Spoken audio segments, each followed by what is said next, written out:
Hello all, welcome to BCCA. This is your tax guru, Manideep, CSCMA.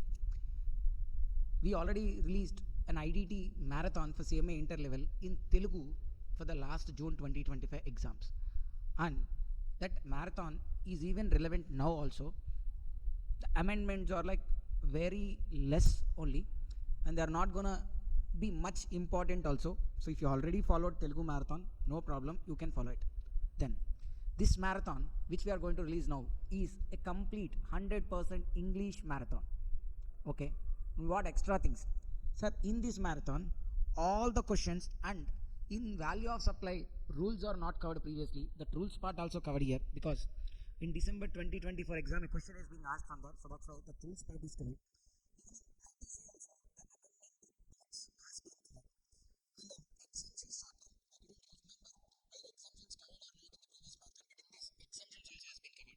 Most importantly, this marathon is recorded with a new updated version of workbook actually. The concept will remain same, but it is recorded based on the new workbook. And one more good news, you need not to run for the materials or you need not to search anywhere. All these relevant workbook and concept book related PDFs, I'm making it available for you free. Okay, absolutely free. The workbook and the handwritten concept notes. Throughout the marathon, I'll be referring to the handwritten concept notes only, that you can use it for your preparation also. That will be available for your free download only. Okay, so this much we are doing. What I'm expecting from you, like this video, share this video to as much as possible, and comment from where you are watching this marathon, whether you are liking this marathon, what point you felt very much useful. So comment your place, comment your feedback, everything here. I'll be definitely reading your each and every comment. If it requires a reply, I'll give you the reply in person also. Thank you. So then before going into the concept, sir, one more thing. Let me give you the paper pattern once again. Sir, we'll be having 15 MCQs in the taxation paper, right? Paper number 7. Out of 15, 9 MCQs are from IDT. Out of those 9, 2 are from customs and 7 are from GST, right? Okay. Then for the MCQs, sir, here in this video, you're gonna get the clarity of the concepts. But for MCQ specific, we are not solving MCQs in this particular series of video. For MCQs, I'll again release a short video only, sir. Within like 2 hours only, I'll make it a MCQ video also separately. Bullet MCQs video, which will be uploaded separately by the month end, sir, actually. Then the study plan, sir. Again, focus on the important chapters, sir. Again, I'm saying. Question number 6A, introduction. 6B also can be from introduction. Sir, introduction chapter, hardly 8 or 9 theory questions are there. From there only, past 3-4 attempts, they are asking the 6A question and even 6B question also. In a rarest case, 6B could be even from supply. So in this marathon, we covered introduction chapter, and those points which are of relevance can be asked in exam also from supply chapter. Then 7A. Under 7A, it could be charge, mostly from RCM, composition scheme. In the recent June 2025 exam, just because there are exemptions, they touched even exemptions, sir. They asked from exemptions. But no worries for you. In this marathon, we covered charge, composition, as well as exemptions. Then 7B, it will be time of supply or value of supply. If one attempt they ask time of supply, the other attempt value of supply. Okay, like that. In value of supply, sir, in December 24 exam, usually at interlevel, we faculties also will skip the rules part, most of the faculties, and even students also will skip the rules part in value of supply. But in December 24, they asked a question from it. That's why in this marathon, I even discussed the rules part also, where they can ask a question. Then 8A. 8A is from ITC or could be registration or returns. Last attempt, sir, they asked from returns. This attempt, I'm thinking it could be from ITC only. So I have included ITC part in this marathon, returns part in this marathon. Registration alone, I couldn't cover it, sir. I'm extremely sorry for it. So registration part is the only topic which has at least a few significant chance of asking an exam, a little percentage chance, but still I didn't cover it. And the last 8B is about customs valuation. We have solved questions and all. So I can give you that 100% confidence that when you watch this marathon properly and you solve this material, and if you solve this, the handwritten which I provide, if you refer to that, you can shortly get the minimum required marks, like the 40 marks, only from GST itself. Because I seen many students will not take choice from GST. Okay, whatever the 2 questions choice they have, they'll use it in income tax only. Many try to attempt all the 3 questions from GST. So this marathon is one thing which boosts your confidence, which can give you ultimate confidence, and you'll ultimately gonna clear the exams also. Trust me, trust BCCA. We'll meet you once you clear the exam. Definitely you're gonna message me. You're gonna come to the BCCA Nujveed, the event we are gonna organize, and we're gonna there celebrate together your success. Thank you all. Thank you. Okay. So we're starting with the first chapter, Introduction to GST. This chapter will have 2 7 marks questions and 1 descriptive question. So total of 16 marks. So what is called tax? Tax is a charge levied by government. What does it mean by charge? Tax means nothing but they are collecting certain amount of money from you. Okay, as why they are collecting certain part of money from us? Why now? Because the government has to provide all those infrastructure facilities to us. Government has to provide subsidies. Government has to take care of the welfare. Government has to take care of the army, military and all. For all these reasons, government require funds. So on every person, considering the nature of the tax, they'll be collecting some amount as tax. Okay, so tax means a charge. So it's like something, a charge na, some kind of liability on you, some kind of burden on you, which will be levied by the government. So what does Article 265 says? Article 265 says like, no tax shall be levied or collected except by authority of law. I cannot collect tax, you cannot collect tax, only by authority of law. Authority of law, no, nothing but government can collect the taxes. That's what mentioned in Article 265. Then the next topic is about, straight away sir, we are moving on to a 7 marks related question also. Direct taxes versus indirect taxes. See sir, in this example, let's say this person is getting a salary of 30 lakhs per annum. He's getting salary of 30 lakhs per annum in direct taxes. And on 30 lakhs, how much tax he is paying sir, considering the old regime? First 10 lakhs, 1 lakh 12,500, balance 20 lakhs into 36 lakhs. Total tax how much? 7 lakh 12,500 plus cess rate of 4%, 7 lakh 41,000 is the tax he is paying to the government. The same person sir, if he purchased a car for 30 lakhs, in that 30 lakhs also, sir, here we are doing 30 lakhs into 28 by 128. Why? On car, we assume the tax rate as 28%. And this 30 lakhs is inclusive of tax. Inclusive of tax. So that's why we did 30 lakhs into 28 by 128. So the net car value is how much, sir? 23 lakh 43,750. Whereas the tax amount is how much, sir? 6 lakh 56,250. Sir, in both the cases, almost similar amount of taxes only he is paying. But in direct taxes, he feel like he is paying so much as a tax. Why? Because out of his salary 30 lakhs he got, outrightly some 7 lakh 50,000 is going for tax only. But when he buys a car, then also, when he buys a car for 30 lakhs, then also he is paying 7 lakh around for the taxes only. But still you don't feel like paying taxes. Why? Because when you buy a good, you think like the good price itself as 30 lakhs. You don't separate and see the tax part. You are paying that much as tax part. That's why in direct taxes, there is no pain to the, there will be so much of pain to the one who is paying the taxes. Whereas in indirect taxes, the one who is paying tax, the end consumer, even though he is paying tax, he will not feel that pain. Okay, without knowingly only he will be paying the taxes. Sir, whatever the good we buy, whatever the commodity we buy, it has always tax inherently. But we never felt like we always paying the taxes. You purchase the dairy milk chocolate for 100 rupees, then in that also some 15-20 rupees might be tax part only. But you never felt like you paid tax on it. Okay, you felt like the chocolate itself is for 100 rupees. You purchased a TV for 30,000 rupees. In that also some 4,000, 5,000 rupees might be tax only. Okay, but we are not feeling that we are paying the taxes. Okay, then basic structure of indirect taxes. What is the basic structure of indirect taxes? See, seller. The other name for seller is what? Supplier. Then there is a buyer. The other name of buyer is what? Recipient. Let's say seller sold goods and services. For that goods and services, buyer pays what? Consideration. How much he paid? Good value 10,000, tax rate 20%. So total how much the buyer has to pay? 12,000. Can the total 12,000 be taken away by the seller? The total 12,000 belongs to seller. So what?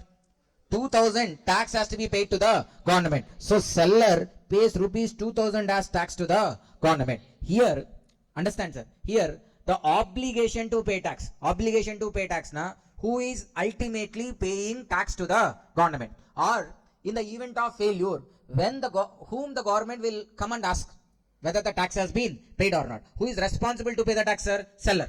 Okay, so pay rupees 2,000 tax to the government. Since the seller is responsible to pay the tax, the obligation or liability to pay tax is on whom? Seller. Sir, obligation or liability is nothing but responsibility. Okay, who will be questioned if there is no tax payment? Seller. So the obligation or the liability to pay tax is on whom? Seller. Okay, but whether seller is paying from his pocket, Then from whom he is collecting?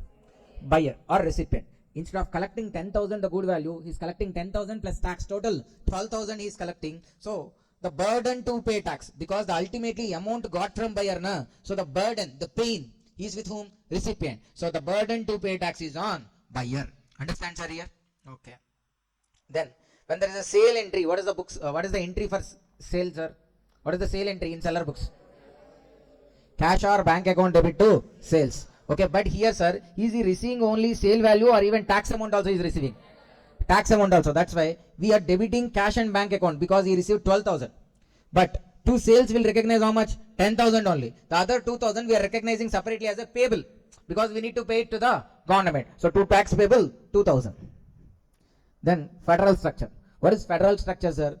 In India, we have three different layers of government. Three different layers of government. Central government is there, state government is there, then local authorities also there separately. What are local authorities, sir? Panchayats, municipal corporations, these three are there. So what is the essence of federal structure here? Essence of federal structure means actually, sir, when the constitution is written, you know constitution? When the constitution is written, when they keep these three kinds of government and ultimately the power is with the central government only, na? Then what's the purpose of we having three different governments? If let's say local authorities are controlled by state government, state governments are controlled by central government, then why all the three should be there? Central government itself can control now straight away. Understand? So why it is, so that's why to keep them independent, to keep them unique, independent. So central has certain powers, state has certain powers, local authorities has certain powers. So they'll not overlap into another's power.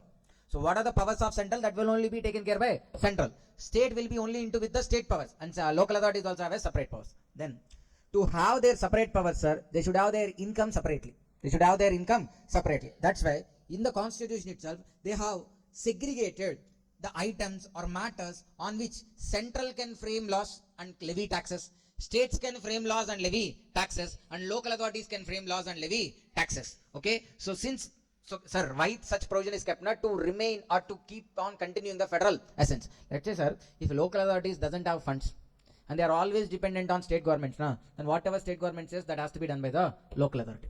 If state government doesn't have funds and it has to always go to the central government, then again it will also be controlled by whom? Central government only. That's why to remain their independent nature, so they have kept the items or matters separately for central, state government and local authorities. They can levy taxes on them and they can generate revenues on them. That is about what? Federal structure. All these three can function independently and generate their incomes independently. Okay, then taxes that were there prior to GST. So we are referring to what? Taxes that were there prior to GST. What are those, sir? See, sir, here we are having three columns. What are the three columns? Name of tax, levied by, and reason. For exam purpose, reason is not required. So whether you wrote it in your notes or not, I have mentioned clearly, not relevant for exam. Which is not relevant? Not, sir, I'm not saying like question is not relevant. Reason. In that question, name of tax and levied by, those two columns are enough. Reason is just to understand the concepts betterly only. Okay. First one, sir, central sales tax. Levied by whom, sir? Central government. Okay. When central sales tax will be levied? When there is an interstate sale. Now the question is, what is interstate sale? See, when supplier and recipient are in the same state or same union territory, then it is called what? Intrastate sale. Example, seller in AP, buyer also in AP. It is called what? Intrastate.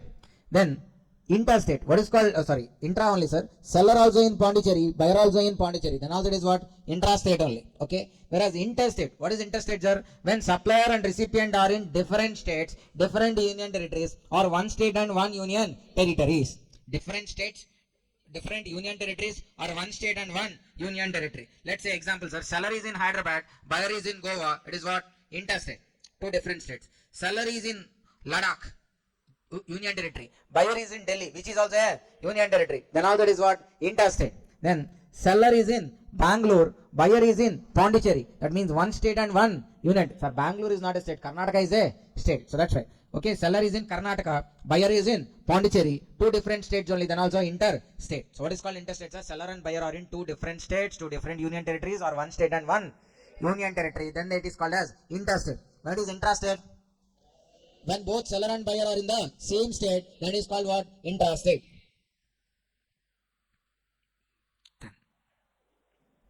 So first point, sir. Central sales tax. Who will levy central sales tax, sir? Central government will levy the central sales tax. What is the reason? Interstate sale is the reason. And the CST collected will be transferred by central government to the selling state. The CST collected will be transferred by central government to the selling states.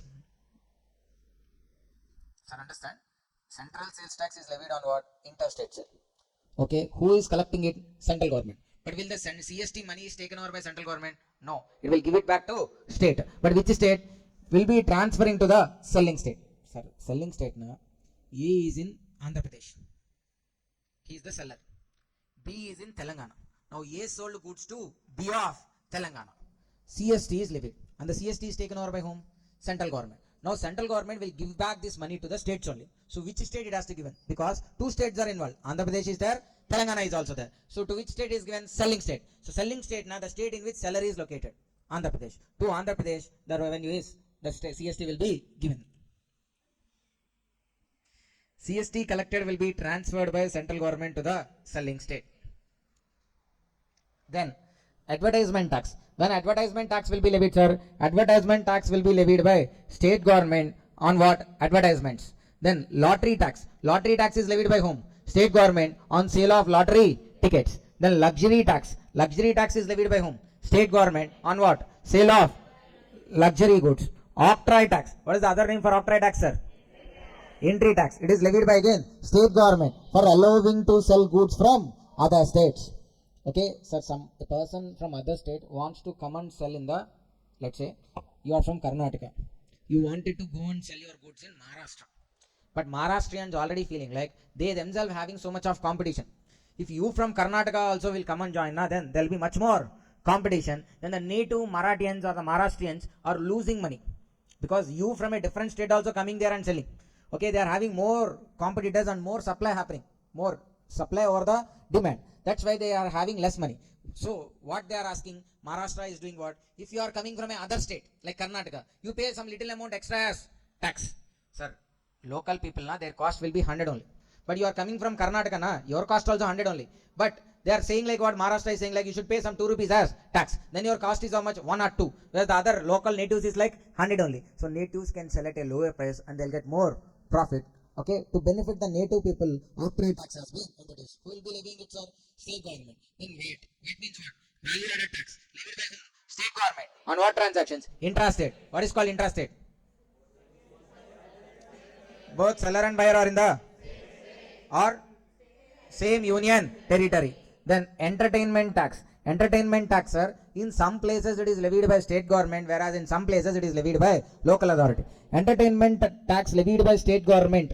Okay, so what is the reason for entertainment tax, sir? Simple, entertainment activities only. Could be movies, circus, exhibitions, those things. Then excise duty. Excise duty, it's not exercise duty, sir. It is what?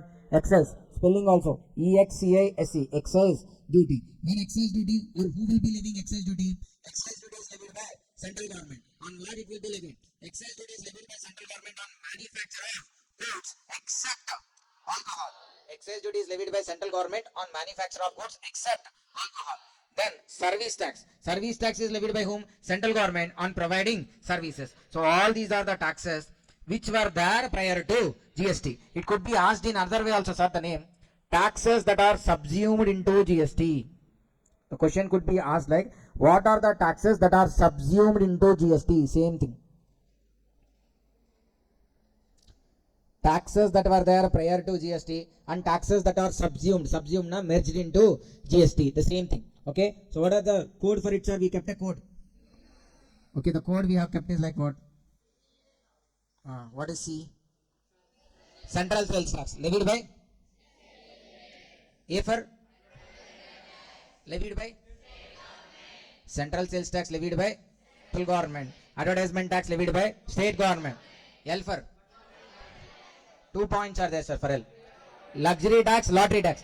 Both levied by? O for? Levied by? V for? Value added tax, which is nothing but VAT also. Okay, levied by? Excise duty. Central government. Entertainment tax. Sometimes state government, sometimes local authority. Service tax. Central government. Okay, now Sir, now if excise duty is merged into GST, now we think like what? Excise duty is completely vanished. But that's not the case, sir. Central government has retained, even after GST also, central government has retained the power to levy excise duty even after central government has retained the power to levy excise duty even after introduction of GST, but only on certain products. What are those? Tobacco products, even after introduction of GST. That means on tobacco there will be excise duty and there will be even GST also. Central government has retained the power to levy excise duty on tobacco products even after introduction of GST. So that is on tobacco there will be both excise duty and GST. Then even state government also has retained the power to levy state excise duty. Sir, excise duty what we wrote is only about central government. We didn't wrote about state excise duty, or if you want it to be much more clear, sir, we can remember it as like central excise duty. Central excise duty is levied by central government and it was subsumed into GST. But even after subsuming also, on tobacco products it is still continuing. That means on tobacco there is both GST as well as excise duty. Understand, sir, everybody? Okay. Then we are going to talk about state excise duty. What is state excise duty? Sir, on alcohol, the complete right to levy tax is with state governments only. That's why on sale of alcohol, state only will levy VAT. On manufacture of alcohol also, state only will levy tax called as state excise duty.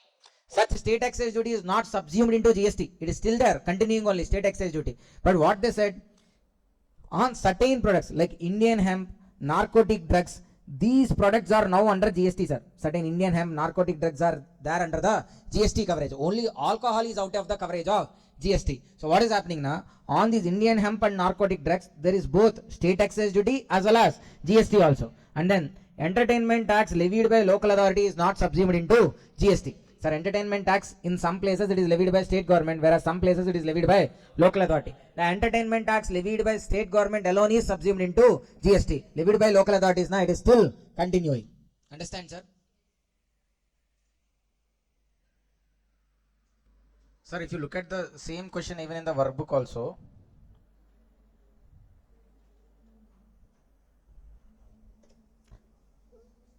let's see how the question is being asked.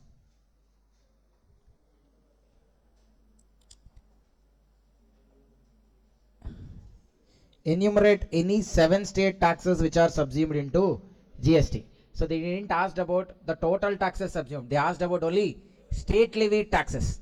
State levied taxes na VAT, luxury tax, octroi tax, lottery tax, entertainment tax. This 5. Okay.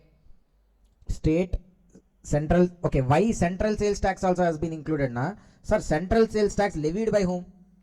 Central government. But ultimately again given to what?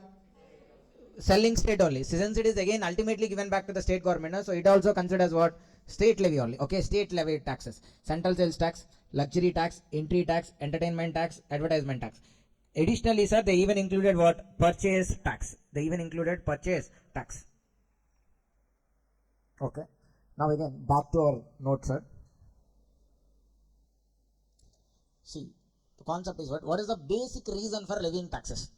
To levy tax, what is the reason? To provide basic facilities for every citizen of country. To provide basic facilities. What does it mean by basic facilities? See, tax money is spent by government for the welfare of citizens. Some of those services are like, sir, facilities. Now, what are those facilities? Healthcare, government hospitals are there, electricity, roads, education, free houses, free transportation.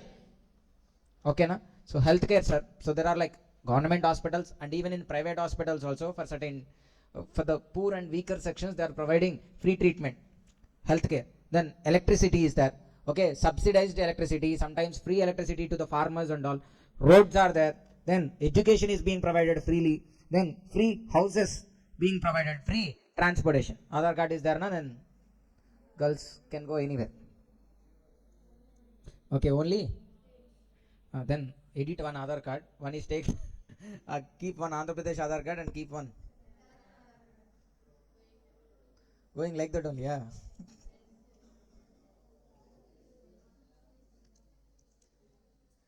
One is like basic reason for levying taxes. ఎంతకు తెగించారా ఆయన నీ reaction. Next Bhanu reaction. Okay, second one.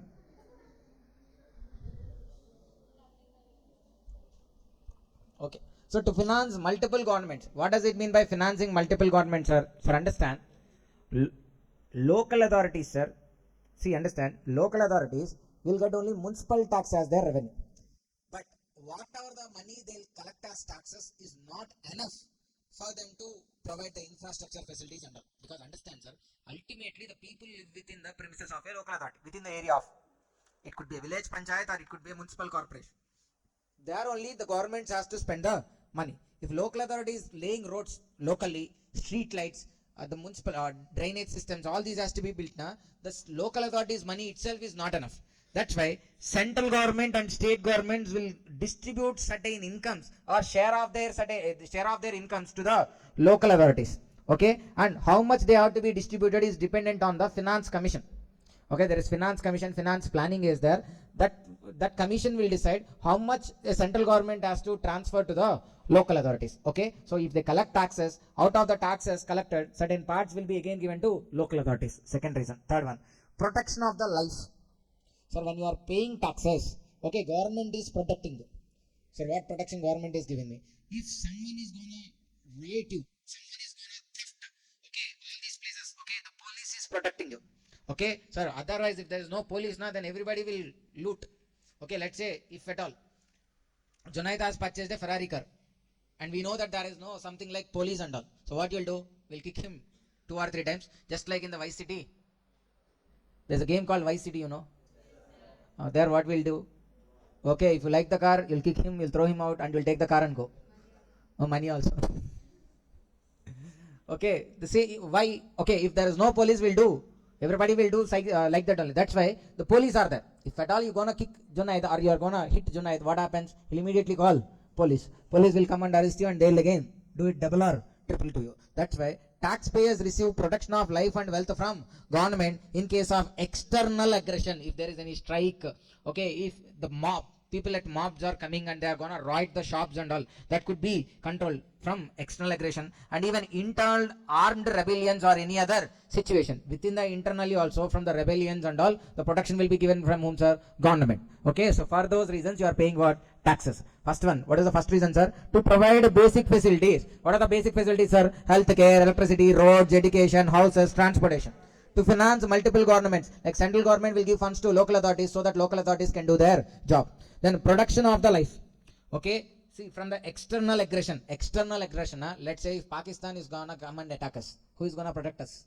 Army. So who will pay salaries to the army? Government. How government will get money? Tax only. Okay, so we are paying taxes so that our country will have a proper military and all, armed forces and all, so that we'll have protection from other countries. So otherwise, some rich country may come and defeat our army and then they may take us as like slaves. If they take up as like slaves, then we'll lose our freedom, nothing again. Okay, we'll be back to 100 years back. That's why from all those external aggression, we are getting the safety, protection because of paying taxes. The next one, even internal also, internal rebellions, some kind of issue happened so that the public coming and peddling the stones, throwing the stones, okay, all those will be controlled by whom? Police people. Again to the police, who will pay salary? Government. How government will get money? Taxes. So the reason for collecting taxes now, one is like welfare. Okay, see, this is for what? I mean, to provide basic facilities. Second one is like finance multiple governments, and third one is like protection of life from external aggression, even from internal armed rebellions. Then features of indirect taxes. The next concept we are discussing is about what, sir? Features of indirect taxes. What does it mean by features? The qualities. Okay, the qualities of indirect taxes. What are those? First one, regressive in nature. Indirect taxes are what, sir? Regressive in nature. What does it mean by regressive? Sir, there are two words, sir. One is progressive, the second one is regressive. Progressive means it would be like increasing, like in an inclining way. If the graph is going, then that is progressive. If it is like a flat line, then that is called as regressive. So here indirect taxes are regressive. That means it's a flat line. What does the flat line? Sir, if you plot like this, okay, that indirect tax rates will go in the same rate irrespective of your income. Whether your income is 10 lakhs, 20 lakhs, 30 lakhs, 50 lakhs, 70 lakhs, whatever the income group you are, your tax rate remains same. Okay, all persons, rich or poor, will bear equal rate of tax on goods and services. Will have equal rate of tax on goods and services consumed by them. There is no difference between rich and poor. This may increase the disputes between rich and poor. Sir, even from Ambani also they are collecting same tax. From us also they are collecting same tax. For Ambani, it's like peanuts. I mean, simple amount, not even bulk amount. But for us, it may be a major amount. So what? To reduce the difference between rich and poor, what government has to do? From rich, they should collect less amount as tax, and from poor, they should collect more amount as tax. Then eventually, the gap between rich and poor will come down. If you collect same amount from rich, if you collect same amount from poor, let's say, sir, from you, 10,000 is collected as tax. Even from Ambani also 10,000 only collected as tax. For your 10,000, Ambani, for you, the worth of 10,000, and for Ambani is the worth of 10,000, same. Huh? If you lost 10,000 also, you'll not even bother also. Okay, you'll not even bother. But for you, 10,000 if you lost, 10 days you will not eat food. So all persons, rich or poor, will bear equal rate of tax on goods and services consumed by them. There is no difference between rich and poor. Then inflationary in nature. Inflation, when prices are increasing, then that's called what? Inflation. So how indirect taxes are inflationary in nature? Let's say, sir, a person sold a soap. Okay, now the price of soap is how much? 80 rupees. On the tax 20%. How much, sir? No. 16 rupees. Then how much it would be, sir? Total 96 rupees. Sorry, no, sir. This is like what? Here it is 50 only, not 80.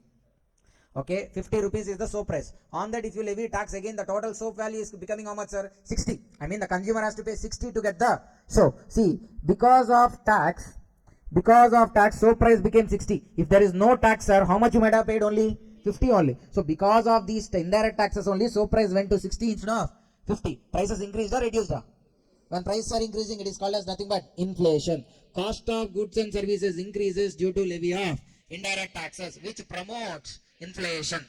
Third one, tax on goods and services. Indirect taxes are not just levied on goods, these are levied on both goods and services. Indirect taxes are levied at the time of supply, manufacture, purchase, sale, or even at the time of import.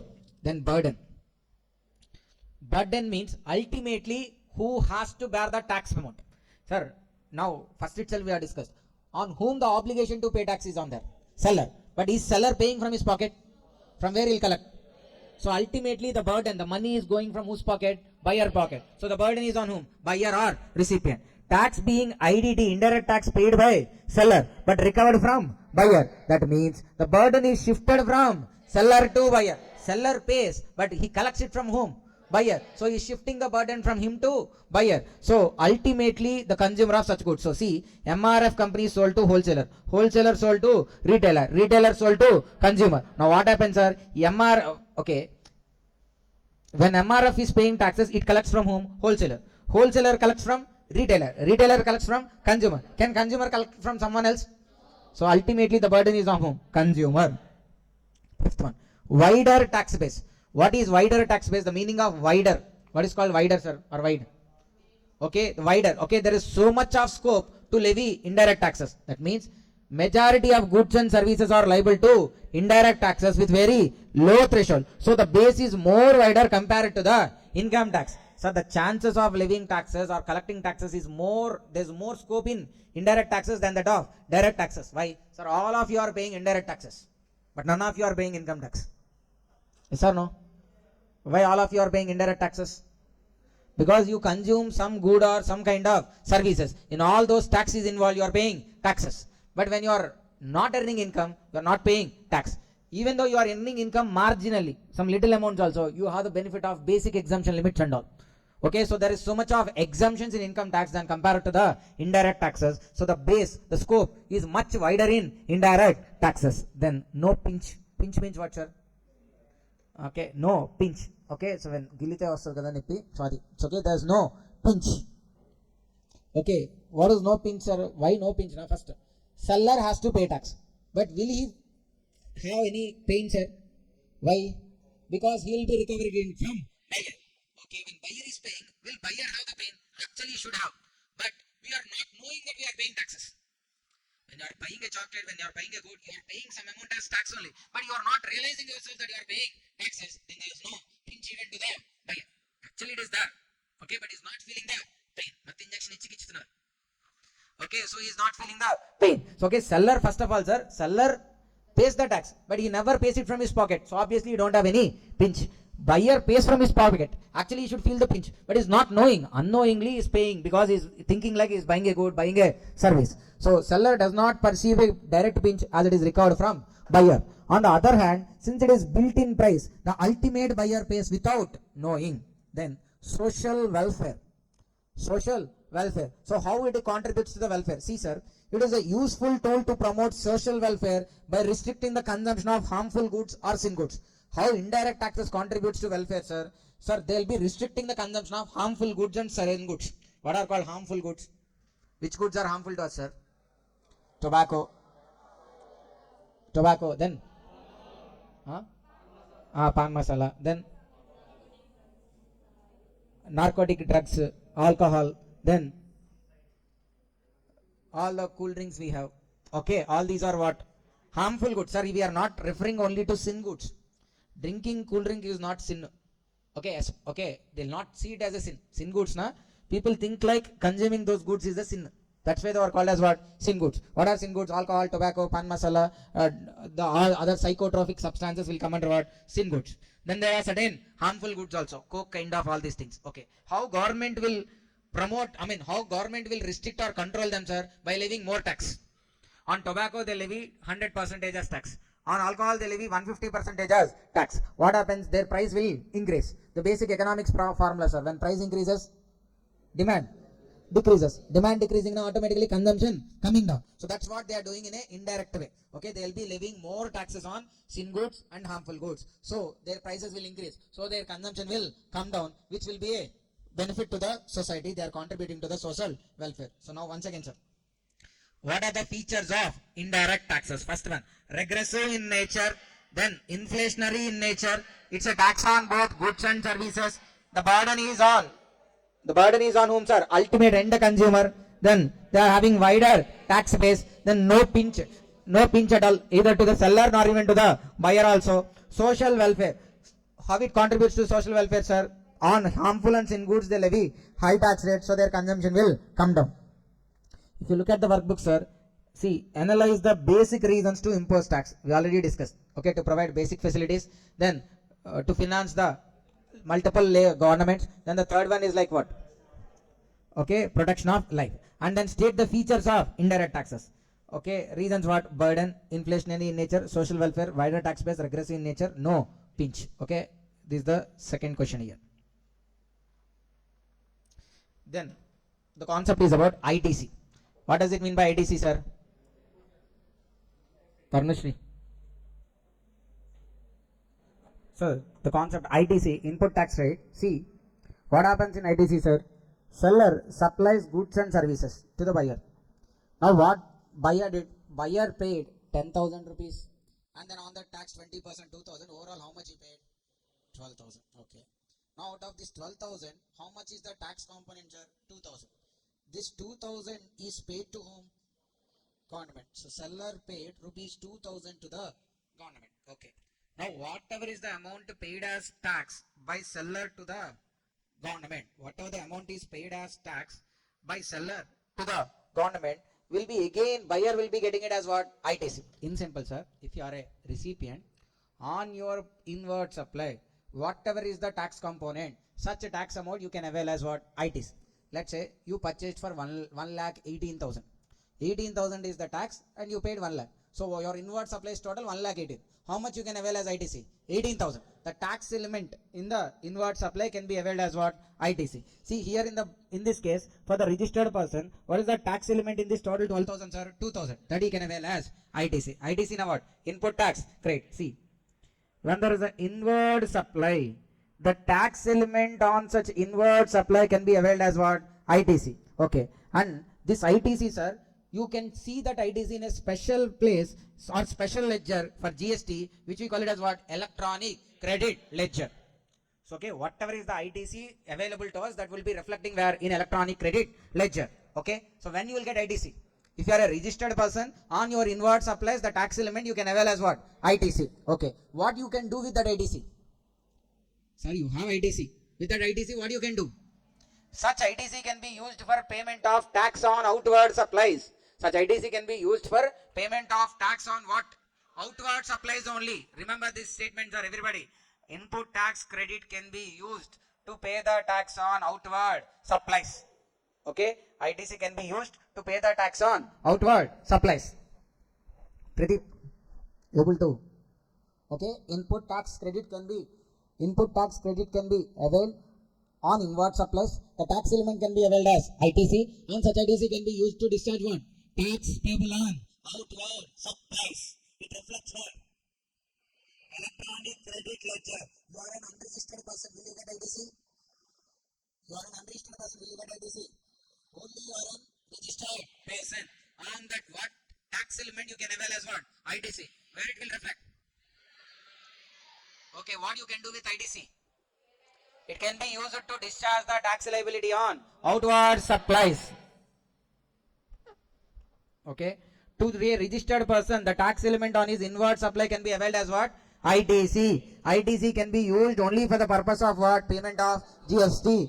Then, differences between direct taxes and indirect taxes. Okay, see sir. Sir, again, many people will be writing in income tax also this question will be there.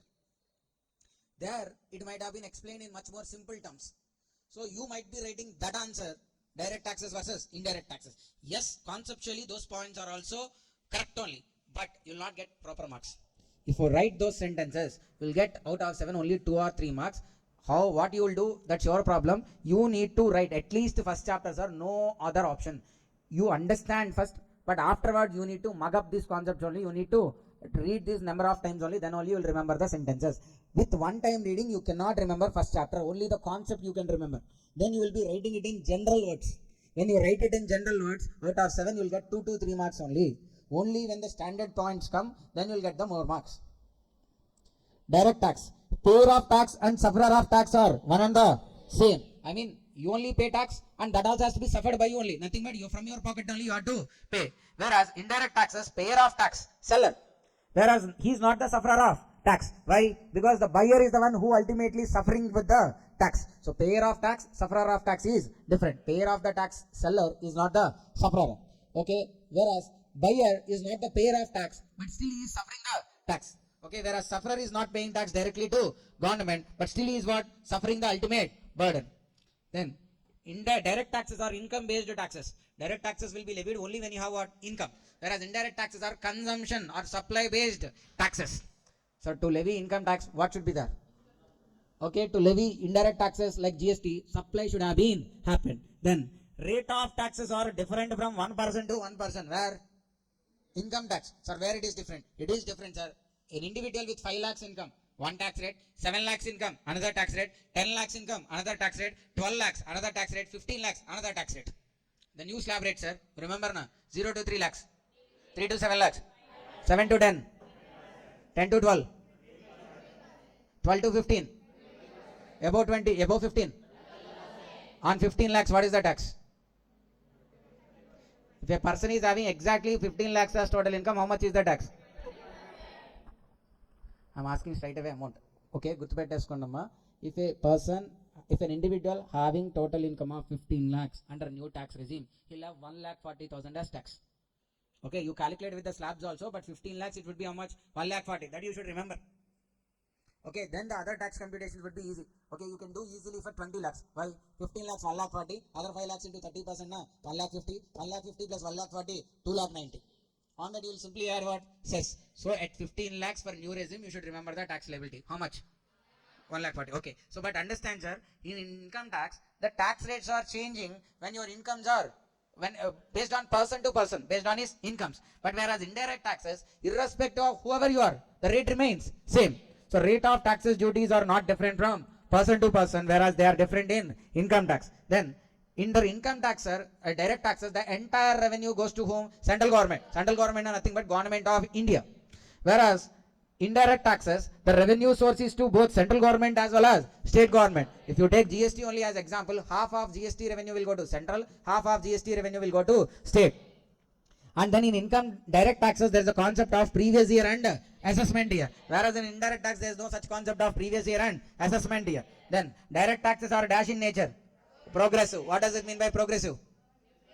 income increases, tax rate also increases. Whereas indirect taxes are what? Regressive in nature. That means irrespective of how much ever income you have, the tax rate remains constant. Okay, then the governing body or the administrative body for direct taxes is what? CBDT, Central Board of Direct Taxes. Whereas for indirect taxes, CBIC, Central Board of Indirect Taxes and Customs. Examples here: income tax, wealth tax. But wealth tax has been removed in 2015 itself. Okay, currently there is no wealth tax. Then for indirect taxes, what are the examples? GST and customs. So once again, I am repeating this point, sir. Direct tax versus indirect tax. Direct tax, payer of tax and sufferer of tax are one and the same. Whereas indirect taxes, payer of tax is not the sufferer. Whereas sufferer of tax is not the payer of tax. Direct taxes are income based tax. Indirect taxes are supply based taxes. Then direct taxes, rates are different from person to person. Whereas indirect taxes, they are not different from person to person. Then direct taxes, entire revenue goes to central government or government of India. Whereas indirect taxes, it goes to both central government as well as in income tax. There is a concept of previous year and assessment year. Whereas in indirect taxes, there is no such concept. Then direct taxes are what? Progressive in nature. Indirect taxes are regressive in nature. What is the administrative body of IDT? CBIC. What is the administrative body of direct taxes? Examples of direct taxes. Then this is the concept about double taxation, sir. What does it mean by double taxation? See, look at this example. Manufacturer cost 100, cost 900, cost 100, overall selling price how much? 1000. On that excise duty 10%, 100, total came to 1100. Then VAT levied at 110, overall it came to how much, sir? 1210. If manufacturer sells for 1210, then for wholesaler what is the cost? 1210. For this 1210, wholesaler also added his profit of 100 rupees. So overall it became how much? 1310. Now wholesaler stage, again you are levying tax VAT on what price? 1310. So now see, this 1310, how we arrived? This 1310 includes 1210 from the previous stage, and 100 is the amount which is added at the stage of wholesaler. So see, point here, out of this 1310, how this 1310 came? 1210 is nothing but this amount only. Whereas to the 1210 extra 100 rupees has been added. So wholesaler added only 100.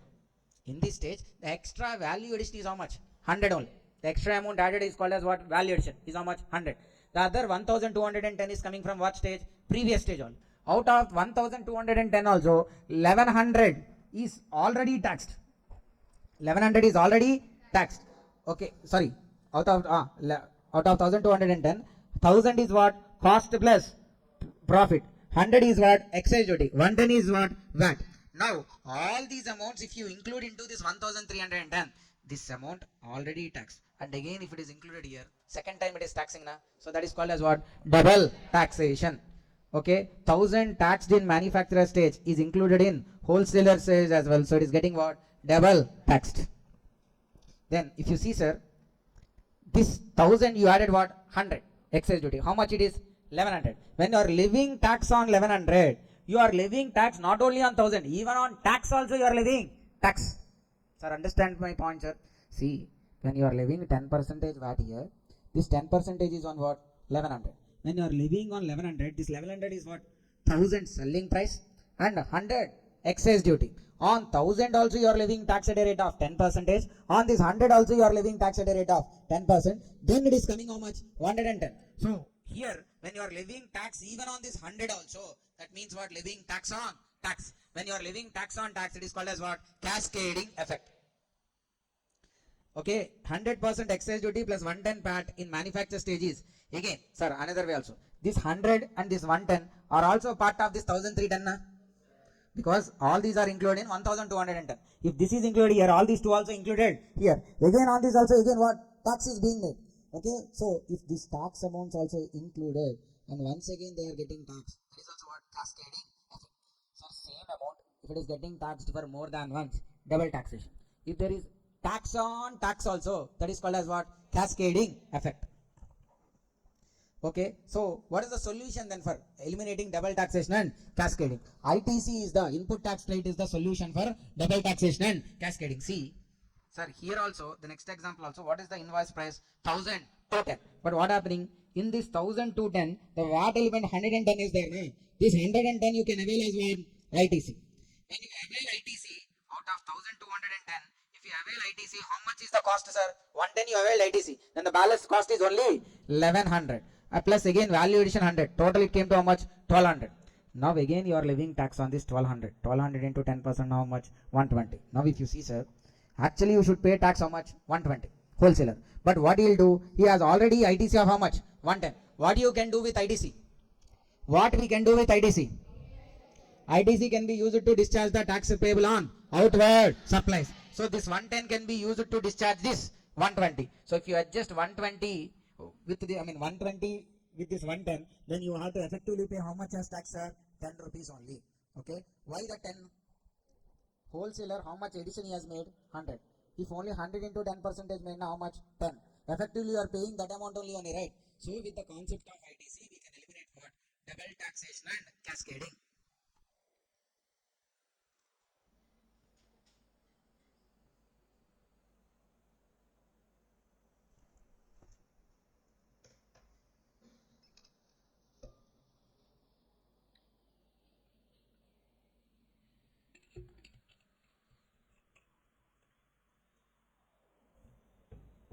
Sir, the next concept, sir. The next concept can be asked in like, if you look at workbook, sir, there's a question like what? 7 differences between direct taxes and indirect taxes.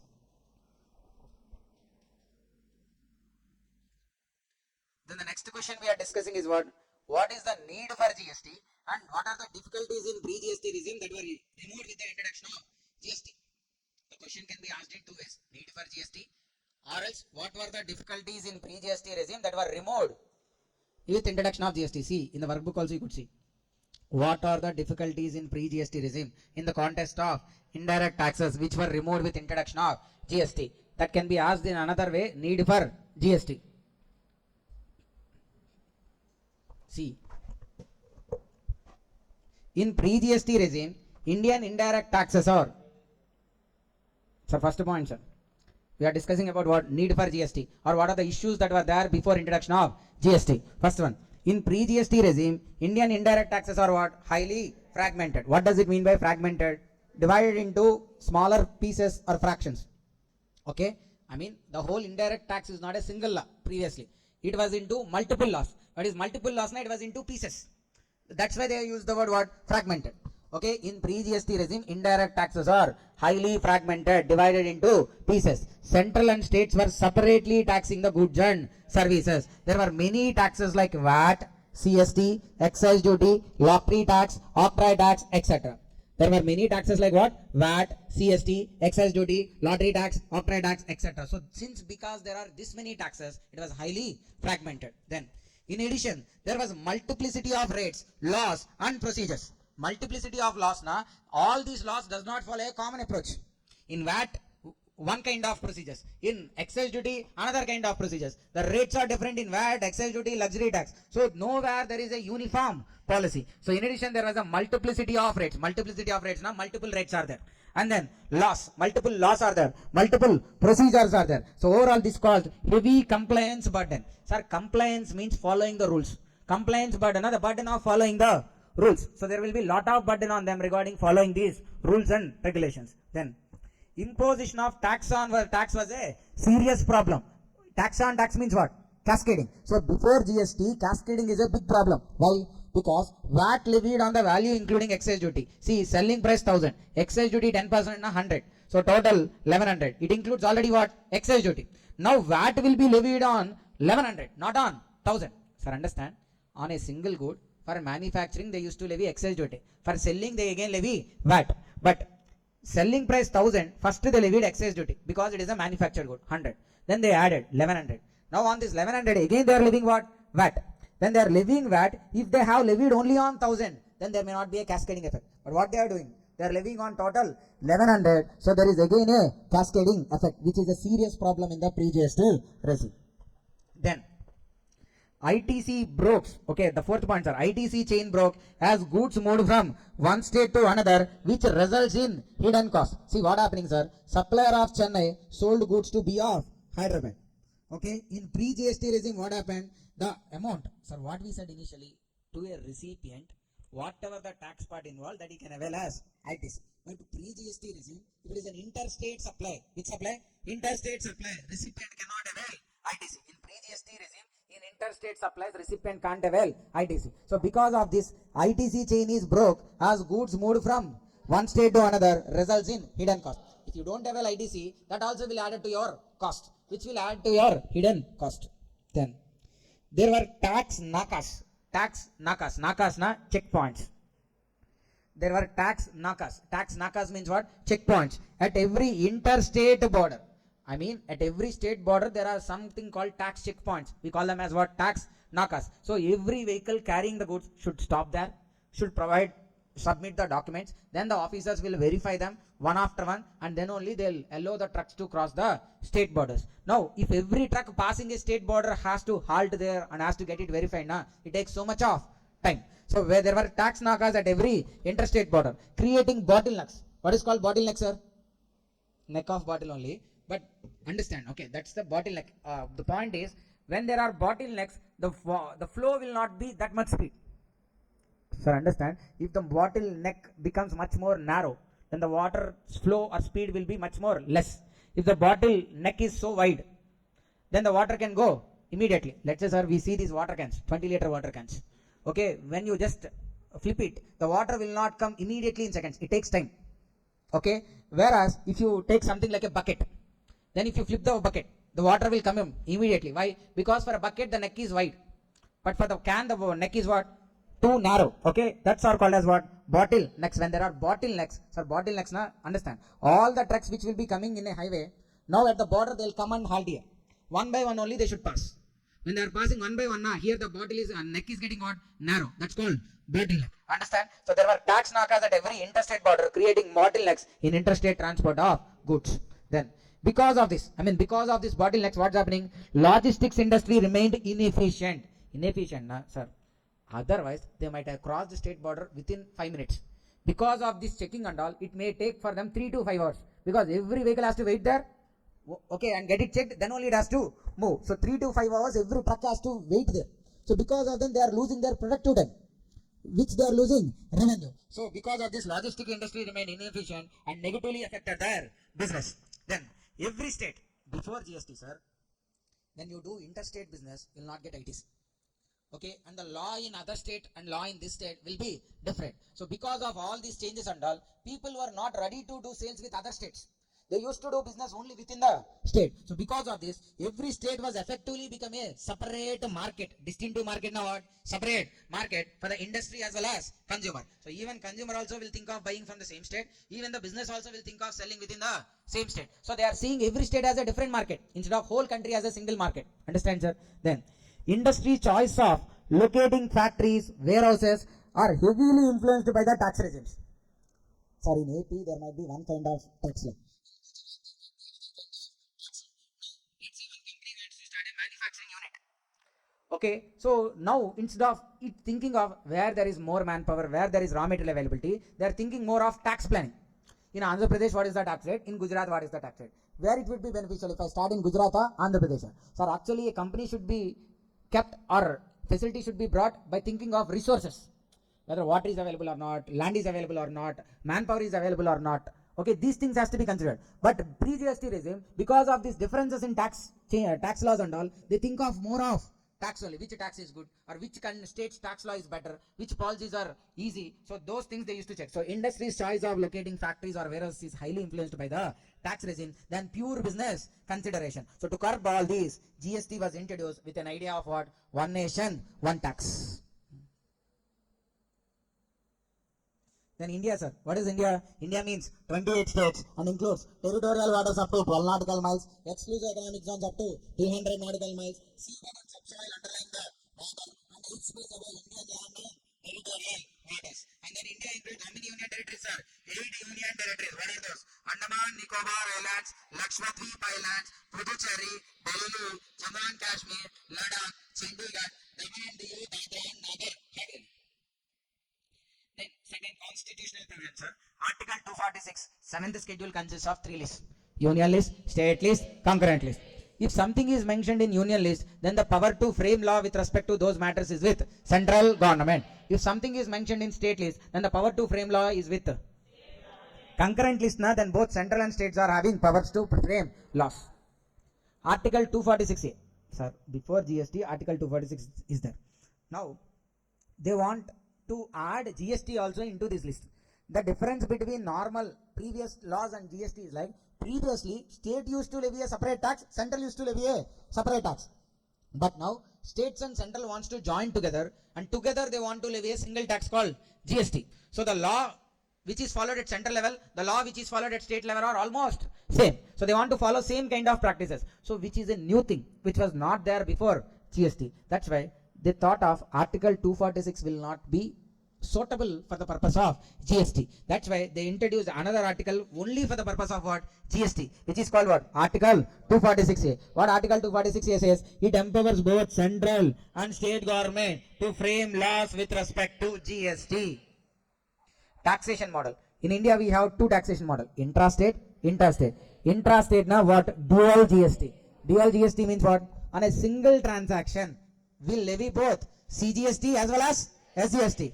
CGST means central tax, SGST means state tax. Interstate. On interstate transaction, instead of levying both CGST and SGST, we levy a third one called what? Integrated Goods and Service Tax, IGST. Sir, intrastate na will levy what tax? CGST and SGST. Interstate na will levy IGST. Okay. Sir, IGST will be collected by whom? Central government. But distributed between whom? Central and state government. To which state government? Sir, CST will be collected by whom? CST. Central government. Will be given to which state? Selling state or buying state or central government? Selling state. But in the indirect taxes, integrated tax, yes, collected by central government and given to state government also. But which state government? Buying state. Whereas CST, I mean pre-GST, if any interstate related tax are there, that will be going to which state? Selling state. Post GST, those revenues are going to which state? Buying state. So, sir, able to understand my point, sir? Pre-GST era, the tax revenues will be accruing to the state which is selling.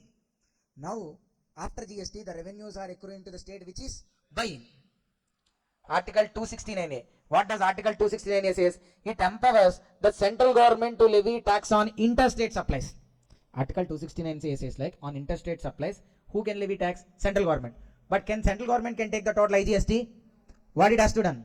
IGST collected empowers the central government to levy taxes on interstate supplies, which will be distributed between center and states. Which will be distributed between whom? Center and states. Article 269A empowers the central government to levy tax on interstate supplies, which will be distributed between center and states. Okay. Then Article 366. Article 366 says what? GST is a tax. GST is what? Is a tax levied on supply of goods and services or both, except alcoholic liquor for human consumption. GST is a tax levied on supply of goods, services or both, except alcoholic liquor for human consumption. Why alcohol is not there in GST? Because on alcohol, previously also, completely state government only can levy tax. Now if they bring into GST, on the tax, half has to be given to the central government. States are not ready to give the half share to the central government. So all the states together said like, we don't want to include alcohol into the GST. If we include, we need to give 50% of that revenue to the central. So that's why they don't want it to be in the GST. Okay, that's why alcohol is out of the scope of GST. Then goods out of the ambit of GST. So these are currently not under the scope of GST. First one, alcoholic liquor for human consumption. Already said. The others are like petroleum products. Sir, petroleum products are currently they are out of GST. But when the GST Council feels like these also can be brought into GST, then from that time they'll be under GST only. For the time being, petroleum products are not under GST, but not permanently. Whereas alcohol is like permanently out of the scope of GST. What are the petroleum products, sir? High-speed diesel oil, petroleum crude, motor spirit, aviation turbine fuel, natural gas. Okay. Petroleum products now the code is what, sir? HP man. High speed diesel oil, petroleum crude, motor spirit, aviation turbine fuel, natural gas. And others are like alcoholic liquor for human consumption is also out of GST. The other name for all these is like non-taxable supplies. Why non-taxable? Because on them GST can't be levied. That's why these are called as what? Non-taxable supplies.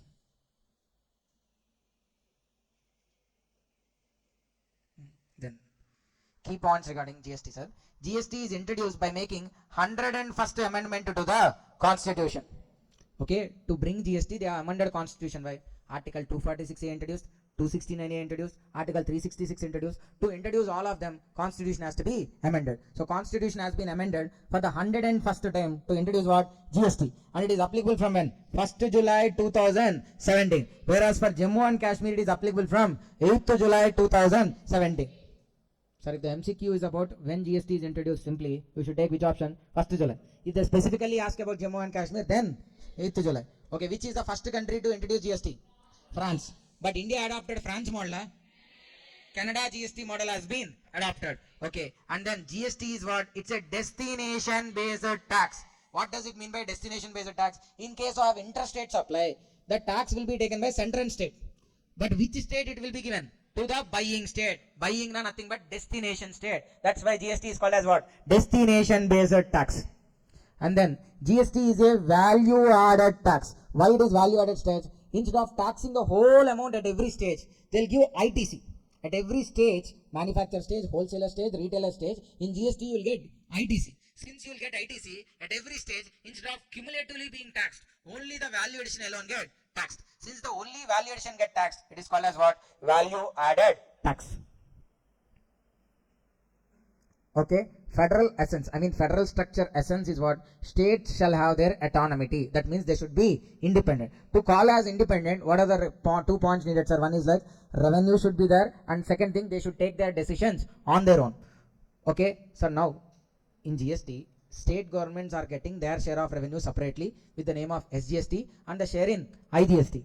But if the whole decisions are taken by central government, then states are again losing their independence now. That's why states said like, we want a collective decision making power. Instead of central taking every decision, both central and states together should decide. Okay, to make all the states and center involved in decision making, GST Council has been constituted. What? Council has been constituted.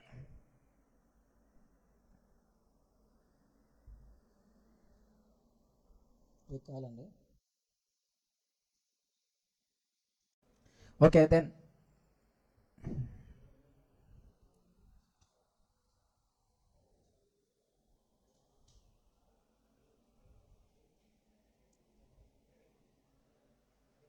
So we are going to discuss now about Constitution of GST Council. Constitution of GST Council. Article 279A.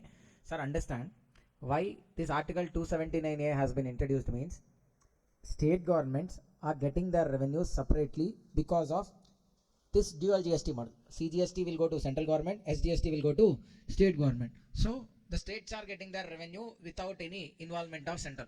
But the problem is like whether states are involved in the decision making also or not. Sir, before GST, states have their own laws. So they are the boss. They can decide whatever they want. Okay? But now, central and states together have a law. States getting their revenue. But if there is no choice of being involved in the decision making, what's the use of just getting the money? That's why they want even to be involved in the decision making. That's why council is a joint forum. Is a joint forum of both central and state government representatives where the decision is taken collectively. Instead of taken either by central or by state alone, it was taken collectively. So council is a joint forum. So President of India constitutes GST Council, which is a joint forum of center and states. It consists of following members. Who are those? Union Finance Minister, who will be acting as chairperson. Then Union Minister of State, who will be acting as member in charge. Okay, Union Minister of State is a member. See, Union Minister of State, who will be in charge of revenue or finance. Okay, then Ministry of any other minister nominated, Ministry in charge of finance or any other minister nominated by each state will also be acting as member. Sir, from central finance minister, and then finance in charge minister of state. Then third one, state finance minister or any other minister from state. From every state, one minister will be member of council, and from central, 2 persons will be there as members of council. Now, the Union Finance Minister will be acting as chairperson of GST Council. Out of the state members, out of all these state related members, one among them will be selected as vice president or vice chairperson. One among those in clause C will be selected as what? Vice chairperson of the council. Okay. Council is the council is a joint forum. It consists of central minister, state ministers. What council will do ultimately? Sir, understand? Practically, if you see, council is the one which ultimately decides what has to be there in GST, what has to be done in GST. Everything in GST will be decided by council. But council is just a group of persons, finance minister, central and state finance ministers. As per constitution, council does not have the power to take such kind of decisions and make it as a law. That's why how it works actually means, yes, council is the one which decides, but since it cannot make a law, we are not calling council is the one which decides. Council is just giving recommendations. Sir, what you should understand is like there's something called substantive form. Okay, substantive form means like instead of what we see, what is the actual happening, we should understand. Council, even though here it is written as recommendations, actually what council is taking is like decisions only. But the problem is to call it as a decision, it should be a legal statute. But the statute can be made only by government, either central government or state government. That's why how it works means council first will take a recommendation, give a recommendation. Such recommendations will be made as decisions by central and state governments by passing the law, by amending the law and all. Okay, so council will give only recommendations to the union and the state. Sir, what does it mean by union? Union is central here, central and the state. On what? The taxes, cesses and surcharged which has to be subsumed into GST. Whatever the taxes that has to be subsumed into GST will be decided by whom? Council. Okay, see, we already discussed what are the taxes to be subsumed into GST. Central sales tax, advertisement tax, luxury tax, lottery tax, octroi tax, VAT, excise duty, entertainment tax, service tax. Who decided that these taxes has to be subsumed into GST? Council. Then the GST, the goods and services that may be exempted from GST. If any goods and services has to be exempted, that will also be decided by whom? Council. Then model GST law, then it's about what? Model GST law, principle of levy, and then the model GST law. Sir, what is model GST law? Na? Before introducing GST, they first release a draft GST law, so that the people, the business people, tax consultants, everyone will go through that law, and then again they'll raise if they have any objections that would be communicated to the council. So based on those objections, council will again modify the law and release the final law. So first they will be releasing what? Model GST law. Principles of levy. Principles of levy, na, how the tax will be levied. Forward charge mechanism or reverse charge mechanism, that would be decided, and how the GST will be distributed between center and state, whether 50-50. Sir, actually IGST is distributed between now 50 and 50, 50 to central and 50 to state. That is decided by whom? Council only. Okay, then threshold limits of turnover, below which goods and services may be exempted from GST, and they can suggest the turnover limits also, below which there will not be any taxability. And then if any special rates are applicable during natural calamities and all, that also will be decided by whom? Council. Council shall recommend the date on which the GST will be leviable on petroleum products. Then every decision of the council, okay, if council wants to decide, every decision of the council shall be taken at a meeting only. They can't just call and take decisions. They should have a meeting, and in that meeting not less than 3/4 of the members, or sorry, majority of votes should be in favor. I mean greater than or equal to 75% of votes should be in favor, 3/4. Then only a decision can be taken. Sir, does everybody will have equal voting powers? No. Okay. The votes of central government will have 1/3 votes. The votes of central government will have how many votes? 1/3 votes. Whereas states collectively together will have how many votes? 2/3 votes. Understand, sir? You watch Salar movie? Okay, there all of them will have this different weights. Okay, some people will have higher weights, some people will have lower weights. So that's why here vote of central government, sir, representing central government, there will be only 2 members in the council, but their 2 members together votes is equal into 1/3, 33.33% voting power they have.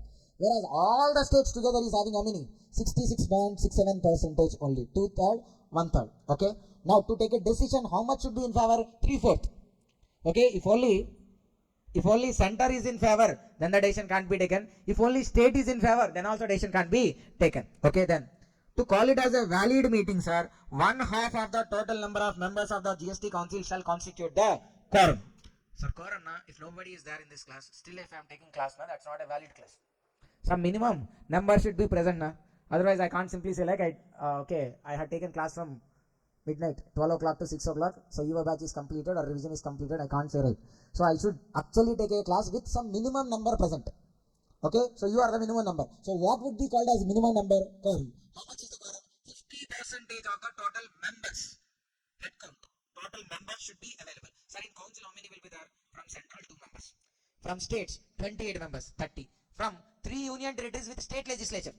What are the 3 union territories with state legislature? Delhi, Pondicherry, Jammu and Kashmir. These 3 are union territories, but they have state legislature, so they will also be counted as like states only. So total states, not 28, 31. Why 31? These 3 union territories are also counted as states only. So 31 states, 31 members, and 2 central members, 33. Out of these 33, 50% should be minimum present. Then only it's called a valid meeting.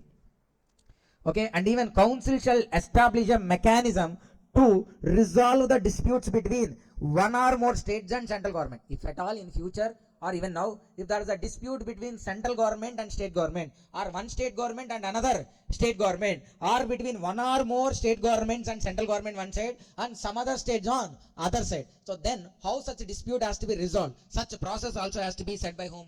Council itself. Okay, so what are the functions of council, sir? Council, oh, everything about council. Who forms the council? President.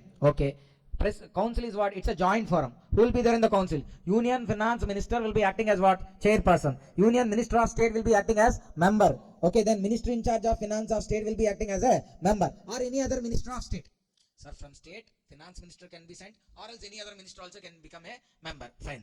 Then one among these state related ministers will become what? Vice President of GST Council. Okay, what council will do? It give recommendations. Recommendations on what? The taxes, cesses, surcharges that has to be subsumed into GST. The goods and service tax that may be exempted from GST. The model GST law, principle of levy, apportionment of taxes between center and state, on them recommendations. And then recommendations on threshold limit for turnover, below which the goods and services would be exempted, and any special rates or rates in the case of disasters, natural calamities and disasters, and making any special provisions with respect to special category states. These recommendations can be given. Then council shall recommend even the date on which petroleum products can be taxed. And next, every decision of council shall be taken at a meeting of majority not less than 3/4. What are the voting powers of central government? 1/3. State government collectively 2/3. What is the quorum? 50% of the head count will be considered as quorum. Then council shall even establish a mechanism to adjudicate the disputes between center and states. Center, some states one side and other states another side, and dispute between one state and another state. Then again, sir, ITC. Sir, ITC will get on what? Inward supplies or outward supplies, sir? Inward supplies will get what? ITC. ఏమైందమ్మా? అటు చూసావు, ఇటు చూసావు, ఏవో చేస్తున్నావు. నీ వెనకాల వైష్ణవి అడిగి ఒకసారి, ఏం చేస్తున్నావు?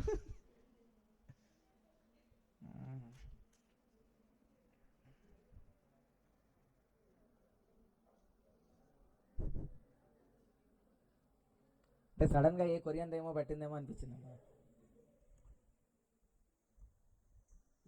ఇక్కడ Dena? ITC. Again, on what we'll get ITC? Outward supplies or inward supplies, sir? The tax component on inward supplies we can avail as ITC. Okay. Tax means what? GST. On inward supplies we can avail as ITC. Okay, fine, done. Sir, our inwards can be interstate, can be intrastate. If it is intrastate, what tax would be there? CGST and SGST. So the ITC also will be what? CGST, SGST. If it is an interstate inward supply, IGST. So the credit would be what? IGST. So input tax credit is not a one particular tax. It also could be 3 different taxes based on what kind of inward supply you are having. If you are having a interstate inward supply, IGST input tax rate you will have. If you have an intrastate inward supply, then you will have CGST input tax rate or SGST input tax rate. So always I can't use the word input tax rate that much length. So simply we'll call it as what? Credit. So we can have CGST credit, SGST credit, IGST credit. Then also. Then ITC can be used for what? Used for discharge of dash on outward supplies. Tax on outward supplies. ITC can be used to discharge the tax on outward supplies. Okay. Now outward supply again can be intrastate, interstate. So that means again here also CGST, SGST, IGST. we have credit as CGST, SGST, IGST. We need to pay CGST, SGST, IGST. Okay, 3 credits, 3 taxes. Okay, how it has to be adjusted? Do we need to adjust one on one, one to many? How the credits has to be adjusted? See, first one, IGST. First we should adjust IGST with what, sir? IGST. Then with what? CGST or SGST in any ratio or proportion. The first credit to be adjusted is always what? IGST. Okay, again with what you should adjust first? Then with CGST or SGST in any. Second, either CGST or SGST. You can use anything as first. Any ratio, any proportion. Then and see. Unless until IGST is completely used, credit is completely used, you can't start using CGST grade or SGST grade. Then CGST grade. CGST grade has to be first adjusted with CGST, then with IGST, but never with SGST. Then SGST grade has to be first adjusted with SGST, then never with CGST. Okay.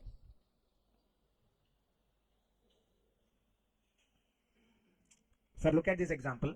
Here this person is having IGST 3 lakhs, ITC tax payable 2 lakhs, CGST 2 lakhs, tax payable 2 lakhs, SGST 1 lakh 50, tax payable 2 lakhs. Computation of tax payable in cash after adjustment of IGST. See, the tax payable, how much we are having? 2 lakhs. IGST we are having 2 lakhs. How much credit we are having? Sir, first, okay, tax payables we written, sir, 2 lakhs, 2 lakhs, 2 lakhs. Because all the 3 are like 2 lakhs. Okay. First, which grade has to be adjusted? 3 lakhs is there. But how much you can adjust here? 2 lakhs. The balance can be adjusted with what? CGST or even SGST. Sir, you can adjust the other 1 lakh with any of these two. Okay. But then why we adjusted with SGST? Because CGST has enough credit. 2 lakhs tax, 2 lakhs credit is there. But SGST has only 1,50,000 as credit. The tax payable is how much? 2 lakhs. SGST is having only how much, sir? 1,50,000. So what to do, sir? IGST has to be adjusted first with what? IGST, and the balance has to be adjusted with what? SGST. Understand, sir? Now CGST has to be adjusted with what? CGST only, and SGST 1 lakh is only there pending, so adjusted how much? 1 lakh. But SGST credit is how much? 1,50,000. So still we are having credit of how much? 50. That will be what? Carried forward. Example 2. We have ITC of how much? 4 lakhs. Tax payable 3,20,000. CGST 2.5. SGST 3 lakhs. SGST 2.5. Credit tax payable is how much? 3 lakhs. So first, sir, IGST first will adjust with what? IGST. How much balance is there? So this 80,000 will adjust with CGST and SGST. Sir, both are having equal credits, equal liabilities. So we'll adjust what? 50%. 50-50 to the both. Okay. So if you adjust 50-50, then each the tax payable is how much? 10,000. Sir, if you adjust with both of them, then the balance 2,50,000 with this, 2,50,000 with this, then 10,000 is the tax payable. Okay. Then next one, where IGST grade is not enough to pay IGST. Sir, first we will start with which credit? IGST. But IGST grade itself is not enough to discharge IGST liability. Then we can use what? CGST and SGST. But after adjusting CGST with CGST, if any surplus is there, that surplus can be used for adjusting with IGST. Same SGST also same way. Okay. Now for IGST, IGST can be adjusted. But IGST is not there. Next two are what? CGST and SGST. So which has to be adjusted first?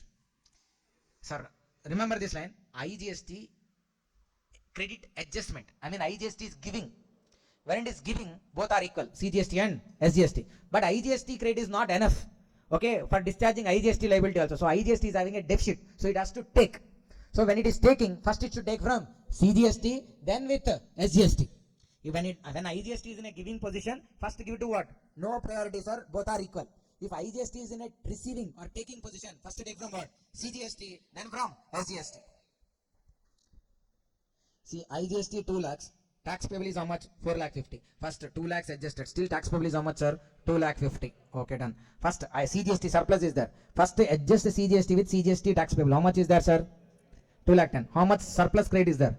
1,40,000. This 1,40,000 can be adjusted with IGST. Then here also, how much surplus is there, sir? 1 lakh. This 1 lakh also can be adjusted here. But first this 1,40,000, then this 1 lakh.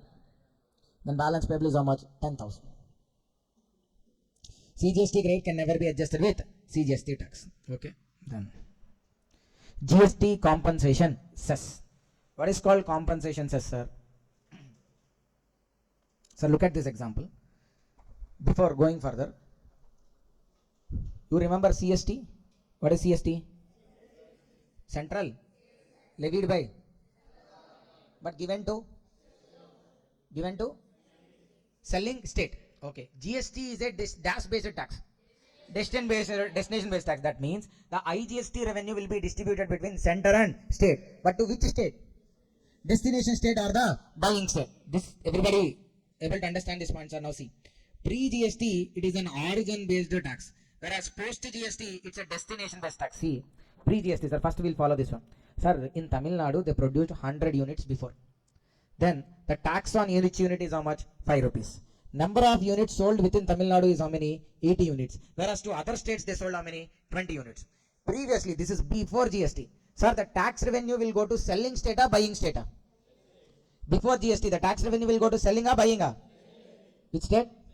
Selling state. I mean, sir, 100 units. 80 within Tamil Nadu, 20 outside Tamil Nadu. But ultimately, selling state is what? Tamil Nadu only. So, for all the 100 units, revenue will go to whom? Tamil Nadu only. So, before GST, Tamil Nadu got how much revenue? 500. Now, the same example after GST. 100 units produced, tax on each unit 5 rupees. Number of units sold within Tamil Nadu 80, to other states 20 units. What is the revenue? This 80 units related revenue only will come to Tamil Nadu. Why? Because the destination should be in Tamil Nadu. For these 80 units which were sold within Tamil Nadu, origin also Tamil Nadu, destination also Tamil Nadu. So the revenue will go to Tamil Nadu. Whereas for the other 20 units sold to other states, so destination is in other state, revenue will go to other state. So not coming to Tamil Nadu. So because of this change in rule, Tamil Nadu now is getting how much revenue, sir? Only 400. But initially they used to get how much? 500. So there is a loss of revenue of how much? 100 rupees. Okay, sir. Before GST, there used to be certain states which produce more than that of they consume. Tamil Nadu is one such kind of state where it produce more rather than it consume. Overall production, sir, it could be machines, it could be food items, everything. The total out of overall production, if they produce 100, they'll only consume within Tamil Nadu to the extent of 80. The other 20 would be sold to other states. So they used to get more tax revenue previously. But now because of this change in rule, even though they supply more, they produce more, they are getting less tax revenue. So there is a loss to them because of introduction of GST. So that's why they are not ready for the GST. Now central government has to compromise them. To compromise them, what central government said? Whatever the losses you are being suffered because of this change in rule, that loss will be compensated by whom? Central government. But central government also doesn't have money. So that's why on us, instead of not only levying CGST, SGST, IGST, they proposed one more tax called as compensation cess. Now, with this compensation cess, whatever the revenue comes to the central government, such amount will be used to compensate the revenue lost to the central and state governments. Compensation cess is levied by central government to compensate the revenue loss to state governments due to introduction of GST. Then compensation cess is levied on intra as well as interstate supplies, on which it will be leviable on supply of luxury goods and demerit goods, and it is in excess of CGST, SGST or IGST. Let's say goods value 10 lakhs. IGST is there 28%, and then cess also will be there. On what value cess has to be levied? If IGST is levied on 10 lakhs, even cess is also levied on the same good value.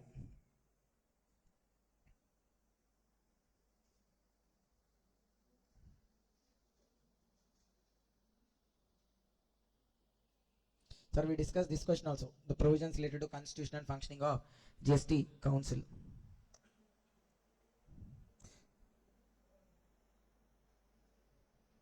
Sir, I think this question we didn't discuss. Sir, see, question number 6 in workbook.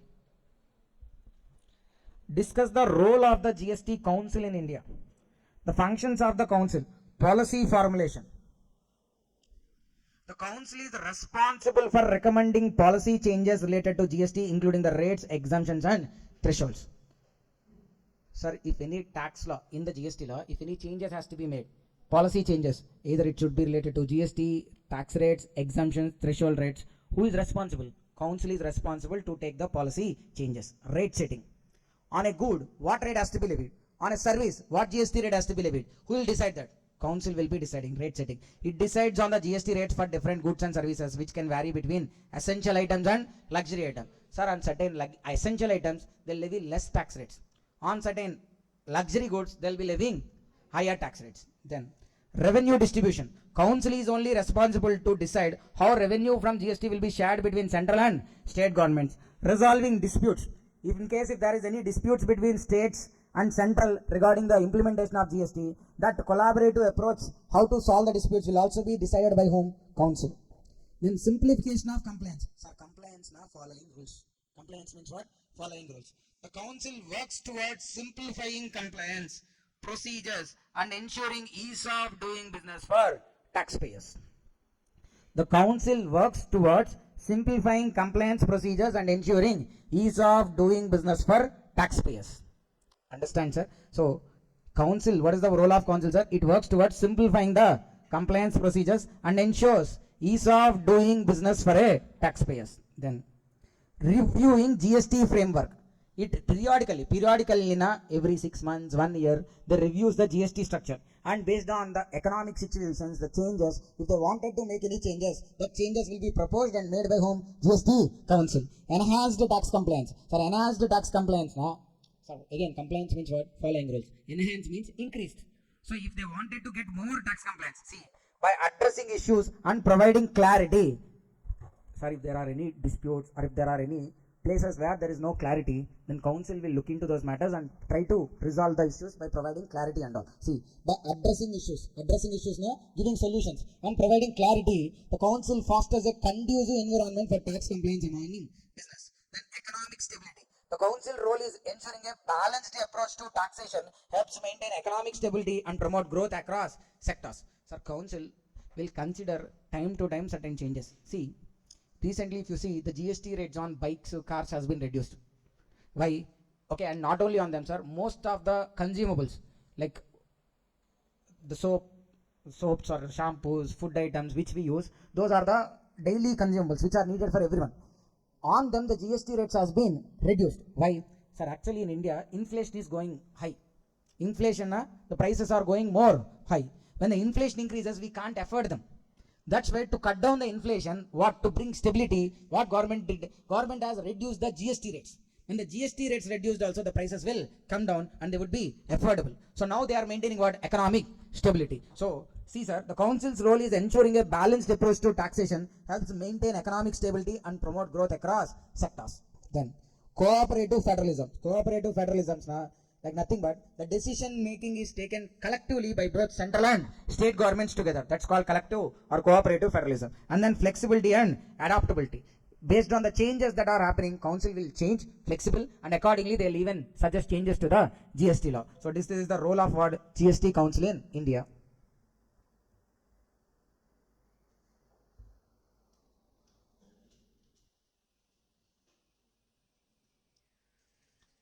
So then we are having two more questions, sir. One is what?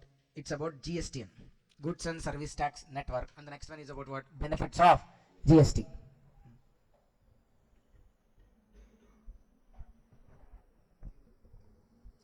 Goods and Service Tax Network. What does the role of Goods and Service Tax Network, sir? The service GSTN, it acts as a clearing house to finally settle the revenues between center and states. It acts as a clearing house. Sir, already council is there not to distribute revenue between central and state. Sir, understand? Council will decide how much has to be shared. The actual settlement, the money transaction settlements will be done through whom? GSTN. What is GSTN? Goods and Service Tax Network. It acts as a clearing house to finally settle the revenue between center and state. Okay, so to settle the revenues on a timely manner, what is important? Strong IT infrastructure is needed. IT infrastructure, I mean proper servers, all those connectivity, everything is needed. Okay, accordingly, to maintain all these things, government has established a common electronic portal. Why it is called as common portal? We being the users use the same website. Government uses the same website. Anybody related to GST will use the same website called gst.gov.in, which is the common portal. Okay, then that is managed by whom, sir, that portal? GSTN. It provides the needed IT infrastructure for central and states. Then see, seller files his sales data to the GSTN. If you are a seller, you need to show all your transactions of sale in a report. That report is called as GSTR 1. Once you file GSTR 1, the same data would be reflected to the corresponding buyers. Sir, A sold to 100 people, 1, 2, 3. To all those 100 people, this data would be reflected. Okay, so you being a buyer, you need not to mention your purchases. your purchases will get automatically reflected from the reports made by your seller. Sir, are you able to understand, sir? The seller will report all his sales transactions through what GSTR 1. When seller reports through GSTR 1, that data will automatically reflects to the corresponding buyers in what? GSTR 2R 2B or GSTR 2R 2B. So automatically reflected as the purchase GSTR 2R 2B. So this automatic reflection is only called as what? Matching concept. So matching corresponding seller with the corresponding buyer. Sir, understand? Sir, if I made sales all of 2, okay, so in my GSTR 1 I'll mention like I sold goods to Mahesh, I sold goods to Junaid, I sold goods to Praveen. So like that I'll list out all your names and mention your sales. Now in your ledger or in your profile you will be seeing in your 2A 2B that you have purchased goods from me. Junaid will see that he has purchased goods from me. Yochita will see that she has purchased goods from me. So everything will be reflecting in the 2A 2B your corresponding purchase. Understand? This auto reflection is only called as what? Matching concept. So what are the functions of GSTN? See, the functions of GSTN are like, it facilitates registration. Sir, understand the word, sir. Facilitates registration. It does not grant registration. There's a difference between facilitating and providing. Okay, sir, who gives you CMA certificate? ICMAI, na? Okay, that means you are ultimately a student of whom? ICMAI. Okay, but who is facilitating you to get the certificate? BCCA. So BCCA itself can provide you the CMA qualification certificate? No. So we at BCCA can only just facilitate you to be a CMA. We cannot directly make you CMA because ultimately it's the decision or the certificate given by whom? The CMA institute. Okay, not by BCCA or by me. So that's why it facilitates what? Registration. And then it forwards the returns to central and state authorities. Sir, you filed GSTR 1 or any other return. Return are nothing but, sir, here it's a statement of information. It's called as what? Return. Return are not just like getting back. See, this Amazon return, Flipkart return, not that returns here. Okay, so here return means what? Return means a statement of information. So forwarding these returns to whom? Sir, if you submit any information to the GSTN, then GSTN will again share that information with whom? Central and state authorities. Then computation and settlement of IGST. To whom it will settle? To the central and state governments. How much IGST is there and how much it has to be shared between central and states. That would be done by whom? GSTN. Then matching tax payment details with bank network. Sir, in your bank 5,000 deducted, sir. When you are paying tax, in your bank already 5,000 deducted. Then in the GST portal it should reflect now 5,000 paid as tax. Such matching is the matching tax payment details with bank network. Sir, this matching and this matching tax payment details are different. Here I am referring about what? Whatever the amount it is deducted from your bank, that only should be reflected in your profile also as paid as tax. So these should be also matched. So matching tax payment details with the bank network. Then providing various MIS reports. MIS na management information system reports to central and state government. Providing various MIS reports. MIS na management information system reports to central and state governments. Then providing analysis on taxpayers profile. Okay, what is analysis on taxpayers profile? For every person who has enrolled with GST, a profile will be created to you. You will have a GST profile. In that profile, all your records will be there. Sir, previously, physically, files will be created. Now in online form, there will not be files. You will have a profile, just like as Insta profile. What will be there in your Insta profile? Everything from past 5 years, 10 years, whatever you shared will be there in the profile. Same way, your past 4 years returns, 5 years returns, what notices came, what replies you made, everything will be there within that profile. So it provides analysis on your profile. Whether you are a genuine taxpayer or where there are any significant differences, all those will be highlighted by whom? GSTN. Last one, running the matching engine. Sir, here the matching engine means what? When you file GSTR 1, such data reflecting into the corresponding buyers is called this running the matching engine. So these are the functions of what? GSTN. What does GSTN will do, sir? It facilitates registration, forwards the returns to central and state authorities, computation and settlement of IGST, matching the tax payment details with bank networks, computation and providing various MIS reports, providing analysis on taxpayers profile, and running the matching engine. These are what functions of GSTN.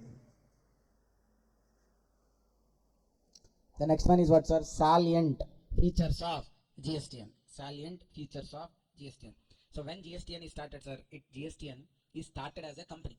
Goods and Service Tax Network is started as a what? It's a company. Which company? Section 25 company of 1956. But now Companies Act 2013, the corresponding section of 2013 is Section 8. Section 8 company means what? Non-profit entity. So GSTN is formed in March 2013 as a non-profit making company. It's a 100% government owned company with paid up capital of how much? 10 crores. It developed back-end modules for states. I mean, if state wants any other back-end functions, that also will be provided by the GSTN only. Okay, to do all this actual software support and all, Infosys has been appointed as their service provider, and there are more than 70 GST Suvidha providers. With respect to GST, these 70 Suvidha providers, these are nothing but certain IT companies which are recognized by the council, 70 plus. What they will do, they will be developing various applications to make the GST implementation easy. Sir, if you are a businessman, instead of you relying on CAs, CMAs and all, these companies will be developing various applications. So there itself you can use those services and can do with the GST compliances. Okay. And it functions as a common pass-through portal for taxpayers. Pass-through portal, sir, if you want to register, then where you will register? With the help of GSTN, there's a website, there you will be registering. If you want to file returns, by using GSTN. If you want to make tax payments, that also using what? The website maintained by GSTN. So all these are what? The salient features of GSTN. So look at the questions, sir, in workbook. What is the last one, sir? Write short note on GST network. That is about question number 8. So now we have balance what, sir? Okay, the question which you like most.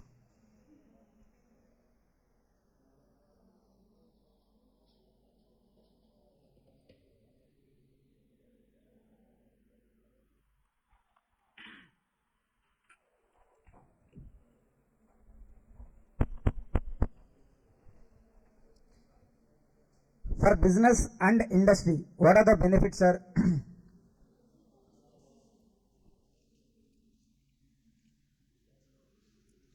First one, easy compliance. What does it mean by easy compliance, sir? A robust and comprehensive, not robust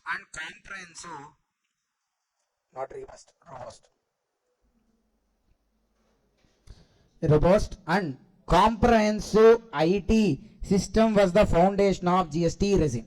Sir, actually, GST compared to income tax and all, GST is a new law. When income tax was introduced, sir? 1961. GST? 2017. So, Income Tax Act that time, in 1960s, everything is manual. So, they didn't design the law considering computers and systems with all this innovation and all. But GST is introduced only in what? 2017. Well, updated one. So, they know all these tax systems, how the online information, everything. So, that's why the foundation of GST is what? Robust and comprehensive IT system. So, they built the GST law considering these IT systems and these online modes only. Okay. So, therefore, since it is built considering all these IT infrastructure and all the taxpayer services such as registration, returns, payments, etc. are available through online, which make compliances easy and transparent. Understand, sir? Easy compliance. Sir, instead of you going to an office and applying for registration, filling everything manually, waiting in the queue, and then they closing the office again, next day you go into office, all this is not needed, right? You can make the application where? Online itself. You can make for making tax payment. Again, you need not to go to the bank. Again, you need not to stand in the line. All this is not required. You can make the tax payment also online. So, since it is everything integrated and linked with the foundation of IT infrastructure, all these online services has been given so that the compliance has become easy. So, if it is online, for us the rules is much more easy. Then, uniformity of tax rates and structure. What does uniformity and tax rates and structures? Sir, across the country there is only one model of GST we are following. Since we are following only one model of GST, sir, let's say on a water bottle, in GST rate in Andhra Pradesh is 12%. Even in Karnataka also the tax rate is what? 12%. Even Maharashtra also the tax rate is what? 12%. Is it called what? Uniformity. Let's say in Andhra Pradesh to go for GST registration, if you need to provide certain details. If you want to register in Maharashtra also, you need to provide the same set of details. So there is what? Uniformity. So GST ensure that indirect tax rates and structures are common across the country, thereby increasing certainty and ease of doing business. So wherever you start business, it's like same. So you have a certainty. Even if you start in Gujarat, same thing only, no problem, you feel like. Okay. Then removal of cascading. What is cascading? Tax on tax. In GST, there is ITC. In GST, there is what? ITC. If there is ITC, at every stage, only value added alone get taxed. Since only value added alone get taxed, there is no tax on tax. Cascading effect has been removed. A system of seamless ITC. Seamless ITC, na? From manufacturer, wholesaler will get ITC. Wholesaler, retailer will get ITC. So without any restrictions, from start point to end point, they are getting what? Seamlessly, na? Without any disturbance, they are getting what? ITC. So, and across boundaries. Sir, previously I said one point. In interstate transactions, before GST, no ITC is involved. But now even in interstate cases also ITC is provided. So see, a system of seamless ITC throughout the value, across boundaries, ITC is given, so which ensure that there is minimal cascading of taxes. This would reduce hidden cost of doing any business. Then improved competitiveness. Sir, improved competitiveness. Na? Here the point competitiveness means reduction of transaction costs. Sir, if there is GST, na, before GST, na, you will not get certain taxes as ITC. If you don't get those as ITC, your costs will increase. So when your costs will increase, automatically your prices will also increase. So your product is no more competitive. When your price is high, nobody chooses to buy your product. But once GST is introduced, you are getting ITC. So obviously your prices are what? Coming down. Once your prices are coming down, your product is becoming attractive and many people will buy your product. So your business, your product is becoming what? Competitive product. So reduction of transaction costs of doing business would eventually lead to an improved competitiveness for the trade and industry. Then it's a gain to manufacturers and exporters. So because of GST, what they are saying, sir, it's a gain to manufacturers and exporters. Why? Subsuming of major central and state taxes and complete set off of ITC. So previously, certain state levies are not allowed as ITC. Even though allowed as ITC, you can't set off them with the central taxes.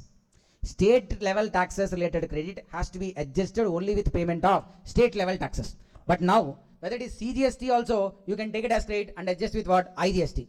Even it is SGST also, you can take as credit and adjust with what? IGST. That flexibility is not there previously. So subsuming of major central and state taxes, complete set off of ITC, reduce the cost of locally manufactured goods. Sir, everything. That is intrastate, interstate, central tax, state tax. First you will get what? ITC. Once you get ITC, your cost is coming down. See, the cost of locally manufactured goods and service is coming down. This will increase the competitiveness of Indian goods and services in outside India. So let's say, till now, before GST, India can export a product only at 50 rupees. Whereas China is, for 50 we are selling in USA.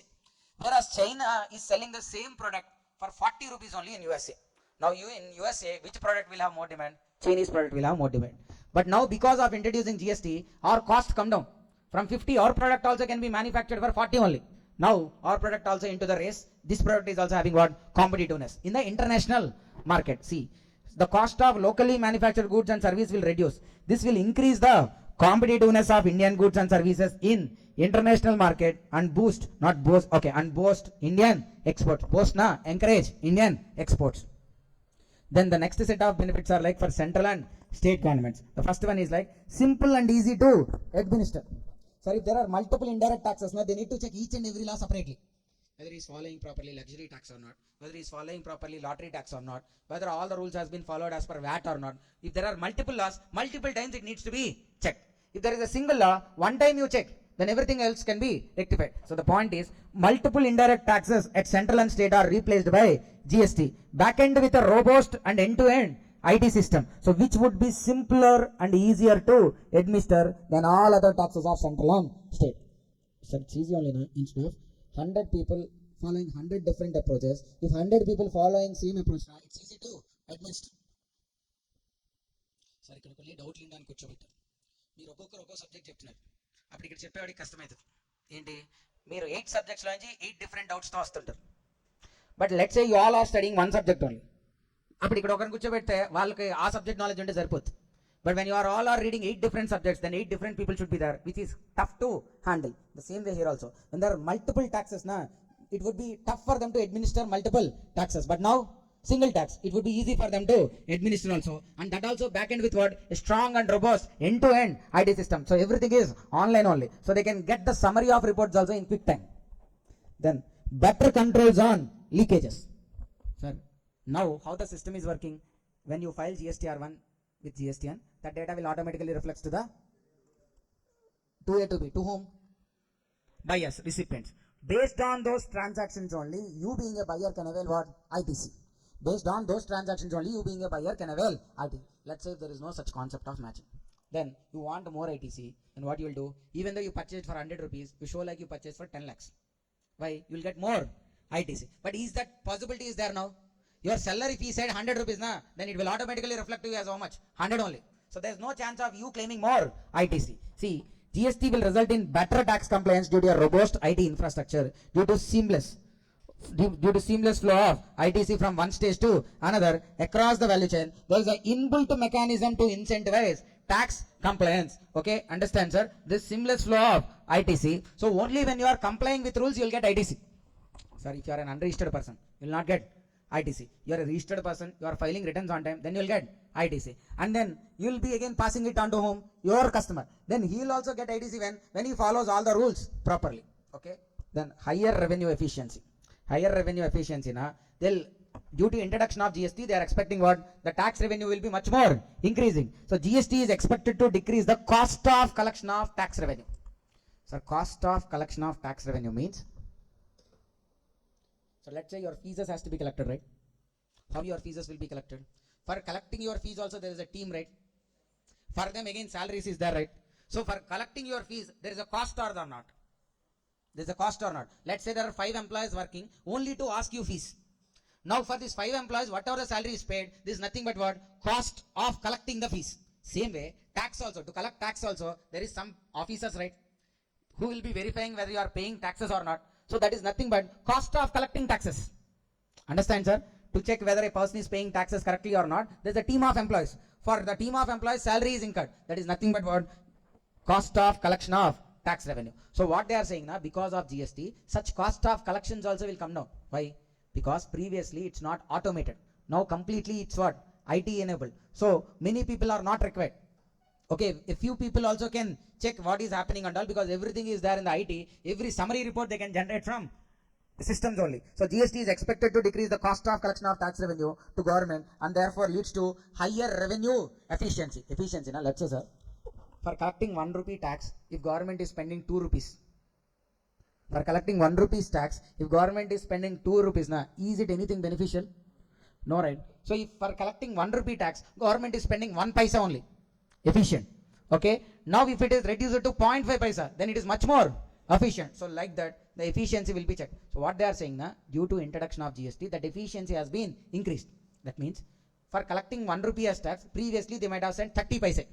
But now 10 paisa is also enough. So the cost came down. That's what they are saying.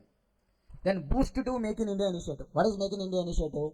Make in India initiative is like to encourage domestic manufacturers, okay, and to encourage investments from outside India to India. See, GST will give major boost to Make in India initiative of government by making goods and services produced in India more competitive. How competitive? Competitive, nothing but, sir, cheaper. We can produce goods and services at a cheaper price now. Why? Because there are no hidden costs.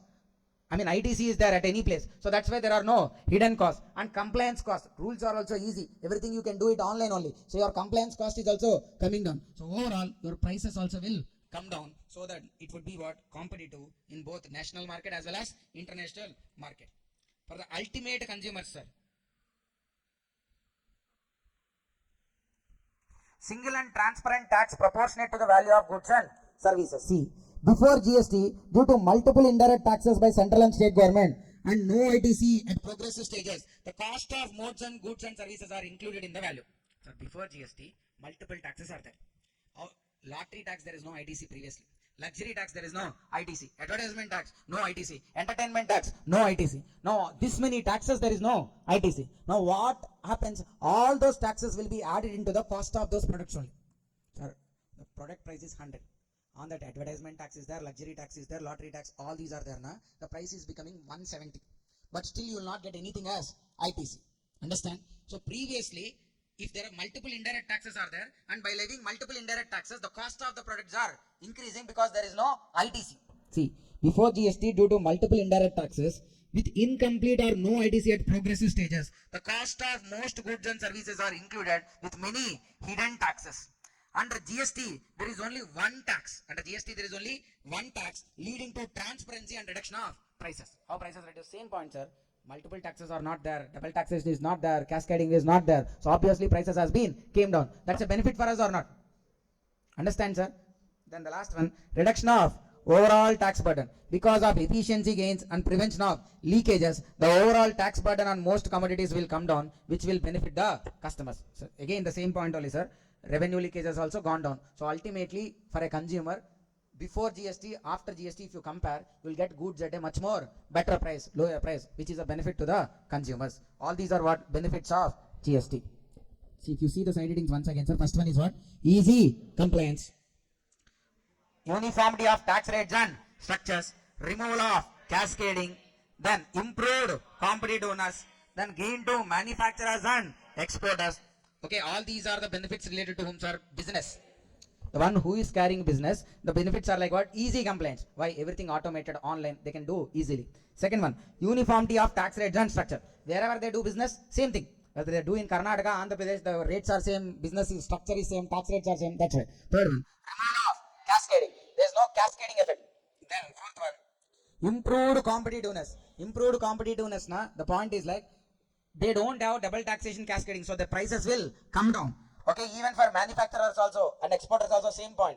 Because of GST, there are so many places credit is given, hidden costs are coming down, their cost will come down, so they can done business more effectively in the international and national market also for a better price. Then for government, first one, simple and easy to administer. Since everything is online, it is very easy for them to administer. And instead of multiple taxes, one single tax is there. That is also a reason to administer. Then better control on leakages. Okay, even tax leakages also can be avoided completely because most of the places it is what? Automated. Then higher revenue efficiency. Revenue efficiency, na, the cost to collect tax. The cost to collect tax is been decreasing. So since it is decreasing, it is becoming what? Efficient. Then boost to Make in India initiative. Sir, the government of India is promoting Make in India initiative. What does it mean by Make in India initiative? Many manufacturing companies should start in India. They should manufacture and export to outside India. Because of GST, since all these hidden costs are going down, the cost of the products will come down, so that manufacturers will start much more manufacturing facilities, more competitive in the national and international market. Then single and transparent tax proportionate to the value of goods and service. Instead of multiple taxes, again single tax. Because of that, multiple tax burden is not there, only one particular tax is there, so that for a consumer also the goods will get at a much more better price, reduced price. These are the benefits of what? GST.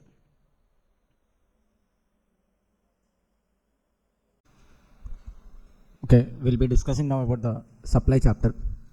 So from supply, mostly there will be an MCQ. But as I shown in the previous class also, like sometimes the question number 6B can be from supply. Even if they ask, the question could be mostly a straightforward theory based question. So that also I'll be explaining. So the question they can ask is like straight away they can ask like, what is supply?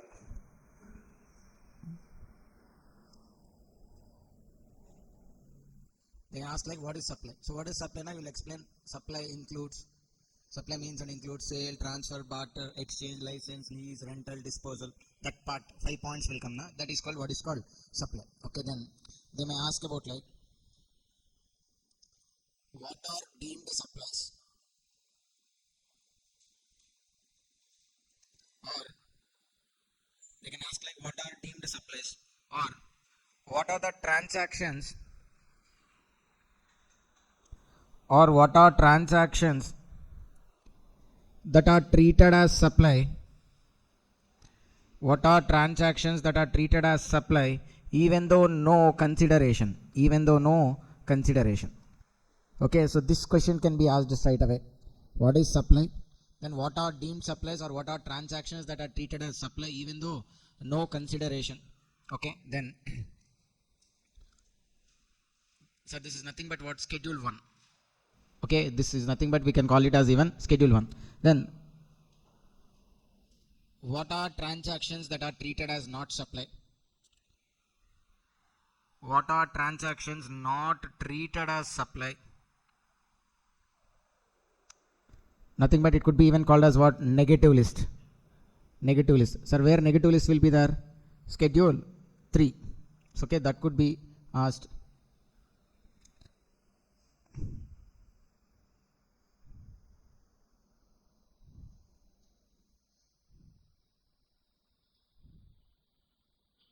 Then, next fourth question could be, what is composite supply and mixed supply?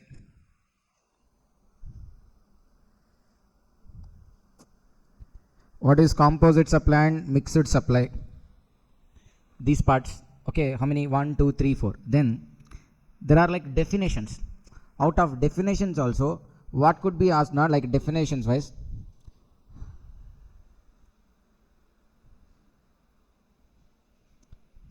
Definitions wise, important definitions, sir. Like from definitions also, most important definitions are like, obviously good definition, service definition important. Good definition, service definition. Along with good service, the next one is like, who is called distinct person. Okay, these are not even tested in inter-level, sir, but in final level, like 2 attempts back, they asked a question on distinct person and then related person. Straight away, theory question only, there also. So maybe, since it is there even in inter-syllabus also, sometimes they could be asked like directly question. So these are of the areas which you should prepare. Okay, if at all selectively you want to study. The rest all and all, even if you ignore also, there is like very less risk only involved. Then, schedule 2 is there, sir. It can be asked for schedule 2. Sometimes it could be linked with MCQ. Very easy one only, schedule 2. Like, you'll decide whether it is a supply of good or supply of service. Schedule 2 related, they'll not ask as a theory question, but they could ask it as a MCQ point. Okay. So this part is important or needed, or just focus from supply chapter. Okay. Because there is no sure short question from supply. So instead of you spending more time, you just focus on them. Okay. This would be enough.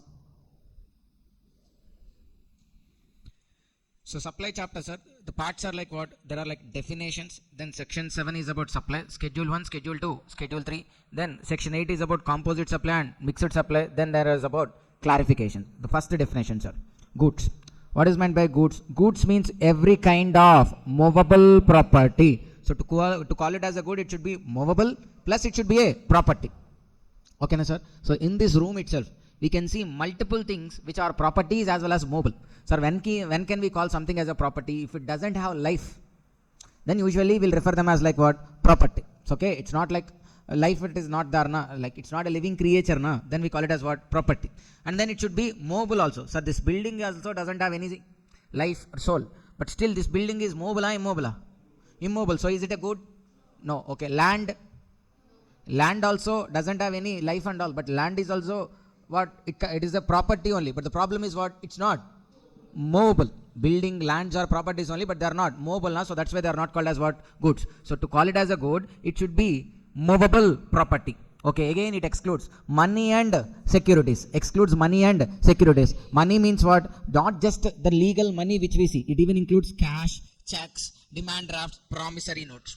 And securities means shares, bonds, debentures. Securities means shares, bonds, debentures. So, okay, so these are not goods. Money and money equivalents and shares and securities. These are not goods.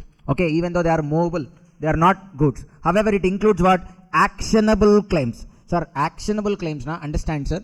Actionable claim means it's a right we are having. Actionable claim means it's a right. Okay, what's that right gives? It gives you the power to demand someone to pay you a sum of money. This actionable claim gives you a right to demand someone to pay you money. Okay, let's say for example a promissory note. If you have promissory note, you can show the promissory note and ask that person to pay you the amount. If you have a check, same thing. Bills of exchange, same thing. If you have a lottery ticket also, assume you have a lottery ticket and you won the lottery. So what is the proof for you to demand that winning price? Same this lottery ticket only, na? So that instrument which gives you that right to demand someone to pay you money is called as what? Actionable claim, provided it should be unsecured. So let's say this property we hypothecated or mortgaged it to bank. The same whole building, land, everything we mortgage it to bank for loan. Bank, did it really take in the possession of the property? No, right? We only using. But what is executed? A deed has been executed in favor of bank. Then bank is also having just a piece of paper which gives the right to the bank to demand money. But the problem in that case is like it is a secured one.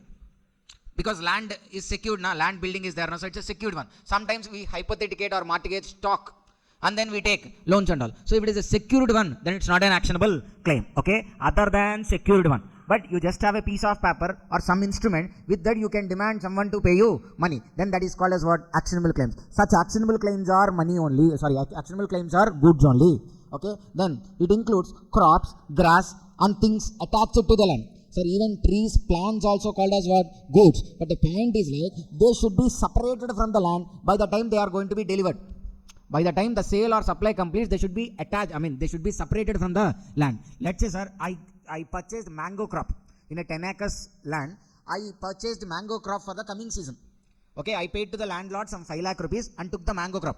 Okay, now there is no crop. The crop will comes in what? Summer season. That time I'll take. Sir, if I wanted to take the mangoes, will I separate them from the tree or not?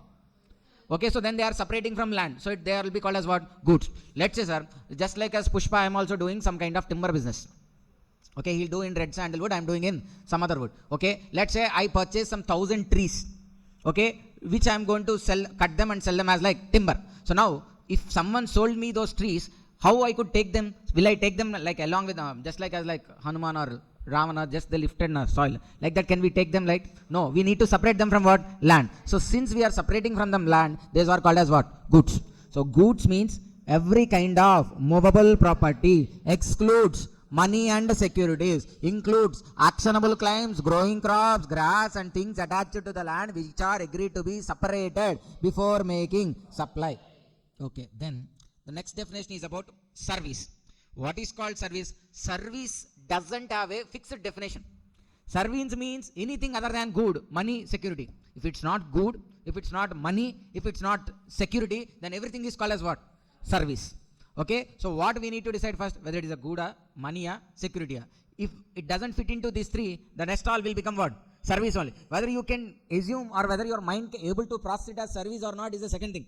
First of all, if it is not a good, if it is not a money, if it is not a security, it is what? Obviously service. This building, is it a good? Why? Immobile. Okay, fine. Is it money? Okay, is it a security? No. Then obviously it is what? Service. Whether you agree or not, it's what?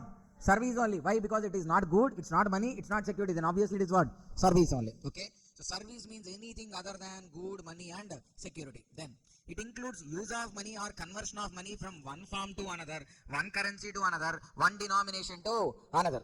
So money includes what? Use of money from one form to another. Sir, service means money is not service nor good. But what you are doing? You are converting money in one form to another. What does it mean by one form to another? Like let's say you have the cash, the physical cash, that you are converting into a DD, demand draft. So that is also money only, equivalent of money. Okay, so one form to another. The example is what? Cash to DD. For that conversion, banks will take some certain DD charges and all. So that part is a service. So let's say you converted 10 lakh rupees cash into 10 lakh rupees DD.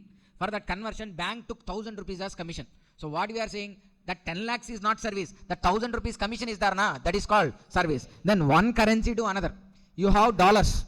Then you wanted to convert it into rupees. When dollar is converted into rupees, again banks will do or authorized dealers will do. Will they do it freely? No. Again they'll take certain part as commission. So that commission part is again called as what? Service. Then one denomination to another. Let's say you have some higher denomination notes, 500 and all. You wanted to convert them into 10 rupees notes, or like 10 rupee notes you want to convert them into 500 rupee notes. Banks will do or some dealers will do. So again they will also take some amount as commission. That commission is called as what? Service. Okay, so usually money is not good, not service. But what you are doing, you are converting money in one form to another. For such conversion, you have consideration. Let's say in money you gave loan.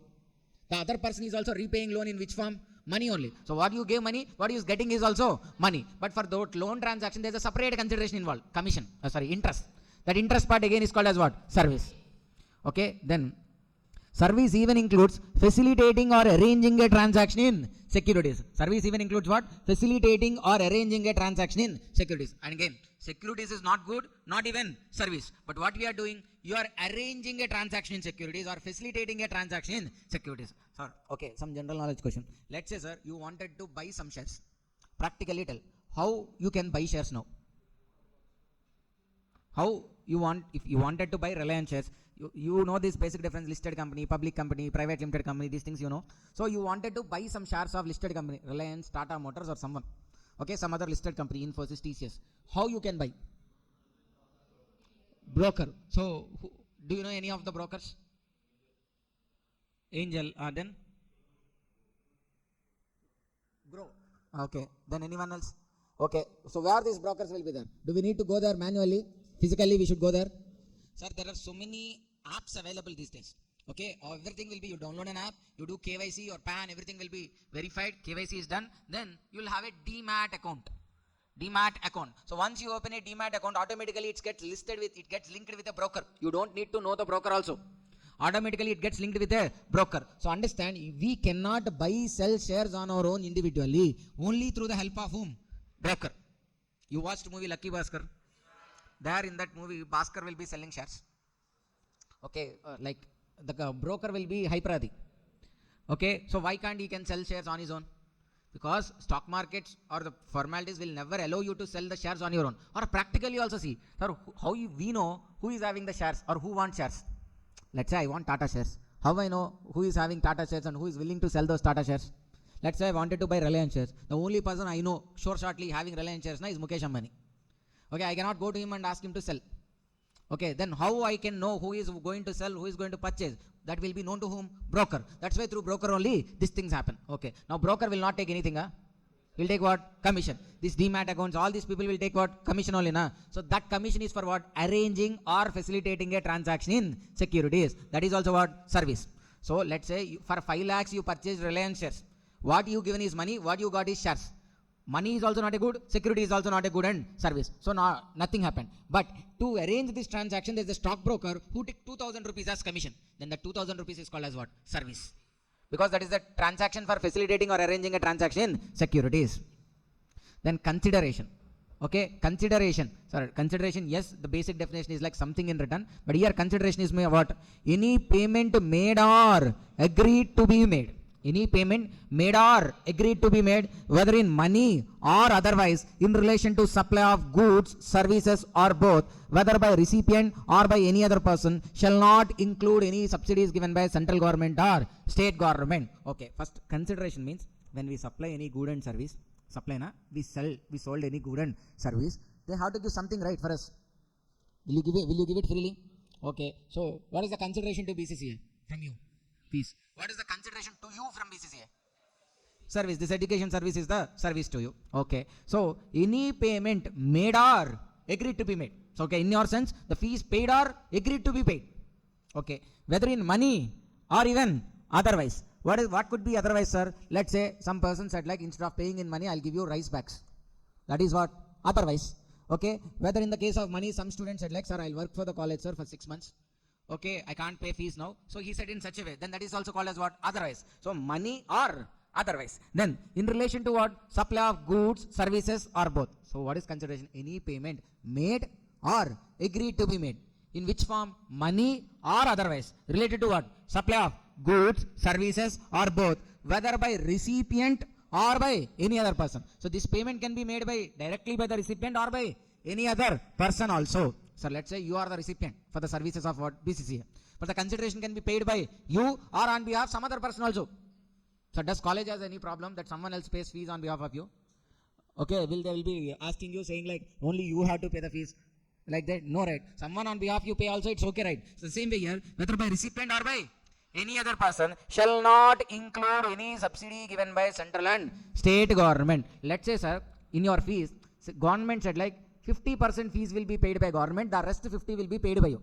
That means part of the fees is paid by whom? Government. So then that is called as what? Subsidy. When government is paying some part or someone else also, if someone else is paying a part of amount, then that will call it as what? Subsidy. But if such subsidy is coming from central government or state government, then will not include that part in the consideration. Let's say, sir, you are buying a laptop. There's a government scheme where it said like 60% will be paid by government, you have to pay only 40%. The laptop price is 50,000. So you paid just 20,000 and you got the laptop. The other 30,000 will be paid by whom? Government. So that is nothing but called as what? Subsidy. So when subsidy shall not form part of consideration, that means only 20,000 will be treated as consideration, not the whole 50,000. Okay, then the monetary value of any act or forbearance to act is also called as what? Consideration. The monetary value of any act for doing something, if any consideration is paid, that is also consideration. Or for not doing something, if any amount is paid, that is also called as what? Consideration. For doing something or for not doing something, if any amount is paid, that is also called as what? Consideration. Sir, why someone will pay for not doing anything? Sir, for not doing something, now let's say, sir,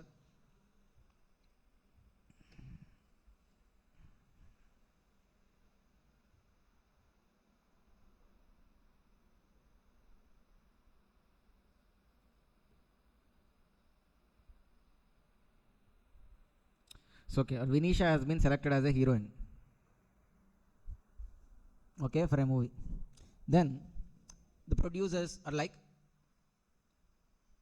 they wanted her to act only in their production house films.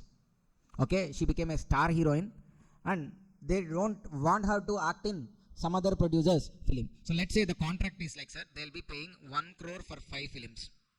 Okay, 1 crore for every film. Okay, and then the contract is for 10 films in 10 years. 10 years. The contract is for what? 10 films in 10 years. So she will be acting in 10 films in a span of 10 years. And you understand, sir? Now, what they are saying, like, in this, until these 10 films are going to complete, she shall not act in any other film also. For that extra, they are paying another 2 crores. Okay, so now this 10 crores is paid for what? Doing an act. Whereas the other 2 crores is for what?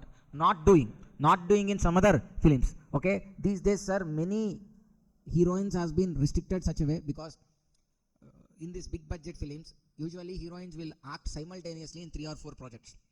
Okay, so when they are acting 3 or 4 projects simultaneously, the schedule is not going to be adjusted. So in all these big budget films, they are taking the heroines, or they're inserting a clause stating like, for this 1 year period of time or for this 2 years period of time until this film completes, you should not act in any other film. Okay, so certain part of their consideration is for acting that film, whereas the other part of consideration is for what? Not acting in any other film. So both are called as what? Consideration only, for doing an act and even for forbearance to act or for not doing an act. Works contract. What is called works contract? Works contract means it's a contract related to immovable property. Works contract only related to immovable property. It involves both supply of goods and services. Works contract means a contract related to immovable property, and it involves both supply of goods and services. Then taxable person. Who is called a taxable person? Taxable person means a person who is registered or who has the liability to register. If you are already registered under GST, then you are a taxable person. Not registered, but still you have the necessity or requirement to register under GST. Then also you are called as what? Taxable person. Then the next one is about distinct persons. What is called distinct person, sir? When a person, because of any reason, when a person is having multiple GST registrations, sir, me, a single person only, na? Or a company, individual, HUF, AOP, BOI, all these are called what? Persons. Now, me as an individual, one person. So, if I am having more than one GST registrations, let's say I have 3 GST registrations. In AP, 2 GST registrations. In Telangana, 1 GST registration. Total, I am having how many? 3 GST registrations. Sir, all these 3 are my businesses only. All these 3 businesses make money that relates to me only. But still, for the purpose of GST, we should consider all these 3 businesses as a separate person. All these 3 belongs to me only, na? But still, since I'm having 3 GST registrations, each of such registration has to be treated as a separate person. Has to be treated as a separate person. So where a person has registration in one state and is required to register in another state, where a person has, sir, I'm having already registration in Andhra, and let's say I need to register even in some other state, then how many registrations I'm having? More than one. 2 registrations I'm having now. Then each of such registration has to be treated as what? Distinct person. Then where a person has registration in a state, in Andhra I'm having registration, and obtains another registration for another branch or place of business in the same state. So in the same state only I'm having 2 branches. For 2 branches I took 2 separate registrations. Then also they have to be treated as what? 2 distinct persons. Then each of such registration has to be treated as a distinct person. Then principal. Who is called principal, sir? Principal means a person on whose behalf agent supplies or receives goods, services, or both. Principal means what? Principal means a person on whose behalf agent supplies or receives goods, services, or both.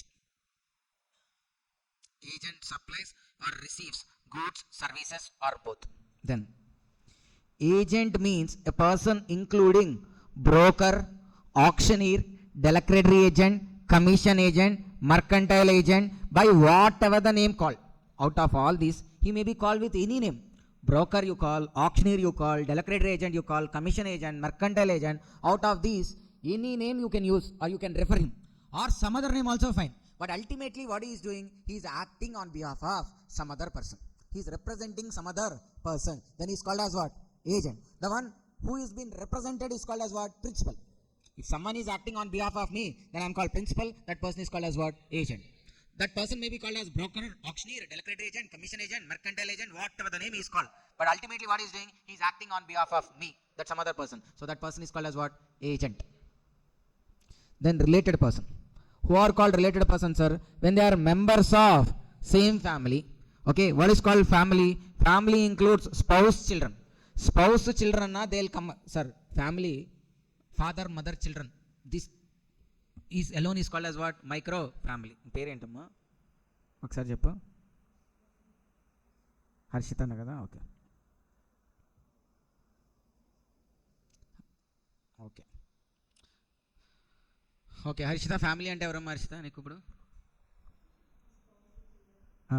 Okay, అప్పుడు నీకు ఇంకా spouse రాలేదు కాబట్టి ఏం చేయాలి నువ్వు? ఏం చెప్పాలి నువ్వు మీ సిబ్లింగ్స్, ఫాదరు, మదరు కలిపితే ఫ్యామిలీ. ఓకే, అప్పుడు మీ ఫాదర్ ఫ్యామిలీలో.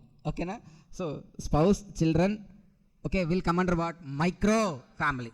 Okay, see if it is micro family, they are always part of family irrespective of whether they are dependent or independent. When they are like parents, brothers and sisters, grandparents, they'll become part of family only when they are dependent. Okay, if they are independent, then they are not part of your family. So your parents are not part of your family as per GST if they are independent. Your brothers and sisters are not part of your family when they are independent. Okay, same grandparents also. Then such persons are then next one, sir. One person is acting as officers or directors of one another's business. Sir, understand? One person is acting as director or officers of one another's business. Understand? See, in Ishwar Private Limited, Ishwar is what? Director. Whereas in Parvati Private Limited, Parvati is acting as shareholder. Then both of them are like what? Related persons only. Because both of them are acting as directors of one another's business. Then such persons are legally recognized partners. It's a partnership firm. It has a deed executed and they are legally recognized partners. A, B, C, D are 4 partners. Then all these 4 are what? Related persons. Then such persons are employer and employee. When they are employer and employee, then also they are called as what? Related persons. Then when there is greater than or equal to 25% of voting power. So in a company you are having more than or equal to how much, sir? 25% or equal to 25%. Then you are also called as what? Related person. Then one enterprise controls other. Where one person can control others, then also they are called as what? Related person. And then the last one, when they are acting as a sole agent or distributor of others. Okay, so I manufacture certain products. Those products will be distributed by X. Now X will only sell my products. He will not distribute anything. Any other product he will not sell. He will only sell my products only. Then he, such X and me are also called as what? Related persons. Okay, so with this we completed definitions part also, sir. Okay, so now we'll be going on to section 7. Sir, 1, 2, 3, 4, 5, 6 sections. Like 1 is about title and applicability. Title is what? Sir, throughout our inter-level classes, we'll be discussing CGST Act only. Okay, the complete part we are discussing is from CGST Act only. We are not discussing SGST and IGST.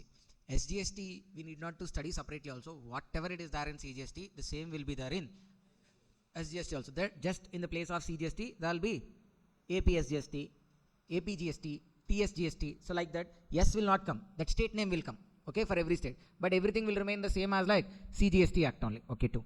IGST Act, sir, there will be some different provisions in IGST Act, but that we will not be learning in inter-level. We'll discuss that in the final part only. So title and applicability. Definitions. Certain definitions we already discussed and others which are needed will be discussing that time. Then officers under CGST Act. Who will be appointing those officers? What are the powers of them? Whether they can authorize their powers to someone else? All these are like the procedural aspects, again not relevant in the inter-level. So directly we are going to what? Section 7. So section 7 has 7 subsection 1, 7 subsection 1A plus schedule 2 plus 7 subsection 2 plus schedule 3. Sir, what is like The role of section 7 subsection 1 is like to decide whether a transaction is called as supply or not. 7 subsection 1 is what it decides, whether a transaction amounts to supply or not. Okay, what is supply? Sir, to attract GST, to apply GST, supply is a event that should have been happened. Only on happening of supply, the GST can be triggered.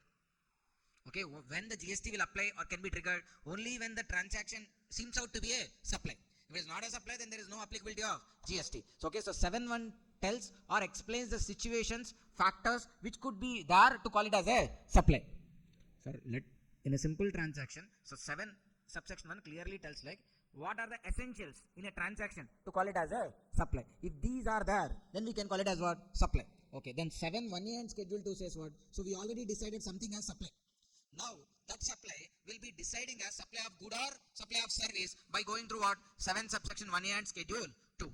Then again we'll go to 7 subsection 2 and schedule 3. So what will decide in 7 subsection 2 plus schedule 3? In 7 subsection 2 and schedule 3 we will be deciding, even though it is a supply, certain cases will not even treat them as supply. I mean they are under the negative list. So understand, in 7 subsection 2 along with schedule 3, if something is mentioned there, it might have all the essentials to call it as supply. But still, since it is mentioned in negative list, you can't call it as a supply. Okay, they are deliberately kept there, that they shouldn't be treated as supply. Okay, first answer, 7 subsection 1. 7 subsection 1 clause A, clause A, clause B and clause C. 7 subsection 1 clause A, clause B, clause C. So first 7 subsection 1 clause A. What does it say? Supply includes, to call it as supply, it includes what? Sale, transfer, barter, exchange, license, lease, rental, disposal. So supply means it's not they are only taking some transactions, they are taking like sale transactions or supply. If it is a transfer, so what is the difference between sale and transfer? There is no much difference, sir. Both are like same only. Okay, if there in capital gains we'll use the word transfer. Here we'll be using the word sale, but both are like same only, sale, transfer. Then barter, what does it mean by barter? Exchange of goods. Then what is exchange? Exchange also exchange of goods and services. Barter also exchange only, na? There should be some difference, na? So the difference is like in barter, let's say I given rice or paddy, the other person is giving me wheat, or I gave some rice, the other person given me some service. But the point is, in barter system, what I gave and for that what they gave me, what I given and what I got, both will become the exact consideration. Okay, if any differences are there also, will not consider them. I given 10 kg rice, he given me some 6 kgs of wheat. Then that itself is the exchange system. Okay, sorry, barter system. We don't again check rice price is this much, wheat price is this much, so there is this much difference now. How to settle this? All that will not check. I have rice, surplus rice. He has surplus wheat. So I given some rice to him, he given me some wheat to me. That is called as what? Barter system. Whereas in exchange, money also will get involved, some part. I given my old mobile, sir. Now the shop owner will give me new mobile for the same price. No, right? I given my old mobile and along with some amount if I paid, then he may be giving the new mobile. Again, I am giving my new old car. Along with that some money. Then he is giving me what? New car. So then that comes under what? Exchange. Then license. What is meant by license? Sir, you inspired by watching KGF movie, that you also want some gold mine, you want to extract gold. So you went to JCB operator and you hired some 5 JCB operators and you started digging for gold and all. Is it allowed? No, right? So for that what you need? License, na? So even to dig the sand, also you need what? License. Only when you have a license, then you can do that. So whether they'll give freely that license, you need to pay some money. So that license fee is also what? Supply only. Then rent, lease and rent. Long term na lease, short term na rent. Disposal. What is called disposal? Sir, when you are selling your business itself, let's say you want to close your business, you are selling all your okay, let's say it's like a college, they want to sell them. So when they are selling or when they want to close it, what they do, they'll sell all their benches, all their computers, all their other equipments, furniture, what they are having, they are selling now. That comes under what? Disposal. So because there is no going concern there. In the usual course of business, when they sell stock, that comes under what? Sale. But in the event of closure, or even though it's running, when they are selling any kind of assets then that comes under what? Disposal. So, okay, so supply includes what? Sale, transfer, barter, exchange, license, lease, rental, disposal, carried out by A. Who have done this transaction? Taxable person. Why he did this? For a consideration. Supply includes sale, transfer, barter, exchange, license, lease, rental, disposal carried out by a taxable person for a consideration in relation to goods, services or both in the course or furtherance of business. Okay. So Bharat is selling air conditioner from his house. Bharat is selling air conditioner from his house. So when he is selling air conditioner, yes, old air already used for 2 years, 3 years. Now he is selling that air conditioner. Okay, he is selling, comes under sale. Okay. He is a CMA into practice, is a taxable person. For a consideration, yes, some 5,000 has been paid, consideration is there. Old AC also it is called as what? Good only. But the last one is missing. It's not in the course or furtherance of business. Why? It is an AC installed in his house. Personal related. So if it is office related, then it is what? Supply only. If it is personal related, then it is not supply. Okay, sir? So these 5 points are: supply includes sale, transfer, barter, exchange, license, lease, rental, disposal carried out by a taxable person for a consideration in relation to goods, services or both in the course or furtherance of business. Then 7 subsection 1 clause A. Okay. Any person other than individual carrying transactions with its members.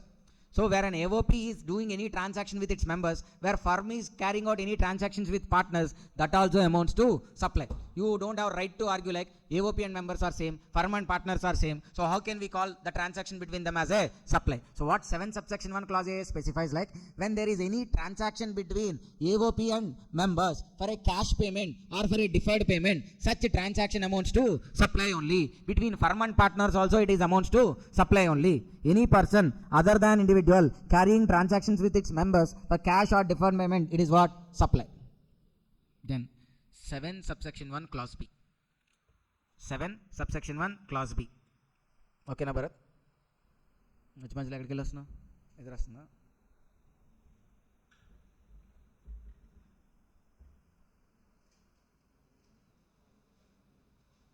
7 subsection 1 clause B. What does it say? Like, import of services amounts to supply even though there is no, irrespective of whether it is in the course of business or not. So first, what is called import? What is called import? Bringing goods or services from outside India to India. From outside India to India, it is called what? Import. Okay. So where there is any import of service, it amounts to what? Supply. Sir, usually in the general case, what we said, to call it as a supply, it should be in the course or furtherance of business. But if it is an import of service, even though not related to business also, still we can call it as what? Supply. Import of service amounts to supply irrespective of business related or not. Okay. But provided what should be there? Consideration. Consideration should be there for sure. Whether it is related to business or not, but still it amounts to what? Supply. Import of service for a consideration is a supply, whether it is related to business or not related to business. Then 7 subsection 1 clause C. It talks about transactions which are treated as supply even though there is no consideration. Okay, this is a separate question, sir. This can be called as like transactions which are treated as supply even though there is no consideration, schedule 1, and even they can be called as deemed supplies. Okay, usually only when there is consideration we'll call it as supply. But there are 4 situations, only 4 situations where we can call it as supply even though there is no consideration. So now the question is, what are those 4 transactions? Okay, see.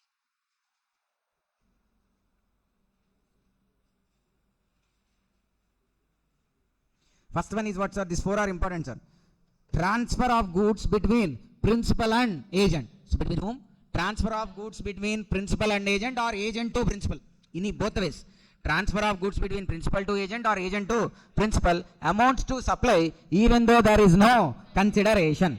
So between whom it amounts to supply even though there is no consideration? Between principal and agent, if there is transfer of goods, goods and services, only goods.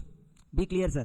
If there is any transfer of goods between principal and agent or agent and principal, even though there is no consideration, it amounts to supply. But however, the deciding factor is invoice. See, the decide whether principal and agent relationship exists, invoice is the determining factor. See, sir, here this situation 1. Principal sent goods to agent and agent sold those goods to customer. Now the question is like what? Principal transferred goods to agent na? As per above point, what it happens? Any transfer of goods from principal to agent, it amounts to what? Supply. But the clarification said like what? It amounts to supply based on invoice. Here, principal transferred goods to agent. Fine. But principal didn't raise the invoice to agent. What he did, he straight away raised invoice directly to whom? Customer. If that is the case, it's not a supply. Just because you transferred goods from principal to agent, it can't be called as supply. Along with transfer of goods, what should have been happened? Invoice should also have been raised by principal to agent. Then it is called as supply. Otherwise, it is not to be treated as a supply. So situation 2C, principal sent goods to agent. Even invoice also raised by principal to agent, even though there is no consideration. Then it amounts to what? Supply. First point, sir. What is first point under schedule 1? Transfer of goods between principal and agent amounts to supply even though there is no consideration. However, invoice is the deciding factor for principal and agent relation. Then second one. Supply of goods, services or both. Sir, here what they are referring? Supply of goods, services, both. First point, only goods. Supply of goods, services or both between related persons and distinct persons amounts to supply. Supply of goods, services or both between related persons and distinct persons amounts to supply even though there is no consideration. Sir, among whom? Related persons and distinct persons. Who are called distinct persons? Who are called distinct persons? When a person is having multiple registrations, he has only one PAN number, but having multiple GST registrations, then each of such GST registration has to be treated as a distinct person. Fine. Then related persons means members of same family, employer-employee, legally recognized partners, more than or equal to 25% voting power, okay, controlling power, or else like they are like officers or directors of one another's business. So those are related persons. When there are any goods and services or both transferred from one related to another person, even though there is no consideration, it amounts to what? Supply. Supply of goods, service or both between related persons and distinct persons amounts to supply even though there is no consideration. This is what? Second point. And third point. Here there is a exception, sir. Proviso. What is the exception? Sir, employer and employee related persons or not? Employer and employee. So employer, if he gives anything without consideration to employee. Sir, second point what we said? Transfer of any goods, services or both between related persons and distinct persons is supply even though there is no consideration. Let's say your employer giving you a gift. Sir, gift na usually with consideration or without consideration? Without consideration. Your boss, your employer giving you a gift without consideration. So now as per second point, you both are related persons. He given you something without consideration. It is also called as what? Supply. But it's so hard, sir. Let's say your employer giving you a sweet packet. It's also a good. No consideration. So it amounts to what? Supply only. Okay, so for giving sweet packet, biscuit packet also from employer to employee, if it is treated as supply, it is too harsh. Okay, from the provision. That's why they given an exception stating like where employer is giving gift to employee, only if the aggregate value in a financial year for each employee exceeds 50,000, then you should treat it as supply. Otherwise, you need not to treat it as supply. Let's say for every festival, your employer giving you a sweet packet. Sweet packet worth 1,000. Sir, in a year, let's say some 10 festivals are there, major festivals. How much it is worth? 10,000 only, which is less than 50,000, not a supply. Sir, every festival is giving you a gold ring, sir. Okay, 40,000 let's say. Okay, 3 festivals are there in the year. 3 major festivals he has given. 3 into 40, 1,20,000. More than 50, within 50. Then the total 1,20,000 has to be treated as supply only. Within 50, not a supply. More than 50, it has to be treated as what? Supply. Full amount has to be treated as what? Supply. Okay, na sir? Second point is what? Supply of goods and services or both between related persons amounts to supply even though there is no consideration. The only exception is like where employer giving any gifts to employee and the aggregate value of such gifts given in a financial year for each employee is within 50,000, then it is not a supply. Then, third one. Permanent transfer or disposal of business assets on which ITC availed. Permanent transfer or disposal. So first of all understand, in the beginning itself I said ITC is to eliminate double taxation. So in another way, when you took ITC, you should use those assets for your business only. You should not send them out of your business. Let's say I purchase stock. Then on that I availed ITC and I am selling them in the course of my business. Whereas if I purchased air conditioners, TVs, benches, all these are like what? Fixed assets. Now fixed assets, now what is the nature? I should use them for a certain period of time. So now I purchased, availed ITC on them, but I am not using for a specified period of time. Sir, when they given ITC on these capital items, which are going to be used for some 4 years, 5 years, they are giving ITC to me with a faith that I am going to use those assets for a certain period of time. But am I doing that? Without doing that, I am just sending those assets from my business. Sir, sending could be in any ways. It could be by way of donation, it could be a gift, it could be personal use, it could be theft, it could be damage, any of these reasons, but out of all these reasons, that asset is no more in my business, is went out of my business. Let's say, sir, I donated, so I'm not using for my business. I gifted, not using for my business. I transferred to my residence, personal use, again not using for business. Theft, then also not used for the purpose of business, or damaged. So in all these cases, it comes under either permanent transfer or disposal. Initially, at the time of purchase of these things, if you availed ITC, subsequently when they were not sold in your business, they were removed with this permanent transfer or disposal, then it amounts to supply, even though there is no consideration. Sir, for my shop, I purchased 3 TVs. And on these 3 TVs purchase, I availed ITC. Okay, but afterwards what I am doing, out of these 3 TVs, 1 TV I donated to an orphanage home. 1 TV I taken it to my house. The other TV I gifted it to some of my friend. So 3 TVs, I took ITC. If I took ITC, I should have used for what purpose? Business. But I did used for business purpose? No. That's why, even though no consideration on gifting them, donating them, or transfer to my resident, still I'll treat it as what? Supply. And again it will get taxed. 3 points, sir. First point is what? Transfer of goods between principal and agent, even though there is no consideration, which is the determining factor. Invoice. Second point is what? Supply of goods, services, or both between related persons or distinct persons amounts to supply, even though there is no consideration. There is an exception. Proviso. What does it say? Where employer gifts to employee and the aggregate value of gifts in a financial year is within, then also it is not a supply. Third one, where there is any permanent transfer or disposal of business assets. Sir, see, permanent transfer or disposal of what? Business assets on which ITC claimed amounts to supply, even though there is no consideration. Then the last fourth one, sir, import of service. Sir, import of service with consideration, it is a supply. Where it is mentioned? 7 subsection 1 clause B. Here they are referring about what? Import of service without consideration. Okay, so if you import service with consideration, then blindly it is a supply. Without consideration, still it could be called as what? Supply. But there are 2 conditions for that. First one, supplier and recipient should be related persons. And then it should be in the course or furtherance of business. Import of service without consideration also supply only. What are the points to be checked? Supplier and recipient should be related persons, and it should be in the course or furtherance of business. So when they ask about schedule 1, these 4 points you should write.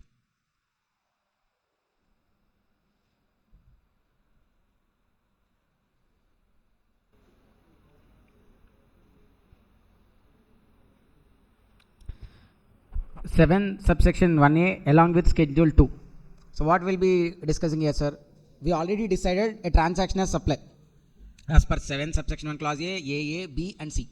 Now we'll be discussing about what? Whether such supply amounts to supply of good or supply of service. Okay. So what is the important here, sir? We should check whether ownership or title has been transferred.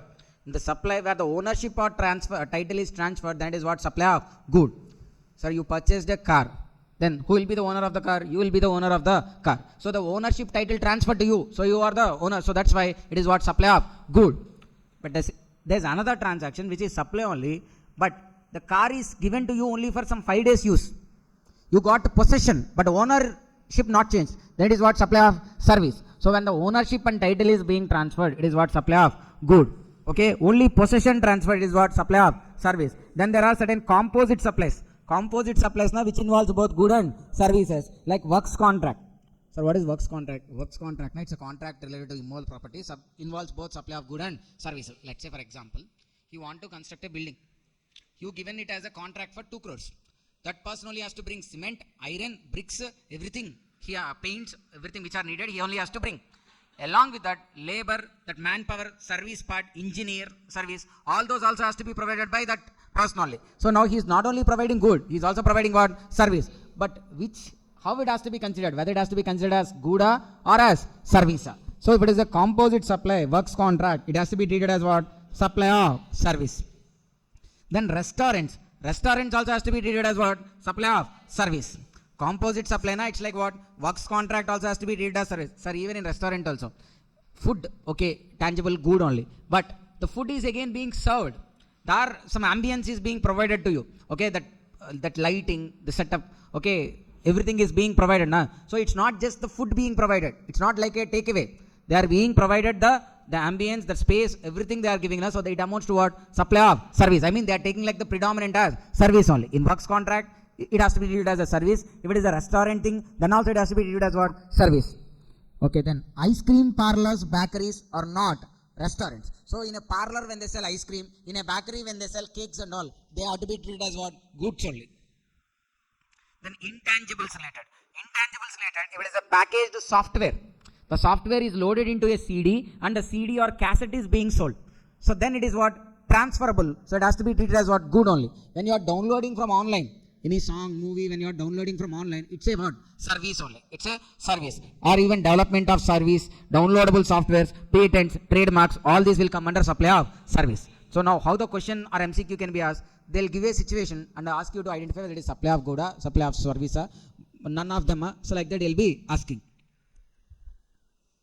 Then 7 subsection 2. What is about 7 subsection 2, sir? Negative list. Transactions which are treated as neither supply of goods nor even supply of service. Transactions which are treated as neither supply of goods nor even supply of services. First one. Funeral, burial, crematorium, mortuary services, including transportation of the deceased.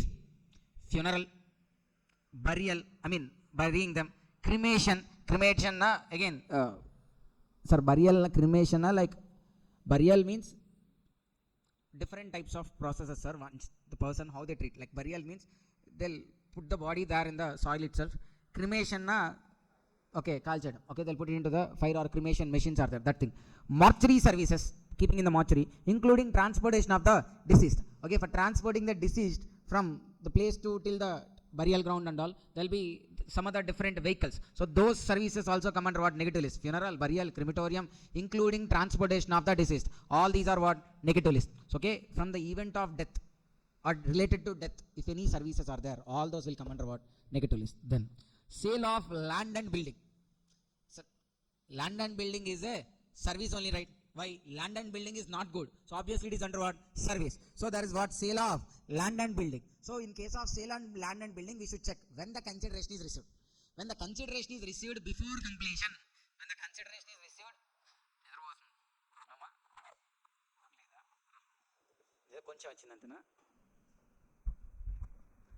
where consideration is wholly or partly received before completion.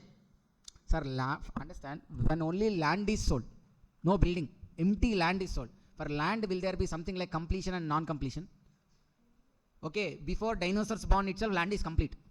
Now again, there is nothing to get, land has to be completed. So land is always complete only. For building only, there will be completed or not. So when a vacant land is sold, it is always in negative list.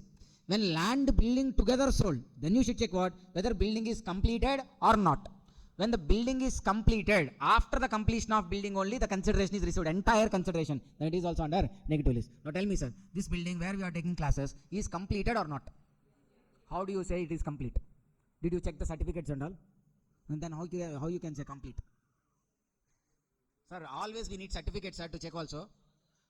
Okay, we can see, right? We already started using it. Once we started using it, it's always like what? Complete only. So since this building is completed, now if we are selling and we receive any consideration, when we are receiving after completion only, so it is not a supply, covered under negative list. Where the consideration either wholly or partly received before completion.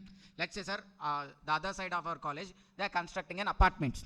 They just kept the layouts, okay, the plan layouts, or else like at least the pillars has been laid. Now, you purchase the flat there, some third floor, east facing, some flat you purchase for 40 lakhs. Understand? Now, building completed? No. But you purchased the flat and paid some 10 lakhs also as advance. So, the consideration either wholly or partly received before completion. Then it is a supply. Otherwise, it is not a supply. Okay, sir, if it is a supply of good, supply of service. Sir, you are paying 40 lakhs only for construction service, for both goods and services together. Because he only has to provide cement, iron and then construction also. So you are doing it what? Works contract. So works contract is what? Supply of service. So where consideration wholly or partly received before completion, treated as works contract, supply of service. Where entire consideration received after completion, not a supply, treated as what? Schedule 3. Then actionable claims other than specified actionable claims. What are called specified actionable claims? Specified actionable claims means betting, gambling, casinos, horse racing, lottery, online money gaming. All these specified actionable claims are what? Supply all. Okay? Betting, gambling, casinos, horse racing, lottery, online money gaming, all these has to be treated as supply. Other than these, other actionable claims, promissory notes, checks, demand drafts, those are not supply. Sir, what are the points in negative list? Funeral, burial, crematorium services, land and building, actionable claims. Actionable claims other than specified.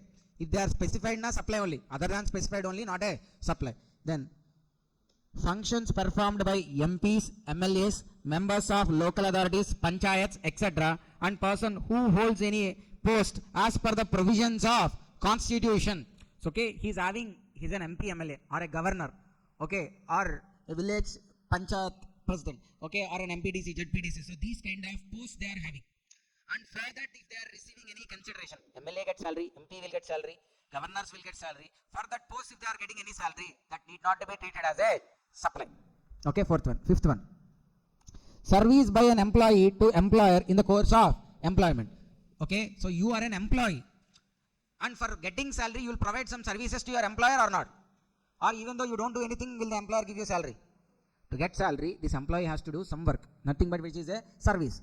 For his service in the contract of employment, if he is getting salary, that is not a supply. But other than contract of employment, he is providing extra service also. For that, a separate consideration is paid. Sir, job separate and extra work you are doing. For that, he is paying you extra other than salary. Then that is what? Supply only. Sixth one. Services by Supreme Court or any court or tribunal. Services provided by Supreme Court or any court or tribunal. Sixth point. Seventh point. First, lead insurer, co-insurer, sir. Understand, lead insurer, na, sometimes, sir, where if it is a project where high risk is involved. Okay, let's say, sir, for Reliance Petroleum or Reliance is one of the main business, Reliance Industry is one of the main businesses like oil refining. They'll have oil refineries. Okay, almost 50-60% of the oil which comes to India will be refined by Reliance oil refineries only. So how big their refineries are? For them, insurance company is giving insurance policy. See, if at all some fire accident happens in the oil refinery, okay, nothing will be there. It's okay, the whole machines, everything, there will be thousands of crores loss.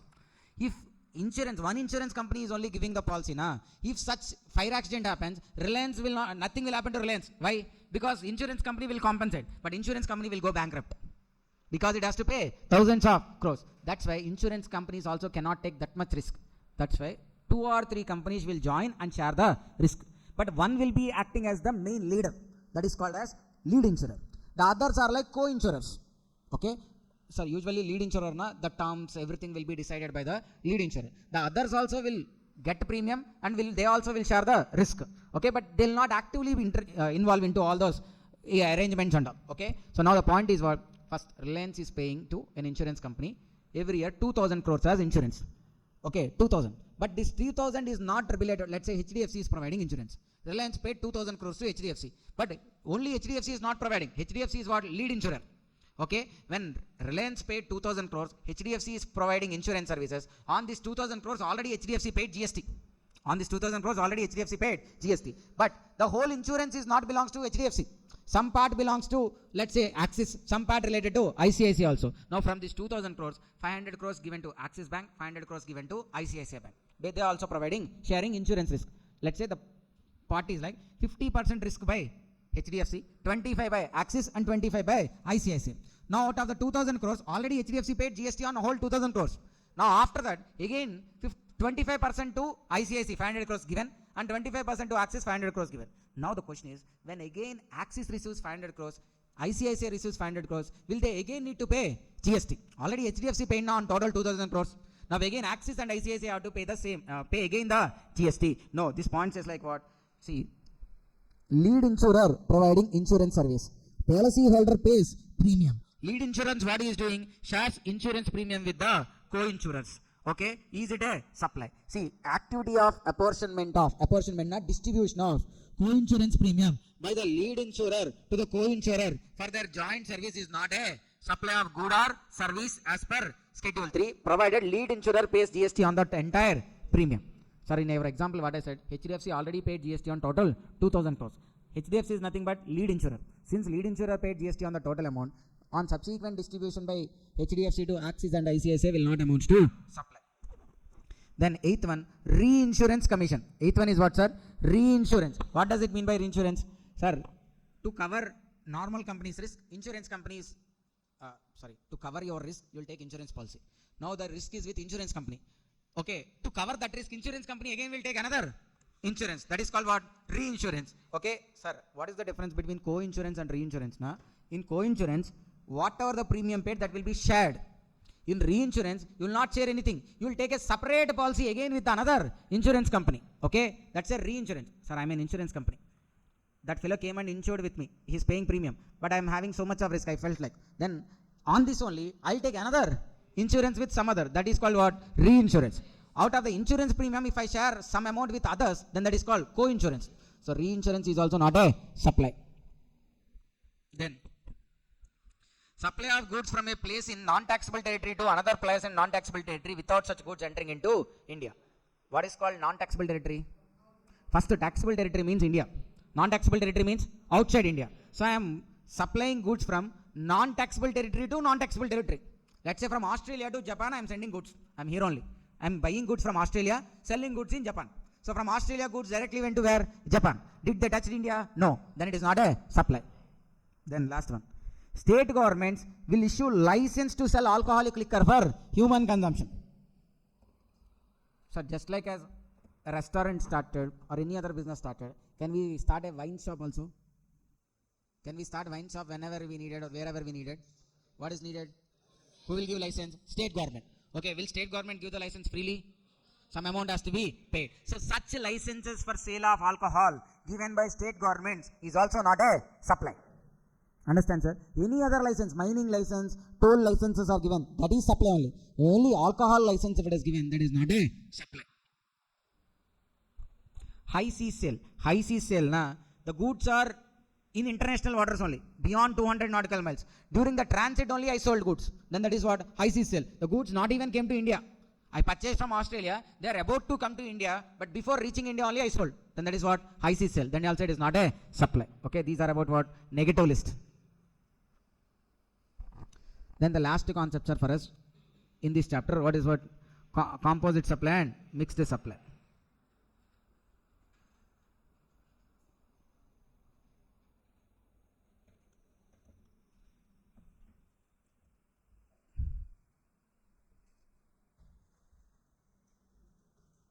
So first two chapters, sir, in any case, in any worst case, together there will be 18 marks.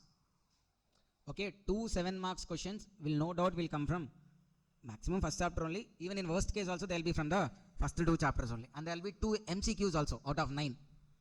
So the 2 MCQs, 4 marks and another 14 marks, 18 marks will come from here only. So what is called composite supply? Sir, first either composite supply or mixed supply.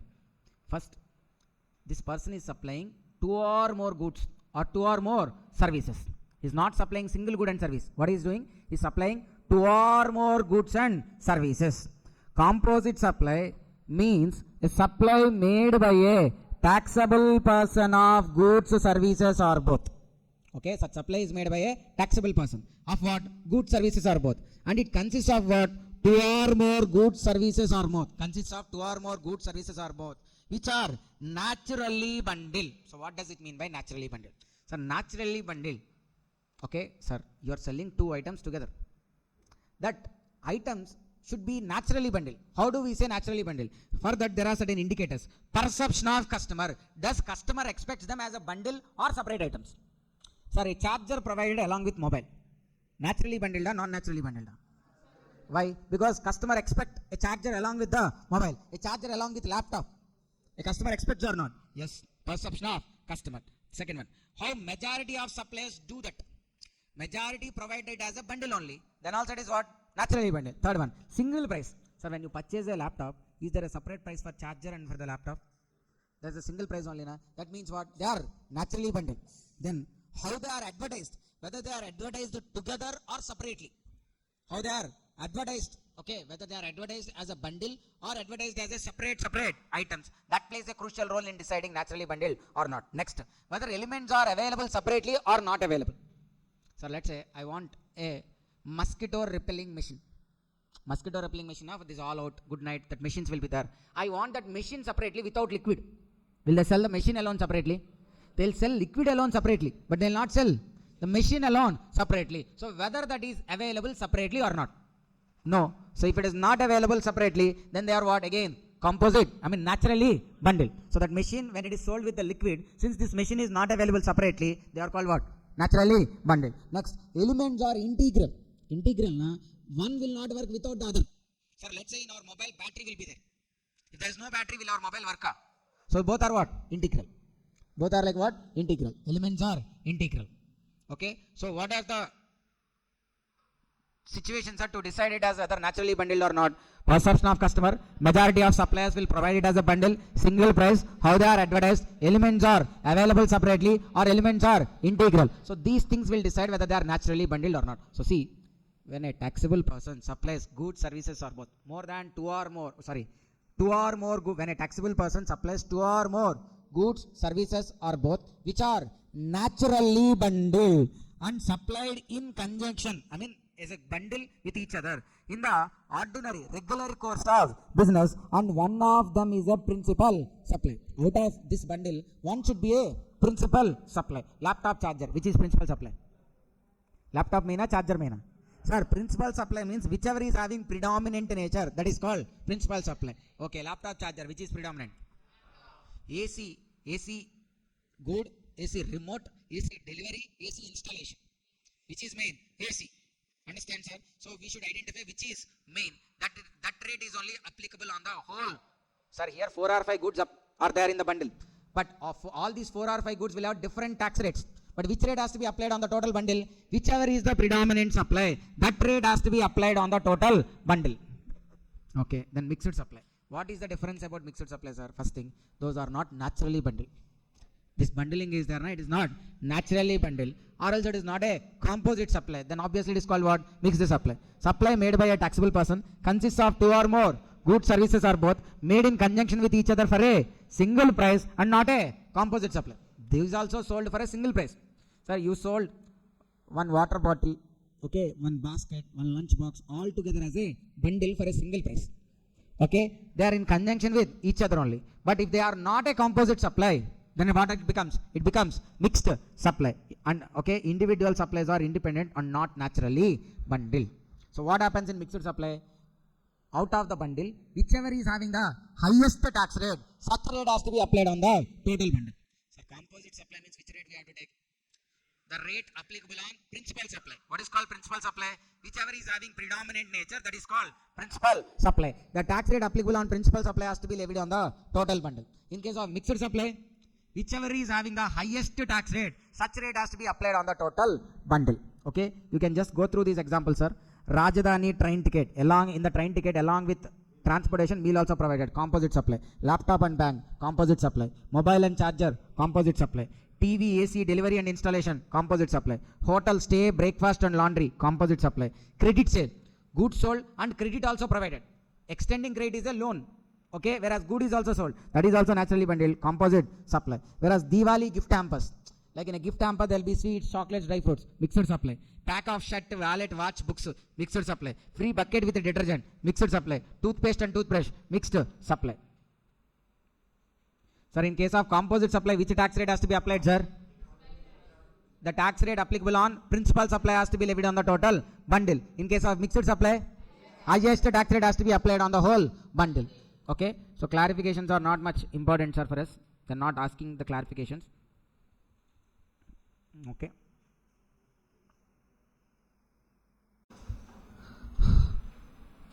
See, the total 6 related topics we have discussed. Question number 6. Now, this charge composition scheme, time of supply, value of supply, all these are relevant to what?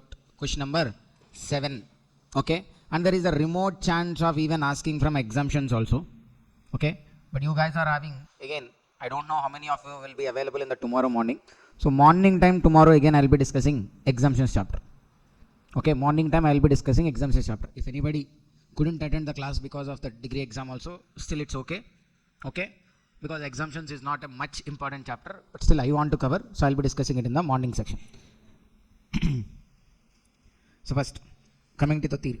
Exempt supply. Sir, in charge chapter 9 subsection 3 RCM, those RCM provisions are of important. Mostly the question is asking from those RCM points only if it is related to charge, or else they'll ask a question on composition scheme applicability and how the tax has to be computed under. See, first of all, the definition is about exempt supply. What is called exempt supply? Exempt supply means supply of goods, services or both which attracts nil rate. Which attracts nil rate. So nil means Sir, understand, nil, 0 are not same. Nil is different, 0 is different. See, you could see here also, nil rated supplies, 0 rated supplies, the difference also. What are nil rated supplies, sir? The supply of goods for which the tax rates itself is nil. Supply of goods, services or both for which the tax rate itself is what? Nil. 0 rated supplies na, the export of goods, services or both or supplies to SEZ. Sir, nil rated na, these are certain essential supplies. Okay, I mean the government thought or the council thought like these are very much important for us. That's why they rated them itself as what? Nil rated. Whereas 0 rated na, they have an actual tax rate, 5%, 12%, 18%, there is tax rate. But why we are considering as 0? Because you are exporting, because you are supplying to SEZ, instead of the actual rate, we'll consider them as 0 and will not tax. To encourage exports and to encourage those supplies to SEZ, they are taxing it at a 0 rate. Actually, it should have a, if you take actually, there is a different tax rate also. But still, because it is an export, we are taking it as 0 rate. Whereas nil rated na, there is no different rate also. The rate itself is nil. Okay, what is the much more bigger difference na? Nil rated supplies are part of exempted supplies. If nil rated na, we need to consider them as what? Exempted.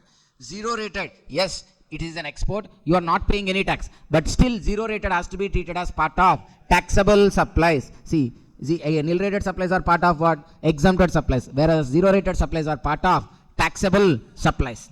Okay, then non-taxable supplies.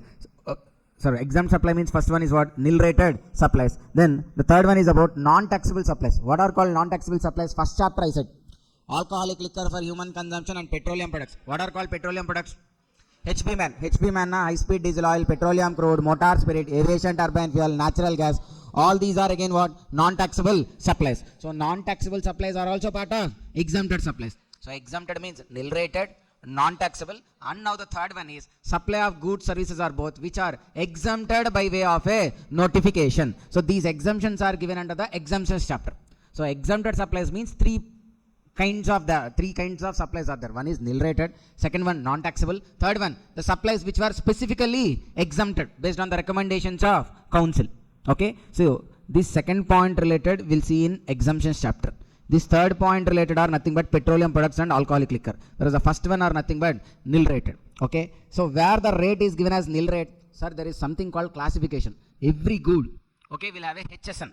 HSN means what? Harmonized system of nomenclature. So every good will have a HSN, description of such good, and then there will be a tax rate. There instead of rate, they will mention it as what? Nil. Then they are called as nil rated supplies. 0 rated, it doesn't mean there will be 0. Understand, sir? There will be some tax rate, 5%, 12%, something. But since they are being exported or supplying to SEZ, instead of that actual rate, we are taking it as what? 0. So those are what? 0 rated supplies. Then the definition is about aggregate turnover. The definition is about what? Aggregate turnover. What is called aggregate? Total. Aggregate is nothing but total. Turnover means sales. So nothing but we'll be calculating here total of sales. Okay. And it has to be computed pan wise. What does it mean by pan wise? Sir, A Limited is a company. A Limited is a company. It will have only one particular PAN number. But it has branches in AP, Maharashtra, Tamil Nadu, Telangana. Okay. So now since all these branches are in different states, definitely they'll have separate GST registrations. Sir, within the state you have multiple branches also. There is no compulsion that you have multiple registrations. But when you are operating in multiple states, multiple branches in multiple states, then you should have separate registration in each and every state. So that's why they have a separate registration in AP, Maharashtra, Tamil Nadu, Telangana. Okay, they have multiple registrations in all these 4 states. Okay, now PAN wise we have to do, not registration wise. So PAN wise we have to do now, we need to add the turnover of branch 1, branch 2, branch 3, branch 4. Then that is called as what? Aggregate turnover. Okay, na sir? Sir, if at all they ask about state turnover, okay, then for a state we'll calculate separately. Aggregate turnover na, whole India wide we have to calculate. If you have 10 branches, take the total of 10 branches. Whereas state turnover na, within the state how many branches are there, find out. Those only you need to add. Okay, here aggregate turnover means how much, sir? 20, 15, 35, 45 plus 25, 70 lakhs, which includes turnover of all GST registrations linked with the same PAN. Then inclusions. Aggregate turnover means, sir, turnover means what? Sales. Sir, simple logic, sir. Whether on that tax is there or not, exempted or not, whether it is within India sale or export. First of all these, as per accounting, you understand. on that GST is there or not, or it is exempted or not, it is export or within sale. But first of all these are what? Sales only. You will pass what? Sale entry only. If it is a taxable sale, then you will even collect tax. If it is an exempted sale, you will not collect tax. Okay, if it is an export, again you will pass the same kind of sale entry. Ultimately, you will pass the same sale entry. All these will be credited to the P&L only. Okay, sales. So that's why you will include taxable supplies also, exempted supplies also, zero rated supplies also. Okay, as per accounting, all these three are not different. Because even though there is tax or not, it is a primarily it is a what? Sale. Sale now it is what? Turnover. That's why taxable supplies, exempted supplies, zero rated supplies, all these three has to be included. Fourth one, supplies made by agent on behalf of principal. Sir, if something is done by agent, then on whose behalf he is doing? Principal. That's why the sale made by agent also has to be counted to whom? Principal. Understand, sir? If agent is working on behalf of principal, then the sale made by agent also on behalf of whom? Principal. That's why added to the turnover of principal. So supplies made by agent on behalf of principal. And the fifth one, sir, interstate supplies between distinct persons. Within the state, need not to add. When we need to add? Only when it is interstate supplies between distinct persons, we need to include it in the aggregate term. If it is intrastate, no need to add. Okay. So what are the inclusions for aggregate turnover? Taxable, exempted, zero rated. Sir, exempted means how many will come? Exempted includes what? Exempted supplies means nil rated supplies, non-taxable supplies, supplies which are exempted by way of notification.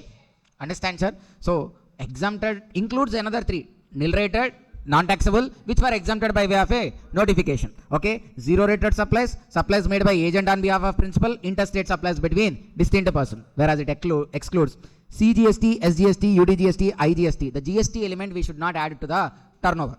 Sir, when the goods are sold, the seller will get not only the sale amount, even tax amount also will collect. But in turnover, you don't include tax amount. Okay, so exclude the tax amount. And then inward supplies on which tax payable under RCM, that also you don't include. Sir, usually on sales, the seller has to pay the tax. If it is RCM means what? Reverse charge mechanism. If it is reverse charge mechanism, now who has to pay tax? Recipient. Recipient only has to pay the tax. So inward supplies on which a tax payable under RCM. Just because he is paying tax, because RCM applicable, it need not to be added to his turnover. Why? Because it is an inward supply. Sir, inward supply means purchase or sale? Purchase. What we are calculating here? Aggregate turnover, nothing but sales. So this inward supply on which tax payable under RCM we shall not include. Then value of exempt supply. Sir, here we said what? Exempt supplies also include. But this side we are saying again exclude exempt supply. So all the exempted supplies you add except interest.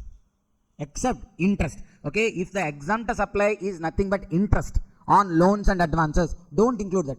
Rest all other exempted supplies you can include it in the aggregate turnover. See, value of exempt supply by way of providing loans and advances, and the consideration for loan and advance is what? Interest. Okay, if the exempted supply is interest or discount, don't add it to the aggregate turnover. Other exempted supplies and all you can add.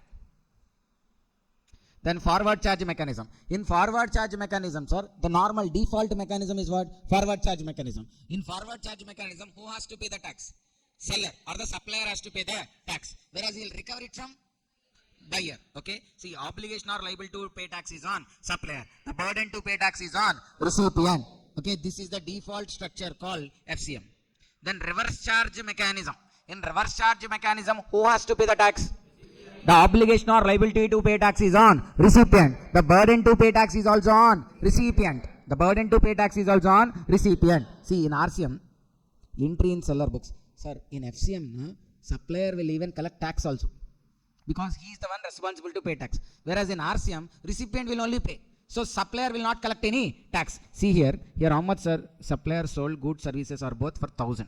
So recipient will pay how much? 1,000 only.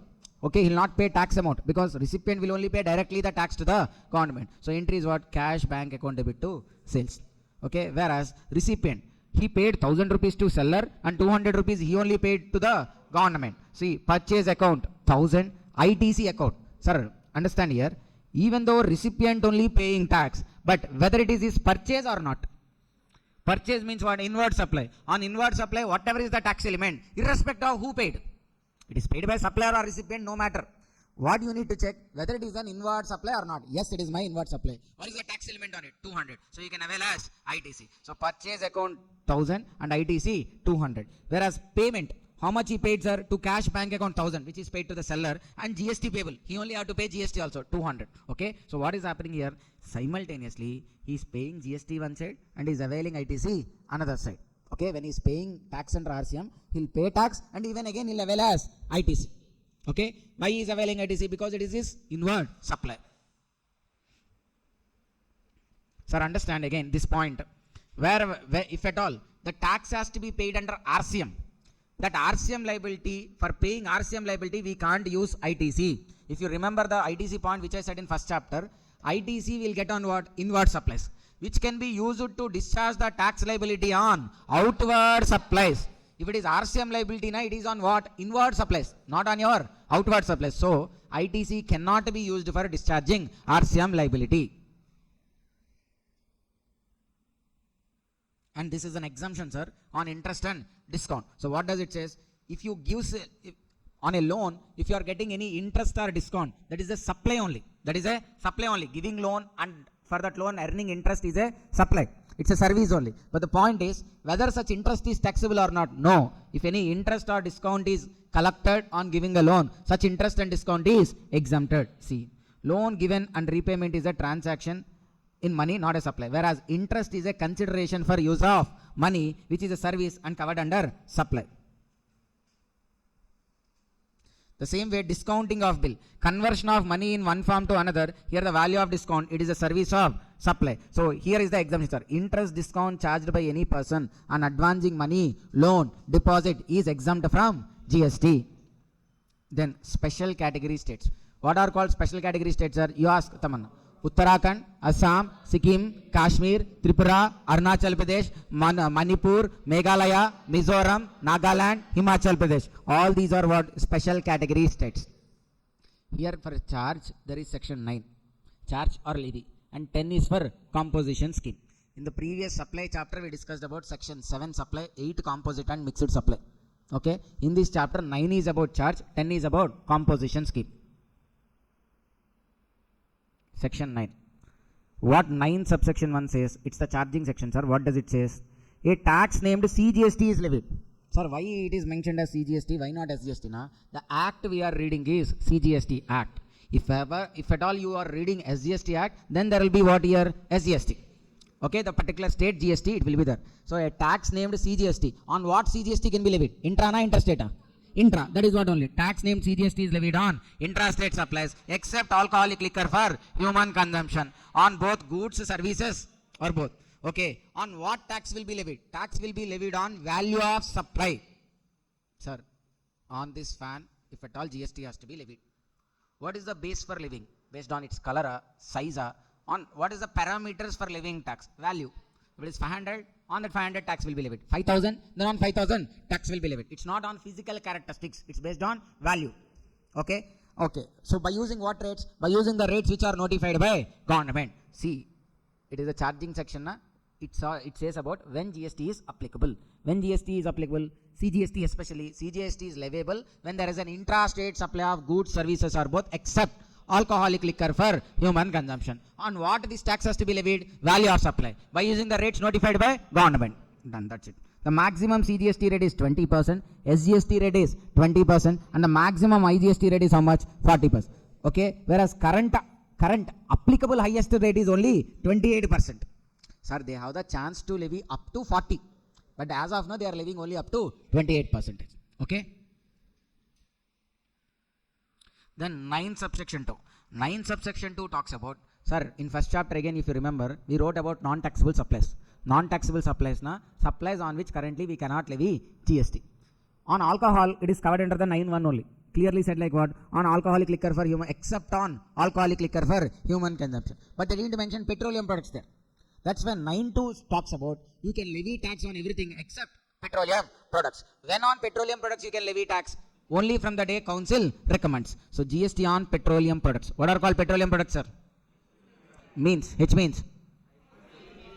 P for. M for. A for. And N for natural gas. Okay. So GST on petroleum products except on these can be levied only from the date notified by government on recommendations of council. Then 9 subsection 3. What does 9 subsection 3 talks about? On notified goods and services, RCMA is applicable. Okay, this 9.3 is much important for exam. Okay, there's a list of transaction goods, some 8-9 transactions are there, services some 23-24 transactions are there. From them, some 3 or 4 points they are picking and they are asking it as a 7 marks question. Okay, first 9.3, goods on which RCMA is applicable. BD wrapping leaves. These are also called as what? Tendu leaves. Okay, the BDs. Okay, Telsa, Bharat, you know BDs? Are there any in pocket? Huh? Charan, you are having a gutka, panparak, tambaku. Okay, BD wrapping leaves. Okay, these leaves, in these leaves, they'll put tobacco powder and wrap it. Okay, those are called BD wrapping leaves. Sold by whom or supplied by whom? Agriculturist to a registered person. Then RCM is applicable. Both are agriculturists, na, then not RCM. Okay, both are registered persons, na, then also not RCM. The supplier should be agriculture person and the recipient should be a registered person. Then RCM is applicable. Second one, tobacco leaves. Again, supplier agriculturist, recipient registered person. Then RCM is applicable. Third one, silk yarn. You know silk yarn? Okay, how silk yarn will be produced, sir? Silkworms. Okay, the silkworms are first, they'll feed the food to the silkworms, they'll grow. Once they grow, they'll form as like a cocoons and all. Okay, once they form as like a cocoon, the worm will be sleeping inside. Okay, then these cocoons will be collected and they'll put them into the hot water and the worm inside will die. Then the outer cocoon, so cocoon is nothing but it's a layer created by the silkworm with its saliva. Okay, just like as how the spider creates a web, the same way it will also creates a web for it. Okay, not a web, a cocoon kind of it. From there silk yarn will be developed. Okay, so this is also a kind of agriculture kind of activity only. So the one who is doing such processing, okay, a person who manufactures silk yarns from cocoons, he is selling to whom? Registered person. Again on that also RCMA is applicable. Then raw cotton, the cotton extracted from the plants, the raw cotton sold by whom? Agriculturist to a registered person. RCMA is applicable. 4 points, sir. First one, BD wrapping leaves, tobacco leaves, silk yarn, raw cotton. All these move similar like agriculturist supplying to a registered person. RCMA is applicable. Then cashew nuts, not shelled or peeled.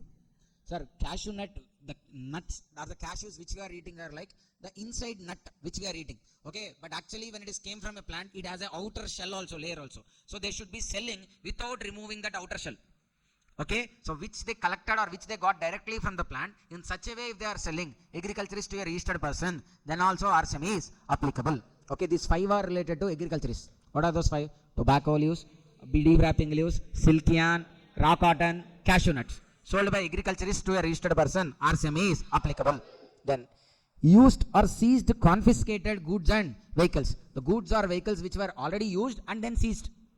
Okay, so certain used vehicles might have been seized by government, either by RTOs or by GST departments, other departments. They might be seizing goods and vehicles. Those seized vehicles they will be selling after some time. When they are selling it to a registered person, then also what? RCMA is applicable.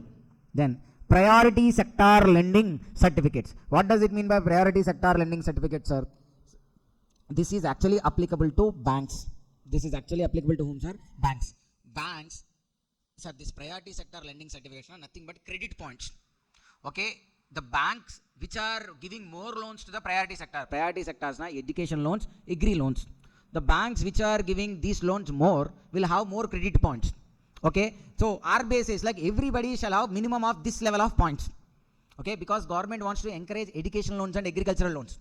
But banks are not ready to give them because banks will not earn much interest from agri loans and education loans, whereas other loans only will give more interest to them.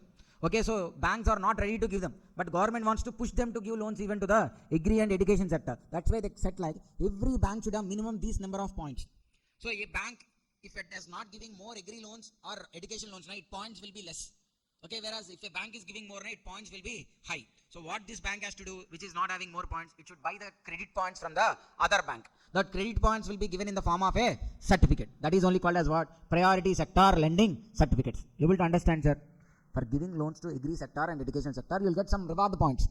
Everybody should have some amount of reward points. Whereas one bank has more reward points, where other bank is not having reward points. If it doesn't have reward points, it will get penalties from RBI. So to to overcome or to be avoided from the penalties, what it has to done? It has to buy reward points from some other bank. Those reward points only will be given in the form of priority sector lending certificates. Okay. So priority sector lending certificates sold by one registered person to another registered person, RCM applicable. Then lottery tickets. Lottery tickets sold by whom? Government. Sir, it's lottery tickets are not much common in AP, Telangana, or even in Tamil Nadu, or even in northern states also. But one state where lottery is more profound, okay, is it Kerala. You can see so many lottery shops on the roads. Okay, just like as mobile shops are there are dedicated shops where they will be selling only lottery tickets. The government only will be authorizing or printing the lottery tickets also. So when government prints lottery tickets, it will be selling them to the agents. Then agents will be again selling to the actual public. Okay, when government printed lottery tickets and selling it to the agents, on that RCM is applicable. That means instead of government, agent has to pay tax under RCM. Edible oils. Edible oils. When an unregistered person is selling to a registered person, then also RCM is applicable. Then the last one, metal scrap. Metal scrap. The scrap from metals. Okay. When it is sold by an unregistered person to registered person, then also RCM is applicable. Edible oil and metal scrap sold by an unregistered person to registered person, RCM is applicable. These are about what? Goods. How many points are there, sir? 10 points. Out of agriculture related, 5 points. What are those? Tobacco leaves, BD wrapping leaves, raw cotton, silk yarn, cashew nuts. Sold by agriculturist to registered person. Then government related, used, seized, confiscated vehicles and lottery tickets sold by government to a registered person in case of used, seized vehicles, whereas lottery tickets not to an agent or distributor. Okay, then 7 done. Priority sector lending certificates by one registered person to another registered person. Edible oil and metal scrap by unregistered person to a registered person, covered under what? RCM. Next one is about services on which RCM is applicable. Services on which reverse charge mechanism is applicable.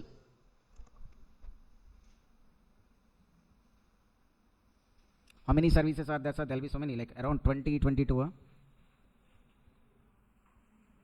19.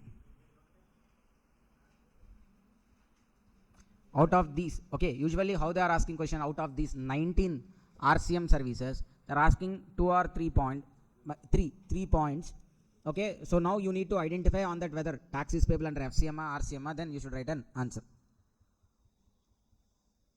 First one, sir. What is the first one? Transfer or permitting the usage of copyrights. Okay. A music composer, a photographer, a music composer or photographer or some other similar kind of services person, he is giving copyrights to a person. Giving copyrights. Copyrights, like they may be transferring permanently or for just usage. For usage, you are just using for that particular purpose only. If it is transferred, you will become the owner of that particular photograph or that particular music, song and all. Let's say, sir,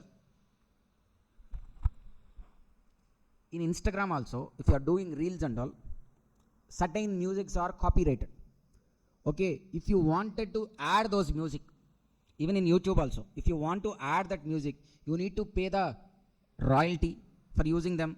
Okay, then only you can add those music. Otherwise, it's a violation of copyright and your video can be deleted and ever. So we have seen, sir, in YouTube also previously, copyright strikes. Okay, you can't use some other person's content or some other person's music, some other person's videos, I mean movie related content and all. Okay, to use, you need to pay some amount to them and then you can use. Okay, even in movies also, like there are so many cases we see, like Ilayaraja is filing cases for using his music in movies. If you've seen this movie like Manjamal Boys. So Manjamal Boys, in climax there is a song. Okay, so for using that song, that's the original composition of whom? Ilayaraja. This movie team didn't take his copyright.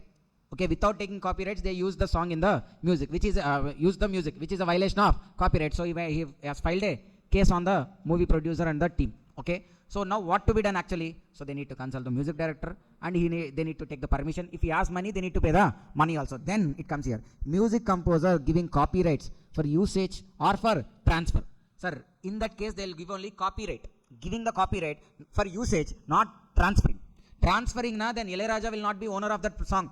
Some other person who purchased will become the owner of the song. Okay, so transfer, totally giving away. Whereas for usage, for that particular purpose only he is allowing. Okay, so giving copyrights for any person then on that what RCM is applicable either for usage or the ownership itself is being transferred. Next, renting of motor vehicles. Renting of what? Motor vehicles. Any person other than body corporate. Any person whom other than body corporate renting motor vehicles. Any person other than body corporate renting motor vehicles to whom? A body corporate located in taxable territory. Any person other than body corporate renting a motor vehicle to a body corporate for transportation of what? Passengers. What is called body corporate first?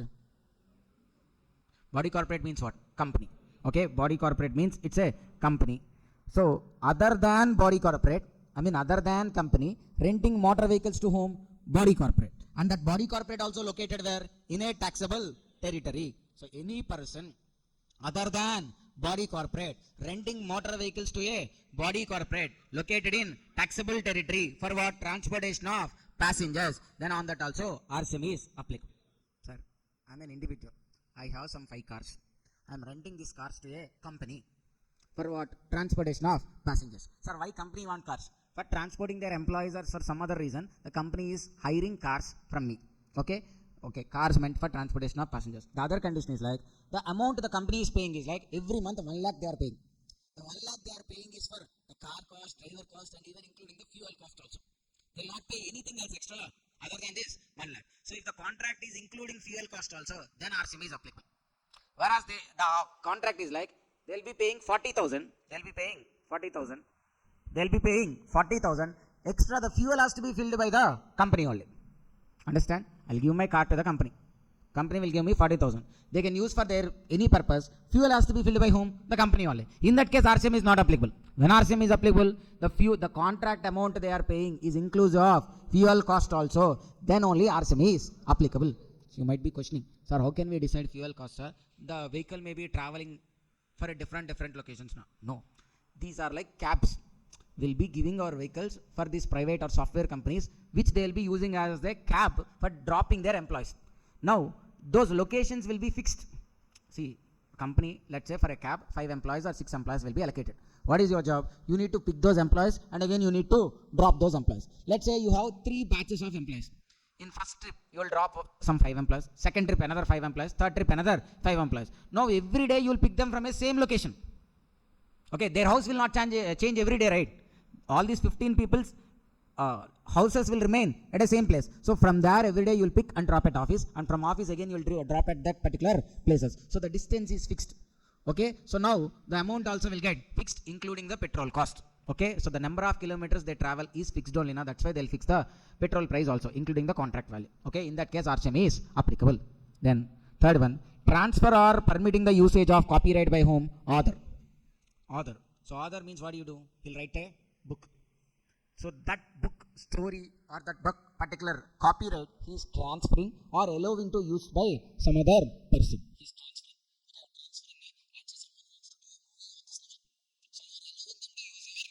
Novel or book for author. You are giving your copyright to use. Then in such case, it is also covered under what? RCM. Who has to pay the tax, sir? The recipient who is located in taxable territory has to pay tax under RCM. However, if author is registered and files a declaration that he will be paying tax under FCM, then author can pay tax under FCM. So it's not like for everybody there is FCM option. Only for author they given such option. Rest all, they don't have an option to pay tax under FCM. They should always follow what? RCM only. Okay? Whereas for author there is an option. If he wants to pay tax on his own, he has option to pay tax under FCM. But for that, he is already registered and should file a declaration to pay tax under FCM. Once he has chosen this option, he can't withdraw it until the expiry of 1 year. Option exercised can't be withdrawn until the expiry of 1 year.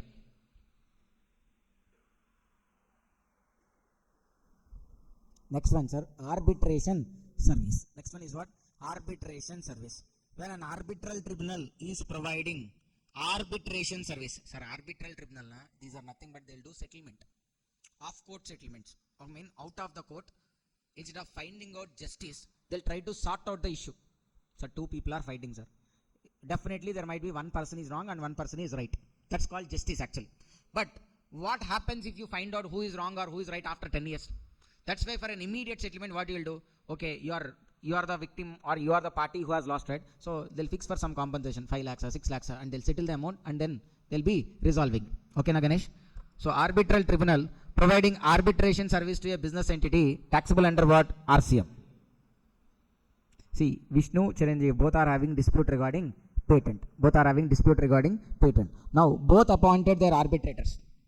Both will have a lawyer who will be acting as their arbitrator. So, arbitrator X is providing service to Vishnu, arbitrator Y is providing service to Chiranjeev. Sir, if Vishnu and Chiranjeev will go on talk, they'll both will fight because they both are having dispute. So, instead of they both actually talking, representing Vishnu, X will go. Representing Chiranjeev, Y will go. So, they both will talk and settle for an amount. Okay, so now why X is going to talk on behalf of Vishnu? Because X is getting a fees from Vishnu. Same Y is also getting a fees from Chiranjeev. Okay, now the service given by X and the service given by Y is called as what? Arbitration service, which is taxable under RCM. So X is the supplier providing service to Vishnu. Recipient who? Vishnu has to pay tax under RCM. Here also, Y providing service to Chiranjeev. Recipient is whom? Chiranjeev. He has to pay tax under RCM. Then director service.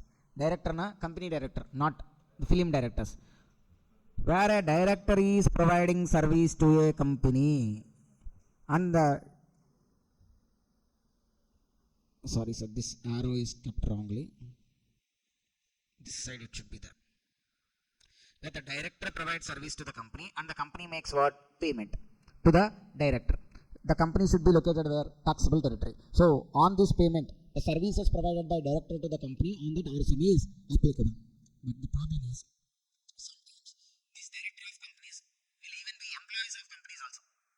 Sometimes these director of companies will be even employees of company also. So the amount they are getting is not just for directorship, is even for their employment also. So now we need to separate which is salary part, which is for the director service. Okay, how do we can separate which is for their work done other than director and which is for the director capacity? For that, the only option available is like we should take the we should be depending on TDS sections under Income Tax Act. So okay, there are two sections under Income Tax Act, 192, 194J.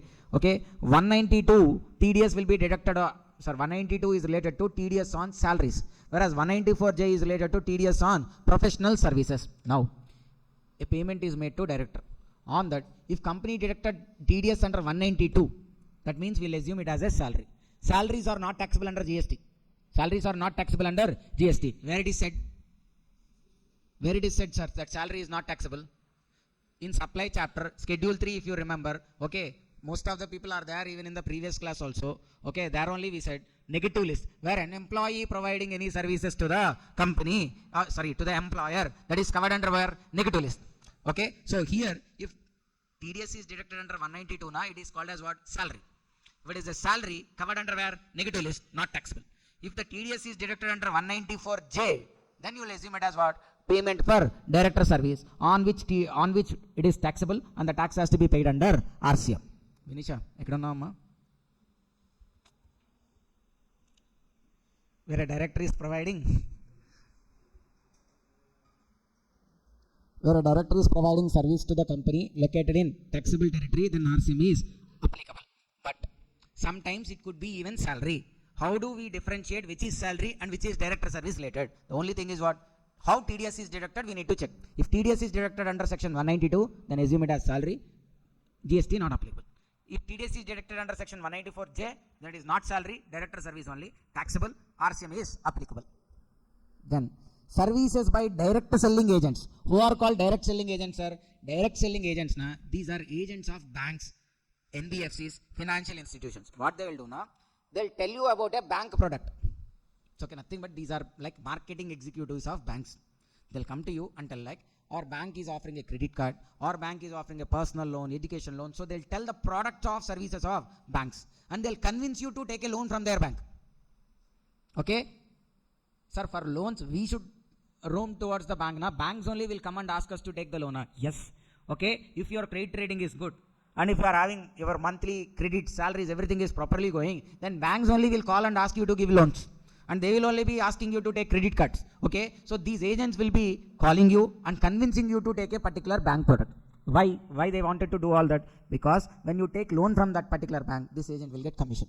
When you take a credit card from that bank, this agent will get commission. Okay. So now this agent is not working for us. He's working for whom? Bank. He's working for whom? Bank. So agent providing services to bank. What service? Convincing the public and making them as customers of bank. Further, if he is getting any commission, that is also taxable under what? RCM. That means banks only has to pay tax under RCM. Okay, DSCs will solicit na convincing. Solicitation means what? Convincing them. Will solicit customers and bring business to bank. Okay, solicit means asking for something, trying to get something.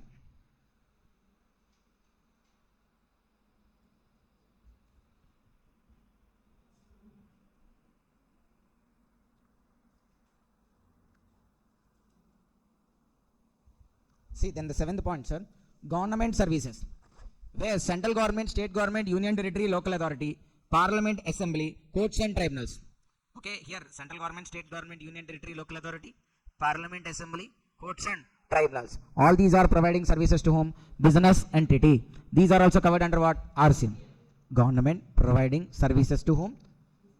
Business entity, covered under RCM. Government na central government, state government, union territory, local authority, parliament, assembly, courts and tribunals providing services to business entity, covered under RCM. Exceptions. I mean, even though these services are provided by government to business entity, RCM not applicable. First one is what? Renting of immovable property. Sir, understand? Renting of immovable property is covered under a different point. It's not like on renting of immovable property, no RCM. On renting of immovable property also RCM is there. But it is covered under a different head or different item. Okay. So usually government providing service to business entity covered under RCM. So supplier government, recipient business person. Who has to pay tax? Business person only has to pay tax under RCM. Fine. But there are exceptions. First one is renting of immovable property. Sir, for RCM, if you are saying exception, usually you think like it is FCM. But here the point is like renting of immovable property is not FCM. It is covered separately somewhere else. Okay. Whereas transportation of goods and passengers. Transportation of goods and passengers is always FCM. Railways provides transportation of goods and passengers or not? Okay. Even now, many people are not even taking tickets. Without ticket, they are traveling. If the government said like the responsibility to pay tax is also on passenger only, he'll never pay tax. That's why the the GST on the railway transportation tickets and all has to be paid by whom? Railways only under FCM. If it is RCM, we the passengers has to pay and will not pay. That's why what they are saying like in case of transportation of goods and passengers, RCM is not applicable. Same way with postal services and even services to aircrafts and vessels, not rentals, sir. It's like vessels within the port. Aircraft and vessels within the port. Vessels. Sir, understand, sir? Where government providing services to business entity covered under what? RCM. Okay. Which are not covered here? Renting of property. It doesn't mean it is covered under FCM. Covered somewhere else. Whereas transportation of goods and passengers, postal services, services to aircrafts and vessels within the port area, these three are FCM, not RCM. Then GTA. What is called GTA, sir? Goods Transport Agency. Okay, they were in. Okay, this GTAs will rent the trucks and all for transporting the goods. For GTAs, there are two tax rates available. One is like 5%. In that case, no ITC. The other one is like 12%. In that case, GTAs can avail ITC. So where any person, GTA means which transports goods using motor vehicle and issues a consignment note. Consignment note, nothing but once the goods are loaded, they'll give you a letter.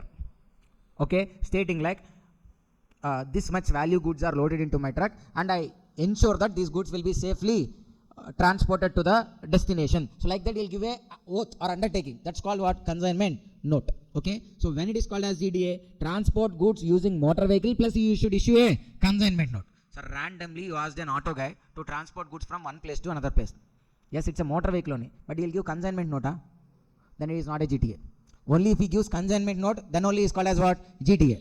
Understand? So transporting goods using motor vehicles and issues what? Consignment note. So any person providing GTA service to whom?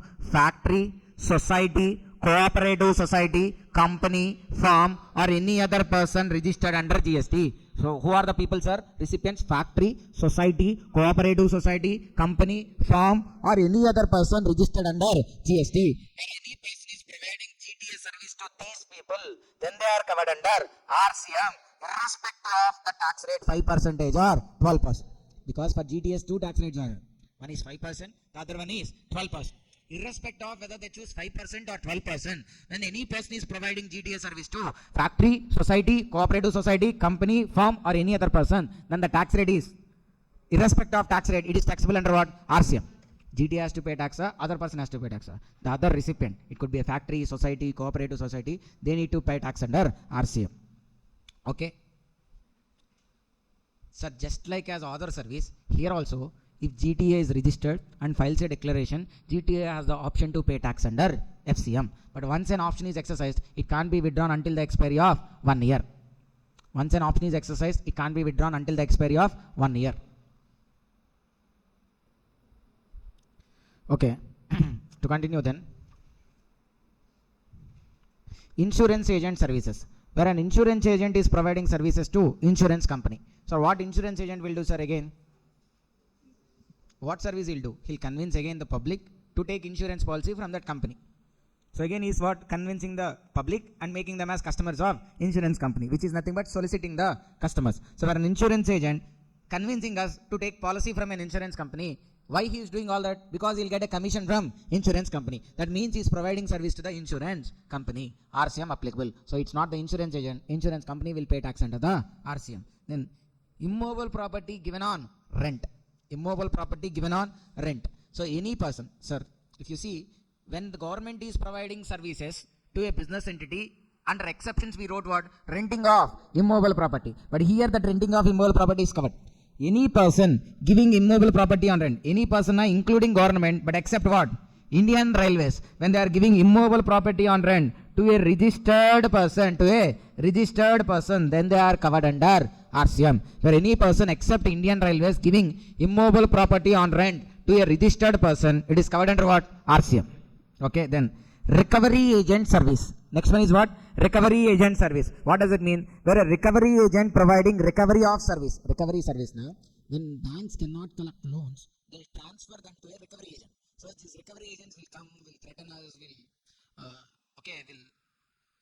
will threaten us, or somehow through some means he'll try to recover the loan. Okay, for that recovery, bank will pay commission to them or fees to them. So for that recovery service, our recovery agent is providing recovery services to banks, NBFCs, financial institutions. They are covered under what? RCM. Then services of members of RBI overseeing committee to RBI. Where members of overseeing committee of RBI providing advisory services to RBI. See, sir, for RBI has to carry out various functions, such as like repo rate, reverse repo rate. So like this, RBI will be carrying out various functions. All this, RBI governor alone can't decide. Okay, so they need so many experts. All these experts will be there in the overseeing committee. Sir, understand, these experts are not employees of RBI. They might be a CEO of a company, there might be a professor in a university, but they know this subject well. Okay, so now RBI will ask them to join in their committee, okay, to share their knowledge and expertise. For that RBI will pay. They are not employees of RBI. Understand, sir? If they are employees now, it will be called as salary. Salary now, it is not a supply at all. Okay, so these are members of overseeing committee providing advisory services to RBI, taxable under what? RCM. Okay, then long-term lease of land. When can we call it as long term, sir? When the tenure is more than or equal to 30 years, then we can call it as a long term. So where a owner giving long term lease to a promoter or developer, then that is also covered under what? RCM. Where a owner providing what? Long term lease, then that is also covered under RCM. Okay, it is tax. Where the owner is providing long term lease to a promoter or developer, it is covered under RCM. Then lawyer service or legal service, where a senior advocate, junior advocate, or firm of advocates providing legal services to a business entity. Where a senior advocate, junior advocate, or firm of advocates providing legal services to a business entity, then on them also RCM is applicable. Okay, then sponsorship service, where any person providing sponsorship services to body, corporate, or firm located in taxable territory, on them also RCM is applicable. What is sponsorship service, sir?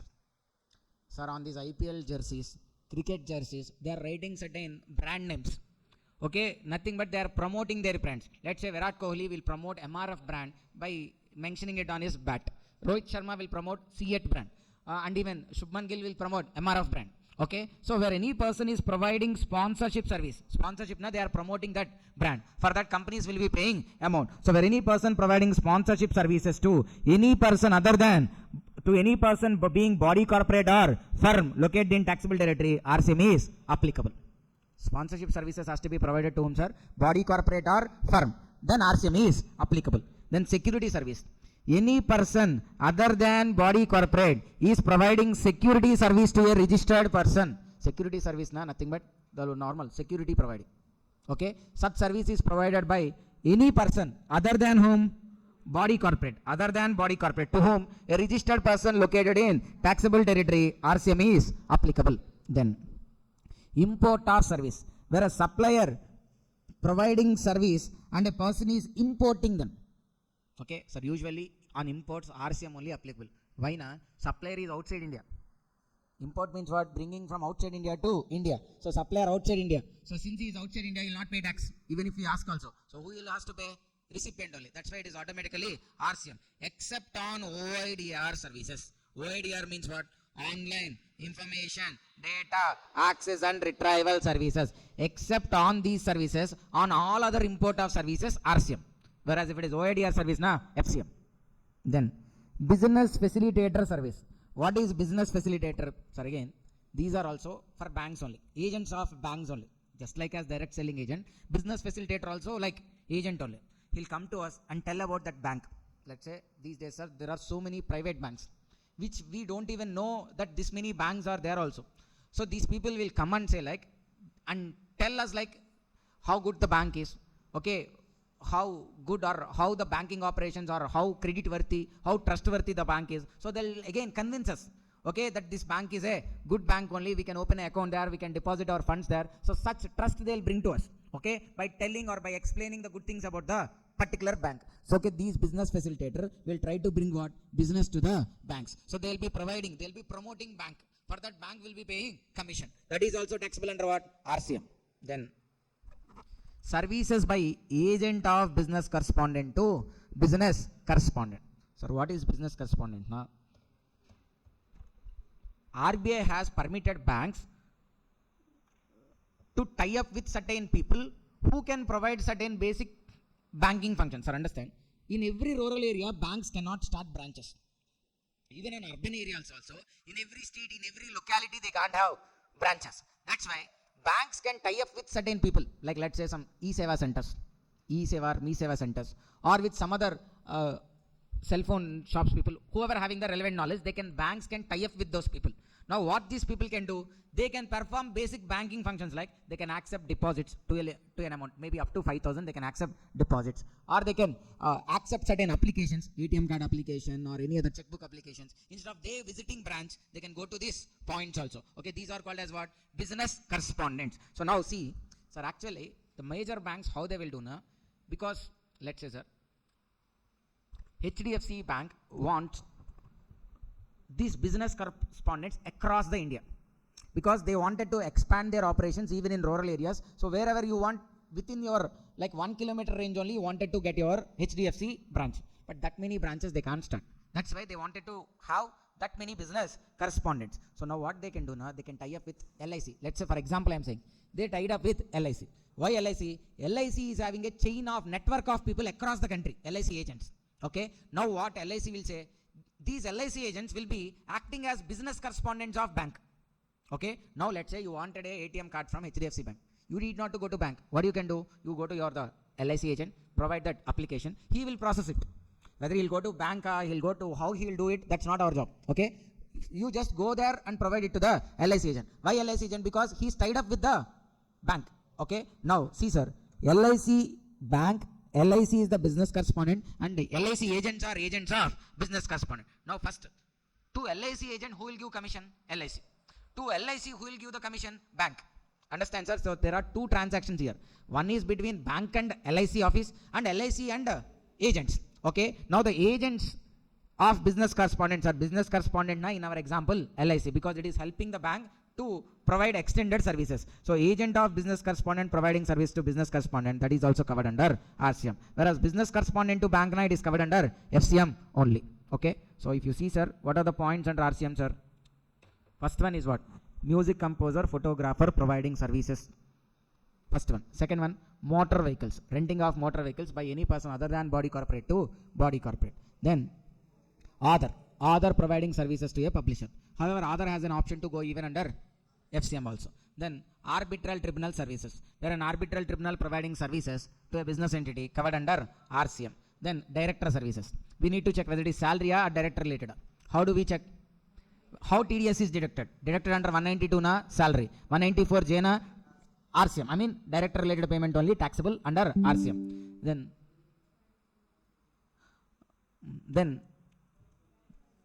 director service is done. Direct selling agent providing services to bank, NBFC, financial institutions. Individual direct selling agent providing services to bank, NBFC, financial institutions covered under RCM. Then government providing services to business entities covered under RCM. Exceptions are what? Renting of immobile property, transportation, postal services, and aircraft and vessels fund. Okay. Then GTA providing services to factory, society, cooperative society, firm, or any other person registered under GST taxable under RCM, irrespective of whether GTA opted 5% or 12%. Same as like other, even GTA also has the option to pay tax under FCM. Okay. Then insurance agent providing services to insurance company covered under RCM. Then recovery agent, renting of immobile property. So where there is renting of immobile property by any person other than railways. Sir, important one, sir. Renting of immobile property by any person other than railways providing services to a registered person covered under RCM. Sir, here what is important now? You should remember who is the supplier, who is the recipient. Okay, it's not like you just by heart the name of services. You need to be clear about who is the supplier and who is the recipient also. Whether it should be individual or registered person or business entity, or those points are important. Okay, so renting of immobile property by any person except Indian Railways to whom? Registered person, then taxable under RCM. Then RBI, members of RBI overseeing committee providing services to RBI covered under RCM. Okay. Then lawyer services, where senior advocate, junior advocate, or firm of advocates providing services to a business entity covered under RCM. Then long-term lease of land. When can we call it as long-term lease? Where the tenure is more than or equal to 30 years. Okay, long-term lease of land to a promoter or developer covered under RCM. Then sponsorship services, where any sponsorship services are provided to a firm or body corporate, then it is covered under RCM. Security services provided by any person other than body corporate to a registered person covered under RCM. Understand, sir? Then we discussed about import of services other than OIDR service covered under RCM. Then business facilitator, business correspondent. So let me finish this 9 subsection 5 also, sir. Then we can go to the problems from chart chapter 9 subsection 5. Okay, it is about, sir, usually by default tax has to be paid by supplier, but will be recovered from whom? Buyer or recipient. Okay. Whereas 9.3 talks about RCM. In RCM, what happens? Instead of seller or supplier, recipient has to pay the tax. Only in these 21 transactions and the goods related 10 transactions, only in these cases, instead of supplier, who has to pay tax? Recipient. Rest all the cases, supplier only has to pay the taxes. So we need not to by heart when FCM. We need to by heart only when RCM. If not RCM, now automatically FCM only. Okay. Now 9 subsection 5. It talks about situations where neither supplier will pay tax nor recipient will pay tax. In between there is a person called e-commerce operator. So such person is responsible to pay the tax. Instead of supplier, instead of recipient, who is responsible, sir? E-commerce operator is responsible to pay the taxes. See, e-commerce operator means any person who owns, manages or operates digital or electronic facility or platform for e-commerce. Means any person who owns, manages or operates digital or electronic facility or platform for e-commerce. Commerce na buying and selling. E-commerce na online buying and selling. So for online buying and selling, if someone provides a platform or facility, either he owns or manages, then that is called as what? He is called as e-commerce operator. Okay. Now 9 subsection 5 has notified certain e-commerce services which are taxable. Okay, sir. Here the point is simple, sir. If at all they are covered here, neither the supplier nor the recipient. Who has to pay tax? E-co has to pay the tax. See first example. The first service is about transportation of passengers. Transportation of passengers either through radio taxi, cab, tempos, motorcycle, omnibus. Omnibus, na, these travel buses are there, na? All those are called as omnibuses or any other motor vehicle. Sir, for transportation, what apps we are using? Abhibus, Redbus, Uber, Rapido, Ola. Okay, these are the apps which we are using mostly for transportation. All these 5 are covered here. Okay. So who is the actual supplier? That Rapido bike will come, na? That bike driver is the supplier. You, the passenger, is what? Recipient. But who has to pay the tax? Rapido, e-commerce operator. A auto has booked through Ola. Auto person is the supplier. You, the passenger, is the recipient. But who has to pay the tax? Ola.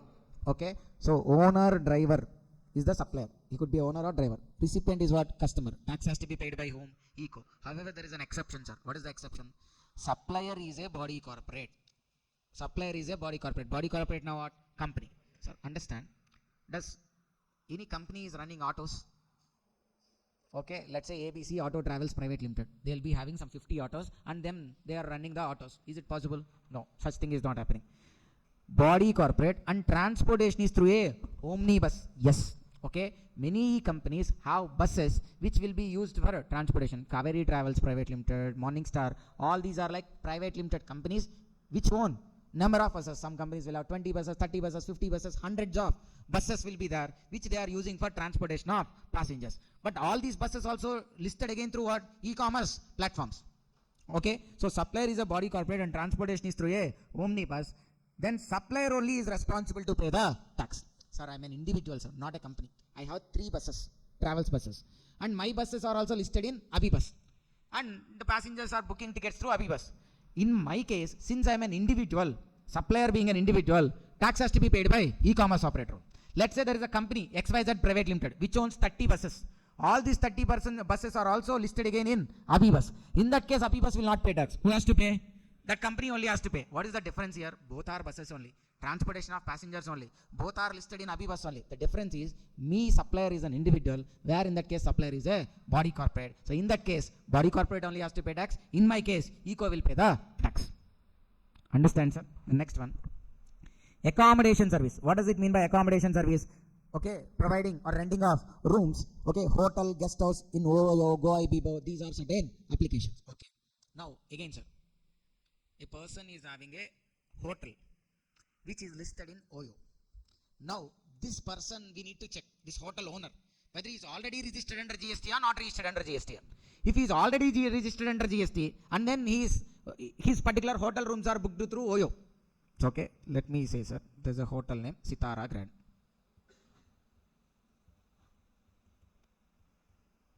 Okay, this is already registered person under GST. Now it is even listed in OYO. Now the room is booked through OYO.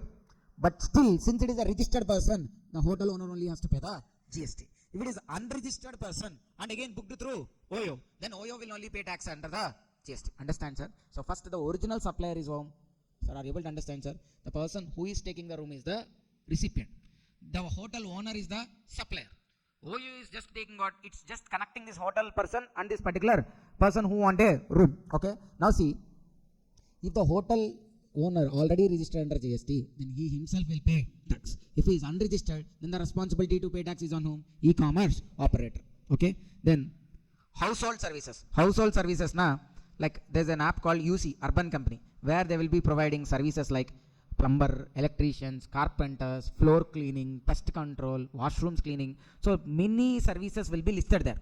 If you book a slot, then they'll send a person who will be cleaning all those things or who will be fitting those things. Okay. When such individual, let's say, take an example of electrician. You booked in your house, there is a particular repair and all. So an electrician is hired through UC, Urban Company. If this electrician is already registered under GST, then electrician only has to pay the tax. If he is not registered, then this e-commerce operator will pay the GST. Okay. Then the last one, sir. Supply of services by restaurants and eating joints. Swiggy, Zomato related. Okay. So whether the hotel or restaurant is registered or unregistered, who has to pay tax? Swiggy, Zomato only has to pay the tax. E-commerce operator only has to pay the tax. But there is an exception. Where the food is booked from a place, where the food is ordered from a place, where such place even has a restaurant and even they provide rooms also. sorry, there are various places where they'll provide rooms, accommodation also, and at the ground floor they'll be having even a restaurant also. Okay, that's the place. And in such place, for accommodation they'll charge at least 7,500 per day. Minimum how much they'll charge per day? 7,500. That means it's a 5-star hotel.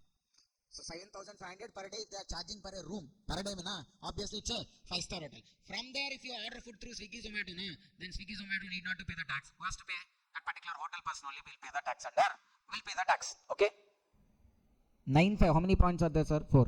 Transportation, accommodation related, then household services, then this supply of services by restaurants and eating joints. Now come to the workbook, sir.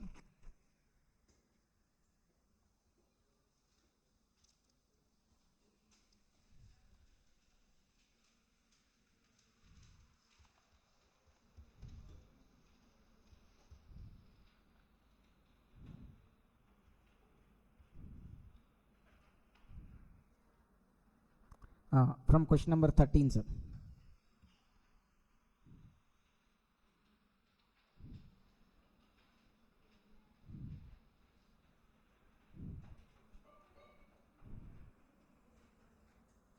Look at question number 13, sir. Examine with brief reasons which person is liable to pay GST in the following independent cases. Examine with brief reasons which person is liable to pay GST in the following independent cases, whether the supplier and recipient both are located in the taxable territory. Ignore the aggregate turnover and exemptions. First one. Ram is an insurance agent. Received commission 12 lakhs from insurance company. RCM applicable. That means who has to pay? Insurance company has to pay the tax. Okay, then. Sham is a business facilitator. Sham is a business facilitator. Received commission from the bank with respect to savings bank account. Sir, now again. Covered under RCM. Covered under RCM. Then who has to pay tax? Bank has to pay the tax. Third one. Mohan is an independent director. Has received sitting fee amount to 1 lakh from XYZ company for attending the board meetings. RCM. Sir, when they referred as sitting fees, again you need not to think of TDS provisions. Sitting fees, it is nothing but paid only for director services. Sitting, not that sitting. Sitting means here attending a board meeting. For attending board meeting, Charan.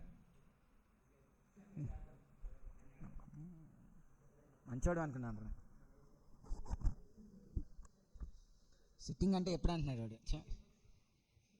See, sitting means like for attending a board meeting, they'll pay fees. Okay, that is only for the directorship only. So you need not to again check the TDS sections and all. Okay, so that is covered. That is a taxable supply covered under what? RCM. Okay. So, but it's not enough, right, to write in one line. Like here by reading, you'll say RCM, RCM, RCM, RCM. But that one word answers are not enough, right? So go through the answers quickly.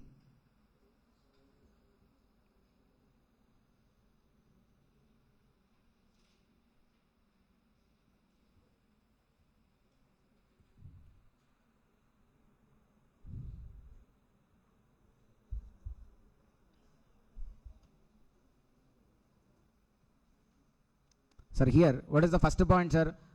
West Bengal state government provided renting of immovable property services to a private limited company. But we are not sure whether it is registered or not. If it is registered person, government providing renting of immovable property services to a registered person covered under RCM.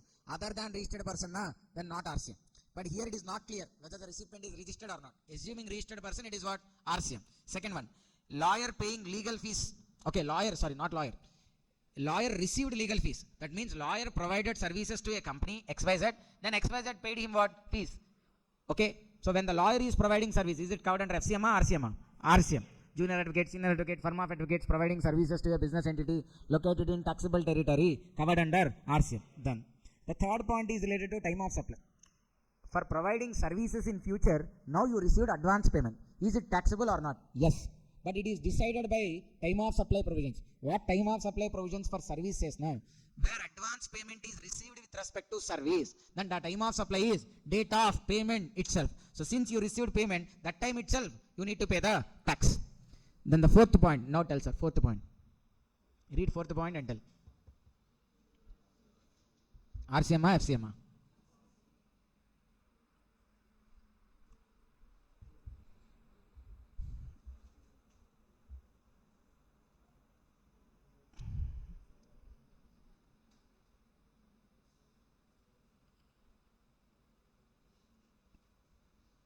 The problem is like you will not have open book system.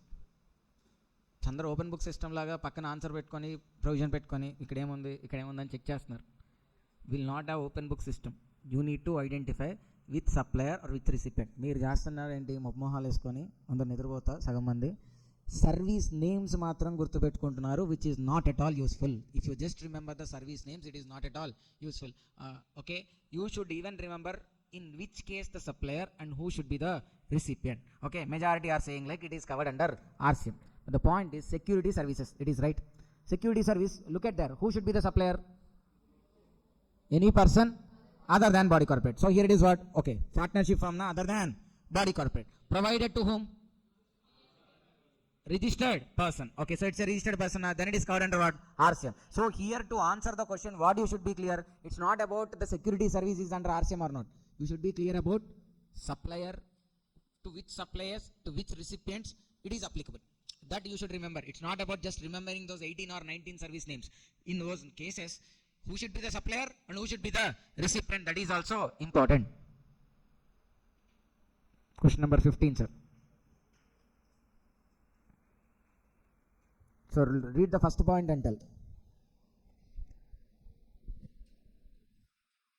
Read the first point and tell.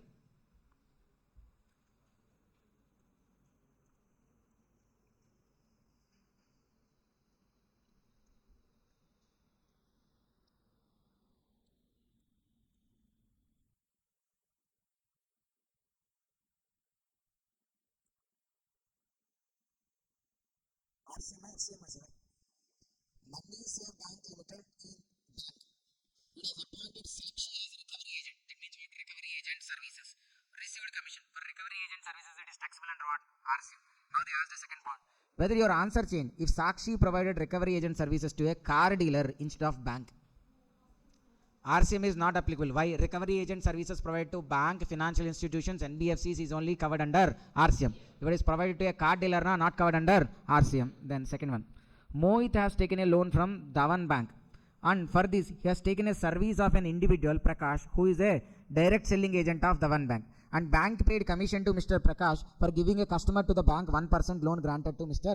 Mohit. So how much, sir? What is this service first? Direct selling agent providing services to bank, financial institution, NBFC. So there, who should be the supplier? Supplier whom? Individual, HUF, company, what? Here in this case, individual only, supplier. Direct selling agent is an individual. What is mentioned in the provision?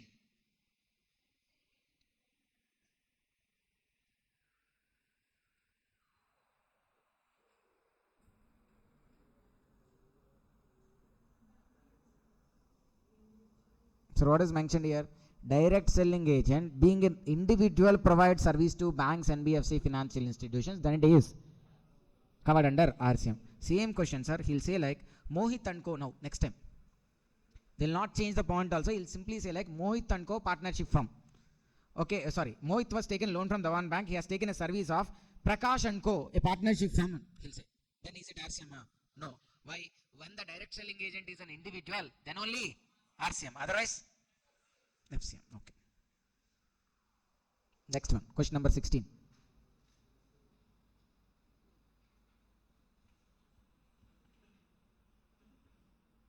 Examine with brief reasons which person is liable to pay GST in the following independent cases. Vikas is an insurance agent, received commission from insurance company.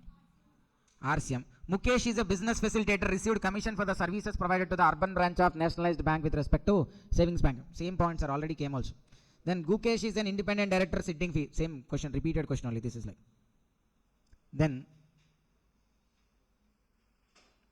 sir, 17th one is related to exemptions, sir. Last attempt, here the question is asked with respect to exemptions. This is exemptions chapter. Okay, it's okay. So these are the.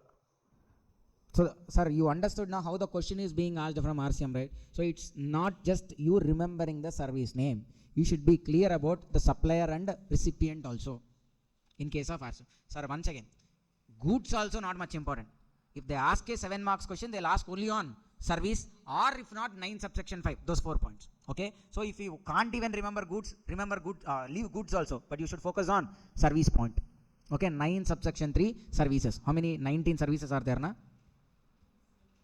19 are there. This 19 what we should do? By heart only. Who should be the supplier? Who should be the recipient when RCM is applicable?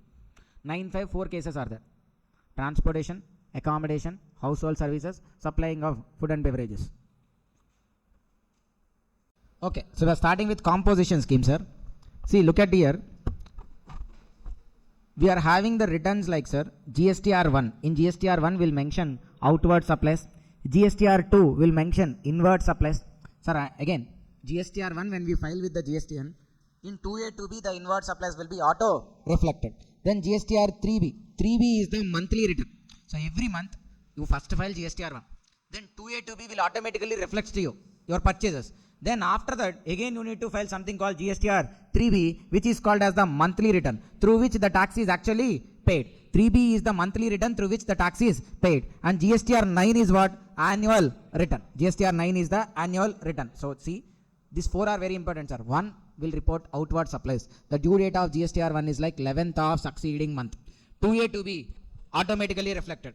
3B is the monthly return which has to be filed by 20th of succeeding month. Then GSTR 9 is what? Annual return. Annual return. Okay, sir. See, now to file this many returns, you need to have a consultant to file the GST returns. For consultant, you will be paying like example, sir, 5,000 per month. Also, if you pay also 60,000. And then to file returns, first you need to maintain accounts. To maintain accounts, again an accountant is needed. At least if he is working part-time also, another 60. So every year for fulfilling the GST rules, only you are spending how much? 1,20,000. For a small and medium sized person, sir, this 1,20,000 will not bring him extra business. It's not like promotion and all also. And it is not even tax also.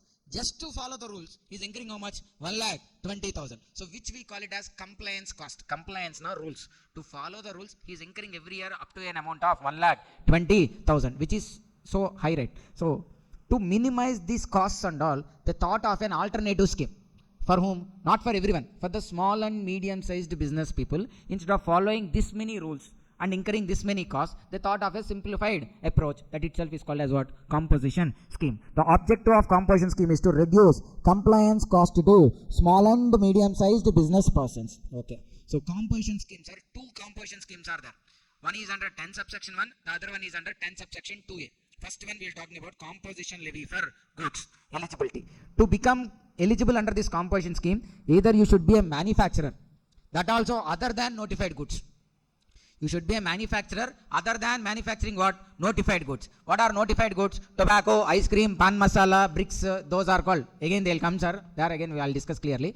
Other than notified manufacturer. Or you should be a person supplying food and beverages, restaurant. Third one, you could be any other person engaged in supply of goods. So who is not covered, sir? Supply of services is not covered. Understand? So who are eligible under 10 subsection 1? Manufacturer, supplier of food, restaurants. Third one, any other supplier of goods. Sir, this person, supplier of food, restaurants, is a service provider only. But only restaurant service alone is covered. The other services, like let's say bank, let's say chartered accountancy services, cost accountancy services, or some coaching services, are they covered? Service providers are not eligible for 10 subsection 1 composition scheme. Who are eligible? Manufacturers, supplier of food and beverages. Yes, that is service only, restaurant. But still they are eligible. And the third one is like any other person engaged in supply of goods. Okay, then threshold. Sir, not because you are doing business. Sir, manufacturers, not Tata Motors is also a manufacturers. Can they come under composition scheme? Why? We are saying like it is for small and medium. Tata Motors also small and medium, then which is the large company? So that's why to decide small and medium, they kept threshold limit. Okay, some turnover limits. What are the threshold limits? We should check the aggregate turnover. We should check what? Aggregate turnover. What is aggregate turnover? So aggregate means total, turnover means sales. Has to be computed pan wise. It includes taxable supplies, exempted supplies, zero rated supplies, supplies made by agent on behalf of principal, interstate supplies between distinct persons. Excludes CGST, SGST, IGST, then inward supplies on which tax is payable under RCM, then interest discount, even though it is exempted, need not to be included. Okay, fine. Now, we should check the aggregate turnover of which year? Preceding financial year. If let's say in the preceding financial year, if his aggregate turnover is within 1.5 crores, in the preceding financial year, if his aggregate turnover is how much? Within 1.5 crores, then he is eligible for composition scheme. He is in normal states and his aggregate turnover is how much? Within 1.5 crore. Then he is eligible for composition scheme. Whereas if he is in special category states, what are special category states? Uttarakhand, Assam, Sikkim, Kashmir, Tripura, Arunachal Pradesh, Mizoram, Manipur, Meghalaya, Nagaland, Himachal Pradesh. For them, the threshold limit is how much? 75 lakhs. Okay, so that means in normal states, if your turnover is within 1.5 crores, you are considered as small and medium sized business people. In special category states, when your turnover is up to 75 lakhs, you are treated as small and medium sized business person and you are eligible for composition scheme. Sir, understand? Whereas Jammu and Kashmir, Himachal Pradesh, Assam opted for a higher threshold. Instead of 75 lakhs, Jammu and Kashmir, Himachal Pradesh, Assam are special category states. But even for them, actually the limit is how much? 75 only. But they opted for 1.5 crores threshold. Okay, including Jammu and Kashmir, Himachal Pradesh, Assam. Here accept them. Okay. Now the question is, sir, here there is a person called Maniteja. Okay. So what is the problem? He is having two branches. Branch 1, branch 2. Branch 1 is in Hyderabad. Branch 1 where, sir? It is in Hyderabad, Telangana. Normal state or special category state? Normal state. From there the turnover is 70 lakhs. Whereas branch 2 is in Mizoram, special category state. The turnover is 30 lakhs. So if you take aggregate turnover, how much? 1 crore. But the question is, for Telangana, aggregate turnover limit is 1.5 crore. For special category state, aggregate turnover limit is 75 lakhs. Now which limit we need to check? When a person is having multiple states, then you should check the first special category state. For special category state, what is the threshold? 75. But his aggregate turnover is how much? 1 crore. So that means in Mizoram, his turnover is in excess of aggregate turnover limit given. So for Mizoram, eligible or ineligible? Ineligible. So you might be thinking like, okay, for Mizoram he is ineligible, for Telangana he is eligible. That's not the case. In composition scheme, if one branch becomes ineligible, the PAN becomes ineligible. That means all other registrations also will be ineligible for composition scheme. Let's say a person is having 10 registrations. One is ineligible for composition scheme. Then all the other 9 also ineligible for composition scheme. Here Mizoram ineligible. Then obviously Telangana is also ineligible for composition scheme. When a registered person linked with a PAN becomes ineligible for composition, then all the other registrations linked with the same PAN will also become ineligible. When one branch becomes ineligible, then all the other branches linked with the same PAN number will also become ineligible. Okay.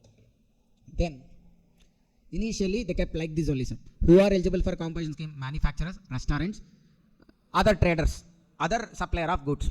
Turnover within 1.5 crores or 75 lakhs. Okay. But then, sir, they realized that like only goods supply alone, supply of goods alone can't be done. Along with supply of goods, in the current situations, they are forced to provide services also, at least to an extent. For example, you are selling an electronics. You are started an electronic store. And you said like, if any repairs now, we'll not do. We'll just sell the electronic goods. Then the customers will not come to you. So what customer will think? If he buys a TV from your shop, if any problem comes now, where he'll take it? To your shop only, right? If you say like, I'll not do repairs now, then he'll not buy from you. So now you are forced to do what? Repairs also. Then mobile shop. A mobile shop will be automatically doing what? Repairs also. Then these grocery stores and all now providing deliveries also. That is also a service. So they can't be standalone or they can't survive with just providing supply of goods. They are forced to provide even certain extent of service also in the modern business environment. Okay. Now that's why to give a flexibility to them also, you are providing services. Actually you are supplier of goods, but to a limited extent you are providing services. Then for you also they wanted you to be under composition scheme. They want to give the flexibility for you also to be under composition scheme. You majorly provide goods, but to a limited extent you are providing service also. Then also you are eligible for composition scheme under 10(1), provided your aggregate turnover should be within 1.5 crores or 75, and service have a again sublimit. Service has a again is extra sublimit. If service is within that sublimit, then only you are eligible for composition scheme. See, sir, sublimit for services except for restaurants. If you are into restaurant business now, then this sublimit is not applicable to you. For others, you should check sublimit for services where a registered person supplies service with goods. See, how much is the sublimit, sir? The value of service provided should be 10% of state turnover or 5 lakhs, whichever is higher. How much, sir? 10% of state turnover or 5 lakhs, whichever is higher. Okay. See, what is called state turnover? State turnover is same as like aggregate turnover. State turnover is what? Same as aggregate turnover. State turnover is same as aggregate turnover, but the computation has to be made state-wise. In aggregate turnover, now how will we do? Pan-wise. State turnover, now we'll do state-wise. See, Chitti Mobiles, he is having one branch in Chennai. The sale of service is how much? 12 lakhs. Sale of mobiles is 90 lakhs. Sale of mobiles is how much? 90 lakhs. So how much is the aggregate turnover, sir? 102 lakhs. Sir, 102 lakhs na aggregate turnover. He is where? Chennai, Tamil Nadu. Tamil Nadu means normal state or special category state. What is the threshold? First, we'll check eligibility. Mobile shop, not a manufacturer, not a restaurant, but other supplier of goods. They are covered. Aggregate turnover should be within the threshold. What is the threshold? Normal state na 150 lakhs. For him how much? 102 lakhs within the limit. Now, he is only supplying goods. Along with goods, he is even providing service. So then you should check an extra condition also for service sublimit. What is the sublimit for service? 10% of state turnover or 5 lakhs, whichever is higher. Sir, he is having one branch or multiple branches? One branch only. If he is having only one branch, then aggregate turnover and state turnover will be same. That's why you will do 1 or 2 lakhs into 5%. If you do 1 or 2 lakhs into 5%, how much, sir? First, conditions we are checking, sir. He is any other supplier of goods. Aggregate turnover within the threshold. Sublimit, see. 10% of state turnover, how much, sir? 1 or 2 into 10%, na 10.22 lakhs or 5 lakhs. So what is the service limit, sir? 10.2 lakhs. But how much service he provided? 12 lakhs. But the limit is how much? 10.2. So the service provided is within the limit or above the limit? Above the limit. So he is ineligible for composition scheme.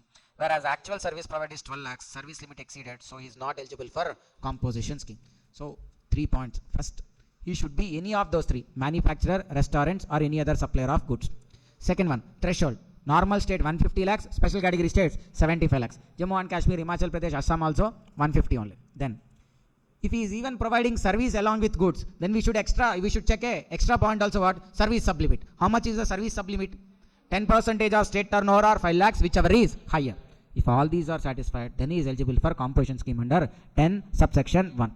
Okay. If he comes under composition scheme, sir, normal tax rates are not applicable. For composition scheme people, separate tax rates are applicable. What are those? If he is a manufacturer, the tax rates are like 0.5% CGST, 0.5 SGST, 0.5% and 0.5% on turnover of the state. If he is restaurants, 2.5%, 2.5% again on turnover of the state. Others, 0.5%, 0.5% on turnover of the taxable supplies of the state. Sir, if you see, here they said like turnover of the state. Here they said like taxable supplies of the state. What is the difference? Turnover means it includes taxable, exempted, zero rated, everything. Once you comes under composition scheme and you are a manufacturer, sorry, let me give you an example. I think here there will be an example. Okay. Sir, 30 lakhs is turnover, sir. Okay, this is the state turnover. Now on this, let's say you need to calculate tax. Out of this 30 lakhs, 20 lakhs is the taxable turnover. 8 lakhs exempted turnover. And 2 lakhs zero rated supplies. Zero rated supplies. Now turnover is how much? 30 lakhs. If he is a manufacturer, then we need to pay tax at what rate? 0.5% and 0.5% on what we should apply? Turnover. That means 30 lakhs into 0.5%, 30 lakhs into 0.5% CGST, SGST. If he is a trader, not manufacturer, see, other supplier of goods, traders, then on what we should calculate tax? Only on taxable. That means on what? Only on 20 lakhs we should calculate the tax. Understand, sir? Then we are talking about another composition scheme. Another composition scheme is about what? 10 subsection 2A. It is the composition scheme for services. Composition scheme for services. So, okay, eligibility. Who are eligible here? Persons ineligible for 10 subsection 1. Persons ineligible for 10 subsection 1. And the aggregate turnover of the previous financial year shall be less than or equal to 50 lakhs. Persons ineligible for 10 subsection 1 and aggregate turnover of financial year, previous financial year shall be within 50. Okay. If he is already ineligible for 10 subsection 1, then he comes for 10 subsection 2A. Sir, who are ineligible? Service providers eligible or ineligible? For 10 subsection 1. Service providers. Okay, first, who are eligible for 10 subsection 1? Manufacturers, restaurants, any other supplier of goods. Service providers covered there. That means they are ineligible for 10 subsection 1. Since they are ineligible for 10 subsection 1, they are eligible for 10 subsection 2A. but their turnover should be within how much? 50 lakhs. Okay. See, Narappa is a CMA. Tax consultancy service. Aggregate turnover in preceding financial year is how much, sir? 35 lakhs. Okay. Aggregate turnover in preceding financial year is how much? 35 lakhs. Okay. Sir, tax consultancy services. Eligible for 10(1) or not? No. So he is coming under what? 10 subsection 2A. Is he eligible under 10 subsection 2A? Yes. Because his aggregate turnover is within 50. Here there is no difference whether special category state or normal state. Same limit. 50 lakhs only. Okay. Then Yash Mobiles, Chennai. Service is provided 9 lakhs. Goods 35. Sir, he is majorly providing what? Goods. So we should check whether eligible for 10 subsection 1 or not. First. 10 subsection 1 will check. He comes under which category? Manufacturer? No. Restaurants? No. But he comes under any other supplier of goods. Okay. Second one. Aggregate turnover should be within 150 lakhs. Normal state. Special category na 75. He is under normal state or special category? Normal state. Here what is the aggregate turnover? 44 lakhs. The limit is 150 within the limit. Third one. He is only providing goods and service. So we should check the service sublimit. What is the service sublimit, sir? 10% of state turnover. 44 lakhs into 10%. How much? 4.4 lakhs or 5 lakhs. Whichever is higher na what? 5 lakhs. So he should have provided service within how much? 5 lakhs. But he provided how much? 9 lakhs. So he is ineligible for what? 10 subsection. If he is ineligible for 10 subsection 1, then he can come under what? 10 subsection 2A. But the turnover should be how much? Within 50 lakhs. He should be ineligible for 10(1). Then he can come under 10(2)A. But his turnover should be within 50. How much is his turnover? 44 only. So he can come under 10 subsection 2A. So service provide 9 lakhs. Ineligible for 10(1). Check 10(2)A. Ineligible for 10(1). Turnover is within 50 lakhs. So he is eligible under 10(2)A scheme. So what is the tax rate here? Under 10(2)A, the tax rate is like 3% of CGST and 3% of SGST on turnover. Okay. Both 10(1) and 10(2)A. The tax has to be paid on quarterly turnovers. So, okay, composition scheme, if you registered, you will not pay tax monthly. You will pay tax quarterly. So, every quarter turnover you will take, on that turnover you will apply the tax rates. April, May, June quarter. How much turnover you will take, on that you will compute the tax. Then July, August, September, October, November, December, Jan, Feb, March. For those quarters, you will take the turnover, on the turnover you will apply the tax rates. Then ineligible persons for composition scheme. Ineligible persons for composition scheme under 10 subsection 1 and 10 subsection 2A. Who are ineligible, sir? If you are a person having stock as on the day you are opting to composition scheme, which is purchased from unregistered person. Sir, if you have, let's say from 1st April you are coming to composition scheme. On 31st March you are having closing stock. Obviously every business will have what? Closing stock. Problem is not having closing stock. Problem is what? That closing stock is purchased from whom? Unregistered person. Then you cannot come to composition scheme. So what you should have done? Either you should have sold all the goods before itself, then you can come under composition scheme, or it should have been purchased from registered person, then only you can come to composition scheme. Understand, sir? On the day you opting for composition scheme, first you can have closing stock, that's not the problem, but such closing stock shouldn't be purchased from an unregistered person. Then you are not a supplier of interstate outward supplies. If you are making interstate outward supplies, then also ineligible. First, you are having stock purchased from unregistered person. On the day you opting for composition, ineligible. You are making interstate outward supplies. Sir, from other states you can purchase, no problem. But for other states you cannot sell. If you are selling to other states, then you are ineligible. Okay, sir, interstate, not just other states. Exports and imports or exports are also to be treated as what? Interstate. Write down there, sir. Exports are also interstate, because it will come in questions. That time again you will not realize.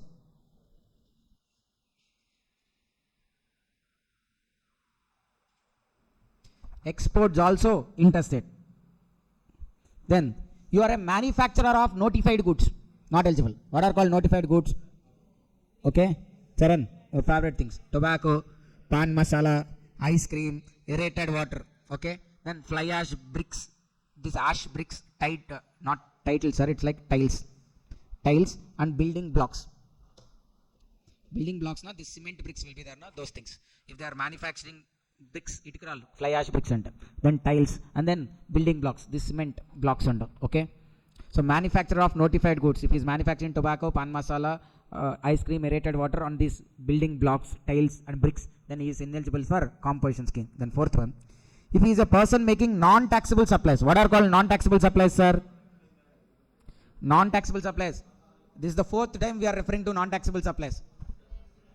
Alcoholic liquor for human consumption and petroleum products. So if you are a person making non-taxable supplies, being high-speed diesel oil, petroleum crude, motor spirit, aviation turbine fuel, natural gas, and alcoholic liquor for human consumption, then you are ineligible. Then if you are NRTPs, you are a non-resident taxable persons, then also you are what? Ineligible. If you are a casual taxable person, ineligible.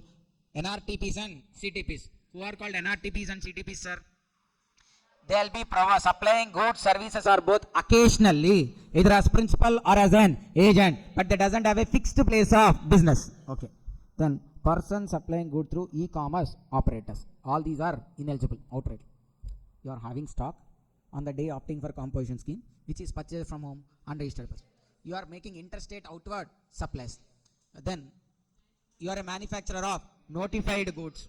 Then non-taxable supplies you are making, or you are an NRTP, CTP, or supplying through ECO, then you cannot be under the composition scheme. Then what you should do if you are registered under composition scheme? When you are registered under composition scheme, sir, first person going, first time registration you are doing, then straight away in the registration form itself, you can, in part B, you can tick mark for composition scheme, then you will be registered under the composition scheme. Second option, you already registered under the normal way. Now you want to shift to composition scheme. How to do that? A person who wishes to opt to section 10 shall file an intimation within how many days? 60 days from when commencement of financial year. When financial year commences? When financial year commences, sir? 1st April. From there, within how many days he has to opt? 60 days. That means by 30th May, he has to opt for a financial year if he wants to go under the composition scheme. Okay. After filing intimation, he shall also furnish the details of stock, raw material, work in progress, finished goods on the day preceding to the day opted for composition within 90 days from intimation.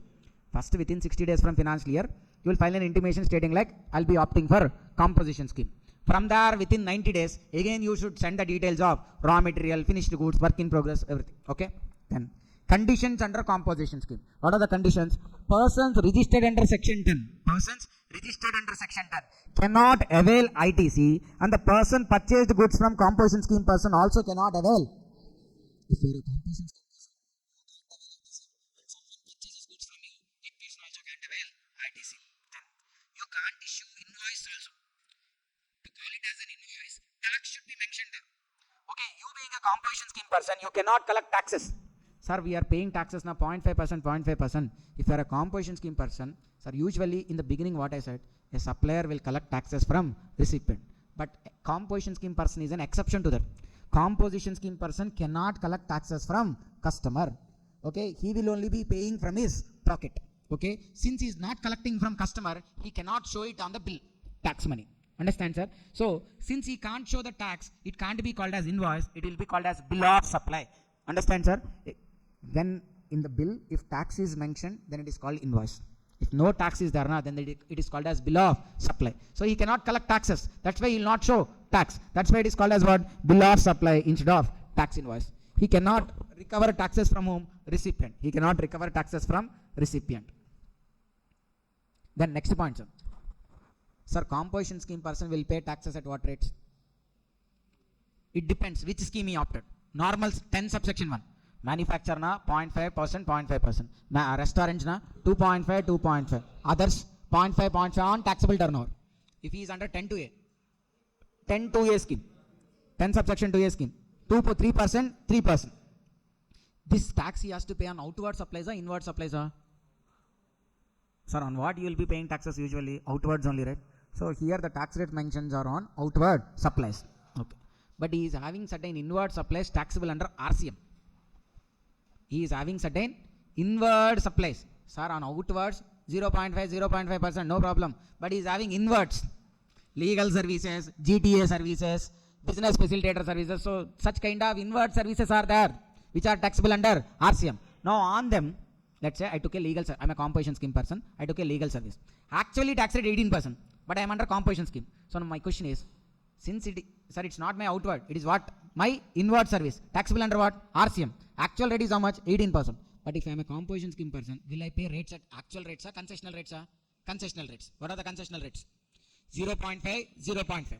Now I am saying like, even on my inward service also, I'll be paying tax at concessional rate. Is it allowed or not? Are you able to understand my question, sir? On my inward service, which is taxable under RCM, should I pay tax at normal rates or concessional rates? Normal rates only. Only on my outwards, concessional rates of 0.5 are applicable. If it is on my inward RCM applicable, then RCM has to be paid under normal rates only. I cannot use concessional rates. See, actual tax rate on legal service is how much? 18. But Seshu registered under section 10 saying he pays only 1%. So, sir, are you able to understand the question? He has an inward service of legal service. Actual rate is how much? 18. But since this person registered under section 10, he is paying like he'll pay only 1%. Why 1%? 0.5 and 0.5. Okay? Is it allowed? No. See, Seshu should pay tax on inwards under RCM at normal rates only. RCM provisions are applicable to composition scheme person. That is on RCM tax payable at normal rates. And then, since he is a composition scheme person, he has to keep a board separately stating like registered under composition. So he has to mention composition taxable person on every notice or signboard displayed. He has to pay tax quarterly. How he pays tax quarterly? By using the form CMP08 by when 18th of the month succeeding the quarter. Quarters now, what are the quarters? Jan, Feb, March, April, May, June, July, August, September, October, November, December. For Jan, Feb, March, it has to be paid by 18th April. For April, May, June, it has to be paid by 18th July. For July, August, September, it has to be paid by 18th October. For October, November, December, it has to be paid by 18th Jan. Understand? Then, has to file returns annually by 30th June of succeeding financial year.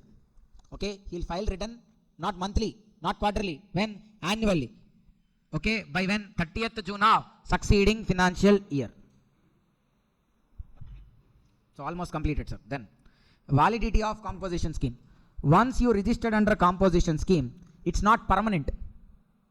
If you violate any of the conditions, or if your based on last year turnover, if your last year turnover is within 150 lakhs, then for current year you are opting for composition scheme. But in the current year, once your turnover exceeds 150 lakhs, then you are ineligible for composition scheme.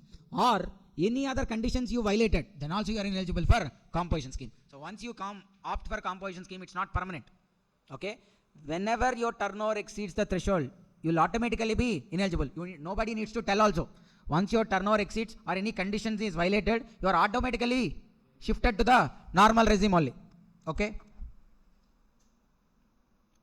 This I'll explain towards after solving the question, sir. Come to the workbook, sir. We'll see questions.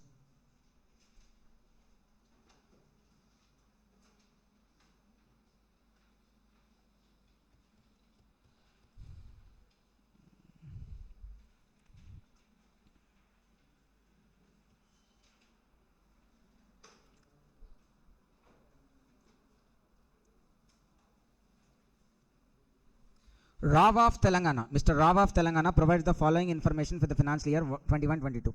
You are required to find out what? Aggregate, page number 3.1.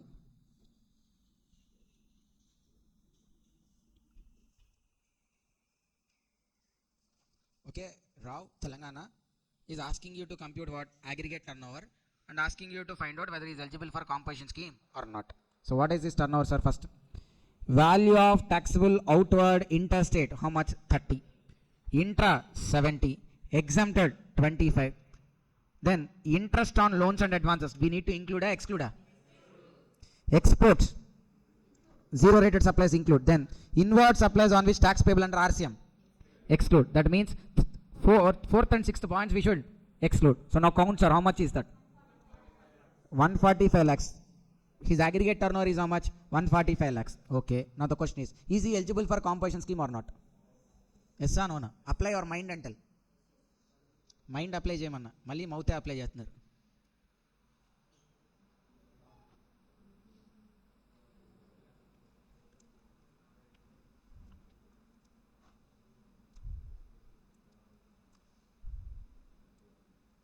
Who are ineligible for composition scheme? Stock, you are having closing stock which is purchased from unregistered person when you are making interstate supplies. If you are a supplier of notified goods, manufacturer of notified goods, supplier of non-taxable supplies, NRTP, CTP, supplying through e-commerce operator. Here this person is doing what? Interstate supplies. The first point itself is that outward interstate supplies is 30 lakhs. But how we'll write the answer is, sir, In last year, if he did interstate, it's not certain that he'll do in the next year also. Just because you did interstate sales in the last year, it's not like you'll do in the next year also. If at all he clearly says like, next year is not going to do interstate supplies, then he is eligible only. If in the next year also he is going to continue the interstate supplies, then he is ineligible. See, 145 lakhs. Since aggregate turnover does not x 150, Ravi is eligible, provided he does not provide interstate supply during this year. I mean, the year in which he opts. If he provides interstate supplies, then ineligible. Sir, here interstates now even including what? Exports also, because he is doing what? Exports also. This 30, this 20, both are what? Interstate only. Question number 2, quickly.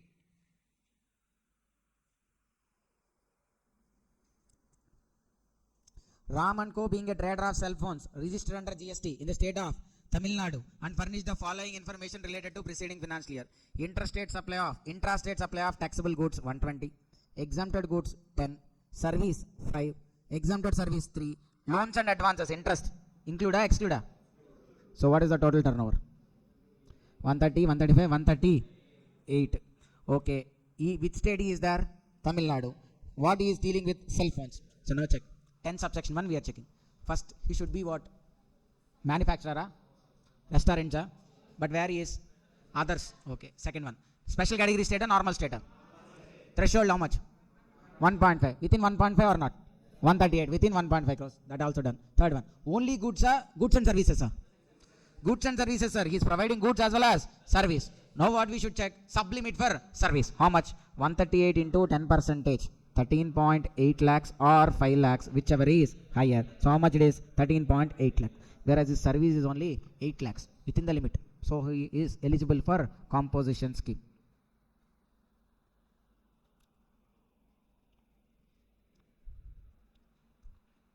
Next question, sir. Question number 3.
Mr. Lama of Manipur provides the following information for the preceding financial year. You are required to calculate what? Aggregate turnover and then eligibility. See, what is the taxable outward supplies, sir?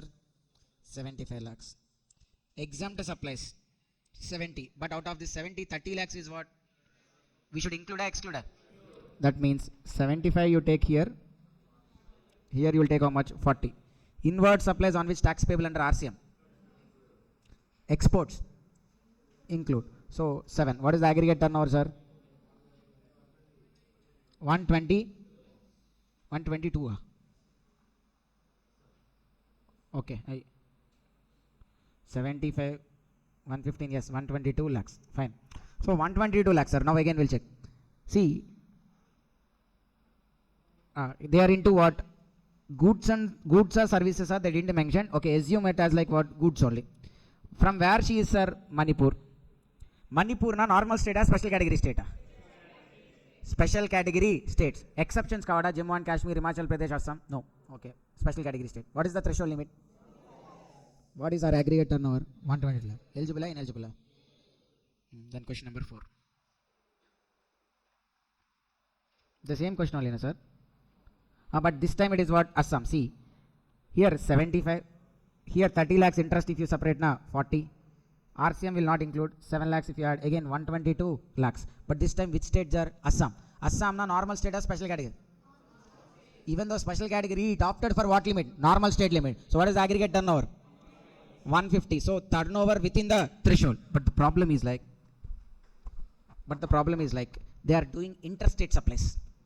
What are the interstate supplies? Exports, and here 10 lakhs is also interstate supply. If they continues to do interstate supply, ineligible. If they don't continue interstate supplies in the year, then they are eligible. See, eligible to opt if his aggregate turnover does not exceed 1.4. Therefore, in the given case, Ritesh is eligible. But you should be clear, sir. One more point. What? At that point also in exam and write. If he continues to do interstate supplies in this year also, then he is ineligible. Question number 5. Pooja running what? Fancy store. Pooja is running a fancy store and also a footwear showroom under GST. In which state? Uttarakhand. Uttarakhand na normal state or special category state? Okay, special category state. Pooja is not engaged in making any interstate supply. Her aggregate turnover in the preceding financial year was 50 lakhs from fancy store and 45 lakhs from footwear showroom. What is the total turnover, sir? 95 lakhs. Now, the first question they asked is like, is Pooja eligible for composition scheme? Cheppamma Pragna. Ekkado pichna laga.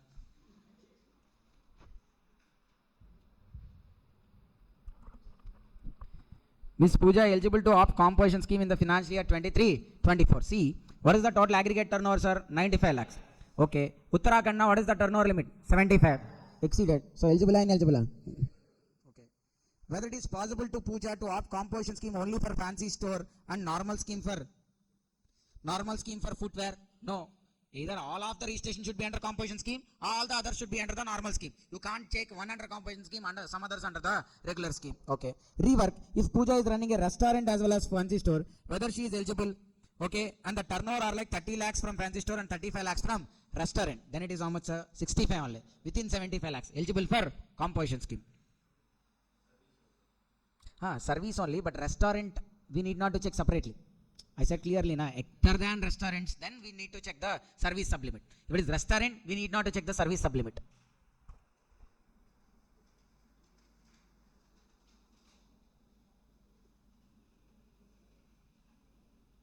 So the questions are like the same only, sir. If any other question we need to check na.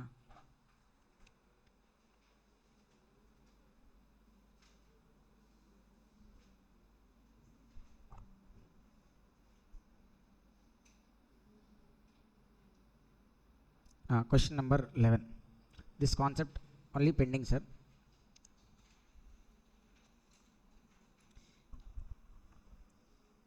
Sir, this profession is like what? See, look at the example, sir, straight away. Sir, composition scheme person has to pay tax. At what rate? 0.5% or 3%, that agreed rate. Composition scheme person, can he recover taxes from supplier, recipient? He has to pay taxes from his pocket. So whatever he is paying from his pocket only. Okay, here understand, sir. There are two people, Hari, Devender. Business started on 1st April 25, 1st April 25.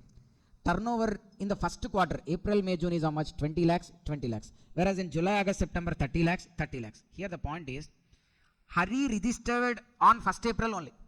He started a business on 1st April. He registered also on when?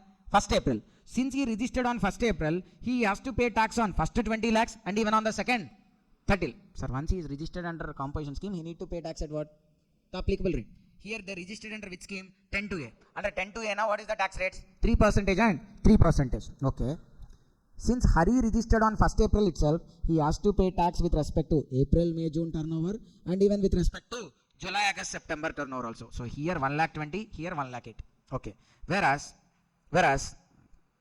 Devender, even though he started a business on 1st April, he registered only on 1st July.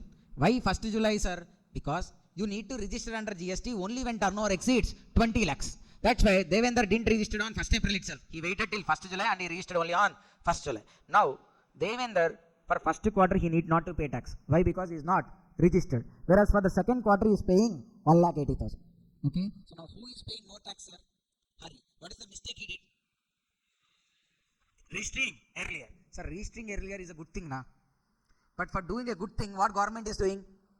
asking him to pay more tax. So if that is the thing happening, will everybody, I mean, this fellow will not even have the motivation to register also.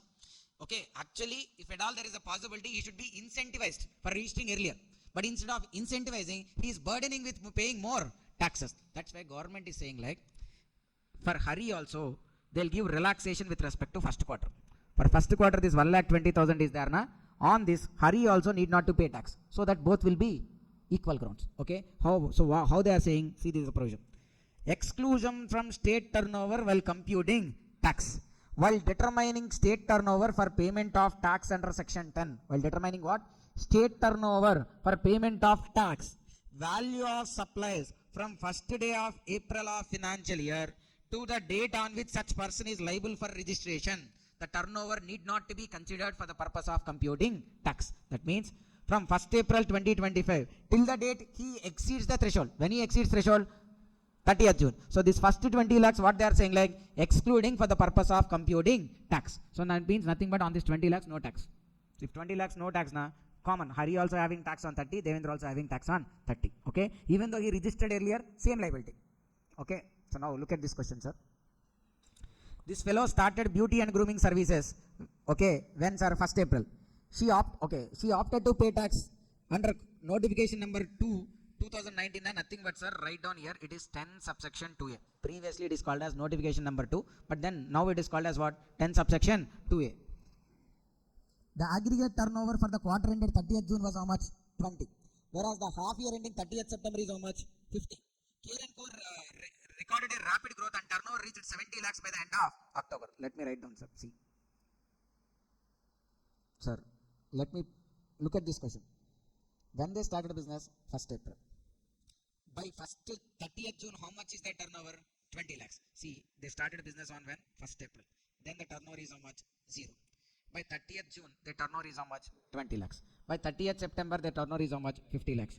By 31st October, the turnover is how much? 70. Okay. Sir, under 10 to A, a person becomes ineligible when the turnover exceeds 50 lakhs. Because under 10 to A, the turnover limit is how much? 50.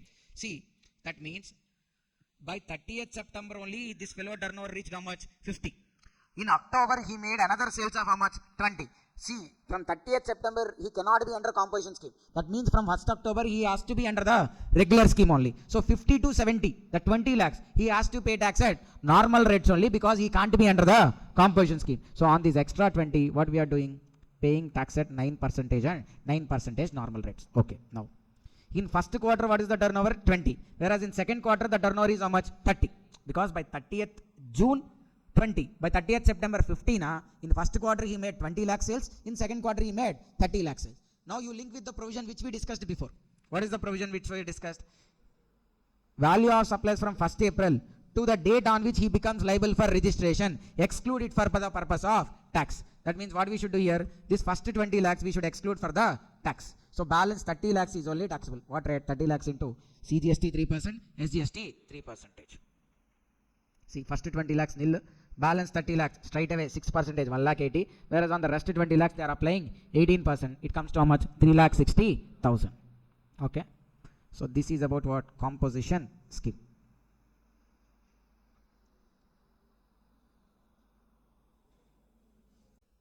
So we'll be discussing about the chapter exemptions. Sorry, exam wise, till now, only once in the new syllabus they asked a question from exemptions. That also in the recent June 2025 exam only. So for December 2025, it's not like short we can expect a question. If at all there is a question, it could be in the place like 7A. Like usually 7A will be composition scheme or charge. But in a rare case, it could be even exemptions also. See first, how the government can get exemptions. So section 11 gives the power to grant exemptions. First, either the government to grant an exemption with respect to a supply, it should have power. Such power is given under section 11. So section 11 from the CGST Act gives the power to central government to give exemptions. Okay. Then under the two are there, 11 subsection 1, 11 subsection 2. 11 subsection 1 is like exemption by way of notification, public interest, which is general exemption. I mean, these are applicable to the general public, to everyone this is applicable. Then those exemptions are given under 11 subsection. Then in exceptional cases, let's say, sir, there's an earthquake happened in a state. Now they wanted to exempt only for that particular state. Understand? Earthquake is there. Because of earthquake, buildings are damaged. Okay, that's why construction should go on a quick way. So that's why to reduce the construction cost, they are exempting GST on construction cost and construction related materials. That is not for the whole India, only for those places which were affected with earthquake. So this is of exceptional nature. Those are given under 11 subsection 2. 11 subsection 3.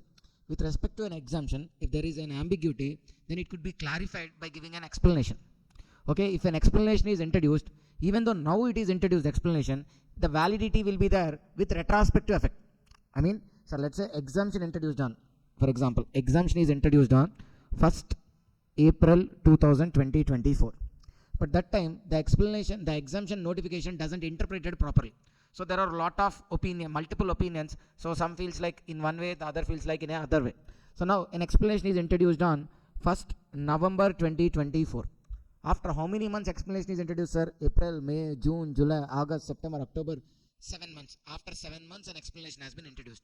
But still, this explanation will have a retrospective effect. I mean, even though on November the explanation is introduced, it has to be considered as introduced from 1st April, provided the gap shouldn't be more than 1 year. If it is more than 1 year, then retrospective effect is not applicable. Let's say, sir, it is given in 1st November 2025. Then retrospective effect is not applicable because it is total, that gap is like 1 year, 7 months. So then retrospective effect is not applicable. Then, sir, actually, exemptions, usually the definition of exempted supply includes 3 points. Supplies which are exempted by way of notification. All these supplies we are discussing in this chapter. Second one, nil rated supplies. Nil rated supplies, the supplies on which the tax rate itself is nil. The third one is like non-taxable supplies. Supplies on which GST not required to be levied. Okay, non-taxable supplies, supplies on which GST not required to be levied.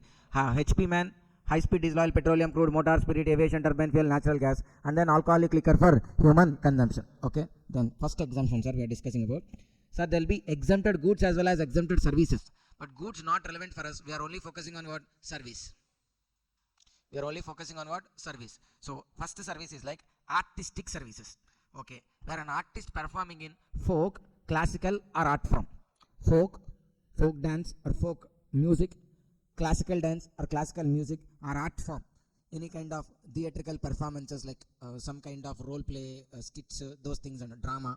Those kind of artistic performances are there, and for that the consideration paid for them is less than or equal to 1,50,000 per event, sir. That is, it's not for the whole year.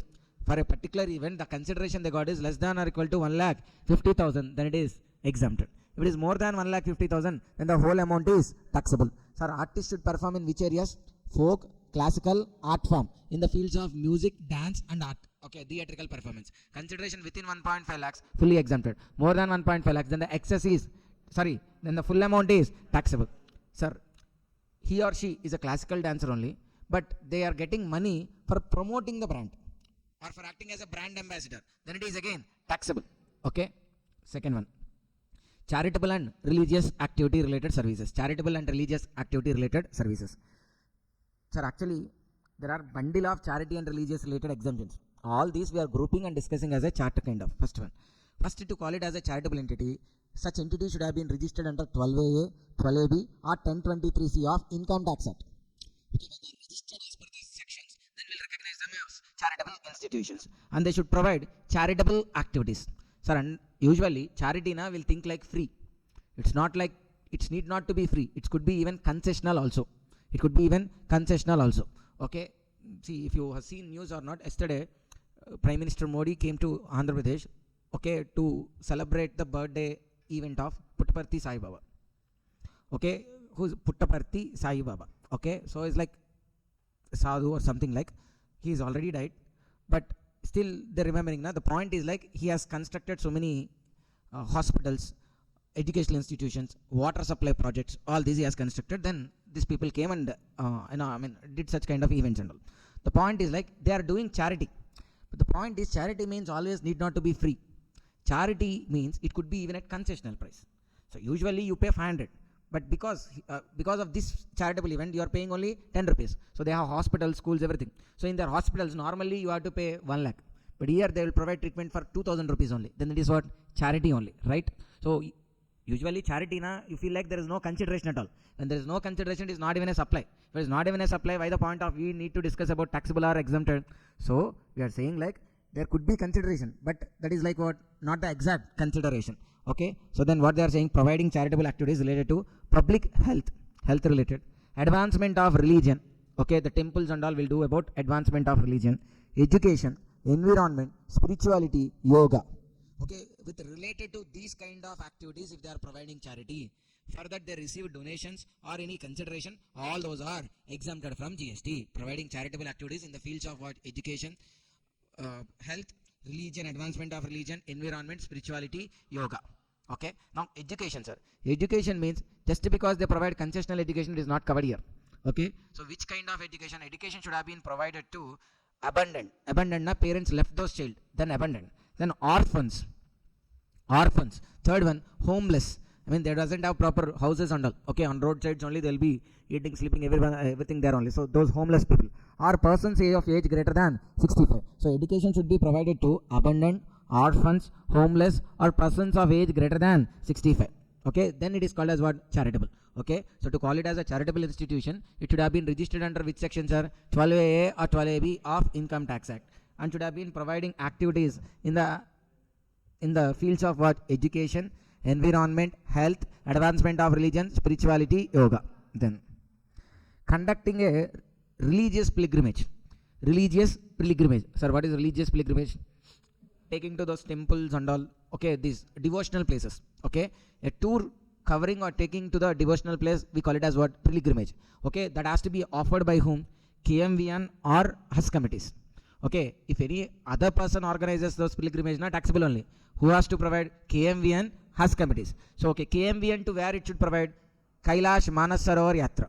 Okay, to only such place. Kailash Manas Sarovar Yatra is located in Tibet, China territory, the other side of Himalayas, where Hindus believe like Lord Shiva resides there. So to that place, if the pilgrimage is taken, and that is offered by whom? KMVN. So let's say, sir, KMVN is a undertaking which says like, per person they'll take you to Kailash Manasarovar and again they'll drop you here. For every person they'll charge 2 lakhs. Then the 2 lakhs is exempted. But the same package, same kind of tour provided by some other private person, taxable. Then HUS committees. HUS committees will provide again pilgrimage to Makkah.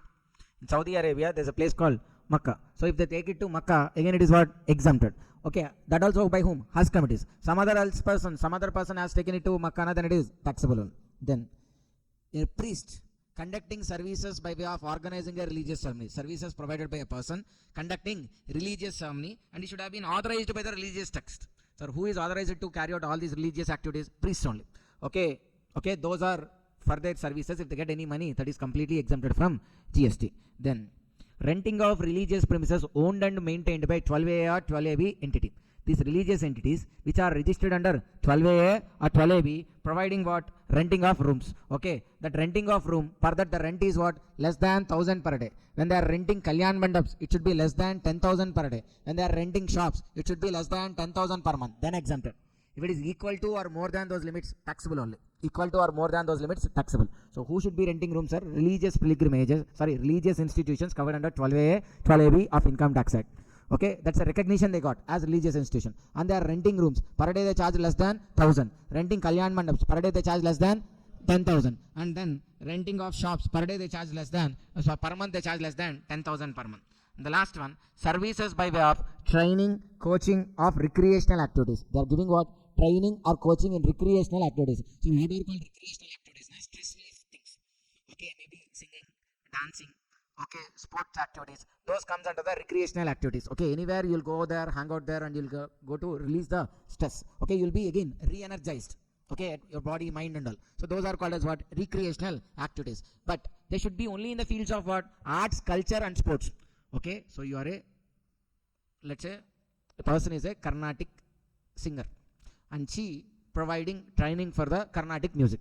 Okay, so for providing the Carnatic music related training and all, whatever the amount she gets, that is completely exempted. And there is a swimming trainer. He trains kids related to swimming. So for that, again, it's also a sports related recreational activity. If he earns anything, that is also exempted. See, who is there any service by way of training or coaching and recreational activity in the areas of arts, culture and sports by whom? Either by an individual or by a charitable entity, then it is what? Exempted. So the same swim training is provided even in swimming training is provided in CultFit also. You know CultFit. CultFit is a like franchise of gyms. Okay, CultFit is a franchise of gyms. So they have their own maintained swimming pools also. So there they will be providing swimming related training, but they are not individuals. They are not charitable institutions. Hence it is not exempted. So swimming is a recreational activity, no question about it. But they are not charitable activities. That is what acceptable. Understand, sir? Okay, so charitable activities na first charitable institution it should have been registered under 12A or 12AB. Okay, or 1023C of Income Tax Act, providing charitable activities in the areas of health, education, environment, advancement of religion, spirituality, yoga. Then religious pilgrimage, KMVN, Kailash Manasarovar Yatra, Hajj committees, Makkah. Then priest services exempted. Then renting of rooms by religious institution, rooms less than 1,000 per day, shops less than 10,000 per day, and then shops less than 10,000 per month, Kalyan Mandaps less than 10,000 per day. Then training in the fields of recreational related art, sports, culture, okay, individual or charitable institution, then that is also exempted. Then sometimes, sir, these religious and spiritual entities offer residential programs. So one example, sir, this Isha Foundation and all. Okay, you know about Sadhguru, he'll be like Isha Foundation, he'll be running. So see, usually people with the awakening of spirituality is not nothing but like we aligning with the nature and all. Okay, instead of running for money and all, so we awakening the spirituality, and then with much more broader perspective, you see, it's spirituality. I mean, to calm your mind, instead of we thinking of something, wanting desires and all, to keep them in control, people usually go into the spiritual path. So these spiritual institutions, they'll run a they'll have certain programs, kind of 20 days programs, 21 days programs, 28 days programs and all. So throughout the year, you're carrying so much stress. So 1 month you can go there, and then you'll be there only. So you'll do meditation, you'll live in that peaceful life, and again you'll relieve from the stress, and you again come back to your place, and you could continue that type of living. So that's where the spiritual institutions will be providing the residential programs also, where they'll be not only providing the spiritual awareness, not just like the thoughts they given, meditation, not only that, they'll provide accommodation there, food also there. For a package, they may charge 50,000, 60,000 also, but still it is what? Exempted. Understood, sir? Then healthcare services. Healthcare services provided in a veterinary clinic. Sir, veterinary clinic, the healthcare service is provided to animals and birds, exempted.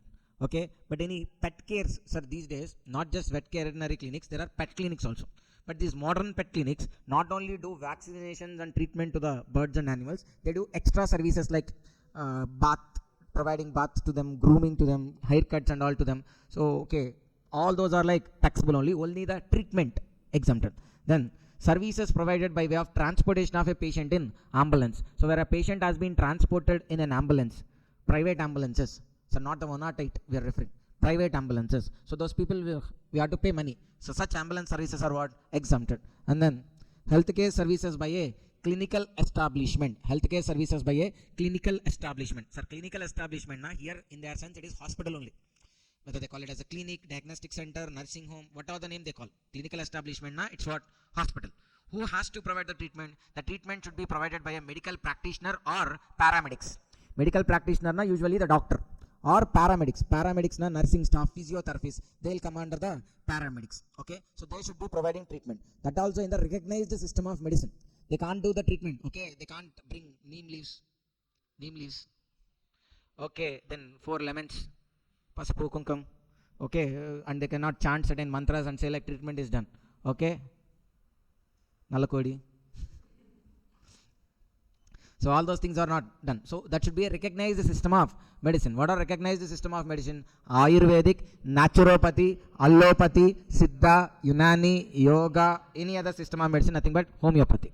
Any other system of medicine recognized homeopathy. Okay, Ayurvedic, naturopathy, allopathy, Siddha, Unani, Yoga, or any other system of medicine. These are called as what? Recognized system of medicines. In those things only the treatment has to be provided. Then healthcare services like hair transplantation, cosmetic, plastic surgery. Will they be covered under healthcare? Sir, it depends on the case. Okay, normally, let's say a person is having glasses, but he doesn't want to wear glasses. Sight he is having, so he doesn't want to wear the glasses. So he went for a LASIK surgery. It comes under cosmetic. Then these days, many are aligning for tooth alignments. So many ads are also coming for tooth alignments also. That also comes under cosmetic. Hair transplantation comes under cosmetic. The skin care, all the skin related treatments comes under hair cosmetic only. Which does not come? if let's say some accident happened, or at the time of birth itself there is some kind of defect. So to reconstruct that one, to make it normal if any treatment is done, then it comes under the healthcare.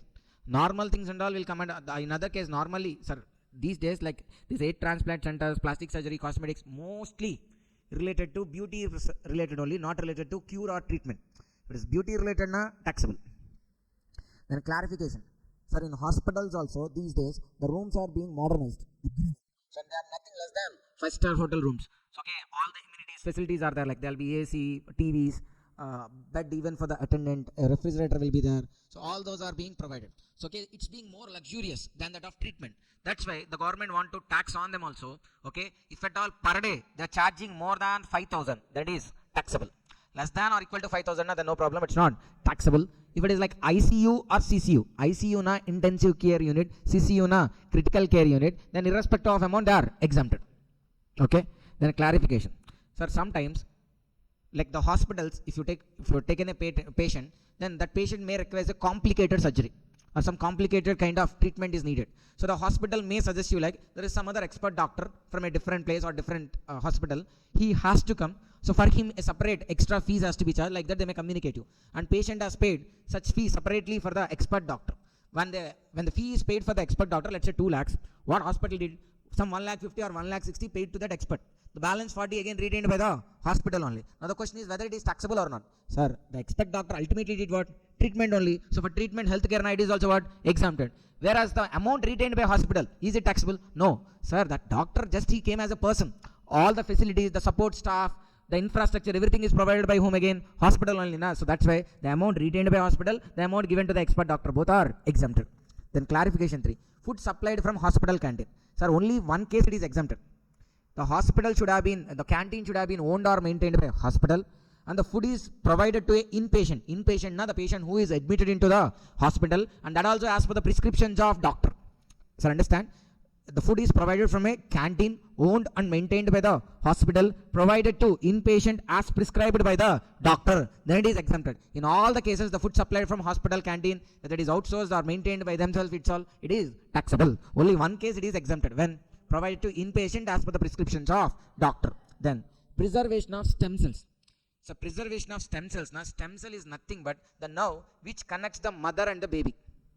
Okay, post the delivery of baby, okay, the doctors will cut that nerve which is connecting the mother and the baby. Okay, such nerve, I mean the scientists believe like such nerve has the capacity to develop any organ by using the things which are there in that particular nerve. Okay, so as of now such science not yet evolved, but they believe like stem cell has that capability. Let's say, sir, after 10 years the scientists actually can grow a liver or kidney from that stem cell, but the problem is like you don't have your stem cell then. That's why, since they believe like that stem cell is having a potential, many parents started preserving the stem cells, because their child may have a problem after 20 years, 30 years, but then they can't get their stem cells. That's why the parents started storing their stem cells. So if at all technology evolves by that time, if the children requires those things, then they can use that stem cell and then can develop or generate such kind of organs. Previously it used to be exempted, sir, but preservation, just like as blood banks, eye banks, there are even banks for this preserving stem cells. They'll charge fees for preserving them. Okay, so whatever the service of preserving stem cells used to be exempted initially, but currently it is what? Taxable. And then treatment and disposal of biomedical waste. Sir, let's say there will be lot of medical waste. Let's say, sir, for X person a surgery has been made. He has a tumor in his stomach. Such tumor has been removed. Okay, surgery is done. Now this tumor, sir, they can't just throw it in the dustbin. Okay, because of fungal infections, bacteria, so all these things, they need to treat it in a certain way. So for treatment of this medical waste and all, there are certain medical treatment or disposing centers. So now hospital, what it will do, it will separately keep them, pack them in a proper way and send it to the biomedical treatment centers. They will charge a fee and then dispose them in a way that it will not affect any of the other people or the nature. Okay, so that is called as, their services are also what? Taxable. Okay, previously they used to be exempted, but currently taxable. Okay, sir.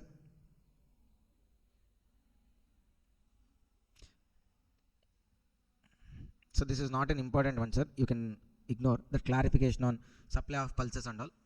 Okay, then next one, sir. I am directly coming to services by Ministry of Railways. Services by Ministry of Railways. So from railways, when they are selling platform tickets into the waiting rooms, facility of waiting rooms, clock rooms will keep luggage and all, battery operated car services to carry the luggage and all these services provided to individuals are exempted. Railways providing which services, sir? Sale of platform tickets, facility of waiting rooms, clock room services, and battery operated car services are being provided to individuals. All these are exempted. And one railway zone division is providing services to another railway zone or division. Sir, how? Sir, if you see buses, the buses are not owned by a particular depot. Some buses belongs to Hyderabad depot, some buses belongs to Warangal depot. So like that, within a state only, all belongs to TSRTC buses only. But some buses are Hyderabad depot related. Within Hyderabad also there are again multiple depots. Warangal depot related buses, Karimnagar depot related buses. So many buses are there. Na? So now let's say for example, a Karimnagar depot bus went to Hyderabad. Now it has repairs in Hyderabad. So where it will not go to a private repair shop. Okay, for buses and all, there will be repairs and all will be within the bus stations itself. So that went. Now who is doing the repair? Hyderabad depot related repair mechanics or team is doing the repairs. But the bus is related to Karimnagar. The same applies even to trains also. The train belongs to a Delhi station, came to Hyderabad. And then it has repairs in Hyderabad. Now which team is doing the repairs? Hyderabad team. Okay, so now one zone team is providing services to another zone because the train came here now. So such kind of services, if any, provided also what? Exempted. Third one, sir. Sir, railways have special purpose vehicles. Okay, what is special purpose vehicle? Na? So vehicle means it doesn't mean actually a motor vehicle kind of. Vehicle means it's a company which is operated or formed for a specific purpose. Okay, see, I'll tell you an example. Sir, railways need so much of infrastructure. So many tracks has to be laid, stations has to be upgraded. So much of infrastructure cost is there for railways. For that they need lot of funds. So what railways will do na? Railways has started a separate company called IRFC, which is called Special Purpose Vehicle. Okay, listen to the point. IRFC, Indian Railway Finance Corporation. I'm taking one particular segment. Like this, railways have started multiple things. IRCTC for ticket booking and catering. Okay, IRFC. Look at the IRFC example. What IRFC is a company started. Now IRFC wants money. What it will do? It raise money by giving bonds to the public. To the public, bonds will be given and public will be giving money to the IRFC. Now with money, what IRFC will do? It will lay railway tracks. Okay, so what IRFC will do with the railway tracks? It will rent them to railways. Again, understand, sir? IRFC will rent those railway tracks to whom? Railways. Now railways will be paying what? Rent. With this rent, IRFC will be paying interest and repaying the bond. Okay, people. Okay, so now here what IRFC is doing, sir? IRFC is renting railways to Indian Railways. That service is exempted. Then, sir, once we lay railway track, is it enough? Or it has to be maintained every day? It has to be checked, maintained every day. That maintenance again, sir, this railway track belongs to whom? IRFC. But IRFC doesn't have employees to maintain the track. Who has employees? Railways. Now the maintenance service is again provided by railways to IRFC. That is also exempted. Okay, understand, sir? IRFC will lay tracks and rent them to railways. Such rental service exempted. Then again, railways will maintain the tracks. So railways is providing maintenance service to IRFC. That is also exempted. Understand, sir? So Ministry of Railways related, sir. Railways what? Platform tickets, waiting rooms, clock rooms, battery operated services to the individuals, exempted. Railways of one zone or division providing services to another zone or division, exempted. Okay, special purpose vehicles of railways like IRCTC, IRFC providing service to Ministry of Railways, and Ministry of Railways will be providing some services to those special purpose vehicles. All those are exempted. Services by RARA. RARA na Real Estate Regulatory Authority. Real Estate Regulatory Authority. Sir, if at all you want to construct a project, a residential complex where you wanted to accommodate 2,000 families. I mean, you wanted to build 2,000 flats in a real estate project. Now, if you construct without proper permissions and all, then the ones who purchase those flats will get affected. That's why there is an authority called RARA. First, you should submit all the project report, everything. RARA will study it, whether the land has proper title or not, whether in such place construction is allowed or not. Okay, all those things RARA will check and give you a approval to construct or to proceed with the construction. For giving that approval, you need to pay fees to the RARA. I mean, RARA is giving approval, for that you are paying fees to the RARA. Na? So whether RARA services are taxable or exempted. RARA is part of government. Okay, it is providing the functions which are entrusted to it by the constitution. Okay, so it is not taxable, it is what? Exempted. Then exemption on accommodation services. Exemption on what? Accommodation. Accommodation, hotel rooms, hostels, all those things. It could be a hotel, guest house, hostel. Provided the value of supply should be how much, sir? Less than or equal to 20,000 per month, and the minimum continuous period should be of 90 days. Then it is what? Exempted. Sir, usually in hotel rooms, guest houses and all, people will not stay for continuously 90 days, mostly. Only in an exceptional case they'll stay. If they are continuously staying for 90 days, and the amount also per month less than should be how much? 20,000. For hotel they'll not charge less than 20,000. Obviously it would be more than 20 only. So it's mostly applicable to hostels. Okay, hostels. People will stay continuously for more than 90 days. 5 months, 6 months also they'll be there. 1 year, 2 years also they'll be there. So that's why more than 90 days. And the amount should be how much? Less than 20,000 or equal to 20,000 per month. That is what? Exempted. Sir, these are not required, sir, actually. This two again. Why na? This previous, we already discussed this part in supply chapter. In supply chapter, negative list, if you remember, co-insurance premiums are not a supply. Okay, so that part is included already in the supply. Then reinsurance premiums. It used to be exempted previously, but currently it is also not a supply. Then educational services, sir.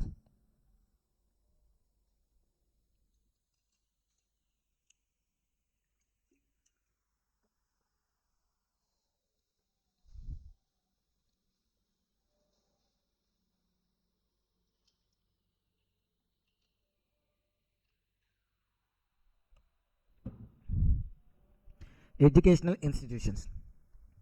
Educational institutions providing services, okay, to students, faculty, staff, or even by way of conducting entrance exams to the students who are willing to join.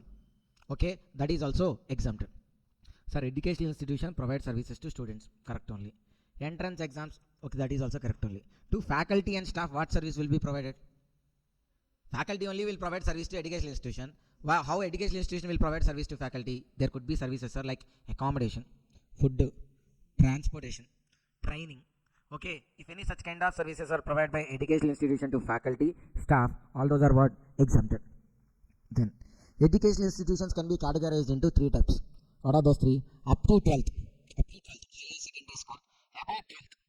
About 12th. And they should be providing a recognized qualification or degree. About 12th, and they should be providing recognized qualification or degree. Third one, vocational education. Third one is what? Vocational education. So when educational institution providing up to higher secondary school, qualification recognized by law, or vocational education, there are 3 types of educational institutions. Now, services provided by private coaching centers.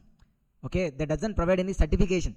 Okay, they just provide coaching, including BCCA. Those are what? Taxable. Or any unrecognized institutions are also what? Taxable. Services provided by private coaching centers, unrecognized institutions are taxable.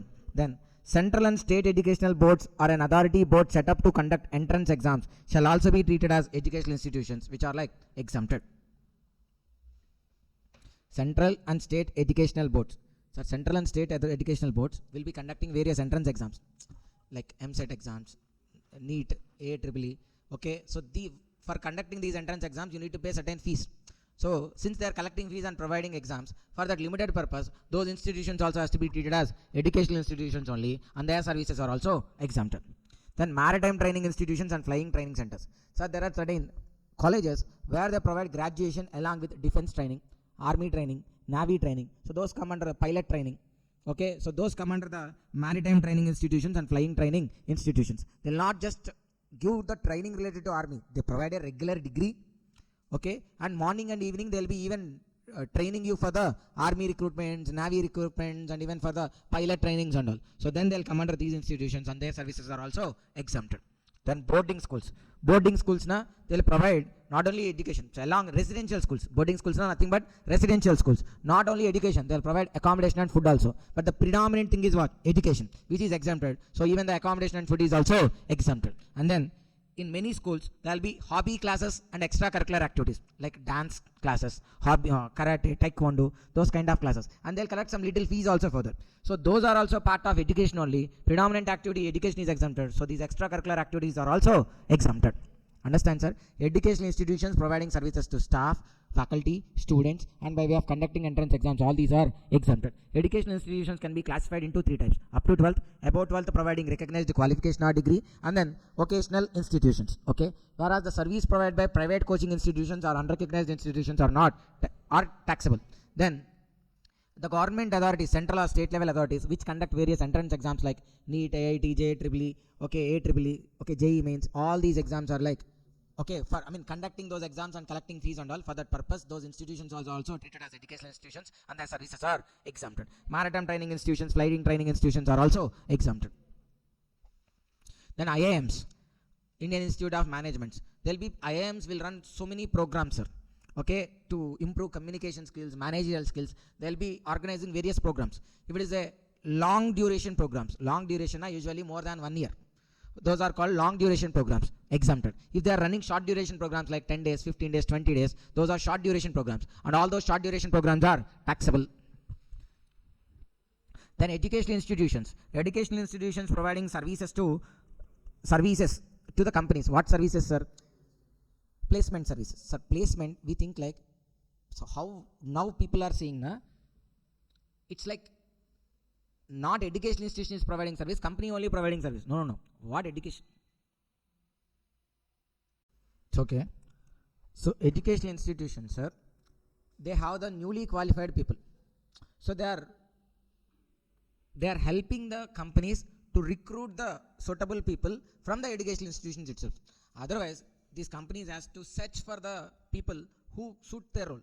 Okay, but actually educational institutions are helping them so that they are providing access to this skill force. Okay, that's why educational institution providing services to the companies for allowing them to come and participate in the recruitment process or the placement drives. Okay, so for that, if educational institutions are getting any money, here educational institutions is not providing service to staff, student, faculty. It is providing to a outside company who wants to hire employees. So that's why that is what taxable.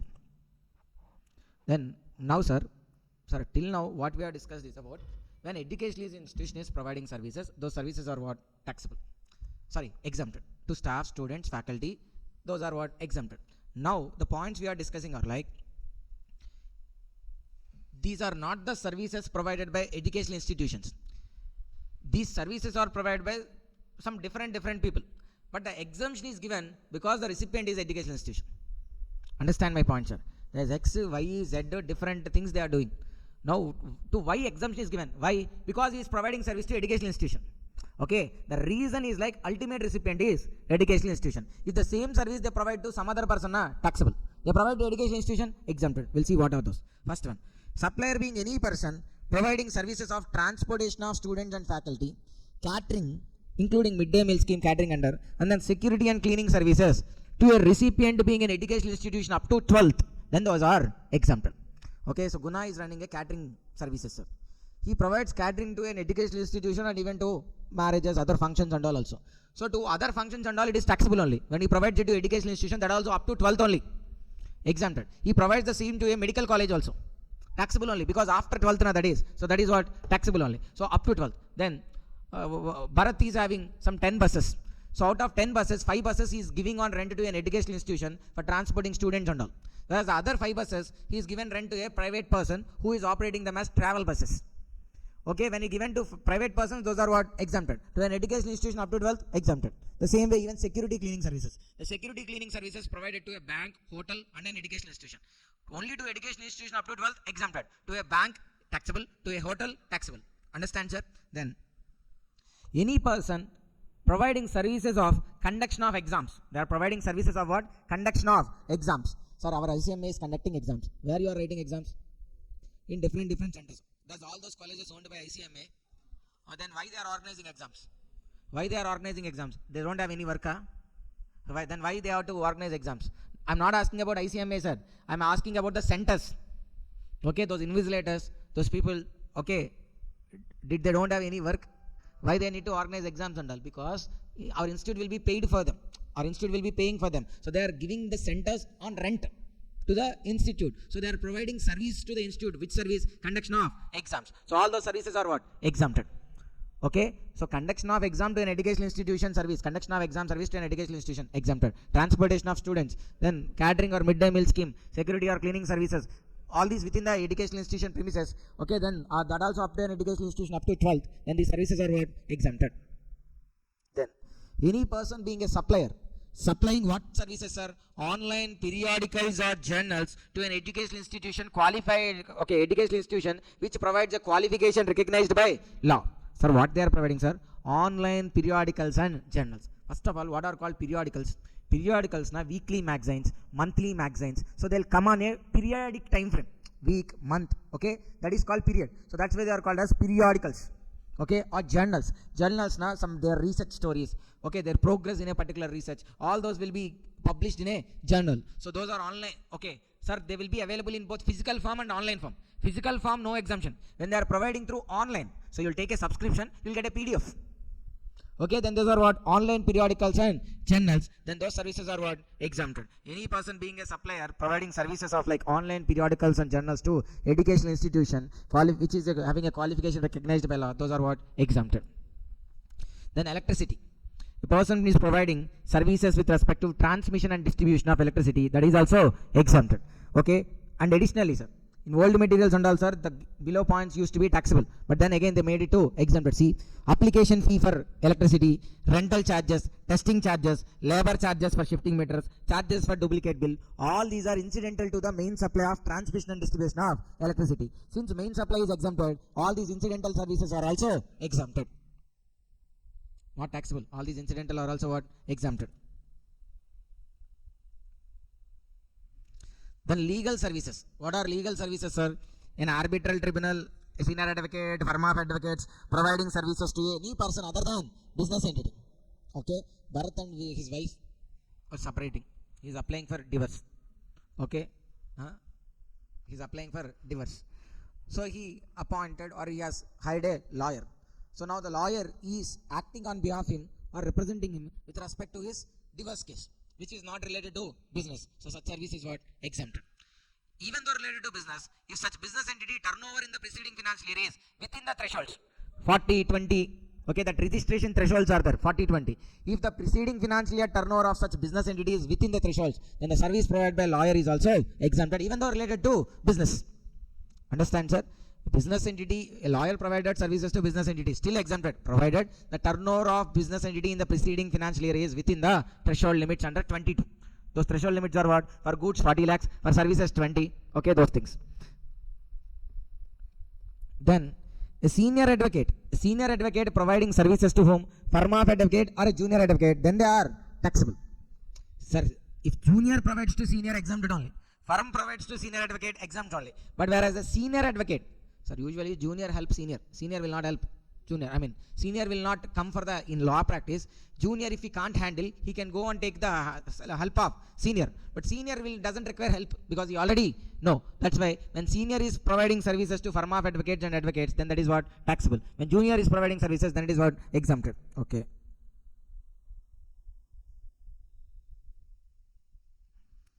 Then renting services.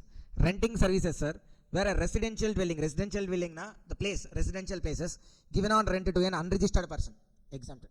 Sir, you took a house on rent. Usually most of us are like unregistered persons. When you took a house on rent, it is what? Exempted. If you are a registered person, even though you are a registered person, if you are using such place for your residence only, then again it is exempted. Registered person being individual, but it is again used as residence for him or family, then again it is what? Exempted. Then an unincorporated body or non-profit entity. So an unincorporated body or non-profit entity,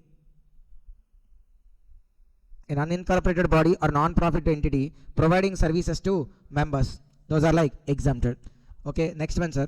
Where a housing society, residential welfare association providing services to members. Sir, housing society, residential welfare associations, for apartments and all, for colonies and all, they'll form as like association. Why associations? They all will have some common problems. Electricity problem, water problem and all. So instead of, let's say, sir, in a colony there are 500 families. If everybody wants to handle separately, let's say they want a water tank. If they are dealing separately, okay, they need to pay much more amount. If they act collectively, so they'll form as an association. For the colony, whole colony, they'll build a water tank. So, okay, if there is any water shortage in the water tank, so then they'll ask the tankers to come. Since there is 500 people's related requirement is there, they are ordering everything in bulk. So they have the power to bargain, get it at a lower cost, and they can use it also commonly. Okay, if someone has surplus and someone has deficit, everything will get pooled. So that's why, sir. So housing societies and associations will be there. They'll be providing services to members of what? Water, electricity, lift, gym, pool, security, cleaning, these kind of services are provided. For that, these members has to pay every month certain amount, maintenance fee, membership fee, whatever you call. You may be calling it as maintenance fee or membership fee, but every month some amount has to be paid by members to the associations. That amount is exempted, provided it is less than or equal to 7,500 per month. Even though if it is more than 7,500 per month, only the excess is taxable, not the whole amount. Only the excess is taxable.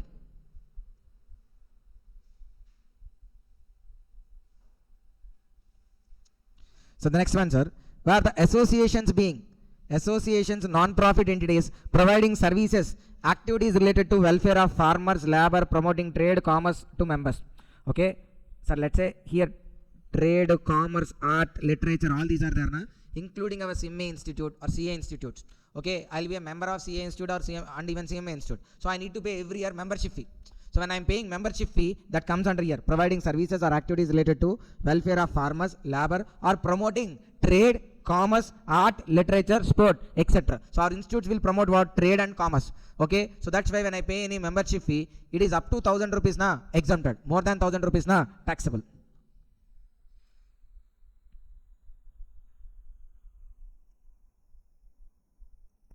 We'll discuss even the between services also. First, come near to the government services. Towards the end, government services are there, but government services are not important for the inter-level. Okay, the few important points only we discuss, sir, here. Where the government is providing services with related to Department of Post.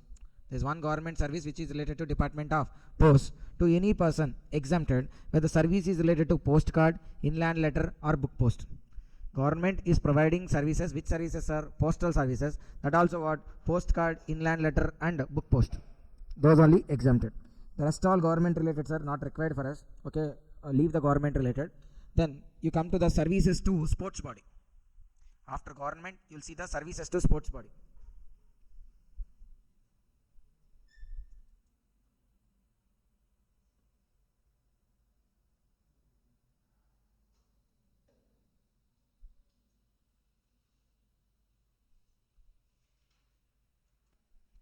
So services to sports body. See, when a player, referee, umpire, coach or team manager, who are, sir? Player, referee, umpire, coach, team manager. They are providing services to a recognized sports body, and that also with respect to a recognized sporting event. For participation in that game, they are providing service. Okay, player. Okay, let's say Virat Kohli providing services to Indian cricket team, recognized sports body. His services, for that if he get any match fees, that is what? Exempted. Referee, umpire providing services, referees and umpires, exempted. Coach, team managers, they are providing services like what? Participating in the game, which is organized by a recognized sports body and it's a recognized sporting event, then those services are what? Exempted. Whereas the services by selectors, okay, these people will select the team who has to play the game, that selectors. Commentators, that give the commentary, right? Okay, curators, now these people will prepare the ground. Okay, they'll actually prepare the ground. Technical experts, the cameraman and all. Okay, all their services are what? Taxable. Okay, so the players, referees, umpires, coaches, team managers, their services are exempted. Whereas commentators, selectors, curators, technical experts, their services are taxable.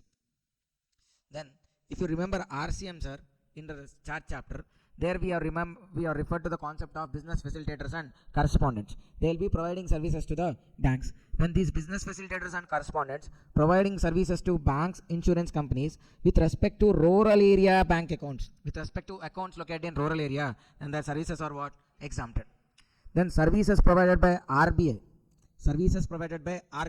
Their services also what? Exempted.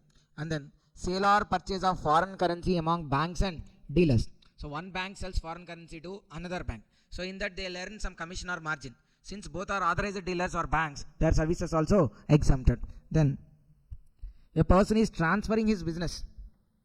Okay, sir, let's say there's a doctor who is running a hospital from 30 years. So he has some patient base also. Okay, every year randomly the patients used to come. Now he wants to sell his hospital to some other person because he became old. None of his family members are doctors, so there's no one to continue. So you want to sell the hospital to some other doctor. So he's selling it for 50 lakhs. Sir, for hospital, he doesn't have any assets. Even the assets are there, that's value only 10 lakhs. The other 40 lakhs is what? Nothing but the goodwill. Understand? So since he has a long and good track record, the patients normally they'll come. Okay, so that's why he's transferring the business with the recipient as a going concern. Then the 50 lakhs is getting now, that is what exempted only. Okay, for transferring the business, the amount you get is what exempted. Then services by public libraries. So there used to be some public libraries, sir, where you need to pay some subscription fee or the membership fee. Then you have the access of all those books. You can read those books and all. So services of public libraries are also exempted. Then services provided by GSTN to central government and state government. Where GSTN Goods and Service Tax Network. What are the functions of GSTN? It facilitates registration, forwards the returns to central and state governments, matches tax payment details with the bank networks, share the revenue between central and state authorities. So all these functions will be there now. It is doing all these for on behalf of government. So government has to pay it. So when government is paying to the GSTN, that is what exempted, because the services of GSTN are exempted. Then services by fair price shops. Sir, fair price shops na ration shops. Those ration dealers will get certain commission and all. Okay, that is also what exempted. Then services by foreign diplomatic missions. Foreign diplomatic missions na embassies. US embassy in India, UK embassy in India. You wanted to go to USA. So then you want to visit the US embassy. You need to apply for a visa. For applying visa, you need to pay certain amount. So whatever that fees and all they are collecting, that is what exempted. Then service by way of providing information under RTI Act. So there is an act called RTI Act, Right to Information Act. If you want to know any information from government, okay, unless it is security related, you can ask any information from government. Okay, let's say you wanted to know how much Narendra Modi's salary, or how much Narendra Modi is spending on clothes, or how much is the travel expenditure of Narendra Modi. So all these are what government related expenditures. Now you wanted to know. So then you can ask for RTI, under Right to Information Act. You will be tagging the concerned department and then they'll reply you. Okay, for that you need to pay some nominal fee also. On that also there won't be any GST. Then bank providing services to whom? Account holders. Which account holders are there also?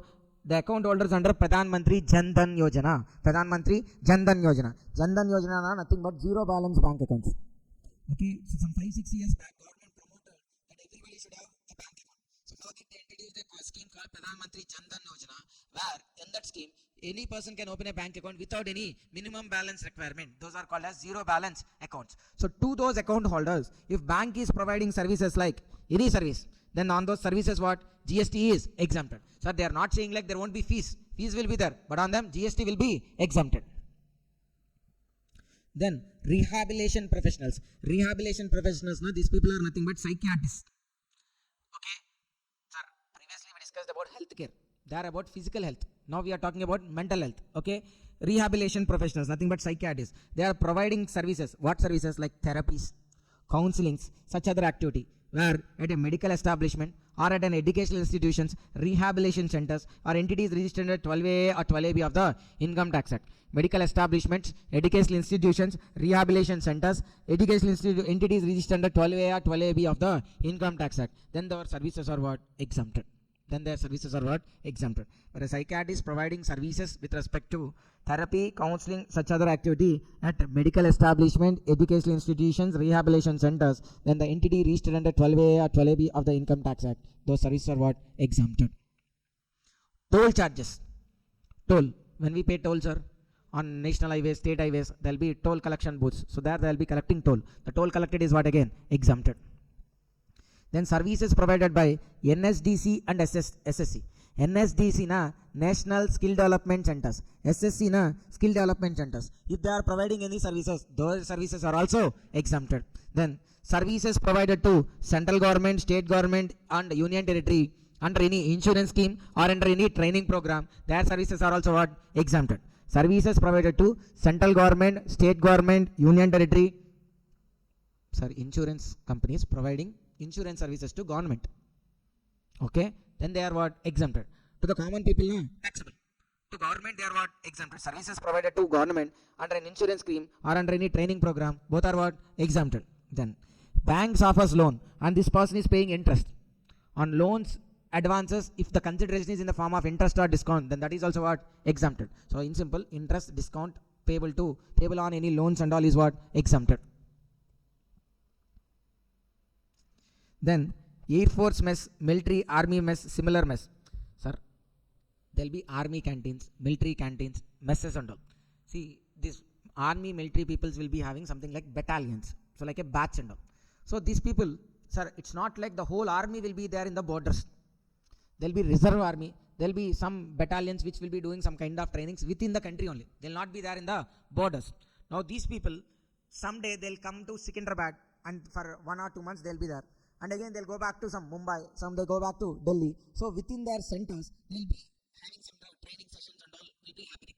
So now these army people, let's say he's from Delhi side.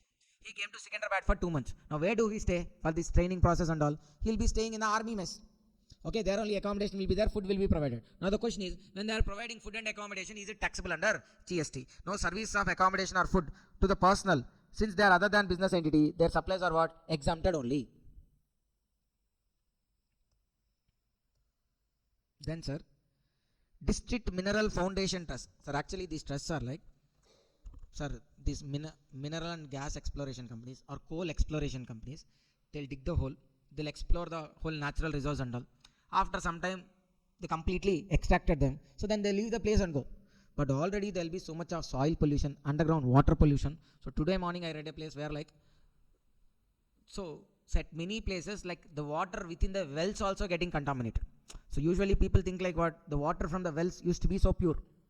But now because of using so much of fertilizers and pesticides, and then this company is dumping the wastewaters in the nearby places, or else because of these mining activities which were happening under the underground, the soil, the chemicals are getting disturbed, and the water which we think as pure water also having so much of fluoride levels, uranium levels and all, which could affect our nervous systems or bones and all. Okay, so these things are happening. So now that's why these mining companies and all, where these mining operations are going on, there this kind of trust will be started, District Mineral Foundation Trust. So they'll get funds from the mining companies. Okay, now even the company is closed, mining operations are closed, but the impact will be there for the coming 40-50 years. So now they did the pollution, sir. The water got polluted, soil got polluted, air got polluted. Now to make it normal, it may take another 50 years. For other 50 years, company is not there, but the people will be there who will be getting affected. So that's why this foundation trust will be there, which will be providing services like providing drinking water. Instead of they depending on the lake related water, river waters and all, they'll be providing drinking water, healthcare, environment protection. So whatever the services they do, all those are what? Exempted. Business incubators. Business incubators, these are like startups, tech startups, which are backed by government, IITs and NITs. They are providing services. These startup companies which have that recognition are providing services. So initially, yes, the government want to encourage them. That's why what they are saying now, until they turnover reach 50 lakhs or for the first 3 years, how much ever service they provide, that is what? Exempted. It is a business incubator in a startup.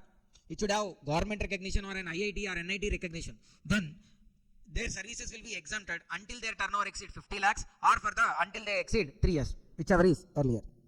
Then entry to various events. Service by way of admission to, so let's say you are going to any museum, national park, wildlife sanctuaries, tiger reserves, zoo, protected monuments. You are visiting any of these museums, national park, wildlife sanctuaries, tiger reserves, zoo, protected monuments. Okay, when they are providing services regarding these, they will be having some entry fees. So if you go to zoo park, 200 or 250 will be their entry fee. Museum also some 40-50 rupees will be there. For all these, some entry fees will be there. Now that is completely exempted. Whereas for the others, circus, drama, theatrical performance, award function, sporting event, concert, planetariums, for them it is taxable if the consideration is less than or equal to 500. More than 500 not taxable. Less than 500 not exempted. So let's say you want to watch a cricket match. Ticket price is 300. Ranji match it is, not an international match. Ranji match. Ticket price 300 only. Exempted. Okay, international match. Ticket price 3000. Taxable. Okay, circus, drama, theatrical performance, award function, sporting event, concert, planetarium. If the consideration is less than or equal to 500, exempted. Above that, taxable. Then, supply of research and development services. Supply of what? Research and development services, and the consideration is in the form of government grants. So the government is giving grants to certain companies for carrying out scientific research. So nothing but they are doing research, for them consideration is given by government in the name of grant. But still they are what? Exempted from GST. Government, university, college, research association provide R&D service. For that they get consideration in the form of grants. But their services are what? Exempted.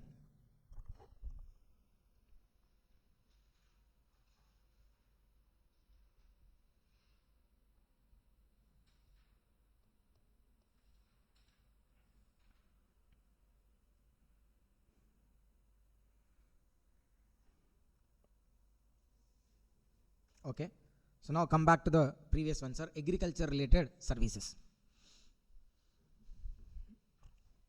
agriculture related services like services provided by way of loading, unloading, packing, storage or warehousing of rice and agri produce.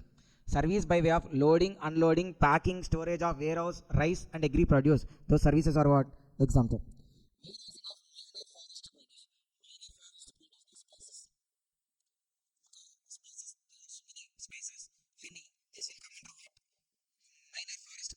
If they are being warehouse, that is service also exempted. First one is what, sir? Service by way of loading, unloading, packing, storing, warehousing of agri produce and even rice also. Sir, actually rice is not agri produce, but still rice related this storage, packing, warehousing also exempted. Agri produce related also exempted. With related to minor forest produce, na the spices and all. Okay, those are also exempted. Then artificial insemination of livestock. Artificial insemination na nothing but breeding. So when they are doing breeding of livestock, okay, those services are also what? Exempted, except horses. Except what? Horses.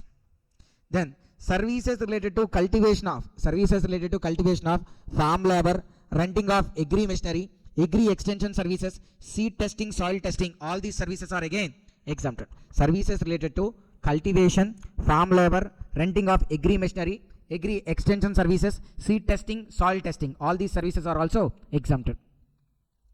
Understand, sir? With respect to cultivation, farm labor providing service, agri machinery they are renting, agri extension services like testing the seeds and saying like whether the seed can be used or not, soil testing, which crop is suitable now, which pesticide has to be used, which fertilizer has to be used, how the crop has to be grown, when it has to be cut, when it has to be taken. So all these services they provide now, all those are what? Exempted. Then services of pre-conditioning, pre-cooling, waxing. Okay, sir, apples and all to preserve for longer times, they'll keep in cooling zones, pre-cooling.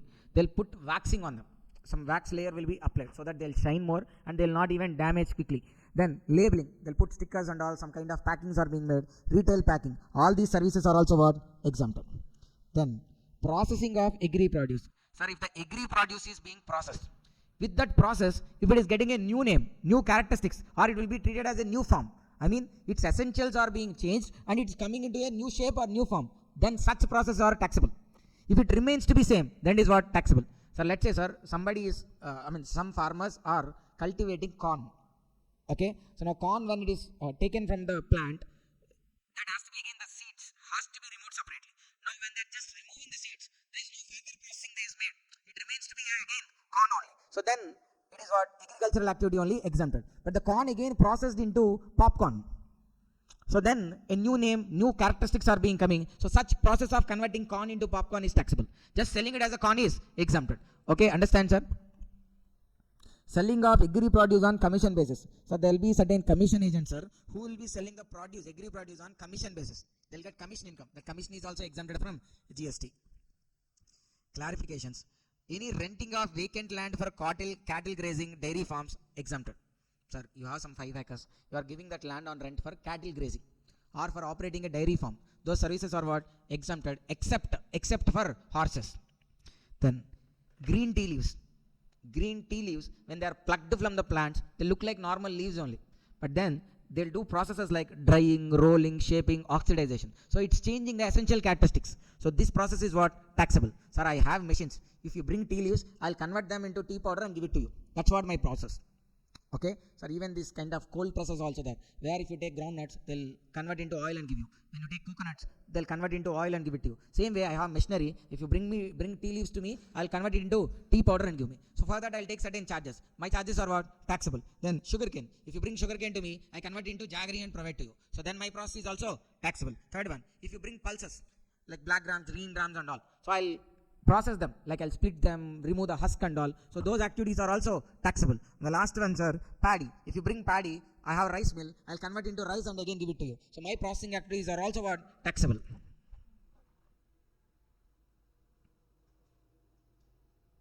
Then construction services, sir. See, simple only, sir. Sir, this is a road. Okay, this way electric line is going on. Here there is a farmland. In the farmland there is a tube well, bore well. Now farmer wants the electric line from this line to his tube well. Now to lay this line, maybe some 2 kilometers distance is there. Now for this 2 kilometers a new electric line has to be constructed. Okay, for that the farmer approached what? These electricity distribution companies. Now electricity distribution companies said like for 2 kilometers we cannot do that freely. So they said like it will cost 2 lakhs to extend the line from the nearest electricity line to the tube well of farmer. So he paid 2 lakhs. So once he paid 2 lakhs, they have constructed the electric line till his tube well. So this construction service is what? Exempted. So they are extending electric line till the tube well or bore well of farmer. And the consideration is also paid by whom? Farmer. Then such construction service is what? Exempted. Then a housing complex is being constructed. A housing complex, this is a housing complex being constructed, or a repair is happening, alteration is happening, or modification is happening. Understand, sir? For a housing complex, construction, repair, alteration, or modification is being happening. For this, the contract, okay, housing complex, a construction, repair, alteration, or modification is happening under PMAY scheme. PMAY na Pradhan Mantri Awas Yojana scheme, housing for all mission. Okay, the construction, repair, alteration, modification is happening now. Okay, sir, understand? There's a person called A who is doing the construction service.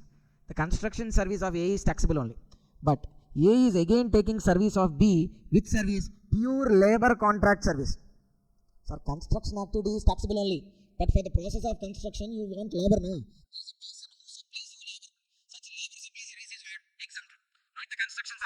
With respect to the construction, you need labor supply. Such labor supply service is what? Exempted. 1 second, sir. Sir, see.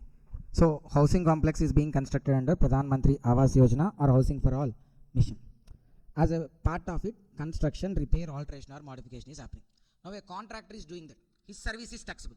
But to perform this construction, modification, repair, he needs laborers. So, for that, he is taking another service from a pure labor contract service from a different person. Such a pure labor contract service is what? Exempted. Then, a single residential unit, individual houses are being constructed. For that also again, construction service. Sir, here only construction is covered. But whereas if you see here, repair, alteration is also covered. Whereas here only construction. So for construction again, individual house for construction also, he also need laborers. So if any laborers, pure labor contract service is provided, that is what? Exempted. So construction service directly not exempted. For a construction, if he takes any labor supply service, that alone is exempted. Then transportation services. So transportation is for both goods and passengers. So we'll be discussing simultaneously related to goods as well as passengers. First one, airways. Through airways, if any goods are transported, they are straight away taxable. Through airways, if goods are being transported, they are like taxable. If passengers are being transported and they are embarking or terminating, embarking na, they are boarding, onboarding from there, terminating na, their destination. Okay, so onboarding is embarking and terminating a destination is from Assam, Sikkim, Tripura, Arunachal Pradesh, Manipur, Mizoram, Meghalaya, Nagaland or Bagdogra, which is a place located in West Bengal. From these places, if the aircraft is either flying or landing, from these places, it's either flying na, embarking, landing na, terminating. From which places? Assam, Sikkim, Tripura, Arunachal Pradesh, Manipur, Mizoram, Meghalaya, Nagaland and Bagdogra port, which is located in West Bengal. And then you are traveling in economy class. Business class not taxable. Economy class. Then it is what? Exempted. Understand, sir? Then waterways. The next one is what? Transportation through waterways. If the transportation is through waterways and they are being goods, inland waterways you are using and the transportation is the inland na, within the country. Within the country to transport from one place to another place you are using waterways. So then the inland waterways services for transportation of goods are what? Exempted. If the inland waterways are for other than tourism, for what? Other than, for transportation of passengers other than tourism. So within the country, waterways are there for passenger transportation. If it is for tourism, taxable. Not for tourism, just for passenger transportation only. Then it is what again? Exempted. Sir, actually, this is, we don't see much in the, within the India, but in Andaman Nicobar Islands, sir, there's a group of islands located. So, okay, one village will be there in one island, one town will be there in another island. So, those people to interact with one place to another, they need to every day travel in ships only, waterways only. So, that comes under inland only. Okay, so when they are using, not for, they are not using it for tourism, they are using for their daily travel. So, then it is what? Exempted. If it is for tourism, then it is taxable. Then railways. Again, railways, goods related. If you are transporting relief materials, what are called relief materials, sir? If any floods happen, if any natural calamity is there, like earthquake, floods, or any tsunami kind of things, then those people got affected. They don't have food and all. So maybe the houses are full of water or their houses has been completely collapsed. They don't have food or items to cook also. that time we'll be sending relief materials like vegetables to them, food grains to them, clothing to them. So those come under relief materials. If such kind of relief materials are being transported in a train, exempted. Or Onam. Onam na O for organic manure. In the previous page you will see Onam means O for organic manure, N for newspapers, A for agri produce, M for military equipment, and even milk, salt, edible oil, etc. Okay, if these are being transported, then exempted. Okay, you are either transporting relief materials or Onam. Onam na organic manure, newspapers, agri produce, military equipment, and milk, salt, edible oil, exempted. Then railways, passenger transportation. If it is related to passenger transportation in non-AC class, exempted. In railways, whichever it is, AC class not taxable, non-AC na exempted. When it comes to metro, completely exempted. For metro, there is no non-AC. Okay, so metro you need not to check AC, non-AC. Metro is completely exempted. For the normal Indian railways, you need to check AC or non-AC. Non-AC class na, whatever it is, exempted. AC class, whether it is chair car or else like third AC, second AC, whatever it is what? Taxable. Then roadways. Again for goods, sir.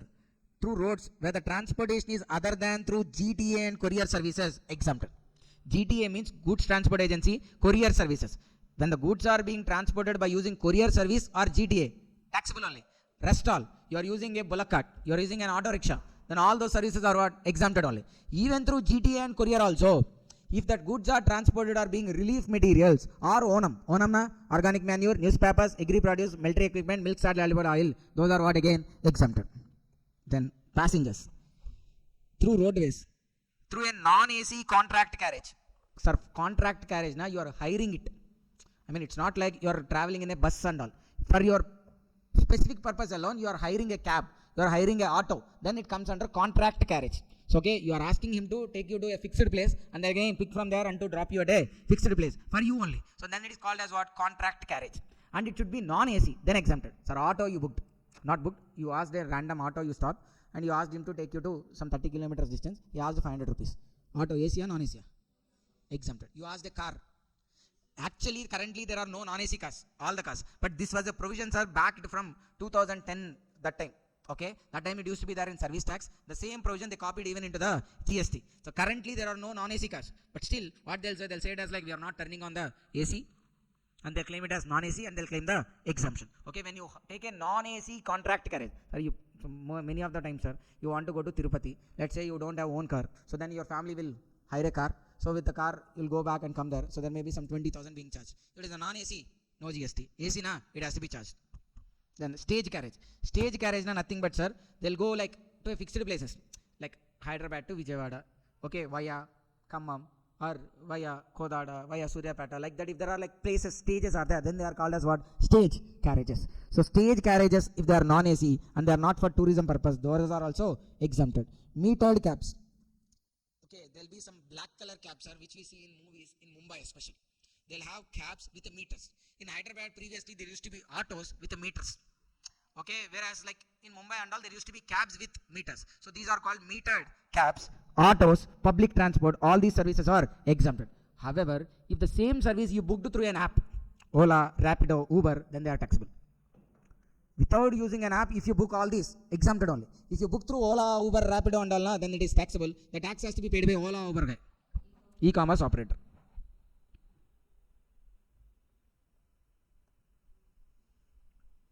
So done, sir. Next 5 minutes only. Tour operator services. Tour operator services, sir. We need to check whether if the tour is completely outside India. Sir, tour is completely outside India. Tourist is foreigner. Sir, here tour operator is there. I mean, tour operator, he organizes the tour and all. Okay. So this fellow is in India. But the tour is outside India only. And the tourist is also foreigner only. Then completely exempted. Second one. Tour operator India. Tour, partly India, partly outside India. And the tourist, foreigner. Say US person came for tour, sir. You are a tourist. I mean, you are the tour operator. And he wants the tour partly in India, partly in Sri Lanka, partly in China also. So, okay, so it's not completely in India. Then partly taxable, partly exempted. Now the question is, how much is the exempted? So the exemption is like 50% of the total amount is going to pay or proportionate to the number of days spent outside India. Okay, look at this example, sir. The total tour package is like 20 lakhs. The total number of days is how much? 18 days. The tour is for Malaysia, Vietnam, Sri Lanka and even India. How many days he spent? 3 days Malaysia, 4 days Vietnam, 5 days Sri Lanka and 6 days in India. Proportionate of outside India, na, 12 by 18 into 20 lakhs, 13.33 lakhs, or half na 10 lakhs. So whichever is lower means what? 10 lakhs. So the exemption is available up to how much? 10 lakhs. Then insurance services, life insurance na exempted, general insurance na crop, hut, cattle, these kind of insurance are exempted. Then notified bodies like ESI Corporation, Employee State Insurance, EPF, Employee Provident Fund, NPS Trust, these will be providing services to their members. Those services are what? Exempted. The news collection service, if he is acting as an independent journalist, he is not associated to any media or any person, he is acting as an independent journalist or Press Trust of India, United News of India. These people, when they are providing news services, their services are also exempted.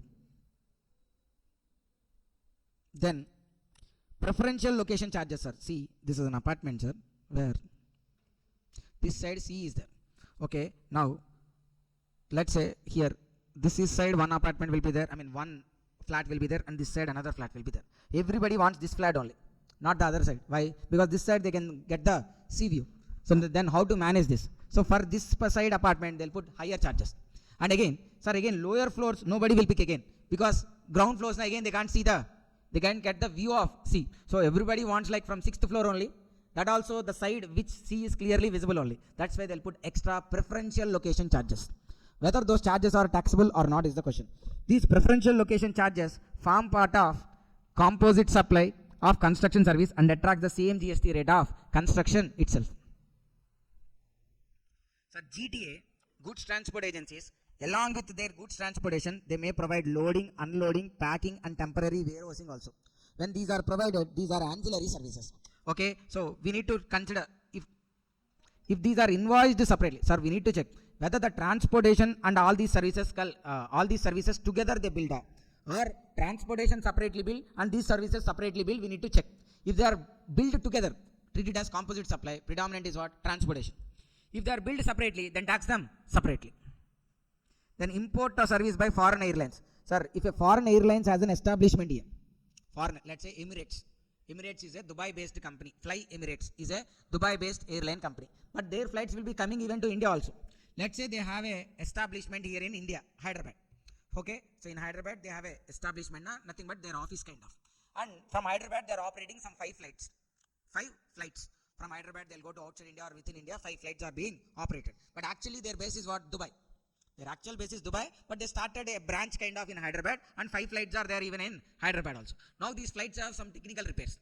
So they asked whom? Their head office, Dubai. So from there some team of experts came and they rectified the problem and went. So then it is called as an import of service. Why? From foreign they are coming to India and providing service. Outside India to India. It's an import of service. And they are not providing service to outsider. They are providing service to whom? Their branch only. So there is an import of service without consideration from related person. Okay, even though, sir, if you remember schedule 1, when there is an import of service without consideration from a related person in relation to business, then it is what? Supply only. But here they are saying what? It is exempted. Okay, not to everybody, sir. Only to airlines it is what? Exempted. So with respect to foreign airlines, they took an import of service from their related person in the course or furtherance of business. Even though there is no consideration, actually it is supply, but it is again what? Exempted. Sir, GST on film distribution service. There is a producer, distributor, exhibitor. Producer, distributor and exhibitor. Sir, what these distributors will do now? They'll sell the film to exhibit. Sir, let's say in Newsweed there is a theater. Okay, so for Newsweed area, the distributor will sell the exhibition rights to a person. It depends on movie to movie. So certain movies may be sold for 20 lakhs, certain 30 lakhs, 40 lakhs, like that they'll fix a price and they may be selling it to the exhibitors. On that gives the right to exhibit. On that GST is applicable at a rate of 18%. Then the last one, sir, in this chapter, services by way of giving vehicles on hire. If you are renting vehicles, you are a person, you are renting vehicles to educational institution for transportation of students. Already discussed, sir. You are renting vehicles for transportation of students up to 12th, exempted. You are renting vehicles to state transport undertaking. To RTC and all, you are renting your buses. Where the seating capacity is greater than 13, then also it is what? Exempted. When you are renting out an electronic vehicle to local authorities, exempted. When you are renting a vehicle, goods transport vehicle to a GTA, then also it is exempted. So you are renting vehicles to whom? Goods transport vehicle to GTA, exempted. Others na taxable. Passenger transport vehicle, like let's say bus and all, to a educational institution up to 12, exempted. To a road transport undertaking, exempted. An EV operated vehicle to a local authority, exempted. So these are about what? Exemptions chapter. Okay, sir, exemptions chapter, we need not to do specifically problems also. The point is, exemptions chapters, there is nothing like a format or nothing like you need to again solve something. If you remember exemption, you'll straight away tell like exempted or taxable. There's a point there, you'll read it. If you remember the exemption, you'll say it as exempted. Otherwise, you'll say it as like taxable. So it's completely clear. Okay, even if you solve problems also, just you'll understand which areas are of more important. That's what. Okay, rather than that, by solving problems, you'll not get extra knowledge on that. Okay, so it's a more about, this chapter is more about memorizing. So you need to memorize all these points. There is no concept here. You need to remember a list of services which were exempted. Okay.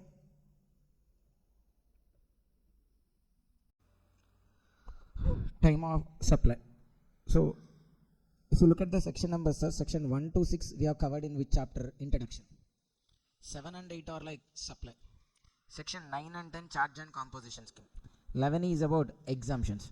Now we are going to time of supply. It consists of section 12, 13 and 14. 12, 13, 14.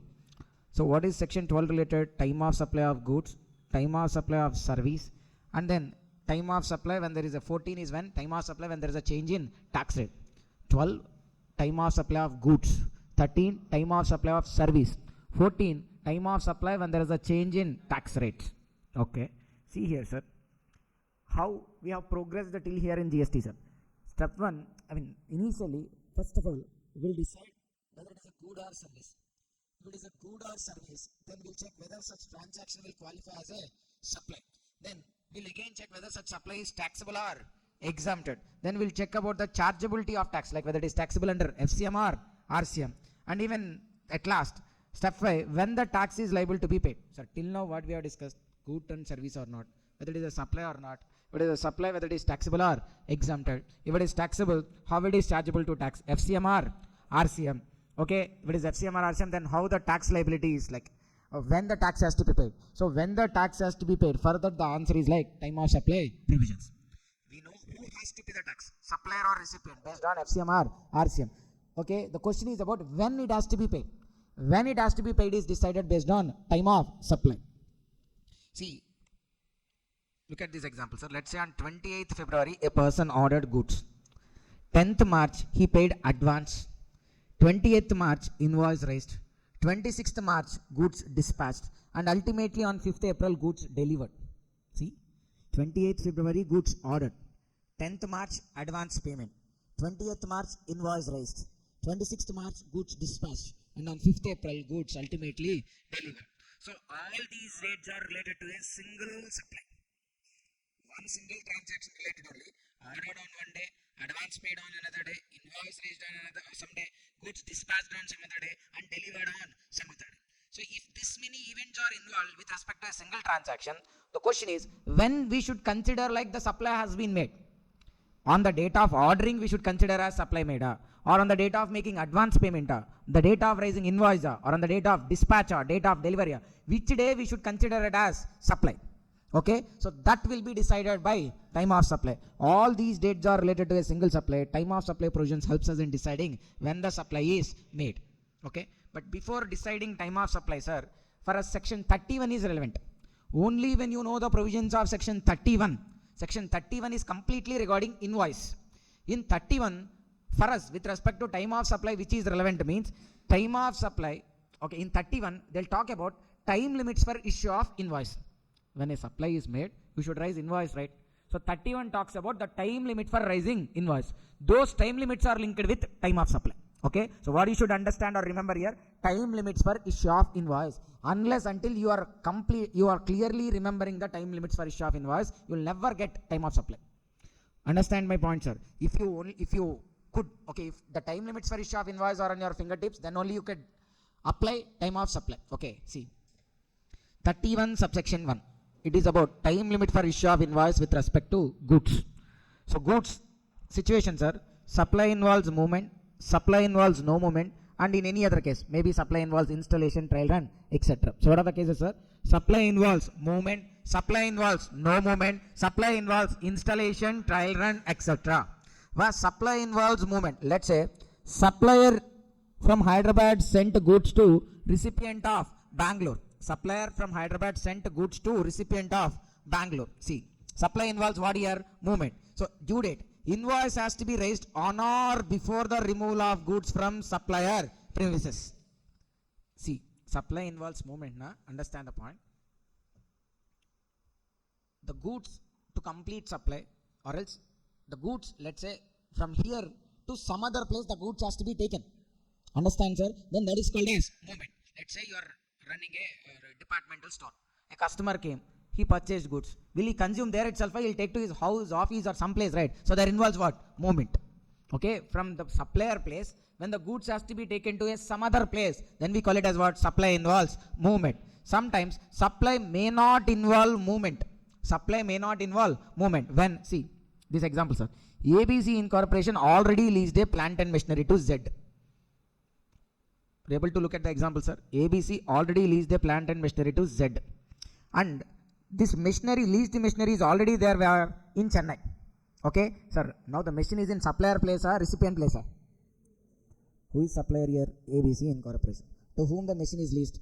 Z Limited. Okay, the machine is with whom? Z Limited. That means already machine leased and it is with the Z. Now the same machine Z is purchasing. Now the machine has to be moved. No, because already it is with the buyer premises only. Again, it need not to be moved. So that involves no movement. So supply involves movement. Then invoice has to be raised on or before the removal of goods from supplier premises. Okay, sir. You went to DMart. When they are billing? When you are coming out or when you are entering? Why? Because you are removing the goods from supplier premises. Before removing the goods from supplier premises, they are raising invoice. Why? Because those goods involves movement, because you can't consume there itself. There has to be moved. So since supply involves movement, invoice has to be raised on or before the removal of goods from supplier premises. Supply involves no movement. Then invoice has to be raised on or before delivery. Delivery na handing over. Okay, it doesn't mean again need to be transferred. Delivery na here in the sense is like handing over the property to the recipient. Okay, so on or before delivery, invoice has to be raised. Third one, where supply involves installation, trial run, etc., then invoice has to be raised on or before making them available for use. On or before making them available for use. What is like, let's say you purchased an air conditioner. When you purchase an air conditioner, that also through Amazon. Through Amazon, you purchased an AC. There it is clearly like their team only will come and even install the AC. So first AC you purchased, then it has to be delivered, and then it has to be installed also. So when they can raise invoice, they have the time to raise invoice till the time it has been installed, because only when it is installed it is available for use. So there is time limit till the date of making it available for use. But now, out of all these three, this is the most important point which is being regularly asked. Supply involves movement. This point alone. The other two are not being tested frequently. Okay, so always the questions are mostly on what? Supply involves movement. Then invoice has to be raised when? On or before the date of removal of goods from supplier premises. On or before the date of removal of goods from supplier premises. Then time limit for issue of invoice with respect to service. Time limit for issue of invoice with respect to service. So see here, invoice has to be raised. Invoice shall be issued before completion or even after completion of service. You can raise invoice before completion of service or even after completion of service, but within 30 days from completion generally. Generally you should raise within how many days? 30 days. Okay. In case of FBI na financial institutions, banking institutions, insurance companies. For them, the invoice has to be raised within 45 days from completion. Sir, before only I raised, any problem? No. The maximum date is 45 days. If you raise within 10 days, no problem. Okay. Then, in case of FBI and telecom operators, when the supply is among their distinct persons, the supply is among their distinct persons. Who are called distinct persons? When a person is having multiple registrations, then each of such registration has to be treated as a distinct person. In case of FBI and telecom operators, when the supply is among their distinct persons, then invoice has to be raised by when? End of the quarter or date of recording it in supplier books of accounts, whichever is earlier. Understand? Okay. In case of service, generally invoice has to be raised within how many days? 30 days. FBI. Whereas in case of FBI and telecom operators, financial institutions, banks, insurance companies, telecom operators, they are not providing services to the common people. they are providing services to their distinct persons only. Like I mean, SBI Hyderabad providing service to SBI Bangalore, SBI Bangalore providing services to SBI Chennai. So they are like what? Distinct persons. When them within themselves they are providing services, then the time limit for raising invoice is like end of the quarter or date of recording it in the books of accounts of recipient. Okay. Sir, for goods, time last date for issue of invoice with respect to goods. Supply involves movement. Invoice has to be raised on or before the removal of goods. Supply involves movement on or before the removal of goods. Supply involves no movement on or before the time of delivery. Involves installation, trial run, etc. on or before making them available for use. Now, 31 subsection 7. Okay, 31 subsection 6. Cessation of supply. 31 subsection 6. It is about what?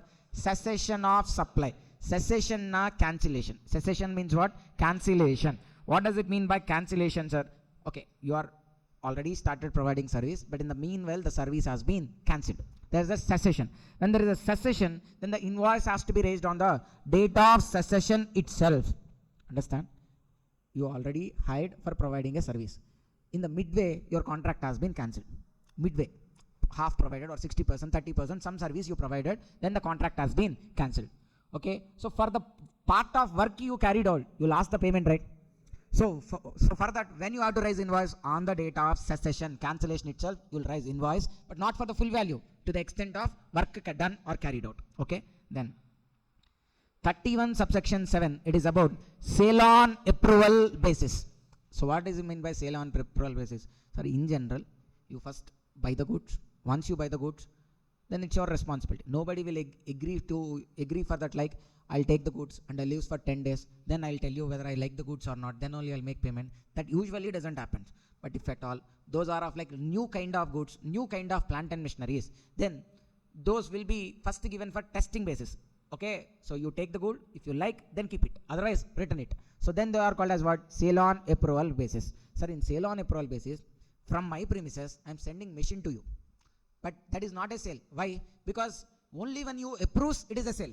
If you don't like the good, you'll be returning it, then there is no sale at all. So in that case, when invoice has to be raised, invoice has to be raised before or at the time of supply. Supply is nothing but here approval.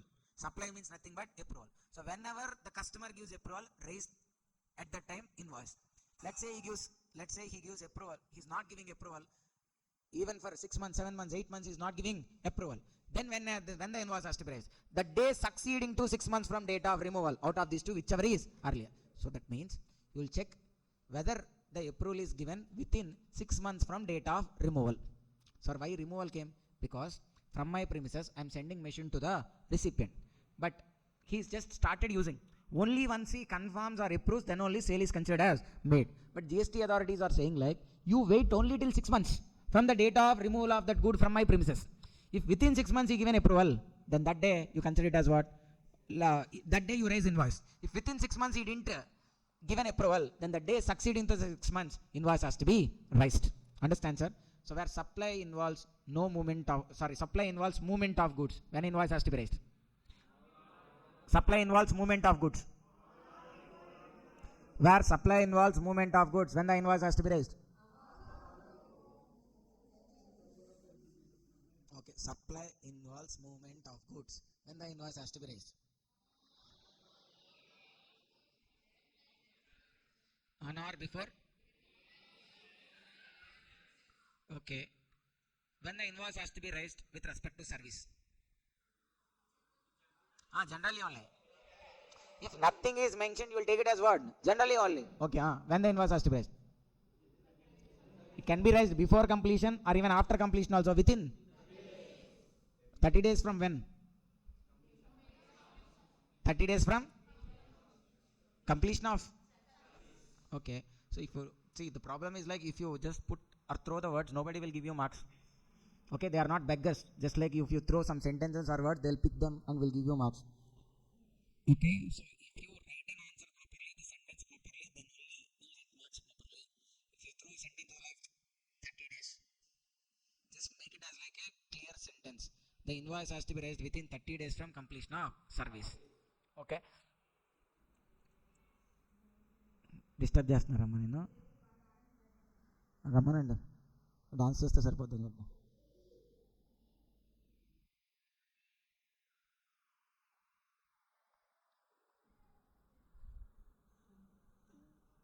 ఆడుకుంటున్నారేంటి వాళ్ళు?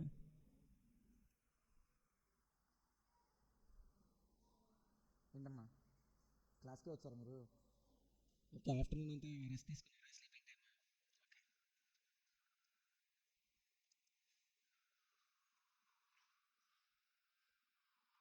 ఈ పక్కన ఇంకో ఉండాలి కదమ్మా, భాగ్య ఆమె ఏమైంది? ఆయన చదువుకుంటుందా? నేను పిహెచ్డీ చేస్తుందా?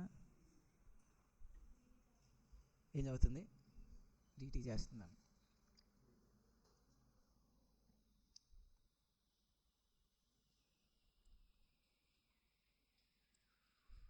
బాయ్స్ అంతా ఇక్కడ లేరు అసలే.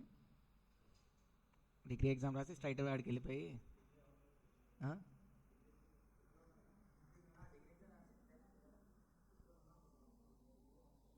రాసేదే ఇద్దరా? మిగతా వాళ్ళంతా తెలుసా? అమ్మో, బాయ్స్ 8 మెంబర్స్ డిగ్రీ రాస్తున్నారా? గర్ల్స్ 18 మెంబర్సేనా మొత్తం రాసేది ఎగ్జామ్స్?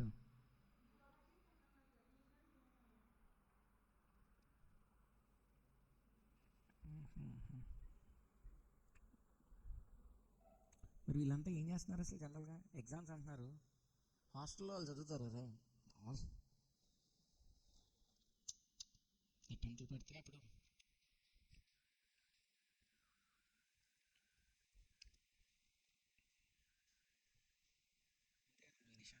ఫస్ట్ ఏంటప్పుడు ఏమనిపించింది? నవ్వుతున్నా.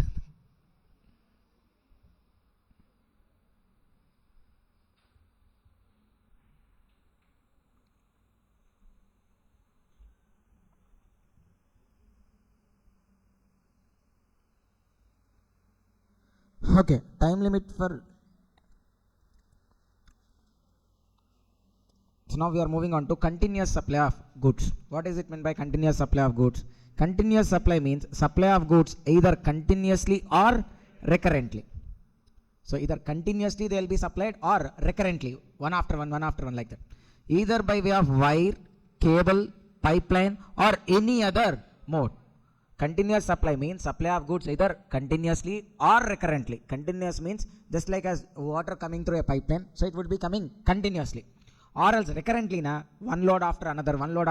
If they are coming like that, then we call it as what? Recurrently. Either by way of, they could be coming through wire, sir, electricity, sir. It's the best example of continuous. Always the electricity will be flowing continuous. Cable, like internet, data, these connections. Then pipelines, gas connections, water connections, or any other mode. Any other mode na, normal vehicles and all also can be there. It should involve what? Periodical payments or periodical statements. See, time limit for issue of invoice with respect to continuous supply. See, date of periodical payment or periodical statement, whichever is earlier. So look at this example, sir. There's a Coal India which is supplying coal on a recurrent basis to this company, Surya Power. Okay, this company is generating power. So to this company, the Coal India is supplying coal continuously on a recurrent basis. Okay, so today one load will go, tomorrow another load, day after tomorrow another load, like that every day. Some 20-30 tons of coal is every day being supplied. So now what they agreed means, both the parties agreed, like instead of taking payment every day or raising invoice every day, what they decided na, on end of quarter they'll check. On end of quarter they check how much coal is actually supplied in the whole quarter. Every day they'll be getting trucks only. And then Surya Power agreed to make payment 5 crores every month. Every month by 7th they have to make how much? 5 crores. And quarterly once they'll be reconciling. Here periodical payment is there. Every month they are making payment na, on a fixed date or by a fixed date. That is called what? Periodical payment. So every quarterly once they are verifying na, that's called periodical statement. Sir, periodic means with a time frame, time intervals, for a time intervals or time frame if you are doing something, then that is called as periodic payment or periodic statements. ఇంతకంత బాధ వెళ్ళి పడుకోరా పైకి. నేను చూస్తే నాకు బాధ వస్తుంది. వినకపోయినా పర్లేదు, నేను ఫీల్ అవుతాను. నా జీవితం అంతా ఎందుకు ఇలా అయిపోయింది అన్నట్టు ఆ ఎక్స్ప్రెషన్ మాత్రం పెట్టదు. నాకు అర్థం కావట్లేదు, నీకు అర్థం అవుతుందా? అసలు నీకు క్లాస్ మీద విరక్తా, జీవితం మీద విరక్తా?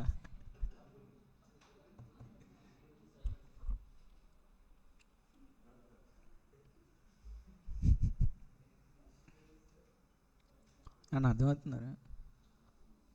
ఇప్పుడు తెలుగులో మాట్లాడేది కాదు.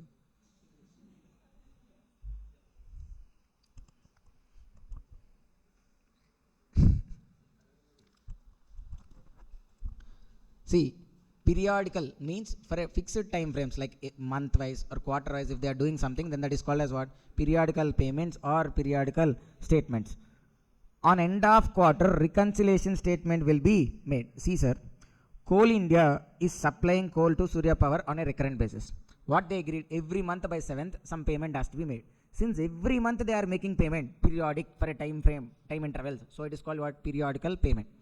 For every quarter they are doing a reconciliation, which is called statement. So when there are periodical payments and periodical statements and there is a recurrently supply, it is called what? Continuous supply of goods. Then when invoice has to be raised in case of continuous supply of goods?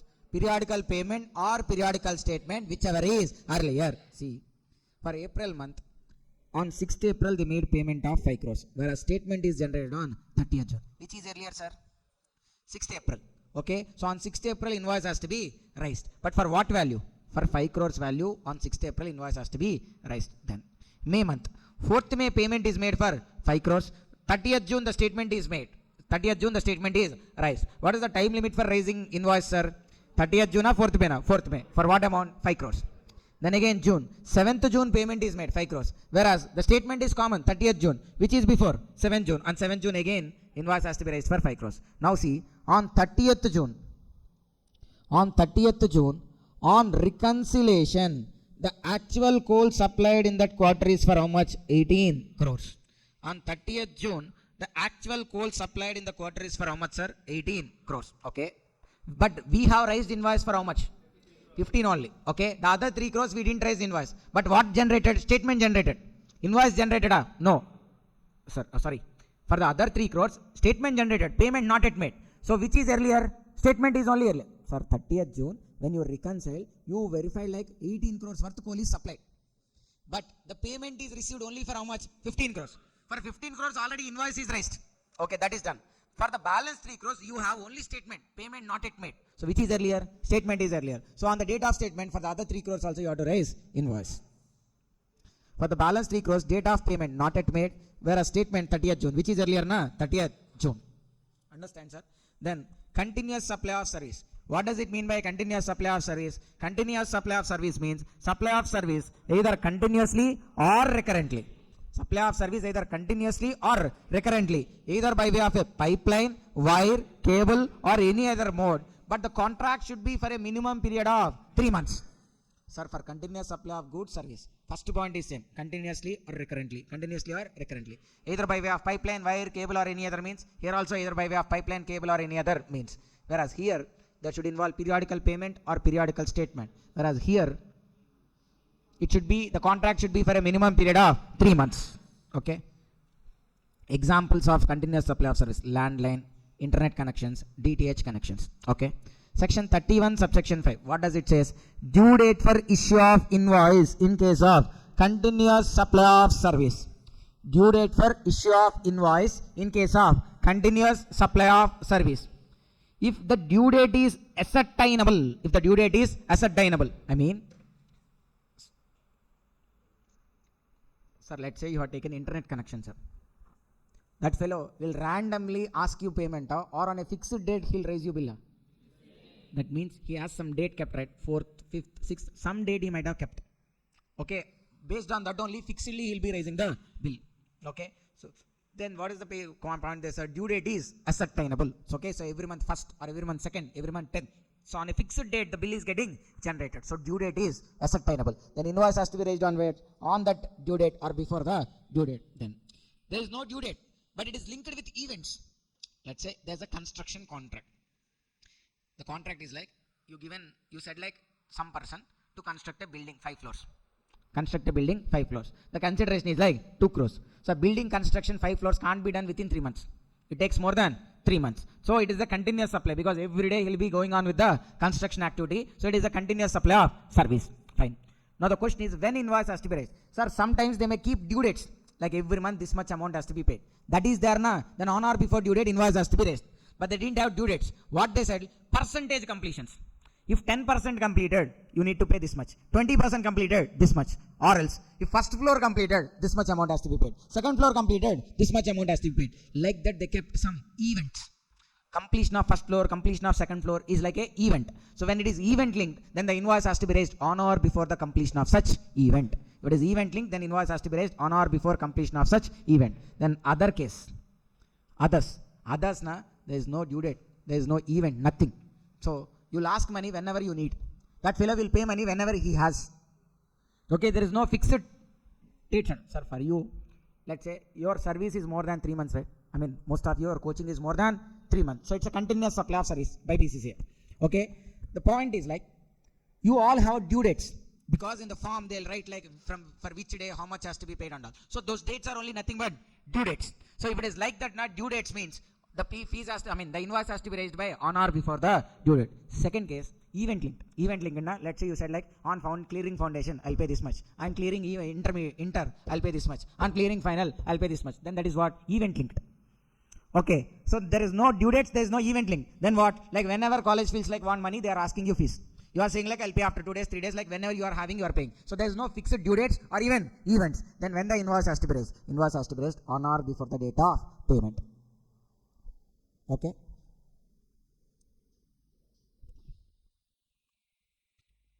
Okay, sir. So then section 12, we are starting with time of supply. Most of the cases, the question is being asked on time of supply of goods. That also under FCM. Okay, most of the cases, if it is from time of supply, the question is asked from where? Time of supply of goods, that also under FCM.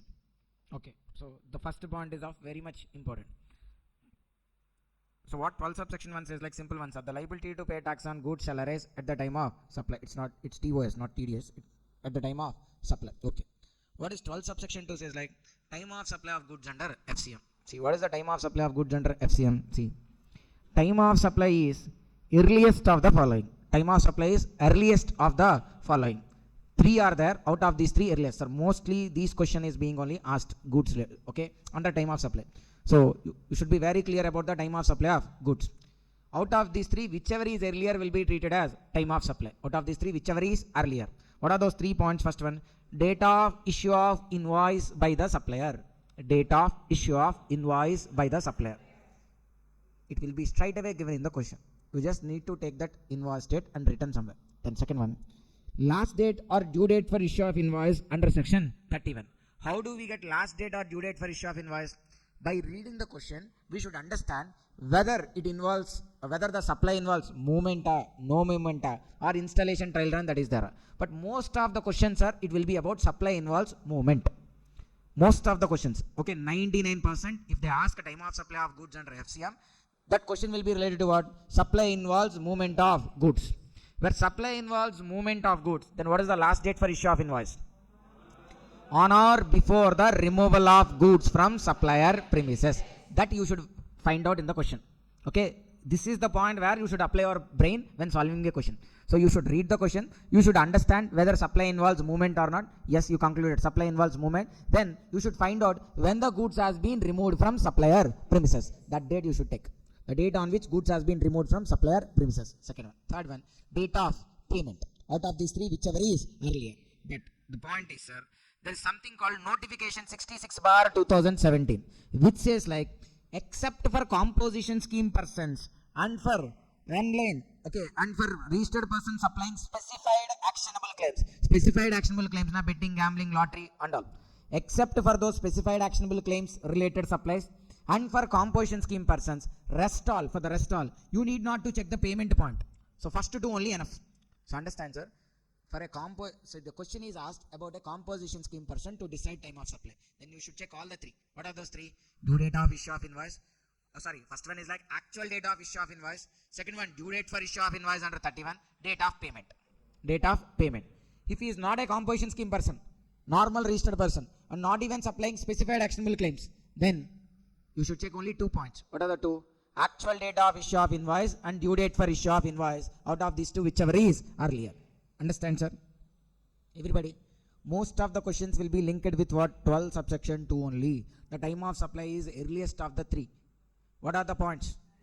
Actual date of issue of invoice, due date for issue of invoice, or date on which supplier receives the payment. However, notification 66/2017 says like where the supplier is except all the taxpayers except composition scheme persons and persons supplying specified actionable claims, we need not to check the date of payment. I mean, first two alone are enough. Okay. Then time of supply of goods under RCM. Time of supply of goods under RCM. So previously what we checked is about what? FCM. Sir, under FCM, who is the one responsible to pay tax? Under RCM?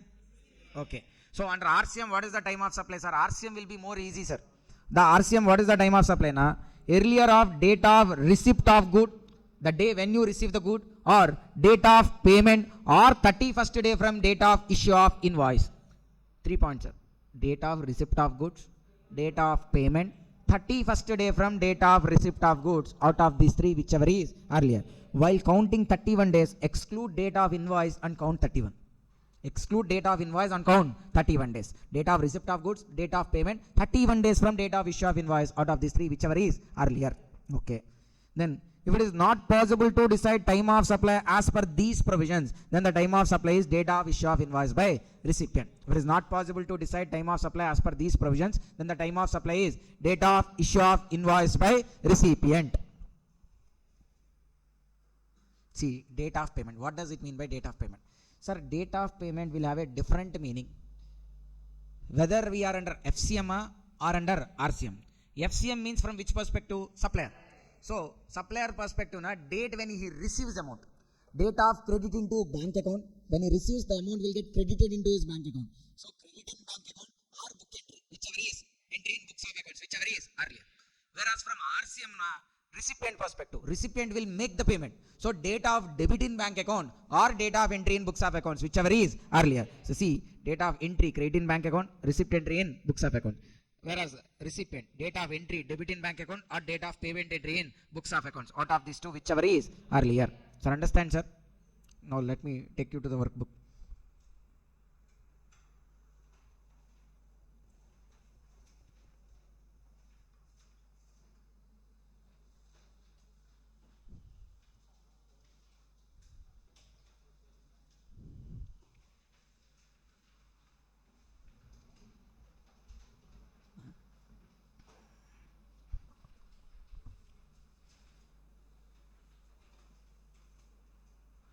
J received an advance of rupees 25,000 on 7th May for supply of goods. Advance payment. He delivered the goods on 16th May. He raised invoice 75,000 on 20th June and received the balance payment also on same day. What will be the time of supply for above transaction under GST law for the purpose of payment of tax? The goods has been delivered. He delivered the goods. That means here we'll come to a conclusion like supply involves movement. Where supply involves movement, okay, and it is time of supply under what? FCM. So what we should write first? Time of supply of goods under FCM 12 subsection 2. What points you should write? Actual date of issue of invoice, due date for issue of invoice under 31. Next, actual date of payment, whichever is earlier. However, notification 66 bar says like except for composition scheme person and registered person supplying specified actionable claims, we need not to check date of payment. That you should write standardly. Okay, here. Payment we need to consider or not to consider. Sir, in the question, did they ever mention him as a composition scheme person? So, you should not assume as composition scheme person. If he is a composition scheme person, they will only tell as composition scheme person. If they didn't mention anything, don't assume. So, he is a normal person only. For normal persons, do we need to check payment? So, what we need to check? Actual date of invoice and date of issue of invoice. So, the goods are delivered on 16th May. So, this is what due date for issue of invoice. Whereas, actually the invoice is raised on when? 20th June. So, out of these two, which is earlier? 16th May. So, the time of supply will also be what? 16th. Sir, simple. First due date for issue of invoice. Removal of goods. Removal is not there, delivery is there. So, nothing but this only will take. 16th May is the due date for issue of invoice. Whereas, the actual invoice is on when? 20th June.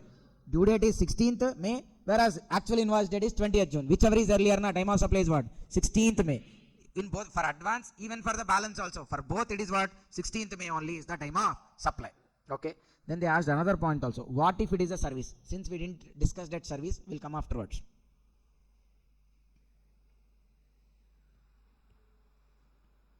So now see, certain goods are sent by X on what basis, sir? Sale on approval basis. The supply gets confirmed and invoice is issued on 20th August. Sir, when the goods are sent? 22nd April. When it is confirmed and invoice is raised? 20th August. Okay, what they are asking? Time of supply.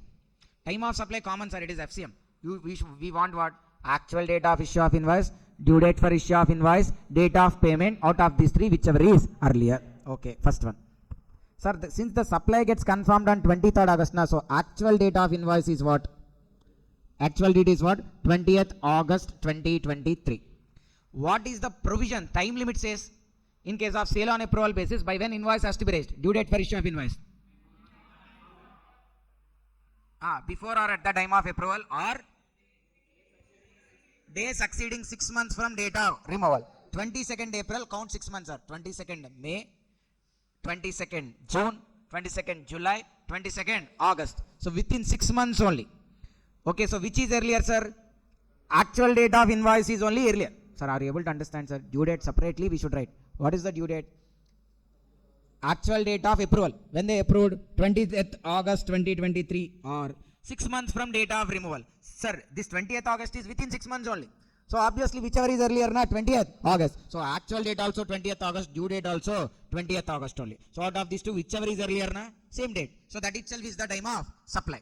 Second case, if you see, what if the confirmation is given on 22nd November and payment is also on the same day? See, actual date of invoice is hot 22nd November 2023, whereas due date we want. So due date what we want?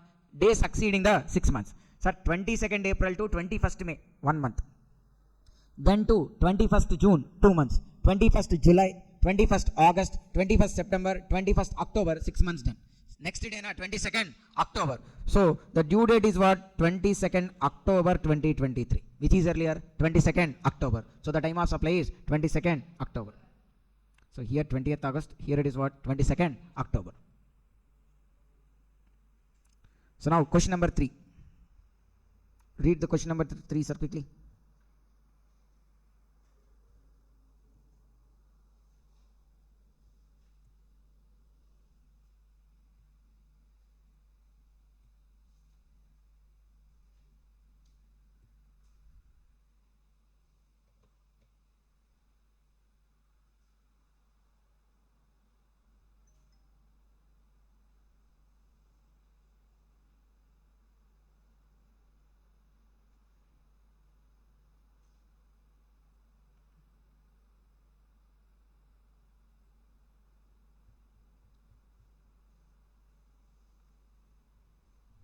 Sir, when that person received order?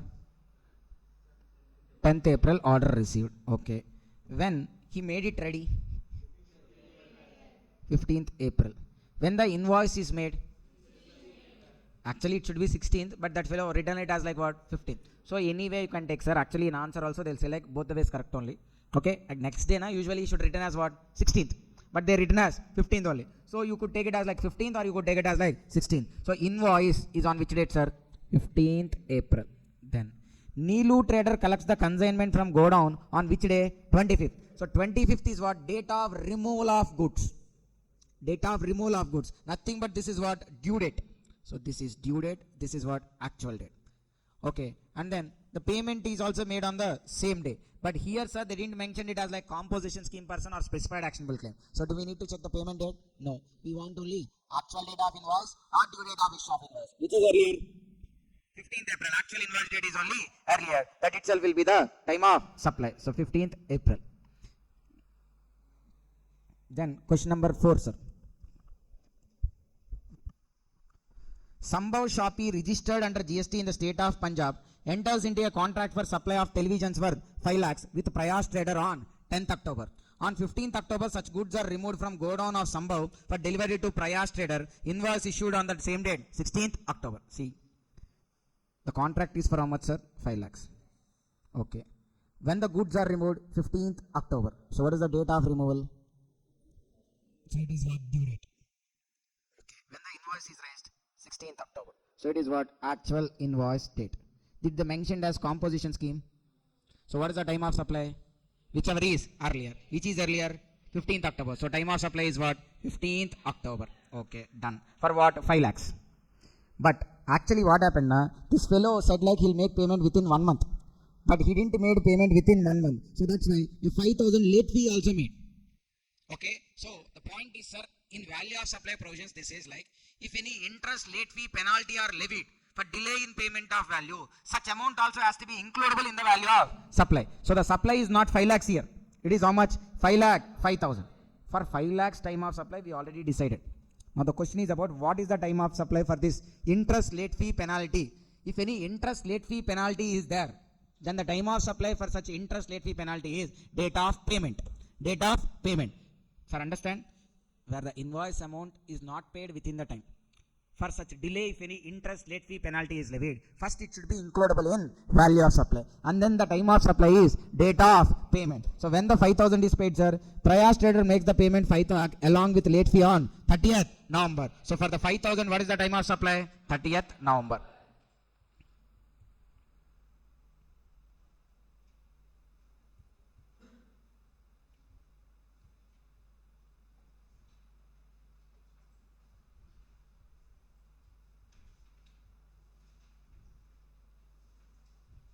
So then question number 5, sir. Mr. Som supplies goods under reverse charge to Mr. Nath. You are required to determine time of supply considering the following details. Sir, RCM, sir. What are the provisions under RCM, time of supply? Date of receipt of goods, date of payment. What is payment under RCM? Date of debit in bank account or date of entry in books of accounts of recipient. Okay, na? Third one is like 31 days from date of issue of invoice. Okay. Nath approaches and Som places an order. Order date irrelevant. Date on which Nath receives the goods. This is relevant, sir. Date of receipt of goods. 26 November 24 relevant. Issues invoice. Sir, for us invoice date important. 31 days from invoice important. 31 days from invoice. So ignore 20th November and count 31 days. Ignore 20th November and count 31 days. In November 10 days, December 21. So 21st December 2024. 31 days now. Then when the payment is made, sir, payment is made by check. And it in books of accounts it is written which day? 22nd December. Whereas in bank account it is what? 24th December. So whichever is earlier of these two. So all these 4 we need to check. Out of these 4, whichever is earlier will be the time of supply. Which is earlier, sir? 21st December. That means nothing but 31st day from issue of invoice is the earlier. That itself is the... Okay, sorry. November is there now. Sorry. This is November now. So that's why we should take what? 26 November as the time of supply.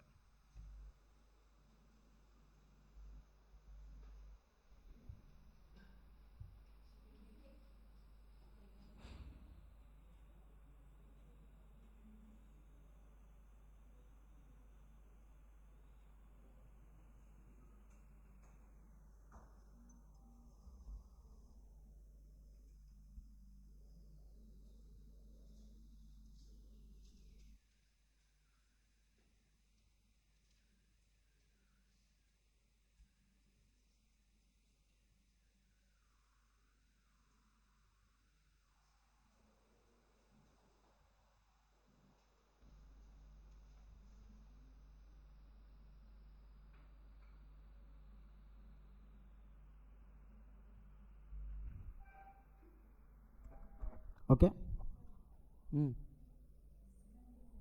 ఇస్తారని చెప్పావమ్మా. ఎందుకు మరి అంత భయపడేలా చెప్తున్నావు?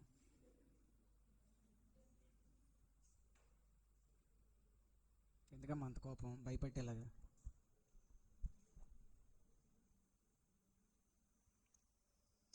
Okay, then what? Time of supply of services. How do we compute time of supply of services, sir? Earliest of the following. Okay, in different cases. First one, sir, for services, what is the time limit for raising invoice? For services, what is the time limit for raising invoice?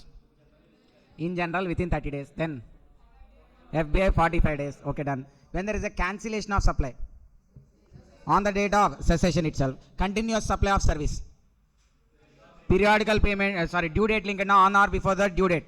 Okay, event linked on or before the completion of event. In any other case, date of payment.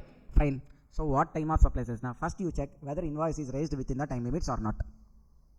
Depending on the question. Banking service now you'll check 45 days. Others now you'll check 30 days. If it is a cessation of supply, now you'll check whether it is raised on or before date of cessation or not. So depending on the question, you'll check whether invoice is raised within those time limits or not. Two answers, yes, no. If it is yes, take date of invoice and date of payment, whichever is earlier. If it is no, date of completion or date of payment, whichever is earlier. Simple, sir. Invoice issued within time limits. Yes, no. Yes, na. Date of invoice or date of payment, whichever is earlier. No. Date of completion or date of payment, whichever is earlier. If both these cases are not applicable, let's say both these cases not applicable, na, books of accounts are seized or they were destroyed in a fire accident. In such cases, both these situations not apply. Then you will take time of supply as date of recording it in the books of accounts of recipient, time of supply. Okay. Then with respect to service, when there is an advance payment,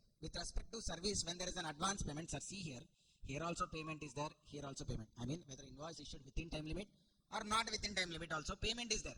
That means in any case, if payment is first, then the time of supply is automatically date of payment. If payment is first, then nothing but advance payment. When you are doing payment before, na, that is nothing but called as what? Advance payment. So automatically for advance payment in case of service, time of supply is what? Date of payment itself. For goods, not relevant. Why? For goods payment we are not even considering, except for composition scheme persons and the person supplying specified actionable claims. Okay. So advance payment, time of supply is the date of payment itself, because in both the cases payment is common. Then if there is an advance payment or multiple terms of payment, sir, for a supply of service 5 lakhs, they didn't pay 5 lakhs in single installment. They paid 1 lakh once, 2 lakh once, another 2 lakh once. Payment is not made on a single day. There are 3 payment dates. Then how to check? Sir, then for each payment you decide time of supply separately. Understand, sir? When the payment is made in multiple installments, the 5 lakhs is only value, invoice value, but not paid on a single day. 2 lakhs paid on 1st October, 2 lakhs paid on 1st November, 1 lakh paid on 1st December. So you should decide time of supply separately for first 2 lakhs, second 2 lakhs, and for the third 1 lakh also. Okay. Then clarification. The clarification says like, the time of supply with respect to amount received up to 1000 in advance. Sir, understand? Usually when there is an advance payment with respect to service, time of supply is date of payment. So we are talking here about a situation where the advance received is within 1000. The advance received is how much? Within 1000 rupees only. See, invoice raised on 31st August, sir. Invoice value is 9,500, and actually the payment has to be made by 10th September. But at the time of payment, that fellow, instead of paying 9,500, he paid 10,000. So how much extra he paid? 500. So extra 500 is nothing but what? Advance.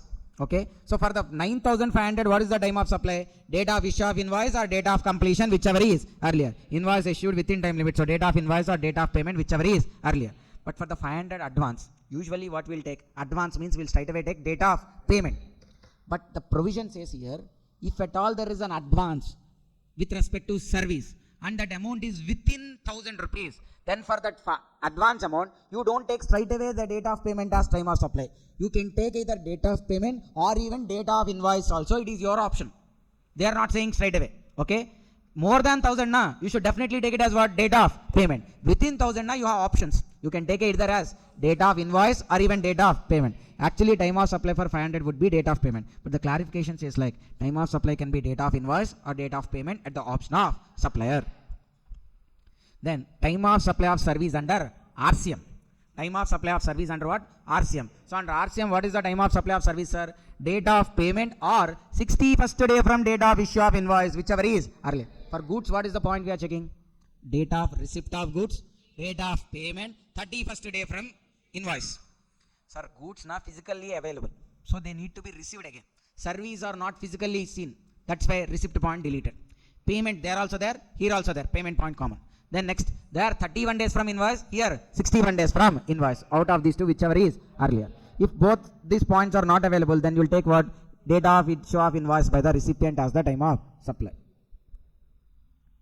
Then a proviso, sir. Where supplier is outside India, recipient is in India. Sir, supplier outside India and providing service to India. Everybody. Supplier outside India and providing service to India. It means what? Supplier outside India and providing service to India. It means import of service. Import of services, FCM or RCM? RCM. We discussed in RCM also, and even logically also. Supplier is not here. Obviously, recipient only has to pay. So it is what? RCM. So supplier outside India, recipient in India, it's an import of service, RCM. But both the supplier and recipient are associate enterprises, related persons, associate enterprises. In such case, sir, usually RCM for service is what? Date of payment or 61st day from invoice. But however, if both these entities are like associate enterprises and if it is an import of service, then it is like date of payment or not 61st day from invoice, date of recording it in the books of accounts of recipient, whichever is earlier. When normal RCM cases, na 61st day from invoice. If it is import and both are associate enterprises, then you should check what? Date of payment or date of recording it in the books of accounts of recipient, whichever is earlier. Then 12 subsection 4, I mean this concept applicable for both goods and services with respect to vouchers. Sir, previously till the June 2025 exam, vouchers are also treated as, if they are related to goods, then goods perspective, related to service, they are treated as like service related and decided time of supply. But later on, okay, last February or March itself, sorry, last December, Jan, that time itself, they released a clarification, okay, which says like vouchers means they are neither goods nor even services. Voucher means it is not a good nor even service. If it is not a good or service, I mean voucher, sir, multiple interpretations are there. How to treat a voucher? Sir, voucher na nothing but Amazon vouchers. Sir, let's say I wanted to give you a gift, so but I don't know what you like. So what I did, I purchased an Amazon voucher for 5,000 and given it to you. Now with that 5,000 voucher, you can redeem it on Amazon and you can use it for any purpose. The next, I wanted to give you a treat, but I don't know what you like. So I purchased a Swiggy voucher for 1,000 rupees and given it to you. Understand? Now these are called as what? Vouchers. Now these vouchers, in some interpretations, this has to be treated as like money only. I paid 1,000 and I purchased Swiggy voucher. So that voucher is nothing but equivalent of money only, na? So that with that voucher, what you will do, instead of paying money, you will give that voucher. That will be considered as money. So that is nothing but money equivalent. So I am paying 1,000 and getting a money equivalent. So that is not even a good. Voucher is not even a good, not even a service. It has to be treated as money equivalent. Money equivalents are also money. If it is money, not a good, not a service, hence there is no supply at all. Hence we need not to pay tax also. That is the case if it is treated as money. The other interpretation is like it is treated as actionable claim. If it is treated as actionable claim, then Schedule 3. Schedule 3 says what? Actionable claims are covered under negative list except specified actionable claims. If they are in negative list, then it is not a supply. So anyway, whether voucher is considered as a money, not a supply. If it is treated as an actionable claim, then also not a supply. If it is not a supply, why we need to decide time of supply? Okay, so that is irrelevant. Then this I already said. Time of supply in relation to interest, late fee, penalty. If there is any interest, late fee, penalty, what is the time of supply for the delayed payments? Date of payment received by the supplier. Date of payment received by the supplier. Then section 14, sir.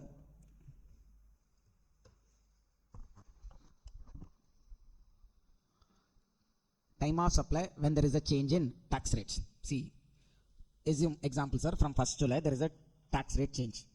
From 12% it was changed to what? 18%. From 12% to it is changed to 18%. The problem is like 12% applicable for our transactions, sir. See, payment is done on 6th July. Invoice is raised on 9th July. Whereas completion is on 28th July. See, for a transaction, certain points or certain events are before rate change, certain events are after rate change. So we are having a question, which rate we should take? Then here also time of supply will helps us in deciding old rate or new rate. But 3 factors are important, sir, to decide here. What are those 3? Date of payment, date of invoice, date of completion. What are those 3, sir? Ankita? ఇంటికి వెళ్ళిపోవాలని తెస్తున్నామా home sick start అయినప్పుడే అంకితకి అంటే time అయింది ఇక్కడే ఉంటున్నావు హాస్టల్లో ఉన్నాయి నువ్వు ఎన్నింటికి అంటే ఎప్పుడు ఇంటికి వెళ్తానా అనే ఆలోచిస్తూ ఉంది ఇందాక నుంచి. So what are the 3 points we need to check, sir? Date of payment, date of invoice, date of completion. Once again, date of payment, date of invoice, date of completion. Fine. So out of these 3, if any 2 falls before rate change, old rate. Any 2 falls after rate change, new rate. 3 points are there. Payment, invoice, completion. 3 dates you take. Out of these 3, any 2 dates are after rate change. Okay, after 1st July, then new rate. Any 2 are before old rate change, then old rate. So simply you are checking majority. Which side majority is there? If majority is on old rate side, take old rate. If majority is on new rate side, take new rate. Okay.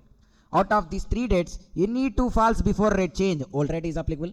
Any 2 falls after rate change, new rate is applicable. Okay, now the 2 factors, sir, out of these 3, 2 are deciding na old rate or new rate. Out of these 2, 1 should become the time of supply. Out payment, invoice, completion we are checking. Out of these 3, majority which side we are taking? Sir, what if all the 3 are one side? If all the 3 are one side, why is confusion for you? It's obviously what? If all the 3 are after rate change, new rate only. If all the 3 are before rate change, old rate only. Then you will go and check for 12 and 13. Then no point at all. So the point when the problem comes, some are before rate change and some are after rate change. Then only problem comes. Then what we are saying? Check majority. Majority new rate side, take new rate. Majority old rate side, take old rate. Now which are the 2 deciding as old rate or new rate? One among them should become time of supply. Let's say, sir, invoice payment. Sorry, invoice and completion are after rate change. Invoice and completion. So since 2 are after rate change, which rate is applicable? New rate. So which 2 decided it as new rate? Invoice and completion. Out of these 2, 1 should become the time of supply. If at all invoice or payment, then among these 2, 1 should become the time of supply. Payment, completion, again, one among these 2 should become the time of supply. However, now, so now see, out of these 3, invoice is like Bahubali. Payment is like Balal Deva. Completion is like Charitable. So completion, sir, see if you have seen the whole Bahubali, not re-release, even if you don't watch re-release also, the 1 and 2, most of you have watched Bahubali, right? Anybody here didn't watch Bahubali? You watched re-release also, na? Okay, for that you wanted to raise hand, okay. చూడలేదమ్మా ఏం serial చూసావా మరి కార్తీక దీపం చూసినావా మళ్ళీ వస్తున్నట్టుంది కదా కార్తీక దీపం ఈ మధ్య అది సీన్ అండ్ యాడ్ CEO చేశారంట అమ్మని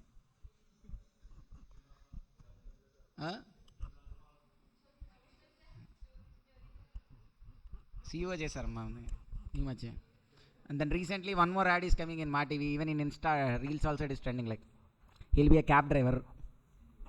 No, the new serial is starting, like even today only I have seen memes also on that particular serial about to start. Chepama, I follow Insta, so there memes will be there on serials, movies, everything. జ్యోతక్కకి తెలుసమ్మా జ్యోతక్క కూడా దీపక్కలాగా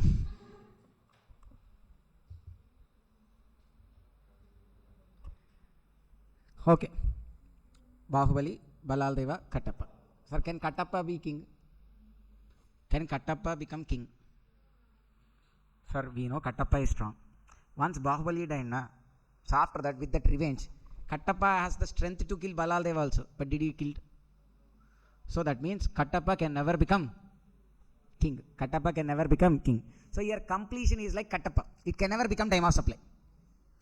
Understand, sir? Date of completion can never become time of supply. But which side Kattappa is there, that side will win.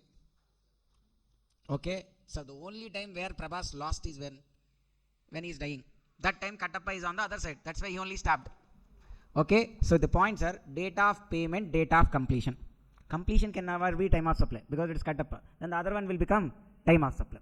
Then next, invoice or completion. Again, completion can never become time of supply. Then Bahubali will become, Bahubali na date of invoice will become the time of supply. Okay? Same thing. What if it is head to head? Head to head na invoice versus payment. Whichever is. Whoever wins na here, whichever is earlier. The whole part 2 climax is what, sir? Bahubali, Baladeva, both will fight. Whoever wins, there will be the throne or the kingdom will belongs to them. Same way, invoice or payment, whichever is earlier will be the time of supply. Sir, understand? 3 factors are there: invoice, payment, completion. Majority which side, that one is applicable. Out of these 2, majority 2, 1 should become time of supply. If that is if out of those 2 1 is completion, na, that can't be the time of supply. The other one will become the time of supply. If those 2 which are deciding majority are like invoice and payment, then head to head, whichever is earlier will be the time of supply.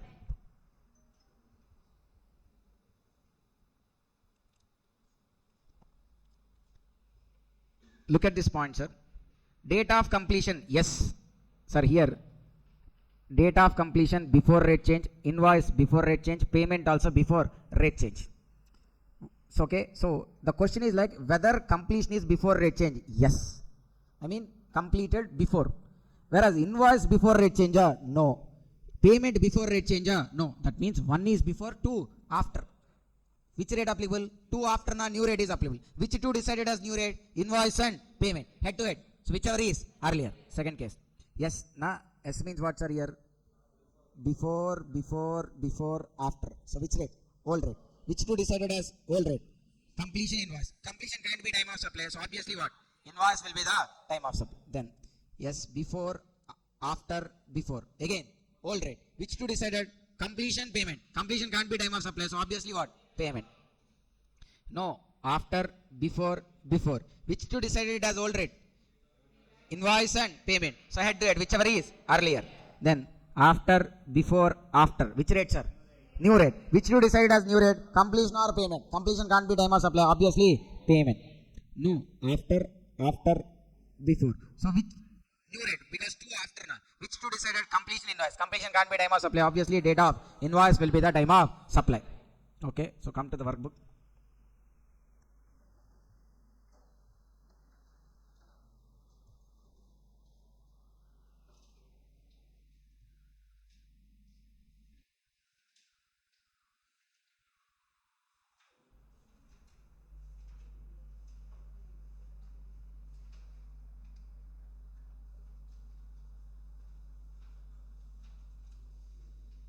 Sir, come to question number 6. Vikas Consultancy provides the following details. Date of supply of service 19th August 2024. Issue of invoice 29th August 2024. Date of entering the payment in the books of account 6th September. Credit in the bank account 5th September. Find out the time of supply. So time of supply, did they specifically mention any service? Yes, consultancy service. General service FBI. When the invoice has to be raised? Within 30 days. Check whether invoice raised within 30 days or not. Check whether invoice raised within 30 days from completion or supply of service. Service supplied on 19th August, invoice raised on 29th August, within 30 days. When invoice is issued within, when the invoice is raised within time limit, then the time of supply is date of invoice or date of payment. So date of invoice is what? 29th August. Date of payment is like books of accounts of supplier or bank account, whichever is earlier. So whichever is earlier na 5th September. So out of these two, whichever is earlier is what? 29th August is the time of supply in case A. Case B. Now find out in case B, sir.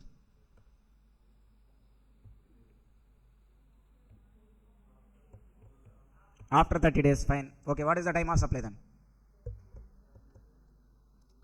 Date of payment or date of, sorry, invoice issued within time limit. We'll check what? Invoice or date of invoice or date of payment. Not within time limit. Date of completion or date of payment. Completion are nothing but date of supply. So 16th July or 29th August. Whichever is earlier na, which is earlier, sir? 16th July is the time of supply.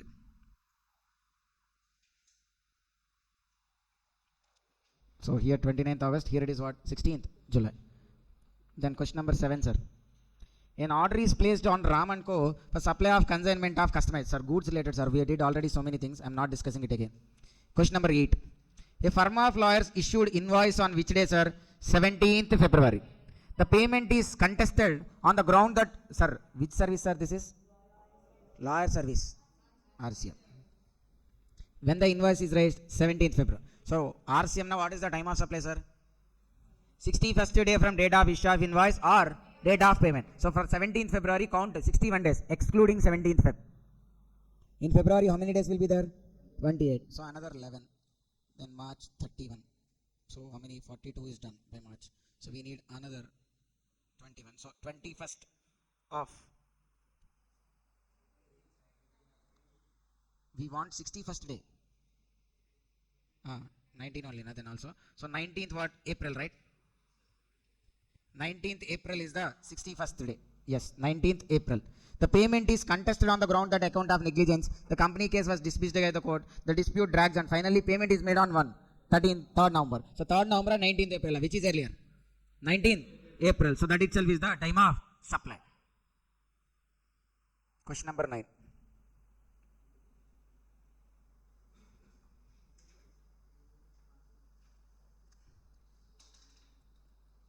T-Series music company and a registered dealer in India paid advance for 5 lakhs to Vikas, a music composer, for the copyright.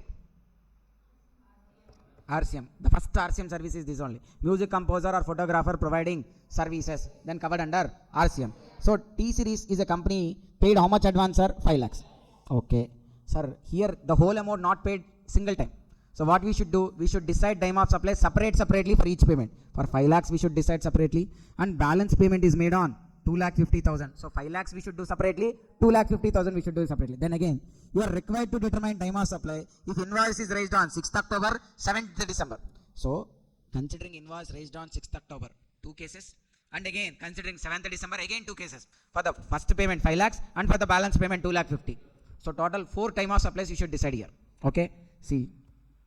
Time of supply of service for under RCM. What is the point, sir? Date of payment or 61st day from issue of invoice, whichever is earlier. Where the payments is made in multiple terms, then for each payment, time of supply has to be decided separately. First case 1. Invoice issued on 6th October. There are 2 cases. For first 5 lakhs and then for 2,50,000. For first 5 lakhs, sir, when the payment is made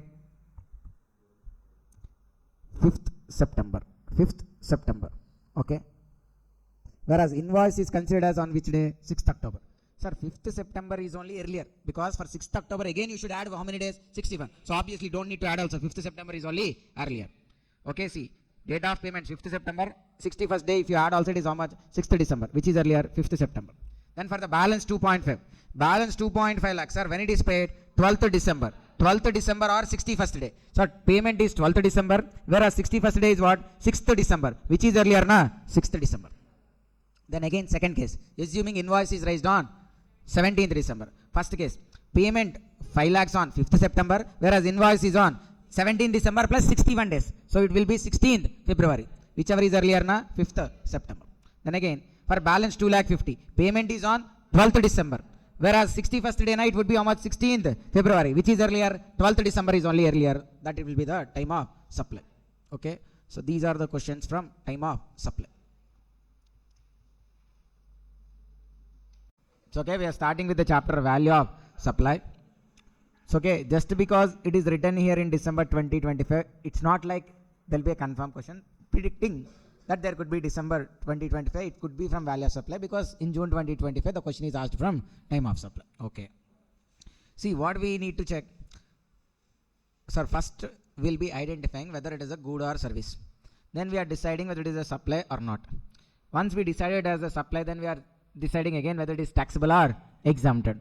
Okay, if it is taxable or exempt, if it is taxable, then again we decided time of supply, then value of supply. Why value of supply? On this value of supply only we should apply tax rate. Okay, that's why value of supply is important. Tax would be levied on value of supply of goods and services. So section 15. What does section 15 says is about value of supply? So 15 subsection 1. What does it says? 15 subsection 1 says like transaction value itself can be taken as value of supply. Transaction value can be taken as value of supply, but provided price must be the sole consideration and both supplier and recipient should be unrelated. Then we can take transaction value as value of supply. So let's say, sir, Dattu, a fruits vendor, is selling fruits to Praveen and as well to Babchan. So to one person he sold at 500, to another person he sold at 200. See, there's a significant difference. In one transaction 500, another transaction 200. So let's say here also we are saying like we'll take 500. We can't say that one unless price is not the sole consideration or buyer and seller are unrelated. Just because you felt like it's not a normal price, or the price is highly impacted or with a huge discounts which were not actually provided also, still you can't question the value. You can question the value only when the supplier and recipient are related and price is not the sole consideration. Then 15 subsection 2, it is about inclusions and exclusions to the value of supply. What has to be included and what has to be excluded? First one, taxes, duties, cess, fees or charges levied other than GST and TCS under Income Tax Act has to be included. Sir, if it is CGST, SGST, IGST, don't include it in value of supply. And the next one is like TCS under Income Tax Act. If any TCS is there under as per Income Tax Act, that also don't include. Rest all, if any tax you see, it could be excise duty, it could be municipal tax, it could be customs duty, all the other taxes has to be included. As such, a total is only called as value of supply. What we shouldn't include? TCS as per Income Tax Act and GST. Only these two we should not include. Rest all we should include. Taxes, duties, cess, fees or charges levied other than GST and TCS under Income Tax Act has to be included. Let's say tobacco. if you remember first chapter, sir, we said like on tobacco, even after introduction of GST also still excise duty is continuing. That means on tobacco there is both excise duty and GST. See, let's say excise duty is levied 12,000. Now add excise duty also, then the total 1,12,000 is there. Now this is only called as what? Value of supply, or else customs related. CAF value 1 lakh. On that BCD 10,000, SWS 1,000. If you add how much? 1,11,000. To that, if you add IGST at a rate of 18%, 19,980, then you will come how much, sir? 1,30,980. So here also what we did, all the taxes we added. After adding the taxes, what we got only taken as what? Value of supply. See, what is TCS? Under section 206C of Income Tax Act, for example, we are telling this provision. Sir, it doesn't mean only this is the covered under TCS. There are other provisions also under TCS. One point is like, let's say if motor vehicle value is greater than or equal to 10 lakhs is sold, then the seller has to collect TCS at a rate of 1%. This is an Income Tax Act provision. Any person who is selling a motor vehicle, the value of such vehicle is more than or equal to 10 lakhs, then he has to collect TCS at a rate of 1%. Now look at example. Car price 20 lakhs. So car price 20 lakhs means value more than 10 lakhs na. So the car owner, the showroom guy has to collect even TCS also at a rate of 1%. So car price 20 lakhs, TCS at a rate of 1% at 20,000. So now the question is, on what value GST has to be levied? On 20 lakhs or 20 lakh 20,000? 20 lakhs only. Why? Because all the taxes, duties, cess and fees has to be included except what? TCS and GST. That's why TCS we should not add. Only on 20 lakhs only we should levy the GST. Okay, so look at this point, sir. What are the inclusions? Taxes, duties, cess, fees or charges levied other than GST and TCS under Income Tax Act has to be included. Then second point, any amount that supplier is liable to pay, but which has been paid by recipient. Sir, actually that amount has to be paid by supplier, but that also met by whom? Recipient. Then that also should be included in what? Value of supply. See, here there is a supplier Nagaraj. He is providing event management services to Chitti. Chitti's marriage is going on. Okay, Chitti marriage is going on. Now, what Chitti did for managing the event, he paid already how much? 30 lakhs. Okay. Now, there is another guy called Santosh who supplies ice creams to this. Sir, within this 30 lakhs only, this event manager Nagaraj has to look after the whole marriage. Event he has to arrange, the tents, chairs, the music band if any is needed, and then food items, all those has to be provided within the 30 lakhs. So he has taken some other service provider ice creams and he has to pay how much? 1 lakh. But Chitti has paid this 1 lakh rupees instead of, actually this 1 lakh has to be paid by whom, sir? Nagaraj. But this is the obligation of whom? Supplier. Why supplier? Because he is the one who provide event management service. But instead of he, who paid, sir? Recipient paid this 1 lakh. So there is nothing but obligation of supplier met by recipient. So you paid to the actual supplier 30 and another 1 lakh also on behalf of whom? Supplier. That means total amount how much you paid? 31 now. Directly to the supplier you paid 30. Then on his behalf you paid another 1 lakh. So total you paid is how much? 31. So what is the consideration in value of supply? 31 lakhs. So any amount that is obligation of supplier met by recipient, that also has to be includable in the value of supply. Understand, sir? Okay. Then incidental expenses. All these incidental expenses also has to be includable in the value of supply. Sir, incidental expenses na, these are happen only because of supply of the main good or supply of main service. Okay. Sir, commission and brokerage. Just because you are selling a good, then you will have commission and brokerage. That commission and brokerage also add to what? Value of supply of that good or service. Then designing charges. If you are selling a good and it is required in a specific design and they customize the design, then there will be even designing charges. Designing charges also what you should do? Include it in the value of supply. So commission and brokerage, designing charges, packing charges, weighment charges, loading charges, inspection and certification charges, freight, transit insurance, installation and testing charges. So incidental expenses now what? Commission and brokerage, designing, packing, weighment, loading, inspection, freight, transit insurance, installation and testing charges. All these are incidental only to that of principal supply and supplied as a bundle. Hence these are part of what? Composite supply. Sir, understand, sir? When you sold an AC, along with AC you are providing even the transportation. Along with that you are even providing installation. Okay, then all these are what? Composite supply. Which is predominant supply? AC. So to the AC price, this installation charges, the delivery charges also has to be included. Which rate has to be levied? GST rate. The AC related GST rate only. That's why you are adding also. Okay, you are adding these incidental expenses also to the main supply. Okay, and tax that the tax rate applicable on principal supply. Okay, commission, brokerage. First one is what, sir? All the taxes, duties, cess, fees except GST and TCS has to be included. Second one, where any payment is made by is obligation of supplier but made by recipient, that also include. Third one, incidental expenses has to be included. What are called incidental expenses, sir? Commission and brokerage, designing charges, packing charges, payment charges, loading charges, inspection and certification charges, freight, transit insurance, installation and testing charges. All these are related to the main supply. So all these has to be included in the main supply and taxed at the rate of main or principal supply.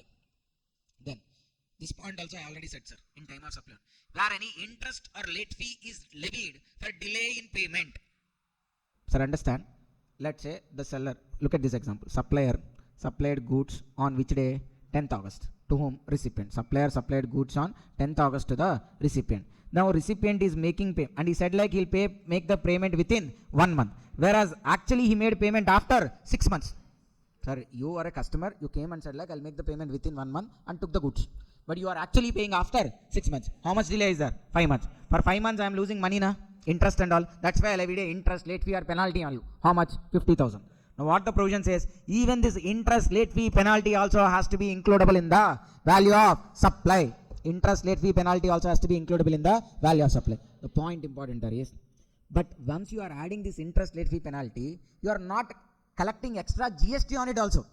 You are only collecting 50,000. You are not collecting 50,000 plus GST. That means this 50,000 is inclusive of GST. So you should not add total 50,000 to the value of supply. Excluding GST only you should add to the value of supply. See, interest late fee given in the question usually be including GST. So we should add net of GST amount. Let's say original good value 10 lakh. So you should not add straight away 50,000. How much you should add? 50,000 into 100 by 118. Why 118? Sir, in the question we took rate as 18%.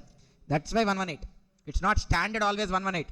If the tax rate is 28 na, then 50,000 into 100 by 128. Tax rate 12% na, 50,000 into 100 by 112. That amount you add, you'll be getting the value of supply.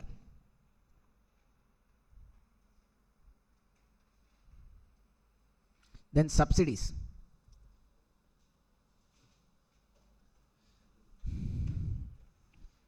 Subsidies. So subsidies, what we should check, sir? Subsidy whether it is linked to price and it should be given to by the supplier. Example, sir. Lenovo company is selling laptops to government school students only at what price? 15,000. Why it is giving at 15,000? Because state government is giving 35,000 as subsidy for each laptop. So to the Lenovo company, the laptop is 50,000. But from student they are collecting only 15,000. The other 35,000 is given by government. So the government given 35,000 is nothing but subsidy. So here it is linked to price. Why? Because out of the price some amount is given and it is given directly to whom? Seller. Okay, sir.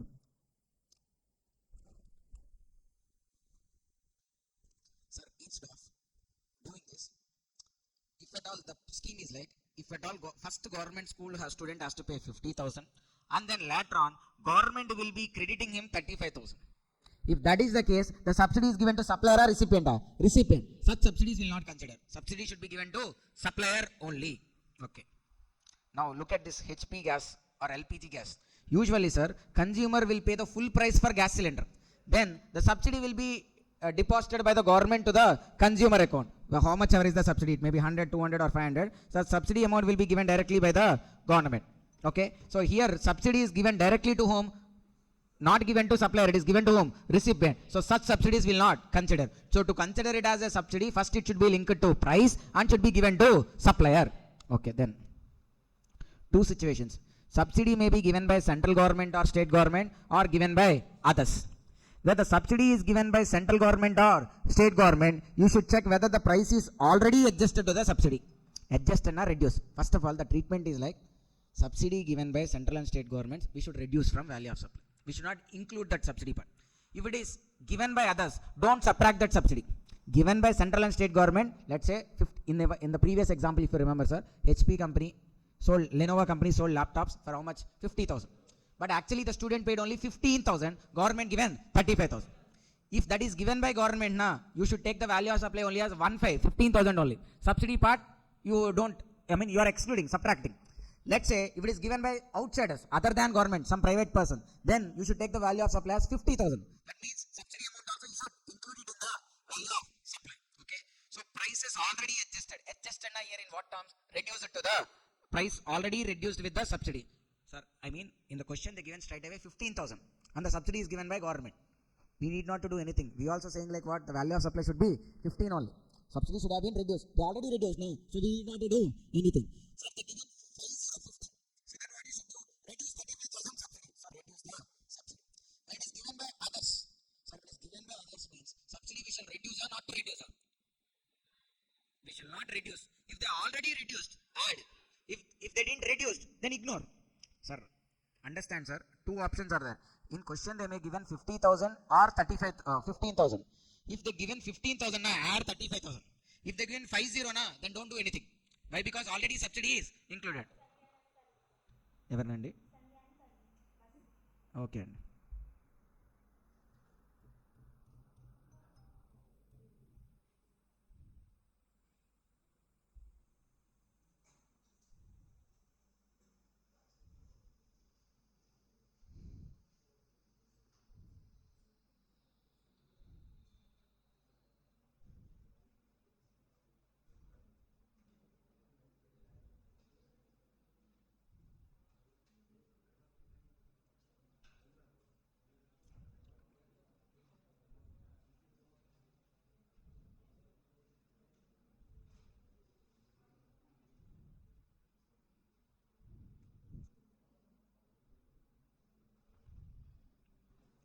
Subsidy is what we should check, sir. Subsidy is given by central government, state government and others. Then the subsidy is given by central and state governments and the price is already adjusted to the subsidy given by central and state government. Already reduced. Then fine, nothing to be done. They didn't reduce. Who reduced? Given by others. Already reduced. Add back. They didn't adjust it. Not to be adjusted. Then the next concept is about discount.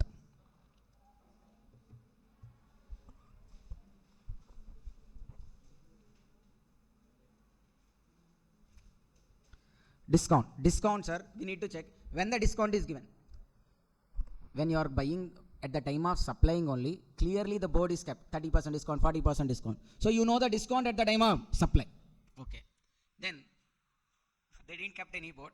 You went to the shop, you picked certain goods. When it is billing, you negotiated with the proprietor or the owner. Then he given you some 10% discount. But such discount also given at the time of supply only na? And such discount is mentioned in invoice. So such discount can be reduced from value of supply. When the discount is given at the time of supply and mentioned in invoice, you can reduce such discount, no problem. See, given before or at the time of supply and mentioned in invoice, discount can be reduced from value of supply. Then post supply discount. Post supply na, after supply discount is given. After supply discount is given, then you should check whether these three conditions are satisfied. If these three conditions are satisfied, then you can reduce discount, otherwise ignore. What are the three conditions? First, there is a condition in the contract or agreement stating like even afterwards also discount has to be given. Sir, usually when discount will be given, sir, you went to a shop, you purchased goods, discount will be given, or when you went on second time, third time, then they'll give discount, then itself they'll give discount. But let's say he said you like, when you come even for the second time also, then I'll give discount on the first order. Sir, you purchased today 10,000. Now no discount is given. What the shop person is saying like in agreement clearly, he's saying like when you come for the second time and purchase another 10,000, then I'll give discount on the first order also. Not on the second order, even on the first order. So that means discount given after supply. But to give that discount, there is a condition in the contract or agreement. It's okay? So in simple, we call it as a precondition. So the meaning of precondition is like, even though discount given afterwards, to give such discount, there is a condition within the contract itself. Discount established as per the contract or agreement before supply. Okay, see, let me look at this example, sir. Tata Motors sold 50 cars to Maunika Automobiles. Okay, Tata Motors sold 50 cars to Maunika Automobiles. She's a car dealer. Okay, 50 cars at each 20 lakhs. And invoice raised for how much? 10 crores. GSTR 18% on 1st September 2025. The contract says like 20% discount will be given if Maunika sells 50 cars in a period of 1 month. So Tata Motors want to push the dealers to sell more cars. That's why what it said, if you could sell all the cars within 1 month, then I will give you 20% discount. First they will not give. Once he fulfills the condition, then they will be giving you the discount. So it's a precondition. Second, next. Let's say Maunika sold all the cars. Sir, first invoice is raised for what value, sir? 10 crores. On 10 crores, GST 18%, another 1.8. So total for what value? 11.8. But she sold all the 50 cars within 1 month. Then discount has to be given. If discount is given, will the value be 10 crores or 8 crores? 10 crores or 8 crores? 8 only. If discount is reduced, it's not 10 anymore. It will come to 8. So when the invoice value is decreasing, but you already raised invoice for what value? 10. But now the supply value is not 10. It is only 8. So what to do for that difference? For that difference, we need to raise a credit note. When the invoice value you want to reduce, credit note, increase, debit note. Simple thing, sir. Invoice, take it as a asset. When asset value reduces, credit, increases, debit. So simple thing. So when the invoice value you want to reduce, will credit na, credit note. Invoice value has to be increased, debit na, debit note. Understand? So you have to raise what? Credit note for that 2 crore difference. See, credit note has to be raised, then 2 crores into 20% for 2 crores. And then, sir, initially the purchase price is what? Initially, before discount, 10 crores. What is the tax value on it? 1.8 crores. So she might have availed ITC initially how much? 1.8 crores. But with the revised price, it's not 10 crores. It is only 8 crores. 8 crores into 18%, na? It's only 8 crores into 18%. How much, sir?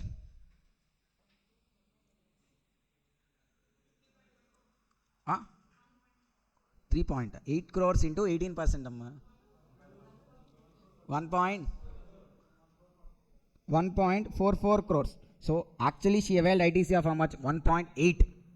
But if the price is revised to 8, she actually should avail only how much? 1.44. But already availed how much?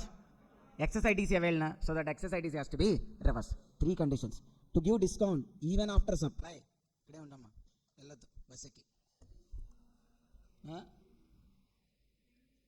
పైన నీదా ఇక్కడికి వెళ్ళట్లే నువ్వు ఫిజికల్గా ఇక్కడే ఉన్నావు ఆలోచనలే flight ఎక్కి sir understand sir to reduce discount which is given after supply 3 conditions has to be satisfied. What are those 3? There should be a condition to give discount even after supply.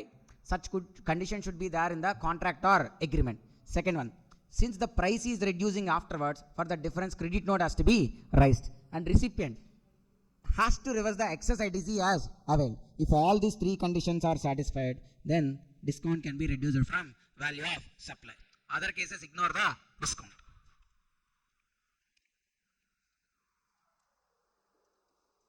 So now it is a connected point to the above one, sir. What is the connected point? Sir, here the third point says like what? To reduce it from the value of supply, recipient shall reverse excess ITC. But how do we check whether recipient reverses the excess ITC or not? So for that they introduced a mechanism to check whether actually recipient has reversed the ITC or not. See, what is this mechanism says?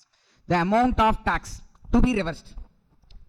Okay, the amount of tax CGST, SGST and IGST plus cess involved in the discount given by the supplier through credit note in a financial year. The total in a financial year. Not exceeding 5 lakhs, exceeding 5 lakhs. If it is not exceeding 5 lakhs, then the recipient shall give a certificate stating like that ITC relevant to the discount has been reversed. Recipient himself can give a certificate. No external party is needed. Recipient himself should write it on his letterhead stating like whatever is the discount given, that relevant ITC I already reversed. Like that he has to give a declaration.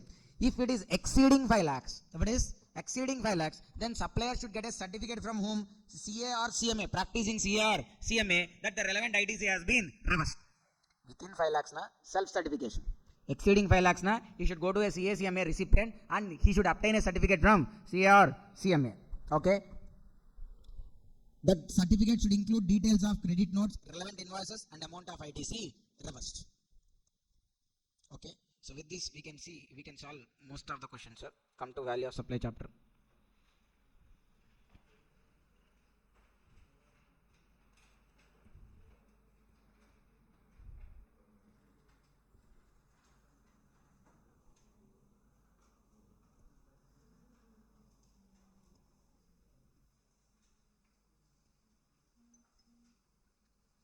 So look at question number 1.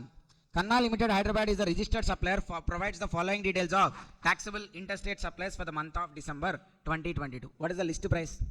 10 lakhs. Okay, 10 lakhs. Items adjusted in the list price. Subsidy from government already adjusted. That means what? Subtracted. Sir, when subsidy is given by government, it should have been subtracted. They also already adjusted, so no problem. No issue. Subsidy given by non-government also already adjusted. Add. Discount already adjusted. No problem. Discount usually has to be reduced. Then not adjusted. Local taxes. What we should do, sir? Add. Packing charges. Add. Interest on delayed payment. Add. But actually we should do what? Excluding tax we should add. But in the question, did they given tax rate? Sir, when the tax rate is there in the question, then you will identify net of tax. If there is no tax rate, you can't assume tax rate. So add total 15,000. So what is the proper answer? 50, 30, 25, 15. Then the value of supply is how much? 11,20,000. Okay. So read question number 2 and solve it quickly, sir. Question number 2 on your own. Read and solve it quickly.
So solved. Sir, what we should take first? List price 8,50,000. Okay.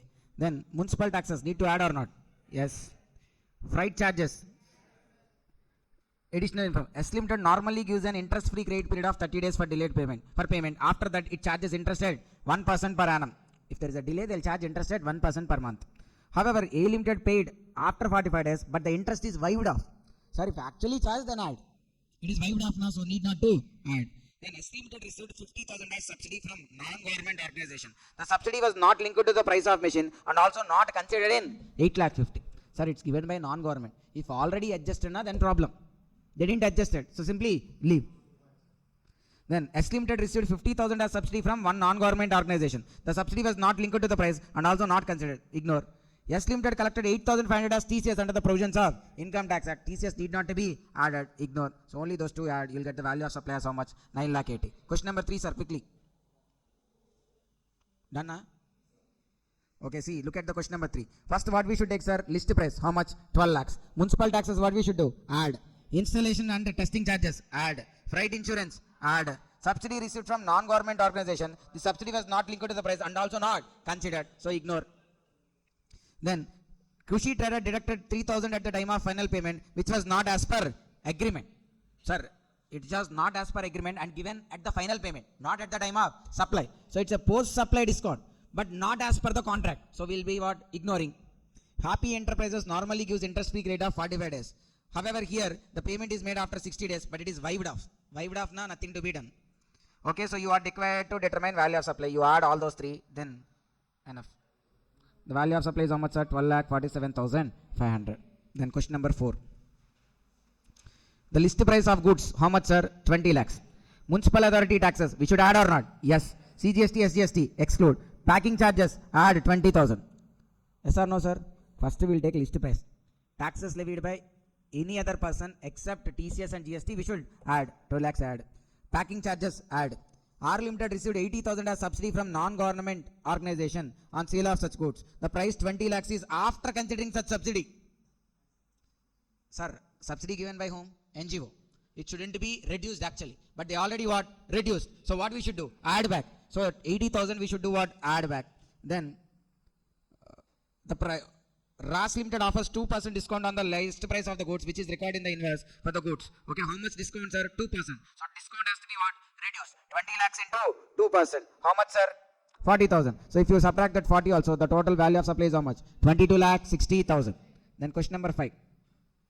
Sir, all these are same model, sir. We'll do question number 5 alone. Then rest all not required because all are of same model only. The 9, 10, 11 till 12, 13, all those questions, nothing will be different. Same model questions, all are. Except question number 13. Okay, we'll do anyhow question number 13 again. So quickly, sir, question number 5. Y Limited Mumbai is a registered supplier manufacturing chocolates and biscuits. List price 12,40,000. And these items are already adjusted. Subsidy from central government, sir, has to be adjusted. They also adjusted. No action. Subsidy from trade association. Trade association other than government. But they already what? Adjusted. So what we should do? Add back. Not adjusted items, not adjusted. What? Tax levied by municipal authority. Add. Packing charges. Add. Late fee for delayed payment. Add. If you add all of them, the value of supply is how much? 13,40,000. Okay, all the questions will be of similar model only, sir, except the last question. Okay, now. Sir, these are the special cases, sir. Last December 2024 exam, they asked a question on this special provisions. Okay, so actually, value of supply chapter has other parts also. When price is not the sole consideration, when supplier and recipient are related person, then we can't take transaction value as value of supply. Then what to be taken as value of supply? For that, there are rule 27, 28, 29, 30, 31. Okay, but all these rules we'll be discussing in final level. In inter-study material, those rules also there. 27, 28, 29, 30, 31. But there won't be a question from those things. But surprisingly, in December 2024 exams, they asked from rule 32. That's why we are discussing even rule 32. So what is rule 32 now? Rule 32, sir, they identified certain specific cases or certain specific transactions. For them, you can take the normal transaction value as value of supply, and even they suggest an alternate method also. With this method, you can find out, and that also can be taken as value of supply, or the actual transaction value also can be taken as value of supply. So two options, the actual value or the price determined through this route. Any of them can be taken as value of supply. So first one, value of supply in case of purchase or selling foreign currency, including money changing. Sir, his business is like, he'll convert money, Indian currency to foreign currency and all. Case 1. One of the currency exchanged is Indian currency. So one of the currency exchange is what? Indian currency. Sir, one of the currency exchange is Indian currency, nothing but you are converting rupee to dollar or pound or yen. Okay, so something. You are converting Indian currency to a foreign currency or foreign currency to Indian currency. So one of the currency exchanged is Indian currency. In question, if they given the actual transaction value, take it, or else that option, or else you need to calculate as per this particular approach. Whichever is better, that you can take it as value of supply. So what? First again, RBI reference rate available or not available? Again, the next point is what, sir? RBI reference rate available, not available. See, let me show you the example. $1 lakh converted into Indian rupees at rupees 82 per dollar.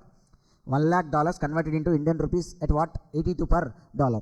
RBI reference rate is how much? 83 per dollar. That means RBI reference rate given or not given? Given. So if given, what to be done? If RBI reference rate is available, then you should find out actual rate and RBI rate difference. What is the difference between actual rate and RBI reference rate? 82 is the actual rate. RBI reference rate is how much? 83. What is the difference? 1 into number of units of foreign currency exchanged. How many foreign currency exchange? 1 lakh. So that 1 lakh also can be taken as value of supply. In question, if it is transaction value, that or this 1 lakh, whichever is lower, can be taken as value of supply. So foreign currency exchange. But one of the currency exchange is Indian currency. That means either of the side. One side it is what? Indian currency. Either rupee to dollar or dollar to rupee. One side if it is Indian currency, then what you should check? RBI reference rate available, not available. If it is available in the question, then find out the difference between actual rate and RBI reference rate. Such a difference into number of units of foreign currency. Such a difference into number of units of foreign currency. You will get the value of supply. What if RBI reference rate not available? Let's say this 83 is not given. You have only what? $1 lakh converted into 82. Then how to do? If RBI reference rate is not available, then take gross amount of Indian currency provided into 1%. Gross amount of Indian currency provided into 1%. Sir, how much is the Indian currency provided? 1 lakh into 82 na 82 lakhs into 1%. See, if RBI reference rate is not available, you do 1 lakh, 1% of 82 lakhs, which is how much value of supply is? 82,000. Understand? One currency, Indian currency exchanged into foreign currency. Or foreign currency exchanged into Indian currency. RBI reference rate available, not available. If available, find out the difference between RBI reference rate and actual rate into number of units of foreign currency. Next one. If at all RBI reference rate is not given, then find out the total Indian value of currency exchange into 1%. That will be taken as value of supply. Next one. Case 2. None of the currencies exchanged is Indian currency. I mean, you are directly converting dollar to pound or dollar to yen.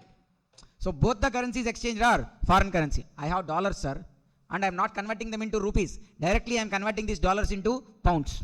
So then how to deal? Then convert both these foreign currencies into Indian currency using RBI reference rate. So example also you will see. $1 lakh converted into 98,000 pounds. Both are what? Foreign currencies only. None of the side Indian currency is there. Now convert these pounds also into Indian currency, dollars also into Indian currency by using what rate? RBI reference rate. Now again multiply them with 1% each. $1 lakh, see RBI reference rate what? 85, 87.5. Convert them into Indian currency and again multiply them with 1%. Out of these two, whichever is lower, that is the value of supply. Simple. Both the currencies are foreign currency. Convert both of them into Indian currency using RBI reference rate. Multiply both of them with 1%. Whichever is lower, that only will be taken as value of supply. Then method 2. Here only, sir, sometimes this is actually final level question, sir, but surprisingly they asked in December 24. 1 point here. So since this time again it may be related to value of supply, so we can't take chances here. Question will be easy only. If you learn provision, the question will be easy only. That's why. Sir, remember these two rule numbers, sir. In final level, when they asked the question regarding this, they didn't mention the method 1 and method 2. They said like compute value of supply as per rule 32 sub rule 2 clause B. So that means you should know that sub rule 2 clause B means method 2, clause A means method 1. So method 2, transaction value you can take, method 1 you can follow, or even you can follow what? Method 2. What is method 2? It's like slab rates. First to find out how much Indian currency is being exchanged. Based on that, the slab level value of supply is applicable. Let's say the Indian currency exchanged is less than 1 lakh. See, the Indian currency exchange is what? Less than 1 lakh. Then value of supply is 1% of amount exchange or 250, whichever is higher. Let's say 50,000 exchanged. Indian currency 50,000 exchange. What is value of supply as per method 2?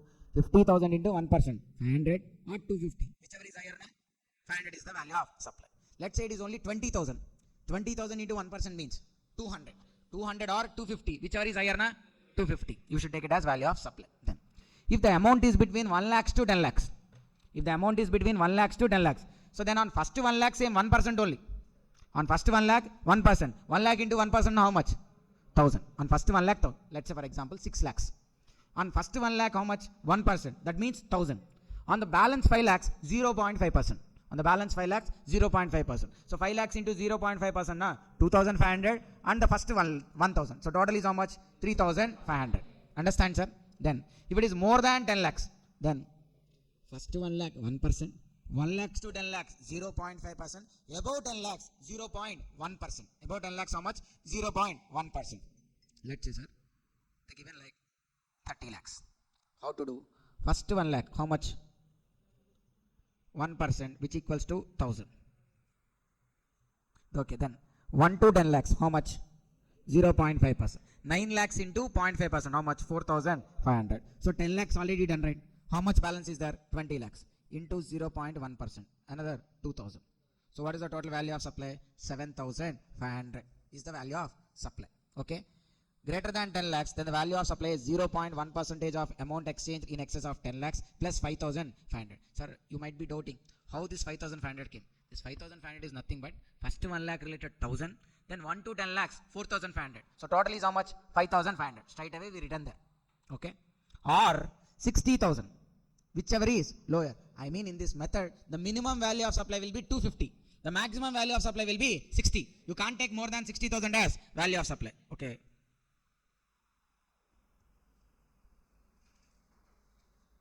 Then next one.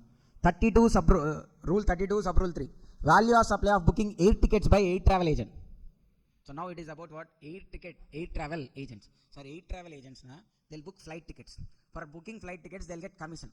In the question, they give their actual commission. That is the transaction value. And they have an alternate method also. What is the alternate method? You should check whether it is domestic travel, international travel. What is domestic travel? Within the country, na domestic travel. Outside India, na international travel. On domestic travel fare, multiplied with 5%. On international travel fare, multiplied with 10%. That is the value of supply. Okay, either this can be taken as value of supply, or the actual commission he got can be taken as value of supply, whichever is lower. Domestic travel base fare into 5% or base fare into 10%. It's not base tax, sir. They written wrongly. Base fare. In material, it would be clear only, I think.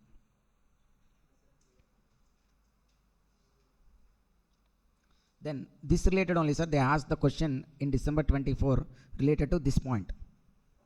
Insurance related.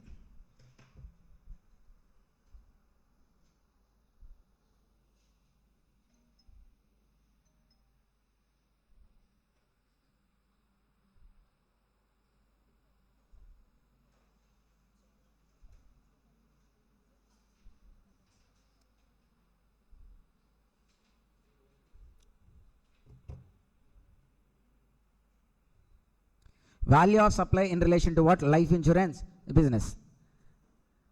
Sir, there will be different types of policies. If it is a policy which covers only risk. Sir, usually when you took a life insurance policy, the policies will be like, if the policy holder expires also, they'll pay insurance premium. Even if he is living, surviving also, after attaining certain age also, they'll give some insured. So that means they are acting as two benefits. One is like it is acting as a savings. Second one is like it is even covering your risk. But here we are referring a policy which only covers risk. I mean, those are called term insurance. Okay, so I'll be paying insurance premiums, sir. Like let's say 2 crore insurance premium I'm taking, and I'm paying every year some 20,000 as premium. This is term insurance. What does it mean by term insurance? After attaining a particular age, they'll not pay me anything. If something happens to me, then only they'll be paying a insurance premium. So that means it is only covering risk. It's not acting as a saving. Then the entire premium I paid is like value of supply.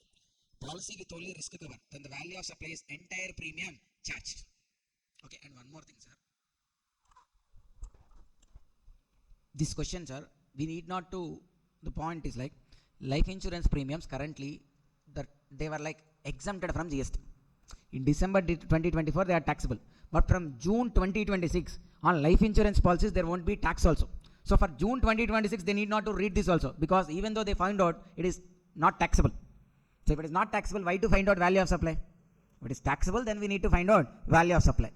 Okay, practically from 22nd September only, from the last Dasara time itself, it was exempted on reality. But for exam purpose, for December 2025, it is still taxable only. Are you able to understand, sir? Okay.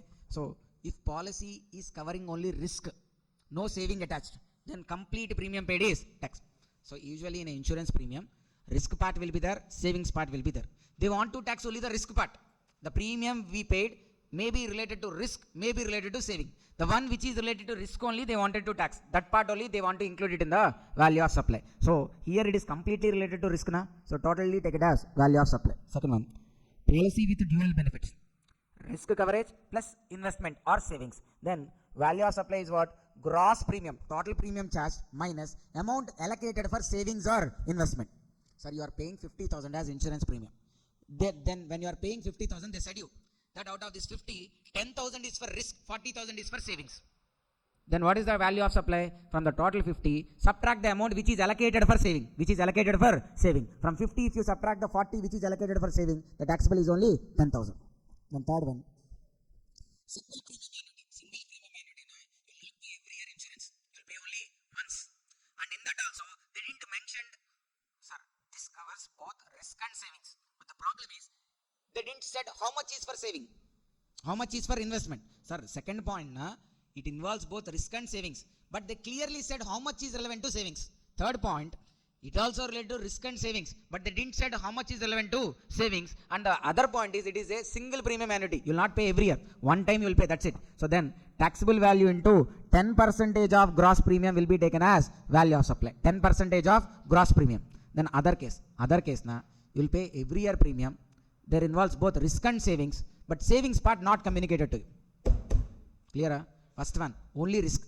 Entire premium paid is value of supply. Second one, risk is there, investment is also there. And the investment part also they are communicating to you. How much is going to be kept aside for savings or investment. Then from the gross premium, subtract the savings part or investment part. Third one, risk plus savings is there, but it is not a premium where you will pay every year. You will be paying whole amount once. Sir, 30 years you want insurance. Then what you should do? Every year you should pay premium na. Annuity means for 30 years you will not pay premium. Now itself you will pay some 10 lakhs as premium. Then second year, third year, fourth year you will not pay anything. In such case, when you are paying lump sum at a time, in such case, risk plus savings are there. But savings part don't know. Then 10% of the premium will be taken as value of supply. Fourth case, you are not paying lump sum. You are paying what? Year after year only. That also involves risk plus savings. But savings part is unknown. How much they are keeping aside for savings or investment is not known. Then what to do? You should check whether the premium paid is for the first year or for the subsequent years. If it is first year premium, 25% is the value of supply. For subsequent years, 12.5% is the value of supply. Understand, sir? Completely risk related. Total premium paid is value of supply. Risk plus investment is there. And the investment part is communicated to the policy holder. Then from the total premium, subtract whichever is allocated for investment. Third one, risk plus investment, but it is a single premium annuity. I mean, you will pay only once, lump sum. Then 10% of the premium is value of supply. Fourth one, risk plus savings, but year after year, every year you will pay. It's not single premium. Then how to do? First year you will take 25% as the value of supply. From subsequent years, 12.5% as the value of supply. Sir, come to workbook, sir. The last question in the chapter.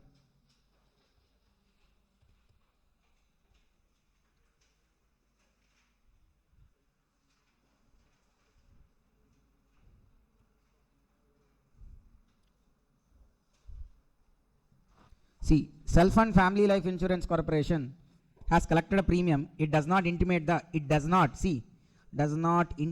amount allocated for investment to subscribers at the time of supply. The company has provided following details. New policy. Sir, new policies na, it is what? First time. I mean first year. Sir, for new policies na, when they are paying na, that is for what? First time they are paying. How much? First time 50 lakhs. Renewal na, subsequent years. Then only risk cover 30 lakhs. Sir, remember, if it is only risk cover, what is the value of supply? Entire premium is value of supply. So here 30 lakhs.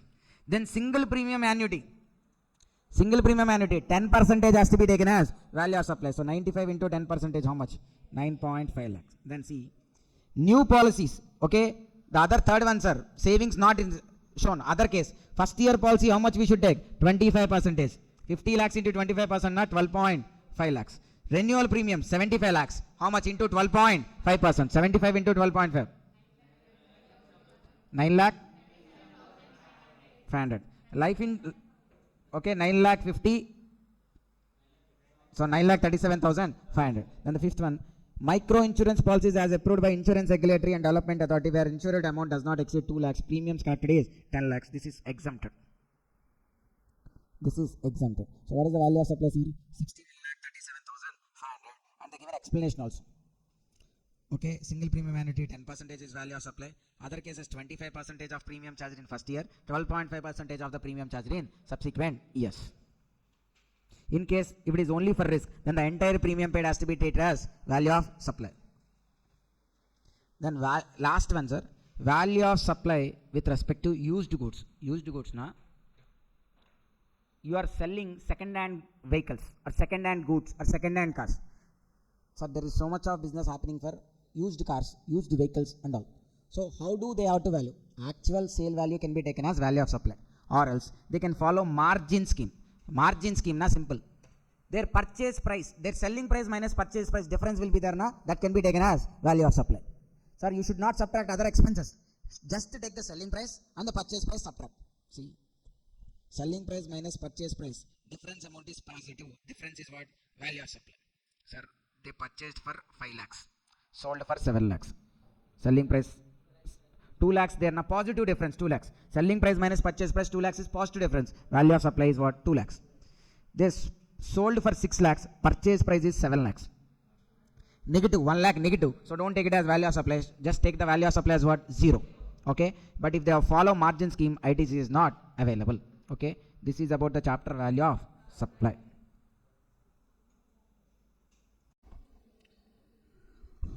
ITC, input tax rate, sir. So ITC is introduced to eliminate double taxation. Okay. So before going further, first once again let us revise when ITC will come. When a person is having inward supplies, the tax component on such inward supplies can be availed as ITC. When a person is having inward supplies, then the tax component on such inward supplies can be availed as ITC. Okay. So if you have ITC, such ITC can be used to discharge the tax payable on your outward supplies. But you will not have one ITC. You might have multiple credits, CGST, SGST, IGST, Cess also. And the same way liabilities also can be CGST, SGST, IGST, Cess. How these can be adjusted? So first we should adjust what? IGST credit.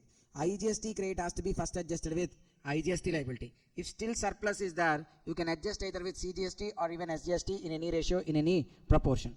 Unless until IGST credit is completely utilized, we can't start using CGST credit or SGST credit. Then CGST credit has to be first adjusted with what? CGST liability, then with IGST liability, but never with SGST. Then SGST credit has to be first adjusted with SGST liability, then with IGST liability, but never with CGST. Cess will be adjusted only with Cess.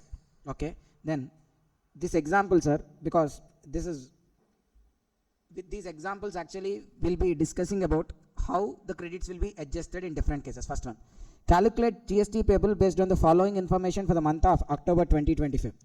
The person is having inwards as well as outwards. Inwards from neighbor state na intrastate or interstate? Interstate. So IGST 30 lakhs at a rate of 18%. Same state 20 lakhs at a rate of 12%, CGST and SGST. Capital goods within the state 40 lakhs at a rate of 18%, CGST and SGST 9% and 9%. Then B2B, intrastate 20, interstate 30. Then B2C, intrastate 25, interstate 60 lakhs. On all outward supplies, GST is at a rate of 18%. And they have even opening balances also this. Okay, if this kind of questions are there, we need to solve the questions in 3 steps.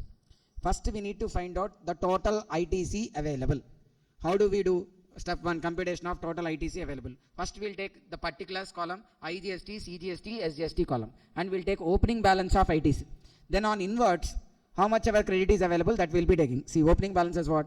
40, 25, 25. Then neighbor state. So this is what? 30 lakhs into 18% IGST. So we'll take it in IGST column.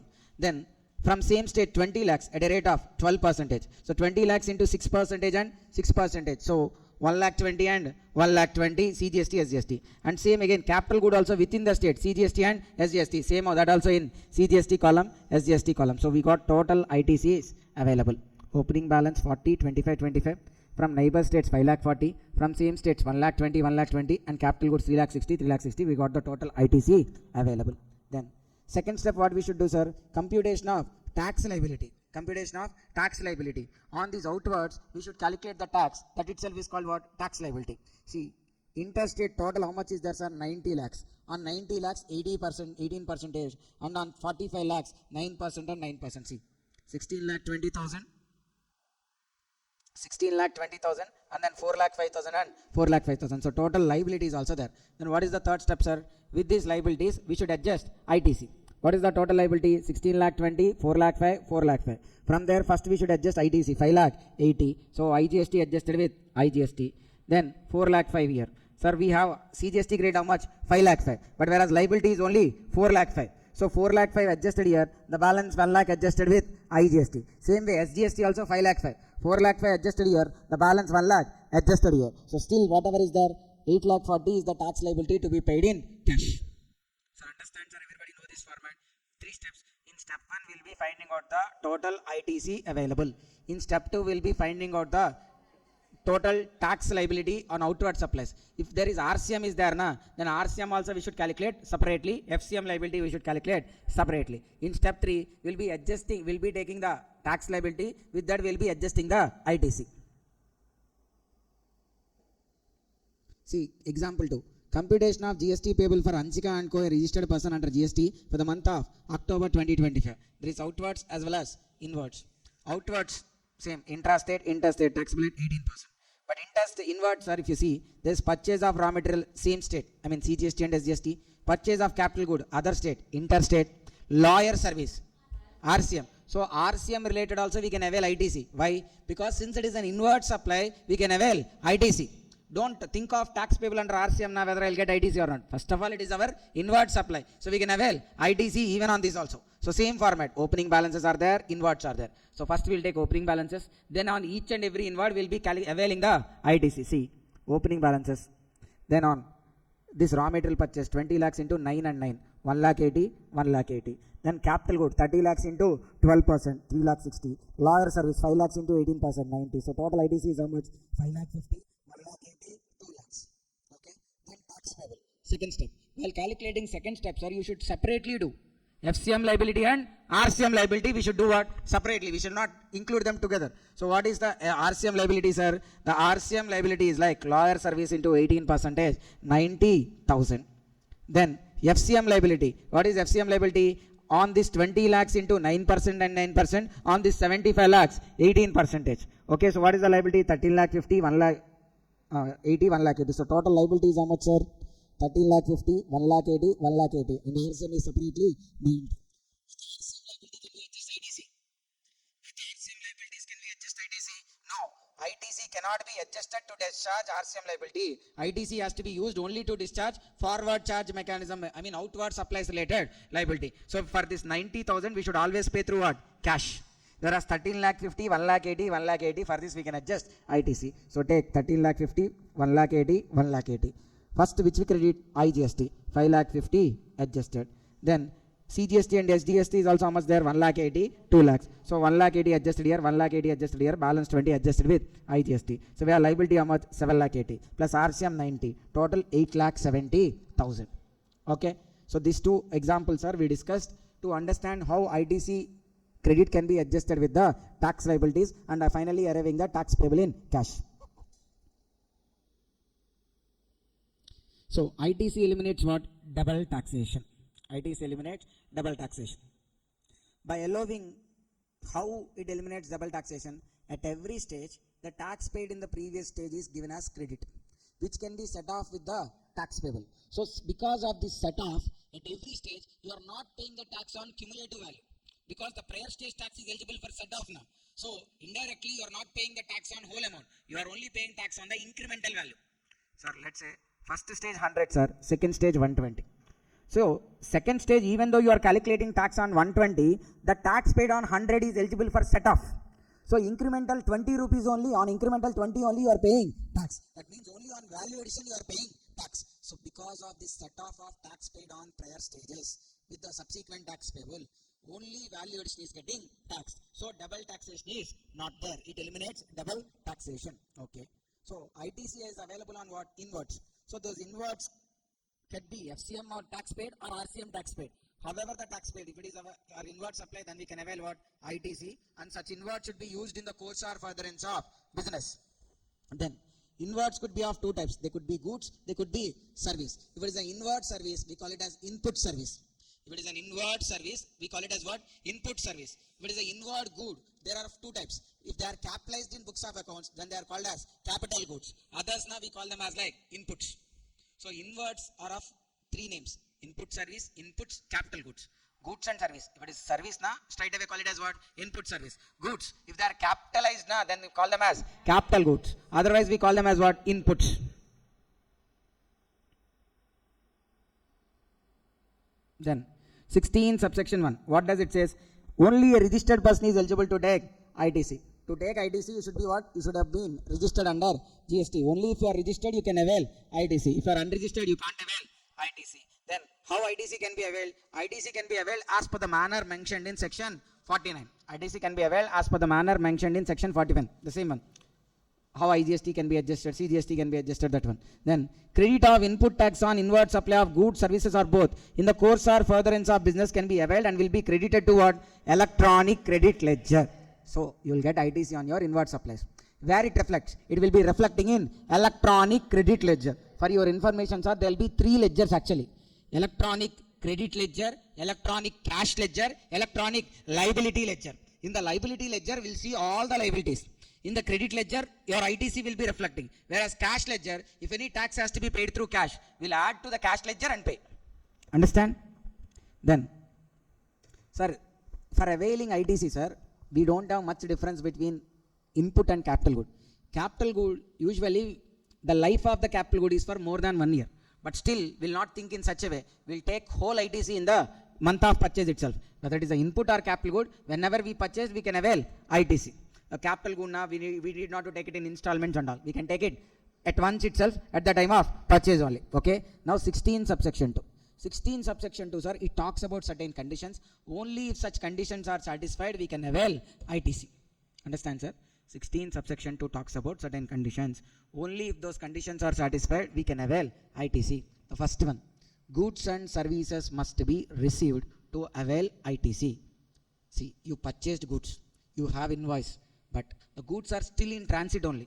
You not yet received goods, then you can't avail ITC. Only when you received goods, you can avail ITC. Even service also, only if you received, just because you paid advance, you can't avail ITC. Only when you received, you can avail ITC. The first condition under 16 subsection 2 is like, you can avail, we can avail ITC only when goods and services are received. The exception is bill to ship to model.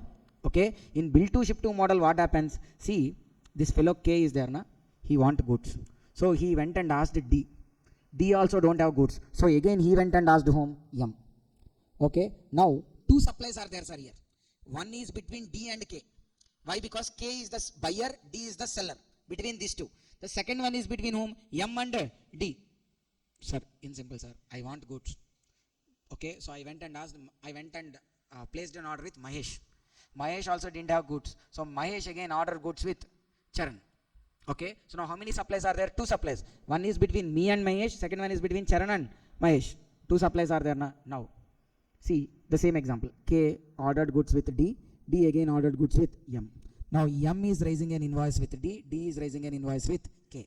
Okay, this is happening. The problem is like, these three are in three different cities: Hyderabad, Bangalore, Chennai. Okay. Now actually M has to send goods to D and D has to again send goods to K. Why two times transit? Okay, ultimately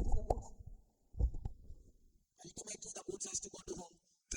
So ultimately the goods has to be reached by K. Since the goods has to be reached ultimately to K, what they are doing, sir? Instead of sending it to Bangalore,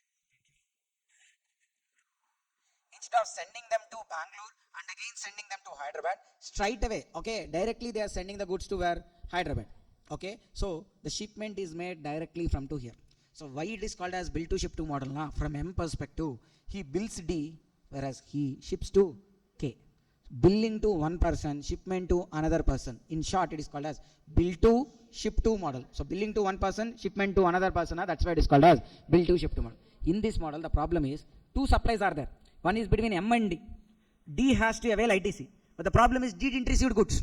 Goods directly sent to whom? K. So if the condition is followed strictly, then D can't avail ITC because goods are not received by him. That's why it is given as an exception. Even though D didn't receive goods, he can still avail ITC. See, this, okay, like this will be assuming, even though goods didn't actually received by D, will be assuming as D received goods and D can avail ITC. In this case, even though D didn't receive goods, actually, they can avail ITC. So the first condition under 16 subsection 2 is what, sir? Goods and services must be received to avail ITC. Second one. To avail ITC, with recipient, there should be a proof of tax payment. Proof of tax payment. What is the proof of tax payment? Invoice. Because in invoice, good value will be there, tax will be there. You paid it to the supplier, na? That is the proof. Okay? So such kind of document should be there. Sir, goods received, sir. Can I avail ITC? Even though you received goods, but still you do have again what? Invoice. Okay? If not invoice, some other documents which were mentioned there. If none of these documents are there, then you can't avail ITC. What are those documents? Invoice by supplier, invoice by recipient, revised invoice, debit note, bill of entry, or document in or invoice issued by IST. Out of these, any one document should be there with you. Otherwise, you can't avail ITC. What are those? Invoice by supplier, invoice by recipient, revised invoice, debit note, bill of entry, document or invoice issued by IST. Then invoice should contain, okay, just because you have a document, it's not enough. It should contain these details. What details? GSTN number, value of supply, place of supply, tax rate, amount of tax, description of goods and services. What are those, sir? GSTN number, value of supply, place of supply, tax rate, amount of tax, description of goods and services. Okay. What document should be there with you? Invoice. The normal invoice issued by supplier. If it is RCM, sometimes supplier will not issue invoice. Then recipient himself can raise invoice. That is called invoice by recipient or self-invoice. Third one, revised invoice, debit note, bill of entry, or document or invoice issued by IST. Out of this, any one document should be there to avail ITC. Done. Third one. Payment of tax should have been made by supplier to the government. To avail ITC, first, sir, me being a customer, 1 lakh is good value, 18,000 tax, total 1 lakh 18. I paid 1 lakh 18,000 to seller, supplier. Now that supplier has to do what? That 18,000 he should pay it to the government. What the third condition is saying, like, if such supplier didn't pay tax to government, I'll not get ITC. Okay? The supplier has to make the tax payment to the government, then only we can avail ITC. So rule 37A is inserted, sir, to ensure that whether actually supplier is paying taxes or not, if not paid, the recipient is reversing the ITC or not. So, okay. Understand first, sir. Now practically what is happening means, irrespective of whether supplier paid or not, all the recipients availing ITC.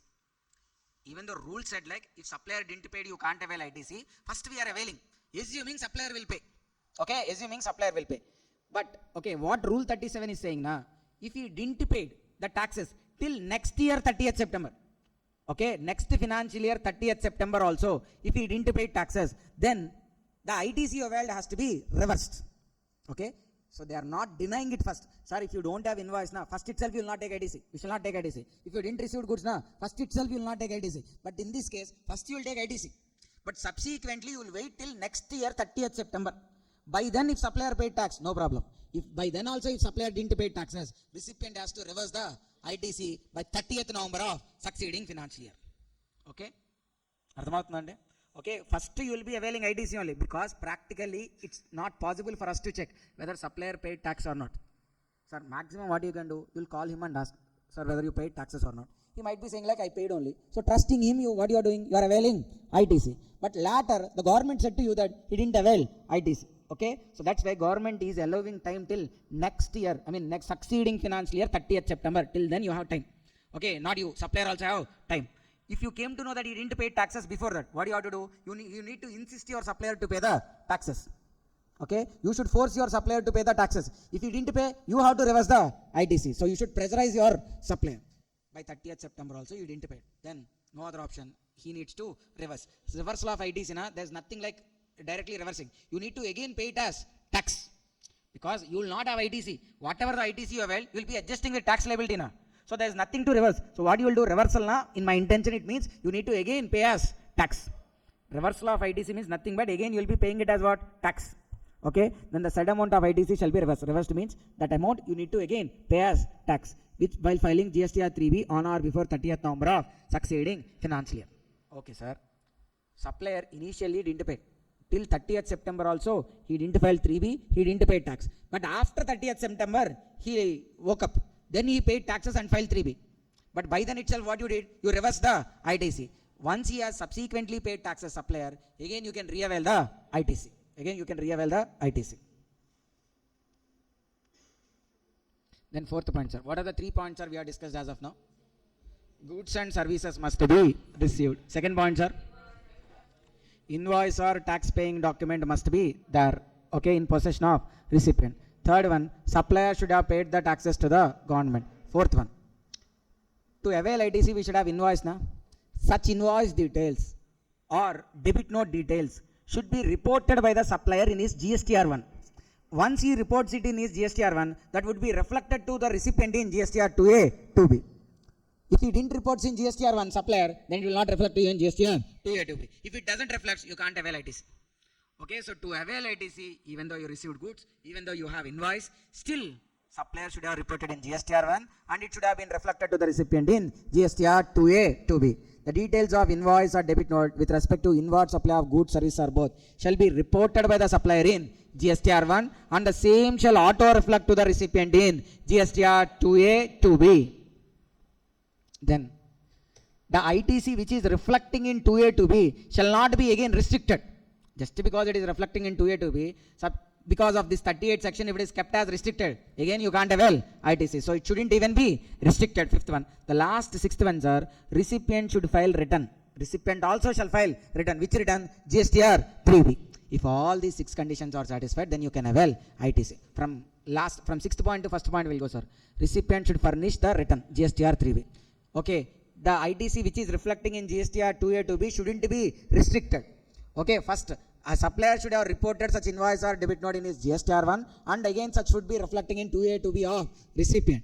Then supplier should have paid taxes to the government. Then invoice or tax paying document should be there with the recipient. Okay, invoice by supplier, invoice by recipient, debit note, revised invoice or ISD invoice, any one of them should be there. And it should contain GSTN number, time of supply, value of supply, place of supply, amount of tax, those things has to be there. And then goods and services must be received. Okay, when all these conditions are satisfied, then you can avail ITC. Understand, sir? Then Proviso 1. What does this Proviso 1 says? Like when goods and services are sent in lots, batches or installments. Sir, you purchased 100 tons at a time. 100 tons at a time covered with a single invoice only. But that person can't send 100 tons at a time. So he is sending in batches. 10 tons once, 15 tons once, 15 tons once, 15 tons once. So in some 6-7 consignments, he is separately sending. So when can you avail ITC? You can avail ITC only on receipt of last lot or last installment. You can't avail proportionately. Only on receipt of last lot or last installment, you can avail total ITC. Then Proviso 2. What is Proviso 2? Supplier is supplying goods and services to a recipient. And then recipient has to make the payment within how many days? 180 days from date of issue of invoice. Sir, simple point, sir. You purchased goods on credit basis. Okay? But still you avail ITC. What the provision says, like, since you purchased goods on credit basis or service on credit basis, you need to make the payment to your supplier within 180 days from date of issue of invoice. Okay? You didn't made, what happens? If you didn't made the payment within 180 days, then whatever the ITC you availed on such transaction has to be reversed. Reversed na nothing but again you need to pay. Understand, sir? If you didn't made the payment to the supplier within 180 days from date of issue of invoice, then the ITC availed has to be reversed. Not just reversal of ITC. Along with that, even interest at a rate of 18% per annum also has to be paid from date of availing ITC to the date of reversal of ITC. Understand, sir? Okay. Sir, 10 lakhs is goods value, 1,80,000 is tax. You paid partly. 5 lakh goods you paid, 90,000 tax you paid, 5 lakh 90,000 you paid out of 11 lakh 80. Other 5 lakh 90 you didn't pay within 180 days. Okay, since part amount paid, part amount unpaid, you need not to reverse the total ITC.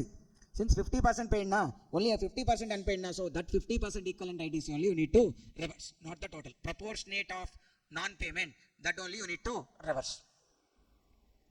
Sir, next 180 days you didn't made payment, so you reversed ITC. But after some period you made the payment to the supplier, then again you can re-avail ITC. Then again you can re-avail ITC. Understand, sir? Proviso 1 is what? 16 subsection 2 proviso 1 is what? When goods are sent in batches, lots or installments, then ITC can be availed only on receipt of last lot or last installment. Then the next point is what? Proviso 2. Okay, a recipient has to make the payment with respect to supply of goods and services within 180 days from date of issue of invoice. If not, the total ITC availed has to be reversed. Okay, while filing 3B of the month in which 180 days has been expired. Okay, so the tax payment when you are reversing while filing 3B. Which month 3B? While filing 3B of the month in which 180 days has been expired. It's not just enough if you reverse the ITC. Along with reversal, you even need to pay interest also from date of availing ITC to the date of reversal of ITC. Understand, sir? If proportionate amount, if part amount paid, part amount unpaid, then proportionate reversal only you need to do. Then 16 subsection 3, it's about depreciation claimed on GST. Okay, sir, look at this example. Plant and machinery value how much? 10 lakhs. On this GST how much? 1 lakh 80. Total it is how much? 11 lakh 80. Total 11 lakh 80. Now in this 11 lakh 80, you capitalized 11 lakh 80. You capitalized 11 lakh 80. Depreciation also availed on 11 lakh 80. That means what you are doing? Even on GST element also, you are availing depreciation. Even on GST element also, if you are availing depreciation, then you can't avail ITC. ఇక్కడే ఉన్నామమ్మా, మధ్య మధ్యలో నవ్వుకుంటున్నావు. ఆ అమ్మాయి ఏం చేసింది అసలు బాబు?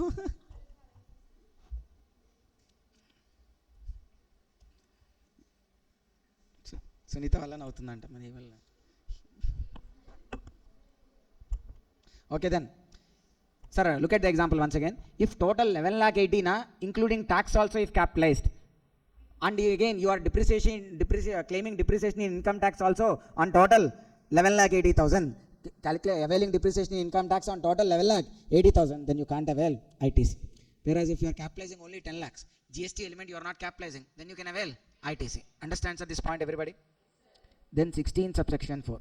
16 subsection 4 is about time limit for availing ITC. What is the time limit for availing ITC, sir? MCQ related point only this is.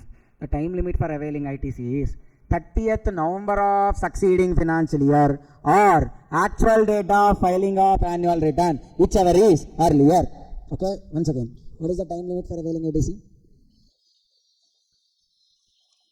Actual date of filing annual return, whichever is earlier. Okay, done. Thank you. 16 subsection 5. 16 subsection 5, sir. It doesn't have much scope now or even in the future also. It's for some past related periods only.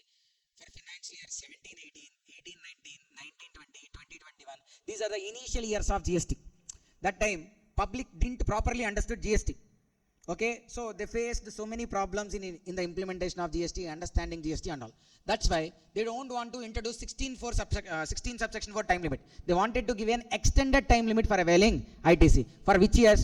17-18, 18-19, 19-20, 20-21. So for all these 4 years, there is one time limit only. What is that? 30th November of 2021 is the time limit for availing ITC for all these 4 years.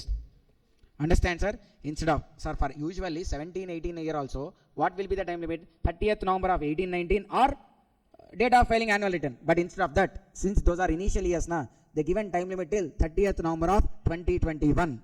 The registered person shall be entitled to take ITC in any return which is filed up to 30th November 2021. Understood, sir?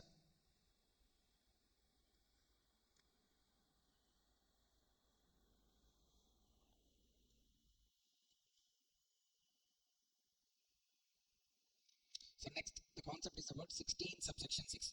It is also a new section only. It also gives extended time limit. 16 subsection 4, 5, 6, 3 subsections are related to time limit for availing ITC only. In general, what is the time limit? 30th November of succeeding financial year or actual date of filing annual return, whichever is earlier. Yes or no? Then 16 subsection 5 for financial year 17-18, 18-19, 19-20, 20-21. There is an extended time limit of availing ITC till 30th November of 2021. Then 16 subsection 6. What they are saying in 16 subsection 6? See, for a person where the registration got cancelled under section 29, his registration cancelled, but he didn't accept the cancellation. He applied for revoking the cancellation. I mean to take back the cancellation. Subsequently, above applied for revocation of cancellation of registration under 30, and the cancellation is revoked. Okay. In this situation, the problem is what, sir? From the time it is cancelled and that by the time it has been revoked, there is already 2 years time in between. So 2 years your registration is under suspension only. Okay. Today your registration cancelled, sir. You applied in the next month for revoking, but they checked, verified, they took so much of time and they revoked only after 1.5 years. By that time what happened? Your time limit for availing ITC is already completed. So you are missing ITC now. Even though they revoke, you are losing the chance to avail ITC. That's why to give you a chance, they are giving some extended time limit. Understand, sir? Today your registration got cancelled suddenly. So you didn't avail ITC on certain transactions. Then you applied for revocation, or you went to court, appeal and all happened. After 1.5 years, again you got back your registration. But in this 1.5 period time, that 16 subsection 4 time limit also completed. Because the time limit is completed, you can't avail again ITC even though your registration is back. So, okay, so what's the use of you getting your registration if you can't avail ITC? Okay, that's why they are giving you an extended time limit. What is the extended time limit? Step 1. First you calculate the normal time limit, 30th November of succeeding financial year or actual date of filing annual return, whichever is earlier. Then step 2, compare it with step 1, the step 1 date, or 30 days from date of revocation of cancellation, whichever is latter, not earlier, whichever is latter. So the normal time period, or 30 days from date of revocation of cancellation, whichever is latter. In simple, the normal 16 subsection 4 time limit or 30 days from revocation of cancellation, whichever is latter, is the time limit under 16 subsection 6. Understand, sir? 16 subsection 4, what is the time limit for availing ITC? 30th November of succeeding financial year or date of filing of annual return, whichever is earlier. Namaste, sir.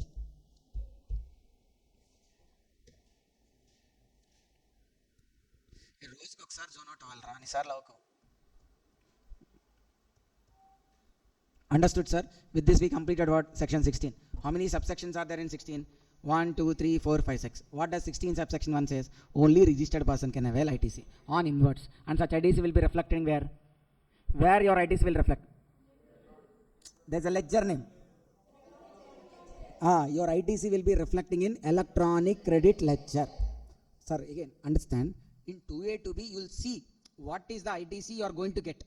That once you availed, it will be reflecting in electronic credit ledger. Okay? Then 16 subsection 2. It talks about conditions to be satisfied to avail ITC. How many conditions are there? 6 conditions. What are those? Goods, services must be received. Second one, invoice or tax paying document must be there with the recipient. Okay, what are the other documents? Invoice by supplier, recipient, bill of entry, debit note, revised invoice, or even ISD invoice. And it should contain what? GSTN number, value of supply, time of supply, place of supply, amount of tax, tax rate, this description of goods and services. Okay, then third one, supplier should have paid taxes to the government, but initially will not disallow. What we'll do? First we'll avail ITC, but subsequently there is a time limit for paying taxes to the supplier. How much?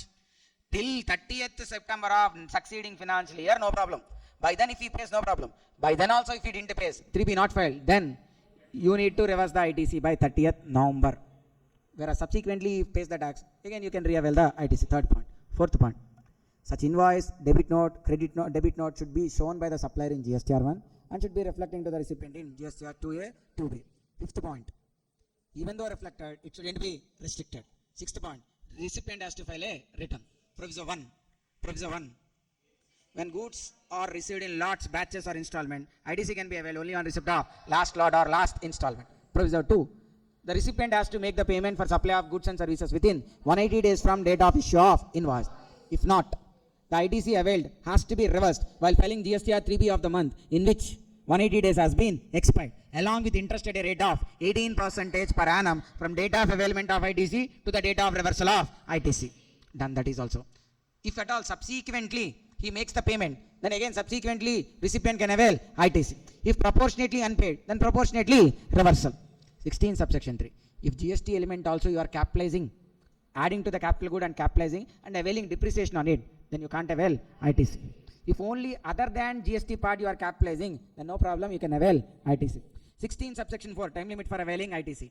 30th November of succeeding financial year or actual date of filing of annual return, whichever is earlier. Done. Then 16 subsection 5, extended time limit for financial year 17-18, 18-19, 19-20, 20-21. Till when? 30th November of 2021.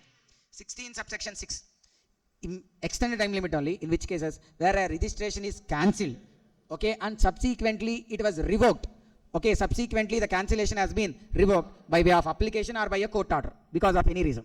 Now what is the extended time limit? First you take the time limit as per 16 subsection 4 or that time limit or 30 days from the date of revocation of cancellation or court order, whichever is latter. That is the 16 subsection 6 time limit. Okay, done. Now we are moving on to 17 subsection 5. It is about blocked credits.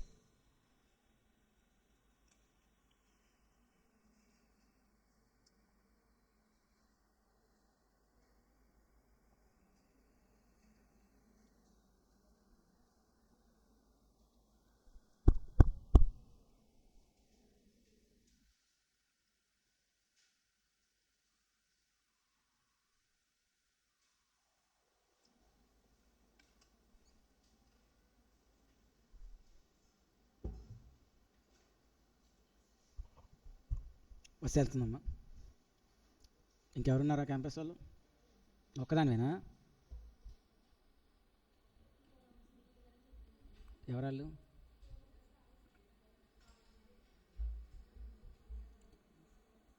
నువ్వెక్కడ? నా క్యాంపసేనా?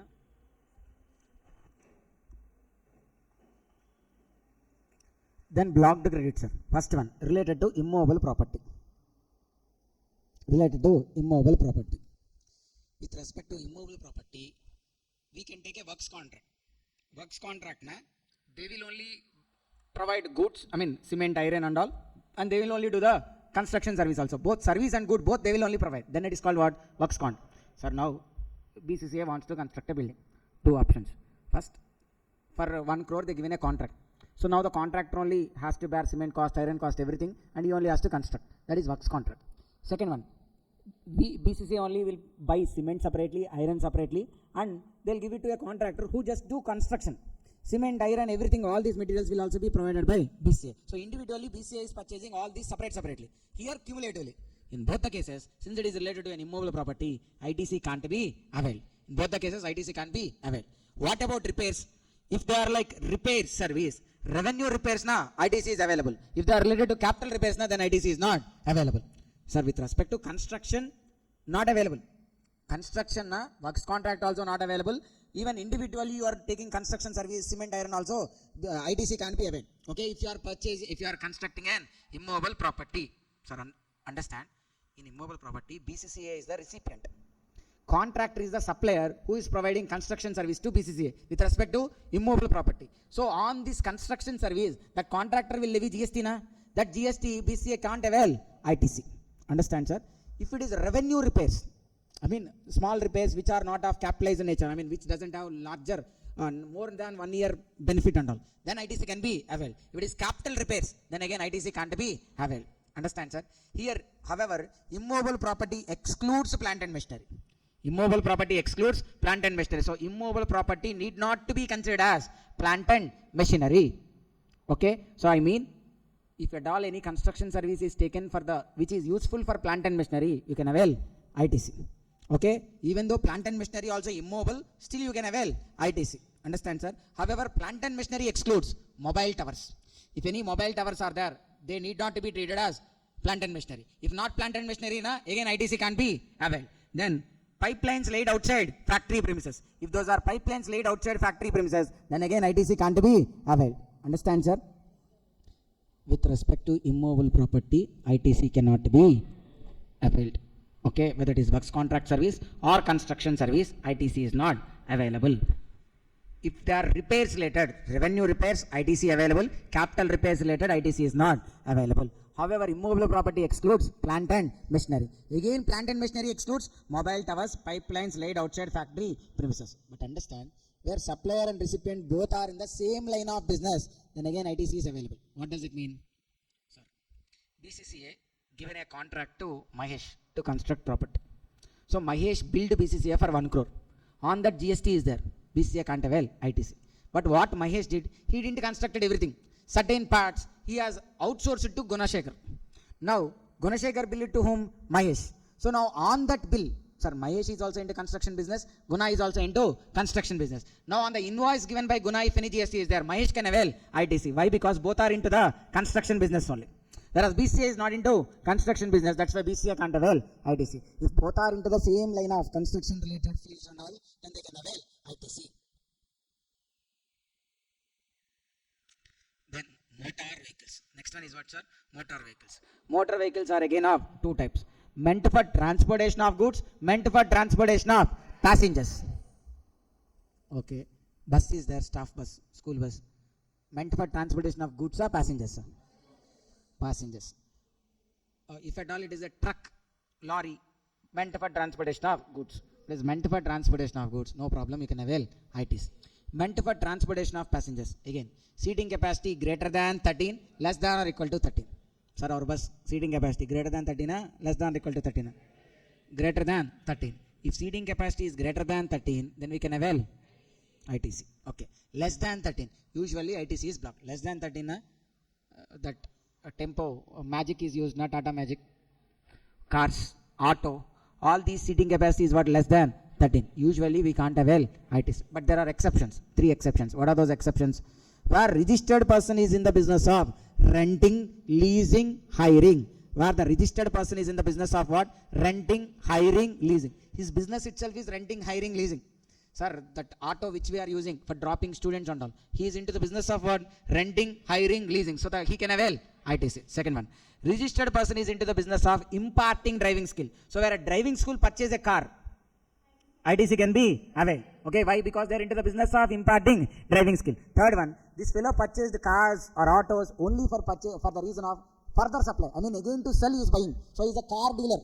He is buying cars and again he will sell cars. So he can avail ITC. Normal people, even though they are using the cars, autos for their business, they can't avail ITC. Okay, once again I am repeating, sir, motor vehicles related. 2 types. Meant for transportation of goods, meant for transportation of passengers. Meant for transportation of goods, ITC available. Meant for transportation of passengers, seating capacity greater than 13, less than or equal to 13. Seating capacity greater than 13, yes, ITC is available. Less than 13, you can't avail ITC, ITC is blocked. But exceptions are there. When they are into the business of renting, hiring, leasing, or they are into the business of imparting driving skill, or into the business of further supply of such cars or motor vehicles, then they can avail ITC. Then, aircrafts and vessels. Again, same. Aircrafts and vessels also, we need to check whether they are into transportation of goods, transportation of passengers. Again, aircraft and vessels, when they are meant for transportation of goods, ITC is available. When they are meant for transportation of passengers, then ITC is blocked. So we need to check whether they are meant for transportation of goods or transportation of passengers. Transportation of goods, ITC available. Meant for transportation of passengers, ITC is blocked. Exceptions. What? When they are into the business of imparting flying navigation skills. Imparting flying, same as like driving skill. Na? Here, airplane, plane na flying skill, ship na navigation skill. Or they are into the business of hiring, renting, leasing, or for further supply. Then they can avail ITC. The only thing missing is what? For buses, for road tram, for motor vehicles, we'll check seating capacity. For aircrafts and vessels, we don't check seating capacity. Okay? Then, one more point, sir. If ITC on motor vehicles, aircrafts and vessels is allowed, if any repairs incurred on motor vehicle, repairs incurred on aircrafts and vessels, that relevant GST also we can avail as ITC. If on motor vehicle, we can avail ITC. So let's say for BCCA, it has a student related bus, right? When on the purchase of bus, there might be GST. If that is availed as ITC, subsequently there are repairs to the bus. Then that GST on repair cost also can be availed as ITC. I purchased a car, BCA can't avail it as ITC. Even though, let's say, it's on my own name, if at all it is registered on BCA name also, BCA can't avail it as ITC because seating capacity less than 13. So if on car itself they can't avail ITC, subsequently there are repairs. On repair cost GST also ITC can't be availed. Okay. Then. goods and services received by NRTP. Who is called NRTP, sir? Non-resident taxable person, except on goods imported. Then also ITC is what? Blocked. Goods and services received by non-resident taxable person, except on goods. Sir, NRTP, na, is a person who occasionally supplies goods, services, or both, either as principal or as an agent, who does not have a fixed place now business or residence in India. He is NRTP. I mean, in simple, he is a foreigner, non-resident. He comes to India for a temporary purpose. He performs or provides a service for some 5 days, 10 days, and then again he'll leave the country. Then he's called as NRTP. So such NRTP, if he brings any goods from outside India, on them he can avail ITC. Locally, if he purchases anything, he can't avail ITC. Then, if there are any goods destroyed, lost, stolen, disposed by way of gift or samples, or used for personal consumption. Goods, sir, they were lost in fire accident. They were given as gift.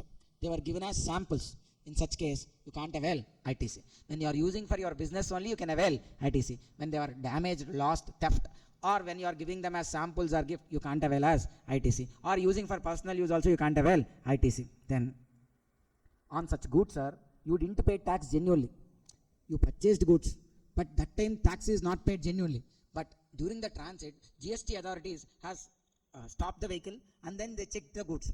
Then they find out like tax is not paid properly. Consequent to such search or confiscation, tax is paid. So here the intention is fraud intention. Initially, that fellow thought of avoiding tax, not paying the tax. But because of such confiscation only, he paid tax. That's why you can't avail ITC. So genuinely, if you paid, then you can avail ITC.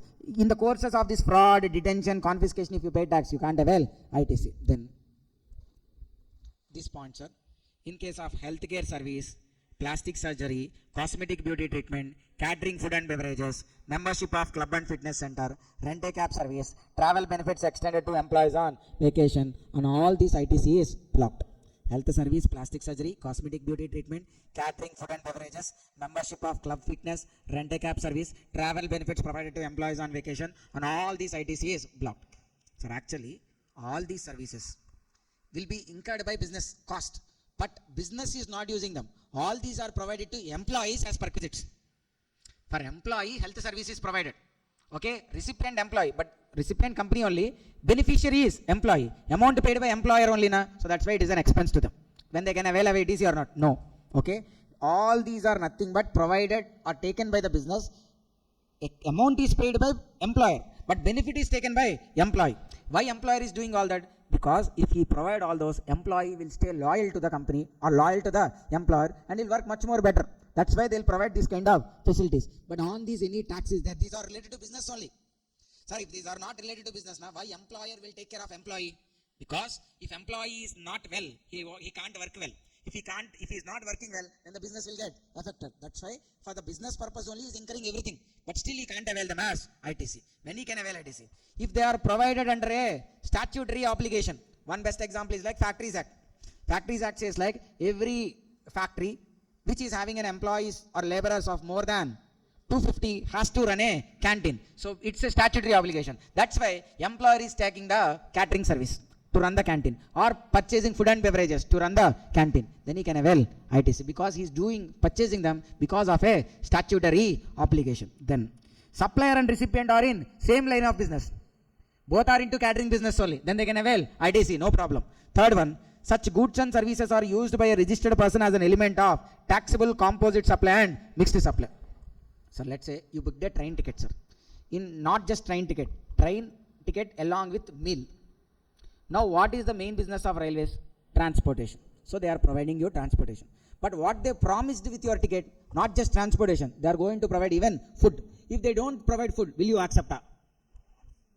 You don't accept, right? You already paid the money for food now. Why you will be accepting? You will be shouting with, will be having a fight with all of them. Okay? So you will not usually accept. So railways is in a compulsion to provide food also. Now such food, they need not to cook any room.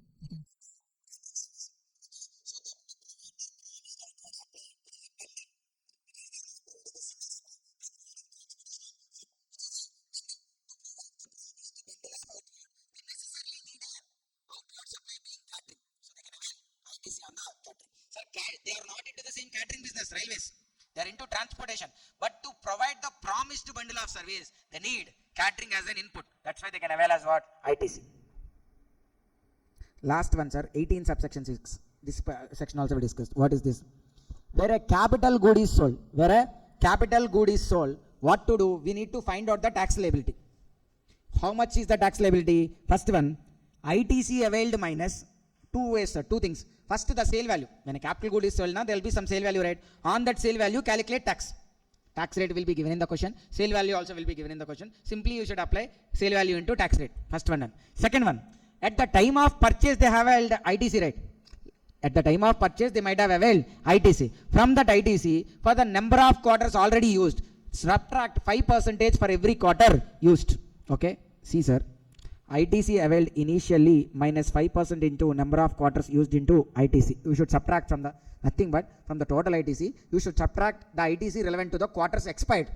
Quarters already expired. The balance ITC, compare it with the sale value into GST. Whichever is higher, that amount you need to pay on sale of capital good. So usually on sale, we'll pay tax as what? Sale value into tax rate. Here what they are saying, it's not enough if you simply pay sale value into tax rate. Calculate that, and again you should also do what?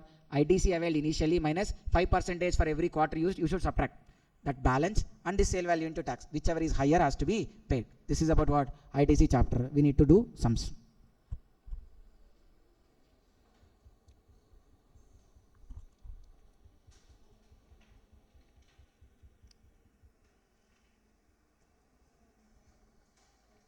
So question number 17, sir. See.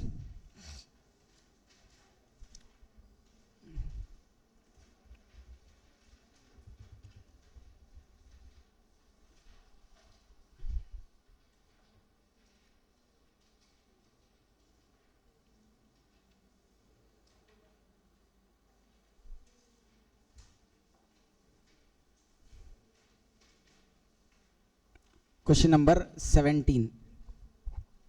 Read the question, sir. Try to understand the question.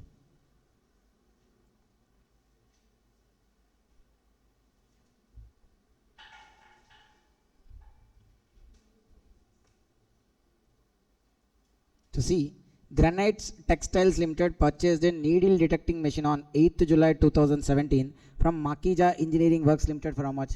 10 lakhs. Okay. Paying GST at 18% on the same. It availed ITC also. So how much ITC it is availed, sir? On purchase, how much ITC? 10 lakhs into 18%. 1,80,000 availed. Okay.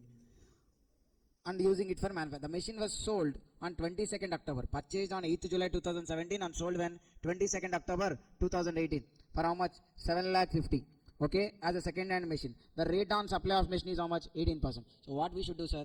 Sale price into tax rate. 7,50,000 into 18%. How much? 1,35,000, or this 1,80,000 minus 5% for every quarter used. How many quarters they use it, sir? 3 or 4 or? Sir, first 2017, sir. Okay, we'll count in the year 2017. Jan, Feb, March didn't use. April, May, June didn't use. But July, August, September, October, November, December. So that means in 2017, 2 quarters used. Then in 2018, Jan, Feb, March, April, May, June, July, August, September, and October also partly used. So count it. How many quarters used? 6 quarters used. So how much you should subtract? 6 quarters into 5%, 30%. So from 1,80,000, you subtract 30%. How much? 1,80,000 minus 30%. 1 lakh, which is higher? 1,35,000. So they have to pay how much? 1,35,000. Okay, here they wrote the description also. I mean the theory part also regarding that.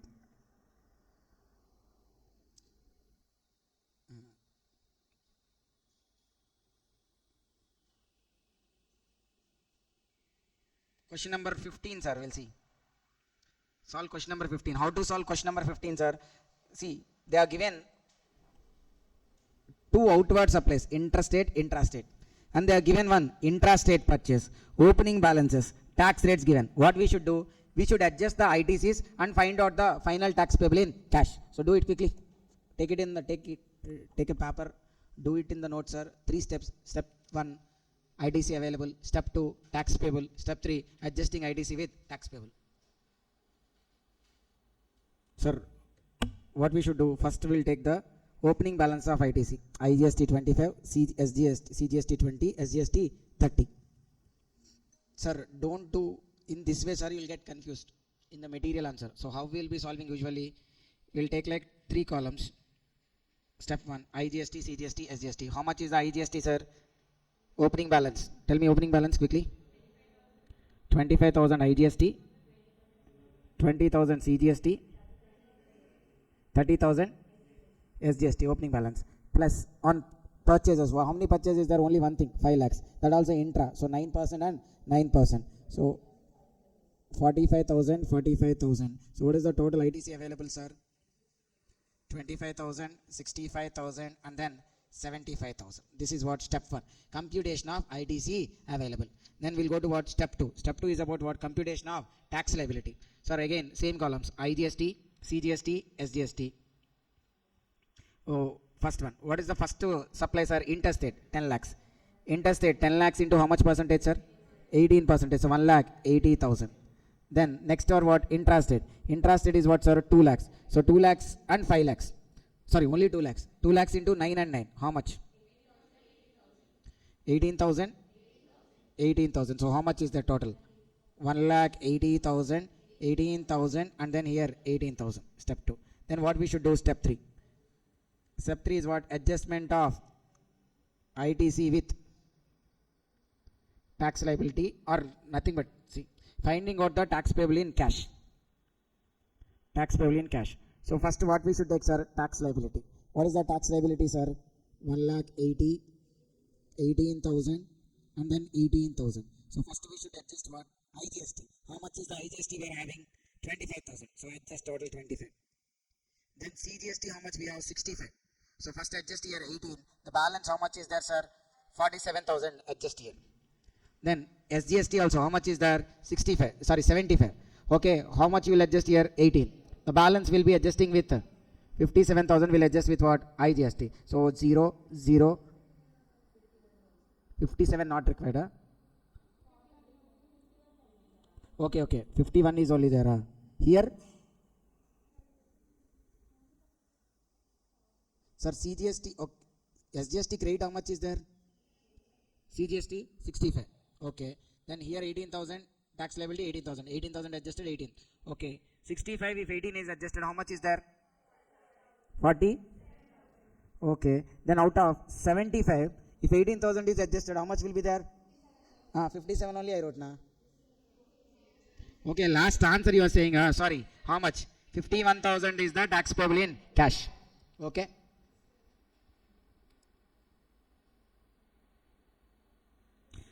(13, 14), so all these are like 12, 13, 14, all these are of same thing. Okay, come to question number 11.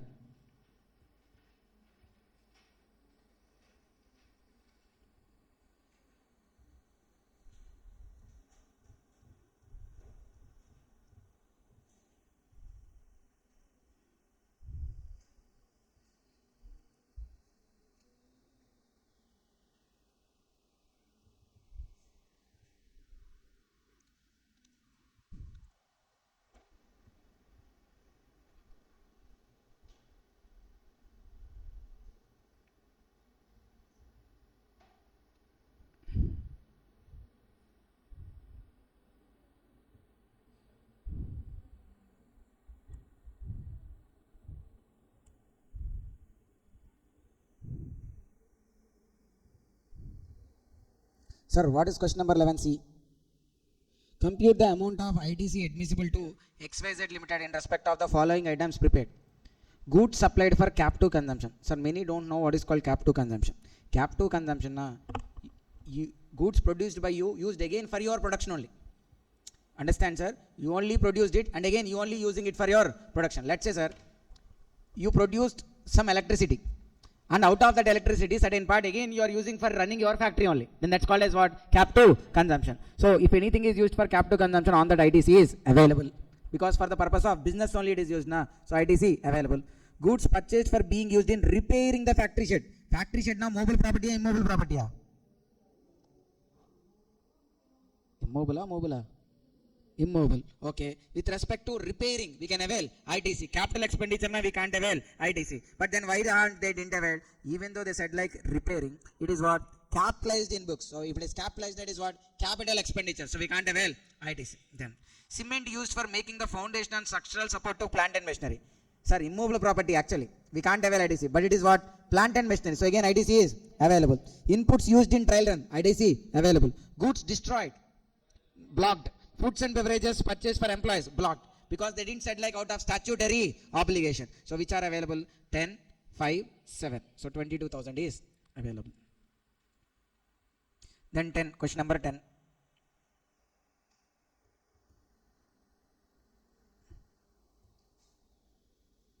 Compute the amount of ITC admissible to Vinita in respect of various inputs during in the month of October. Cheppama Vinita.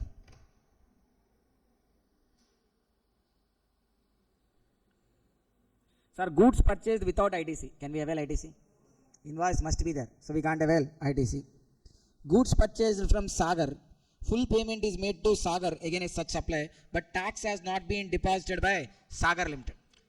Sir, without payment of tax, actually we can't avail ITC. But in reality, what happens? You can avail ITC. But you will wait till 30th September of succeeding financial year. By then also, if you didn't pay it, then you should reverse. But in answer, sir, they will not avail because as they didn't pay it. But in reality, what happens now? First you will avail because you don't know actually whether he paid or not. Since here in question it is mentioned now that Vinita didn't pay it, the other person didn't pay it, so ITC is not available. Then purchase of goods not to be used for business. Other than business, ITC is not available. Purchase of goods from Rahul.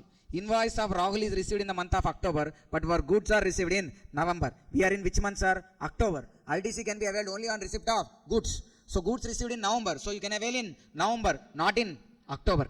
Then goods purchased against a valid invoice from Lakshita Limited. Vinita has made payment to Lakshita for such purchases in the month of November. So no problem, sir. Payment can be made afterwards also. But since purchase is made now, they can avail ITC. 48,000 is the ITC they can avail. Question number 9, sir. Nitin Limited, a registered person, is engaged in the business of sports equipment. It provides the following details. Raw material purchased being used in furtherance of business. ITC available. Raw material purchased for personal use of directors. Machinery purchased for manufacturing process available. Motor vehicle purchased for transportation of employee. Sir, they didn't mention seating capacity. So it's based on assumption only. Seating capacity greater than 13 available, not less than 13 ITC not available. So what they took it as like less than 13. Okay. Then insurance premium paid on the aforesaid motor vehicle. Again, it depends on the first point. If on motor vehicle you can avail, then on insurance related also you can. Sir, actually when I am saying the provision, I only mentioned about repairs. It's not just about repairs, including insurance. If on motor vehicle we can avail ITC, even on the insurance paid on motor vehicle, repairs on motor vehicles related in GST also we can avail as ITC. Okay. Then payment made to the contractor for construction of staff quarters. Staff quarters now immobile property. ITC is not available. So only 50 and 25, 75,000. Then question number 8. Z Limited procured the following goods in the month of October 2024. Cement used for making foundation and structural support of plant and machinery available. Goods used for CSR activities. CSR activities not to be considered as part of business, sir. So we can't avail ITC. Inputs used in trial runs, ITC available. Confectionery items for consumption of employees working in the factory. But they didn't mention statutory requirement is there. So again, ITC is not available. Then trucks used for transportation of inputs in the factory. Trucks. Goods transport vehicles available. Goods given as free samples not available. Goods used in constructing an additional floor. Capital expenditure. Immobile property not available. So only 20 and 17 and 10. So total 47,000 is available. 7th question, sir. December 24 exam question. Shyam Limited is the registered manufacturer of cars. It provides the following information of GST paid on the purchases and input services availed by it during the month of May. Routine maintenance charges of car manufactured by Shyam. Sir, it is a car dealer. So for its any maintenance is there, it can avail ITC. Capital goods. Out of 5 items, invoice for 1 item is missing. And that related 2,500 is there. We can't avail 2,500. So we can avail how much? 42,500. Inputs consisting of 4 equal lots, out of which 3 lots were received in May. Not available. Only on receipt of last lot. Travel benefits extended to employees on vacation under statutory obligation. Available. Purchased machinery for manufacturing process worth 2 lakhs and claimed depreciation and income tax on 2,36,000. Sir, because 16, what they are doing, including tax also, they are availing depreciation. So again, ITC is not available. Repair service for office building. Repair service for office building. Cost of repairs is charged to P&L, revenue, expenditure. ITC is available. So 40,000, 42,500, 7,500, 48,000. Total 1,38,500.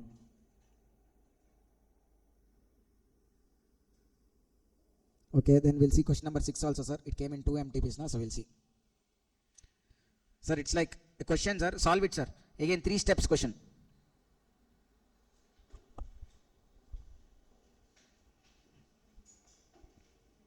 It's okay. First one, sir. It's the little difference is like high chances of asking, sir, because it was there in 2 MTPs and not there in a exam question. See, VM Associates, a registered taxable person under regular scheme, provides following information in respect of supplies made by it. First, interstate supply of goods 2 lakhs taxable, fine. Then intrastate supply of 1,000 packets of detergent at 400 each, along with a bucket. Sir, detergent and bucket together they supply. Composite supply, mixed supply. In case of mixed supply, which tax rate we should choose? Highest tax rate. So 1,000 into 400 now, how much total? 4 lakhs. So the supply is made for 4 lakhs. On this, the tax rate to be taken is how much? 28%. Why? Mixed supply means we should take highest tax rate. Here 18% is there, 28 is there. We should take what? 28%. Then supply of online educational journals to XYZ, a private coaching center providing tuitions. Sir, when providing online educational journals to an educational institution above 12th, recognized educational institution above 12th, exempted. But here they are providing to whom? Private coaching center. So no problem, it is what? Taxable, taxable, taxable. Then VMA, sir. VMA has also received the following inward supplies. What? Interstate supply of goods, out of which invoice for goods worth 40,000 is missing and no other tax paying document is available. Sir, how much they received, sir? Total 1,40,000. But for 40,000 worth they don't have invoice. So how much worth only they have? 1 lakh related. Then repairing of bus with seating capacity of 20 passengers used to transport its employees from their residence. ITC available, so on this 1 lakh. And they given opening balances. They given tax rates also. What are on all, sir? How much? 18%, 9%, 9%. Okay, above is like 18%. CGST and SGST 9, IGST 18. Okay, so what we should do, sir? First we should calculate ITC. 80,000, 10,000, 10,000. Then on this VMA, this one, on 1 lakh we can avail ITC, interstate, how much? 18,000. And on this repairs are intrastate, 1 lakh, 9,000 and 9,000. Sir, solve this sum, sir, it is an important sum, solve it. Okay, little complicated than the usual questions we see. Okay, so they are linked with a composite supply, mixed supply point, one exemptions point they are mixed. Okay, solve it once again, in notes, sir. Just like as how you solved the 14th question, 15th question, like that solve now only.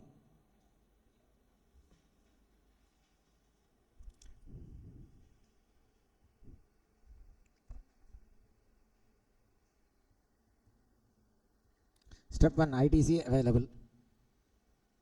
How many are there, sir? Columns IGST, CGST, SGST. First we will take what? Opening balance. How much is the opening balance as given, sir? IGST how much? 80, 10, 10. Okay. Then on inward supply, interstate inward. How much? On 40,000 invoice is missing. So we'll take only 1 lakh. 1 lakh into 18% now, it's how much? Then intrastate is also there. How much is there, sir? Intrastate related. Intrastate repairs. Okay, repairs on what? Bus. It is available. How much, sir? 1 lakh related. 1 lakh into 9% and 9%. So it is like 9,000, 9,000. So total how much is the ITC available, sir? 98,000, 19,000, 19,000. This is what total ITC available. Then step 2. Step 2 is about what, sir? Computation of tax payable.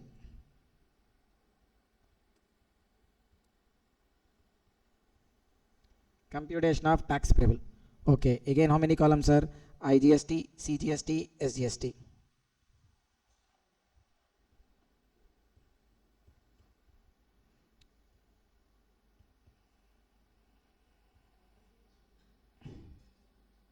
Okay, first we should take what, sir? On the interstate supply. Interstate supply, how much they given, sir? 2 lakhs. 2 lakhs into how much? 18 percentage. How much? 36,000. Then detergent and bucket. Detergent and bucket, how much, sir? 4 lakhs. 4 lakhs only, na? 1000 into 400, 4 lakhs. What rate? 28%. Interest rate. So we should take 14 percentage and 14%. So 4 lakhs into 14 percentage. How much, sir? 56,000. 56,000. Then this online journals, taxable. How much, sir? Interest rate, online journals. Intra. So again 9% and 9%. 1 lakh into 9%. So it is how much? 9,000. 9,000. Any other purchases are there? Sales are there? No. 3 only, right? So what is the total tax payable, sir? 36,000. 65,000. 65,000. So what we should do now? Step 3. Step 3 is like finding out tax payable in cash.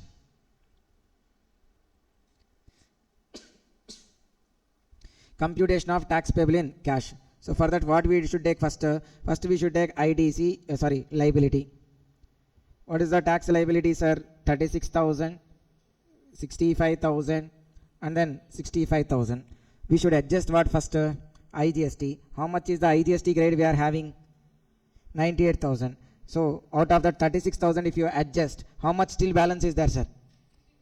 62. Sir, we are having credits of IGST and CGST same. So we'll adjust equally. So 62 now we'll adjust 31 here, 31 here. Since both are equal now, so I am adjusting equally. Then CGST grade, how much is there? 19. So 19 I am adjusting here. SGST grade, how much is there? 19,000. Again adjust 19,000 here. So after adjusting, how much is the tax payable? IGST nil. 15,000 CGST, 15,000 SGST. 2 is the tax payable in cash. Okay, this is the answer. So not a test, there are chances of asking these kind of questions, sir. So the other questions are like simple questions only, sir. We need not to read them also based on blocked grades only. All of the points we covered only. Even if you go through once also, you'll understand them. Nothing great in those questions. Okay. So with this, we are even closing the ITC chapter. It's okay.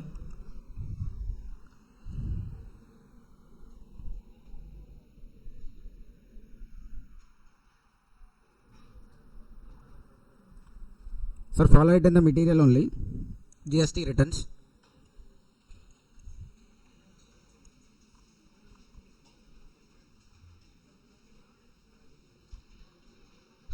Sir, again, the whole chapter is not required for us. In institute material it is there, but the questions are not being asked from this chapter. Last attempt they asked a question from returns chapter, but I am very sure that they are not going to ask a question in the December 2025 exams. Why? Because usually they used to ask ITC question or registration question at 8A. But last time there is an amendment, so they focused on amendment and asked on returns chapter. Okay, so again they will be asking an ITC question only, their maximum, or else registration chapter question. But anyhow, if at all they ask also, we are covering, okay, returns chapter for the safety, and even for the purpose of MCQs we are discussing. Okay, see the total returns, if you see, sir, how many returns are there? 11. Till GSTR 11 are there. 1, 2, 3, 4, 5, 6, 7, 8, 9, 10, 11. Okay, so the whole chapter is about when GSTR 1 has to be filed, I mean to whom GSTR 1 is applicable. In GSTR 1, what has to be mentioned, by when it has to be filed. Then 2, who has to file, what will be there in 2. 3, 4, 5. So about every return, who has to file, when it has to be filed, what will be there in that return. Okay, all this will be discussing in this chapter. Okay, so first GSTR 1. GSTR 1. GSTR 1. Sir, GSTR 1 is covered under section 13. I mean, as per section 37, a person has to file GSTR 1 if he is having outward supplies. Those outward supplies will be reported through GSTR 1, and usually GSTR 1 has to be filed by when? 11th of succeeding month. This already we learnt. Okay, GSTR 1 will report through GSTR 1 outward supplies, and it has to be filed by when? 11th of succeeding month. However, if he has opted for quarterly filing of GSTR 1, so even for GSTR 1 also there is an option of quarterly filing. If at all he has opted for quarterly filing, then he will be filing it on 13th of the month succeeding the quarter. Let's say Jan, Feb, March. When he will file? April 13th he will file. Okay, then again for April, May, June. When he will file? July 13th, the return will be filed. Okay. So what will be reported in GSTR1? Outward supplies. By when it has to be filed? 11th of the succeeding month usually. If at all the return is filed quarterly, then the return has to be filed by 13th of succeeding month. Then GSTR 2A 2B. As already said, GSTR 2A 2B we need not to file. It automatically reflects. Okay. However, it consists of what? Inward supplies. So there is no due date for it because we are not going to file anything. It will only automatically reflects. So GSTR 2A 2B has to be consists of inward supplies and it will automatically reflects. Then GSTR 3B. So GSTR 3B is also called as what? The monthly return. So usually we'll pay tax while filing GSTR 3B. So first you will if you are a supplier, first you will file GSTR 1 by 11th. Okay. Not only you, your suppliers also file by GSTR 11. Then through 2A 2B you will get your ITC. Then by looking at your ITC and tax payable, ultimately again you will file GSTR 3B. So while filing GSTR 3B, you will do the tax computations. If you remember, sir, in ITC chapter we did those sums, step 1, step 2, step 3, those calculation sums. All that calculation will be happens in GSTR 3B and the final tax payment will also be made through GSTR 3B. So GSTR 3B is governed by section 39.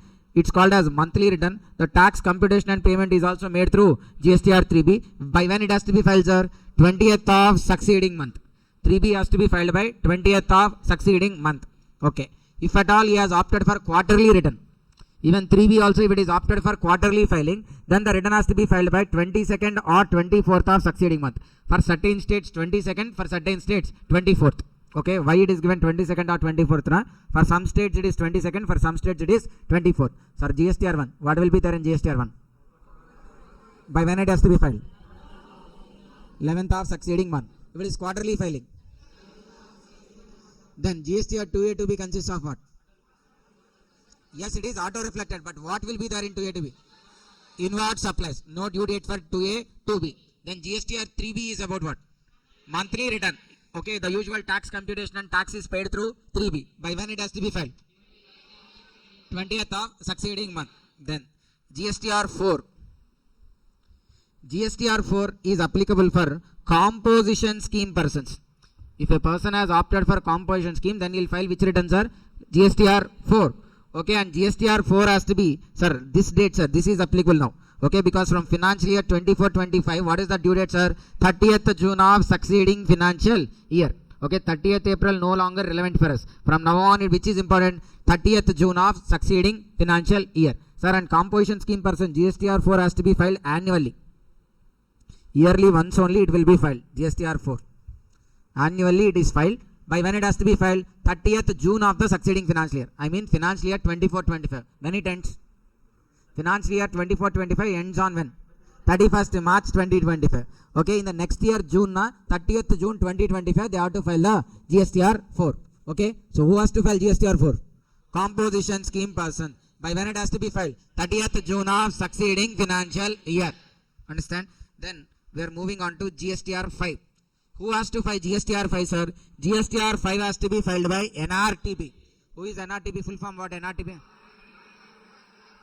Non-resident taxable person. See, sir, NRTP registration is valid for maximum how many days? NRTP registration is valid for maximum 90 days. If he asked for a lesser period, then it is valid only for that period only. However, extension can be granted for another. Okay, so now see, sir. NRTP registered from 10th May 2025 to 4th July 2025. He registered from what date to what day? 10th May to 4th July. So now he has to file return for what months? May, June, July. Understand, sir? He has taken registration from 10th May to 4th July. May 20 days is there. So for May he has to file return. June he has to file return. And even for July 4 days is there. For that month also he has to file return. Which return? GSTR 5. Okay, see. What is the due date, sir? 13 days from tax period or 7 days from last day of validity. What does it mean? Sir, if it is for May month, after the end of May, within 30 days. I mean nothing but 13th June. By 13th June he has to, succeeding month 13th he has to file one thing. Or 7 days from last day of validity, whichever is earlier. So okay, the due date is like next month 13th or 7 days from last day of validity, whichever is earlier. See, for May month, sir, what? When the validity ends here? 4th July. So 4th July, what you should add? 7 days. 7 days now, what it will be, sir? 11th July 2025. So now what they are checking for May month, next month 13th means what? June 13th or 11th July, which is earlier?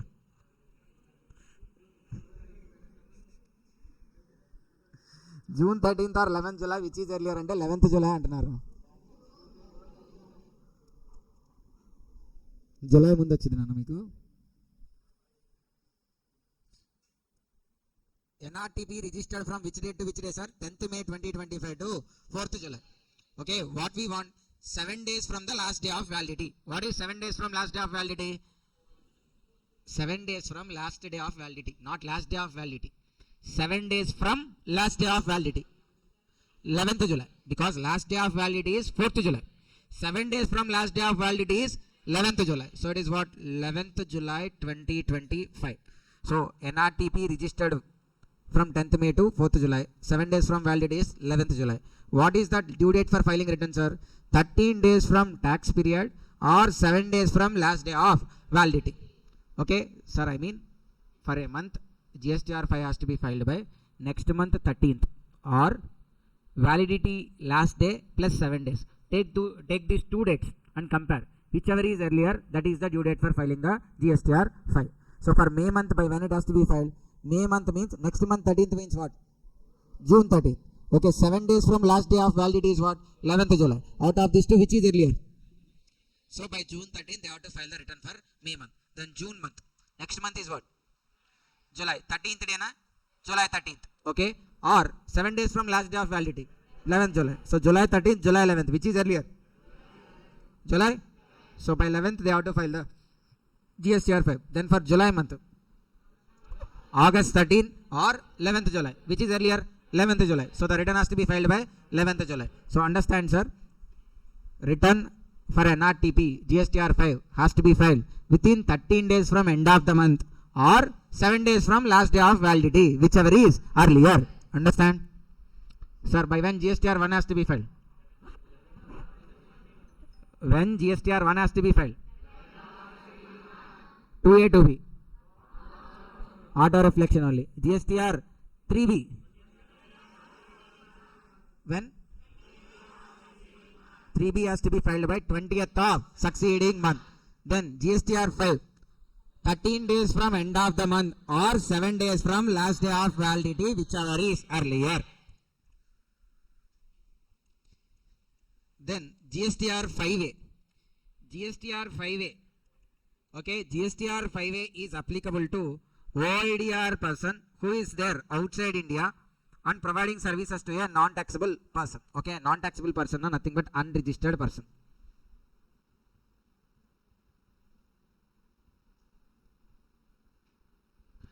Okay, so GSTR 5A has to be filed by OIDR. By when it has to be filed? 20th of succeeding month. 20th of succeeding month. Then GSTR 6. GSTR 6 has to be filed by ISD. Who is called ISD means what, sir? Input Service Distributor. Okay, who will register himself as ISD? A head office. If it wants to distribute the excess ITC to its branch offices, then it will register itself as ISD, Input Service Distributor. So those ISDs will file return in which form? GSTR 6. By when it has to be filed? 13th of succeeding month. 13th of succeeding month. Then GSTR 7. GSTR 7 is applicable to the persons to whom TDS is applicable. Such return has to be filed by 10th of succeeding month. 10th of succeeding month. Then GSTR 8. GSTR 8 has to be filed by persons to whom TCS is applicable. TCS is applicable. By when? 10th of succeeding month. Then GSTR 9. GSTR 9 is nothing but, we already discussed GSTR 9. Annual return. Annual return has to be filed by 31st December of succeeding financial year. Okay. So there are high chances of asking MCQs here. Okay. Be clear. GSTR 9. What? Has to be filed by? GSTR 4. Composition scheme. By when it has to be filed? 30th June of succeeding financial year. 3B. Monthly return. By when it has to be filed? 20th of succeeding month. Then GSTR 1. 11th of succeeding month. It consists of GSTR 5. Who has to file GSTR 5? NRTPs will file GSTR 5. By when it has to be filed? 13th of succeeding month or last day of 7 days from last day of validity, whichever is. Then GSTR 9, annual return has to be filed by 31st December of succeeding financial year. Then GSTR 6, ISD, input service distributor has to file GSTR 6 by when 13th of succeeding month. GSTR 7, TDS, persons to whom TDS is applicable by 10th of succeeding month. GSTR 7,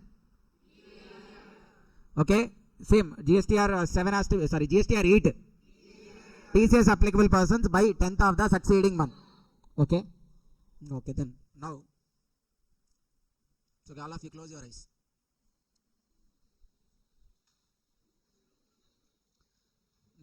okay నిద్రపోయాలి నాకు అర్థం అవుతుంది వాళ్ళు నీకు English అర్థం కదా close your eyes okay ఎవరైతే eyes open చేస్తారో మీ అటెండ్ మీద promise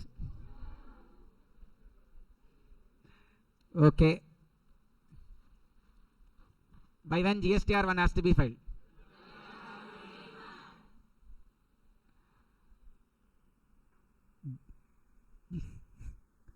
GSTR 8, TCS applicable persons by GSTR 4,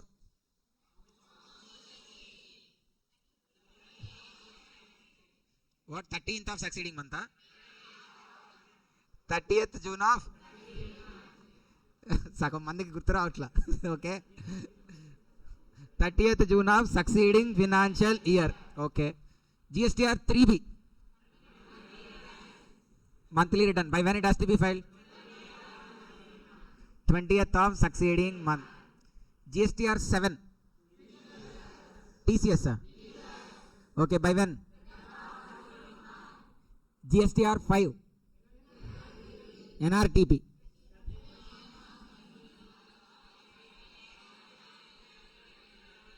Okay, so now I'll ask in different way. What is called monthly return? What is called monthly return? GSTR 3B. Okay, which return will show our outward supplies? GSTR. Okay, annual return will be filed in which format? GSTR. ISD will file which return? GSTR. By when it has to be filed? 13th of succeeding month. Okay. Then composition scheme person. Which return? GSTR. By when it has to be filed? 30th June of succeeding financial year. Okay. Now open your eyes.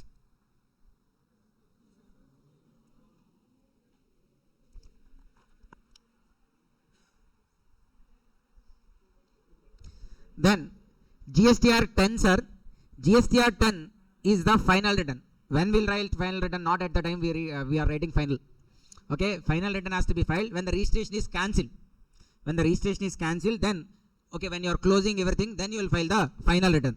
3 months from date of cancellation or order of cancellation, whichever is later. The final return has to be filed from 3 months from date of cancellation, order of cancellation. So there is a difference between date of cancellation and order of cancellation. Let's say the registration is cancelled from 1st January 2025. So this is date of cancellation.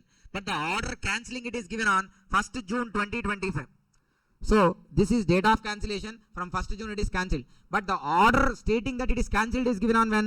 1st June. So now what we should take? Whichever is later. From there again 3 months. That is the last day. That is the due date for filing final return. In which format we will file final return? GSTR 10. GSTR 10. Then 11, sir. 11 has to be filed by UIN holders. UIN means unique identification number. Okay, those people will report their inwards in GSTR 11. That also by when? 28th of the following month. 28th of the following month, sir. Okay, now GSTR 1A, sir. Last time the question asked in exam is about GSTR 1A only. See.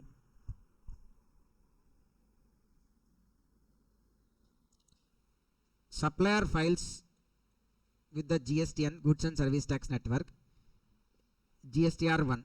What does it consist of GSTR 1? Outward supplies. Then what GSTN will do? This will be reflected to the recipients in what?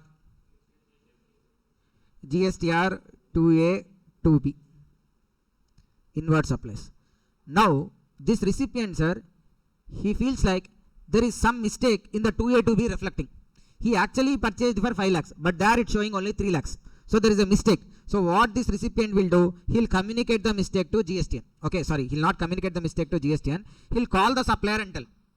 He will call his supplier and will tell that his purchase is for 5 lakhs, but in the 2A 2B it is reflecting as only 3 lakhs. Why, sir? If in GSTR 1 if it is shown as 3 lakhs, here it will reflect as 3 lakhs. Okay, if it reflects here 5 lakhs, here also it reflects as how much? 5 lakhs. That's why recipient will call and ask whom? Supplier. That when he made purchase of 5 lakhs, if it is reflecting in 3 lakhs, if reflecting only 3 lakhs, then he called and asked the supplier. Okay, now supplier realized that there is a mistake. So you want to amend it. GSTR 1, for making this flexibility of amendment, okay, sir, let's say this GSTR 1 is filed on 11th. This is filed on when? 11th. On the due date only it is filed. By when 3B has to be filed, sir? By when 3B has to be filed? 20th. Okay. Before filing 3B and after filing GSTR 1, if they want to make corrections, then they can make corrections by using GSTR 1A. Understand, sir? After filing GSTR 1, if he wants to change the supply which he has made, and that also before when? Before filing 3B. After filing GSTR 1, that means from 11th to 20th, assuming if a person files on due dates, he files on due date only, then after filing GSTR 1, that means after 11th, if he realizes that there is a mistake in GSTR 1, he can amend it by using what? GSTR 1A. That also before what? Before filing GSTR 3B. If the 3B is filed on 20th, then before 20th only he has to amend it by using what? GSTR 1A. Okay? See, GSTR 1A, where a taxpayer who wants to amend or details in GSTR 1, okay, he can use what? GSTR 1A. That also when after filing GSTR 1, but before filing 3B. For that month, after filing GSTR 1, but before filing 3B, he can even file what? GSTR 1A. So this is to make it simplified. Okay, I mean to make a faster resolution for the disputes between supplier and recipient. Sir, understand? If supplier mistakenly didn't show an invoice, then recipient will not get in ITC. Then recipient will automatically calls with supplier and there is an issue with between the supplier and recipient. But supplier, there is no other option to solve it immediately. But now they introduced one more option called what? GSTR 1A. If something missed in GSTR 1, then they can immediately show it by using what? GSTR 1A. But GSTR 1A can be used only before filing GSTR 3B and after filing GSTR 1 of that particular month. Understand, sir? So how many returns are there? 1 to 11. And additionally, there is even GSTR 1A also. Okay? Now tell. Who has to file GSTR 7? TDS applicable persons. By when it has to be filed? Who has to file GSTR 3B? That we didn't discuss. Everybody. Okay? Which return it is? Monthly return. By when it has to be filed? 20th of succeeding month. Okay. GSTR 9. By when it has to be filed? 31st December of succeeding financial year. GSTR 10. Final return. GSTR 10 is like final return. It has to be filed from 3 months from date of cancellation or date of order of cancellation, whichever is later. Okay. GSTR 4. Composition scheme person. Has to be filed by 30th June of succeeding financial year. GSTR 6. ISD, Input Service Distributor. It has to be filed by when? 13th of. Okay, I am giving 5 minutes time, sir. Again, try to by-heart them. No other option. Late fees for delay in filing GST return. Sir, if there is a delay in filing GSTR 1 and 3B. If there is a delay in filing what? GSTR 1 and 3B. And the tax payable is nil. If there is a delay in filing GSTR 1 and 3B and the tax payable is nil, I mean in the particular month they doesn't have supplies at all. So that's why they are filing what? Nil return. Okay, where the tax payable is nil. And but they are not filed the return by due date. By when actually GSTR 1 has to be filed? 11. 3B 20th. If at all they didn't file by 11th or 20th, then if it is a nil return, then the tax payable, then the penalty pay, late fee payable is how much, sir? Rupees 10 per day. Maximum how much? 250. Sir, this is only CGST part. But understand, whenever there is a late fee, there is both CGST element as well as SGST element. SGST element is also same as that of CGST. That means for every day, 10 rupees CGST, 10 rupees SGST. Okay, how much maximum CGST? 250. How much maximum SGST? That also 250. Understand, sir? Here, whatever the penalties we wrote only about CGST. But in answer, sir, we should write about both CGST and SGST. SGST is also the exact same amount. Okay, you should write both. If they ask late fee for filing of GSTR 1, you shouldn't just write 10 per day, maximum 250. That is only CGST part. You should write what? 10 per day, maximum 250 CGST and 10 per day, maximum 250 SGST. Understand, sir? If it is a nil return and it is filed delayedly after the due date, then what is the due date, sir? What is the late fee? 10 rupees per day every delay. Let's say 5 days delay. Then how much they should pay? 50. 50 CGST, 50 SGST. 30 days delay. 250 only. 30 into 10, 300. But maximum is how much? 250. 250 CGST, 250 SGST. Understand, sir? Okay. Then AATO. What is AATO, sir? Write down, sir, above. AATO means aggregate annual turnover. AATO means aggregate annual turnover. Aggregate annual turnover. AATO means aggregate annual turnover.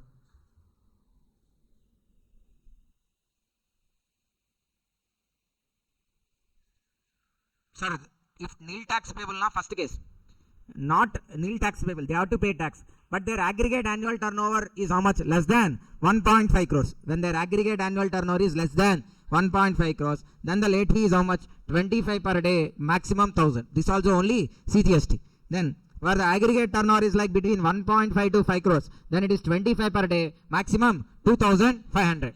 Okay. If it is more than 5 crores, the turnover is more than 5 crores, then the penalty is like 25 per day, maximum it can go up to how much? 5000. So, sir, when there is tax payable, the per day is like always 25 only. But when the turnover is up to 1.5 crores, maximum penalty, maximum late fee is how much? 1000. Turnover is in bit up to 5 crores, maximum late fee is how much? 2500. If the turnover is above 5 crores, then the maximum late fee is how much? 5000. Okay, per day it will be 25. Per day it is like 25 CGST and 25 SGST. Understand, sir? So, GSTR 1 and GSTR 3B, if there is a delay in filing, nil tax payable na per day 10 rupees. If there is tax payable na per day 25. Okay, nil tax payable na per day 10, maximum 500. Sorry, 250. If there is tax payable na per day 25. But based on aggregate turnover, the maximum limit also will be decided. If the aggregate turnover, annual turnover is within 1.5 crores, maximum 1000. 1.5 to 5 crores, maximum 2500. Okay, if it is like above 5 crores, maximum 5000. Okay.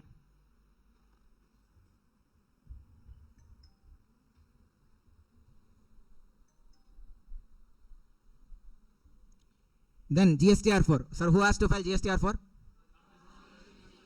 By when it has to be filed? 30th June of succeeding financial year. Okay, if it is a nil return, then the tax payable is how much? Late fee is how much? 10 per day, maximum 250. Others, I mean, they have to pay tax. Okay, they have to pay tax. Sir, here don't worry about why there are no turnover limits. Sir, he cannot be under composition scheme if your aggregate turnover exceeds 1.5 crores. Okay, that means others also, that means what? Turnover within 1.5 only. A composition scheme person, a person is eligible for composition scheme only when his aggregate turnover is within 1.5 crores. If it exceeds 1.5 crores, obviously he is not eligible for composition scheme. So, okay, what is the late fees are here? 25 per day, maximum 1000. So, here this up to 1.5 crores and this is also same. Here this one and this one both are like same only. Okay, why here same? Because composition scheme person maximum turnover can be 1.5 crores only. If it exceeds 1.5 crore, he can't be under the composition scheme. Understand, sir? So 1 and 3B, late fee, if the nil tax payable, how much? Maximum 250 per day, 10 rupees. Per day, 10 rupees. If he is having tax payable and his aggregate turnover is 3 crores. ఇక్కడే ఉండండి కనీసం answer ఇవ్వకుండా కూడా అంతా చూస్తున్నావా అని. Okay, if the aggregate turnover is like 1.5 to 5 crores, what is the late fee? 25 per day, maximum 2500. If the aggregate turnover is above 5 crores, 25 per day, maximum 5000. Composition scheme person, if it is nil tax payable, 10 per day, 10 rupees, maximum 250. Okay, if he is like others, per day 25, maximum 1000. Okay. Then, sir, if you can't remember all this, 5, 6, 7, 8 are not much important. I'll discuss. But 9 again is important. 9 again is important. Okay, if at all your small brain cannot remember all these things, then leave what 5, 6, 7, 8 and again remember what 9. Okay, if your brain is like little bigger only, then try to remember even 5, 6, 7, 8 also. Okay, GSTR 5. Sir, who has to file GSTR 5? By when? 13th of succeeding month or 7 days from last day of validity, whichever is earlier. Okay, further. If the tax payable is nil, per day 10 rupees, maximum 5,000. Other case, 25 per day, maximum 5,000. Then GSTR 6, ISD. By when he has to file? 13th of succeeding month. Per day 25, maximum 10,000. Maximum 10,000. Then GSTR 7, TDS return. By when it has to be filed? 10th of succeeding month. Okay, if it is nil return, no late fee. Nil return, no late fee. GSTR 7. Okay, if it is like others, 25 per day, maximum 1,000. GSTR 8, TCS return. By when it has to be filed? 10th of succeeding month. Okay, so what is the late fee, sir? 100 per day, maximum 5,000. 100 per day, maximum 5,000. Okay, then GSTR 9. See, annual return. Annual return, sir. By when it has to be filed? 31st December of succeeding financial year.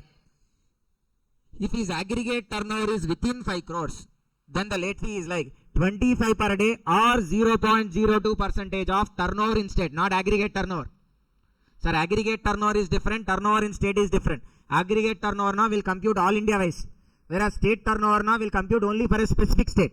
Let's say, sir, a person aggregate turnover is 10 crores, but he has branches in both AP and Telangana.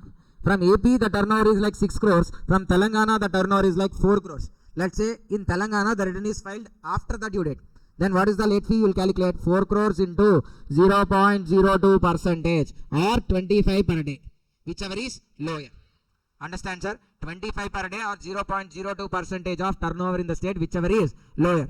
If the turnover is between 5 crores to 20 crores, 5 to 20 crores, then the late fee is like 50 per day, 0.02% of turnover in the state, whichever is lower. If it is more than 20 crores, then 100 per day or 0.02% of turnover in the state, whichever is lower. Sorry, 25 per day, 50 per day, 100 per day. That side, it is other one is common, 0.02% of turnover in the state. Out of these two, whichever is lower. What are the limits? Up to 5 crores, 5 to 20, above 20. Okay, up to 5 crores, then 25 per day or 0.02% of turnover in the state, whichever is lower. 5 to 20 crores, in between 5 to 20 crores, then 50 per day or 0.02% of turnover in the state, whichever is lower. Above 20 crores, 100 per day or 0.02% of turnover in the state, whichever is lower. Okay.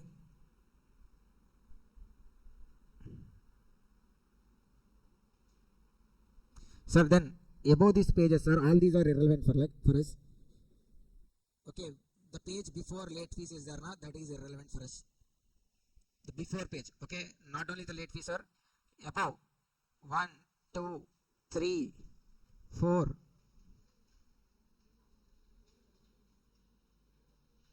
5, fifth page also irrelevant. Okay, above late fee, the total 5 pages are not required for us. 1, 2, 3, 4, 5.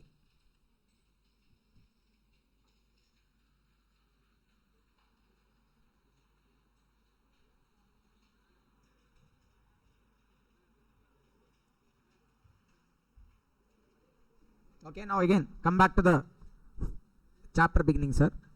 First 2 pages anyhow we discussed. Now coming to the third page.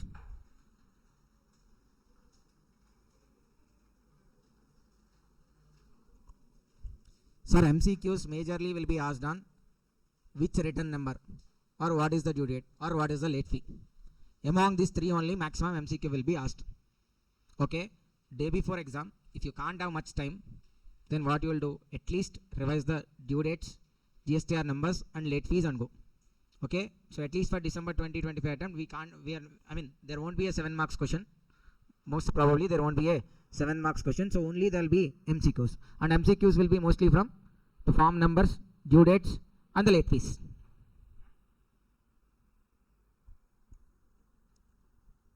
So now see, sir, every registered person including CTP, every registered person including CTP shall furnish details of outward supplies of goods, services or both. Every registered person has to report their outward supplies except TDS TCS applicable persons. Why TDS TCS applicable persons not required? Because for them there are separate returns. For TDS person there is GSTR 7. For TCS person there is separate return GSTR 8. For OIDR there is separate return GSTR 5A. For NRTP separate return GSTR 5 is there. For ISD separate return GSTR 6 is there. For composition scheme person separate return GSTR 4 is there. Okay, sir, for the normal common peoples 1, 2, 3 is applicable. GSTR 1, 2A, 2B and 3B. Okay, for the special kind of people, composition scheme person GSTR 4, NRTP GSTR 5, OIDR GSTR 5A. Okay, then ISD GSTR 6, TDS GSTR 7, TCS people GSTR 8. So okay, for those special people, special kind of returns are there. For the normal registered persons and all, usually their outward supplies will be reported in which format, sir? GSTR 1, except TDS TCS applicable persons, OIDRs, NRTP, ISD, then composition scheme persons. The okay, tonic is the exceptions code, sir. Tonic means what? T for TDS TCS, O for OIDR, N for NRTPs, I for ISDs, C for composition scheme persons. C for composition scheme person. So those people not required to file GSTR 1. Okay. In which format will show outward supplies, sir? The outward supplies will be reported in GSTR 1.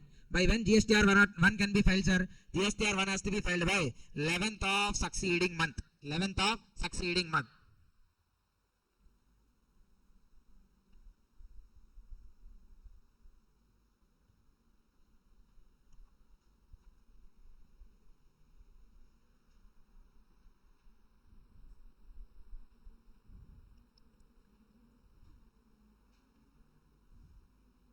Then, see, sir, contents of GSTR 1. What will be there in GSTR 1, sir?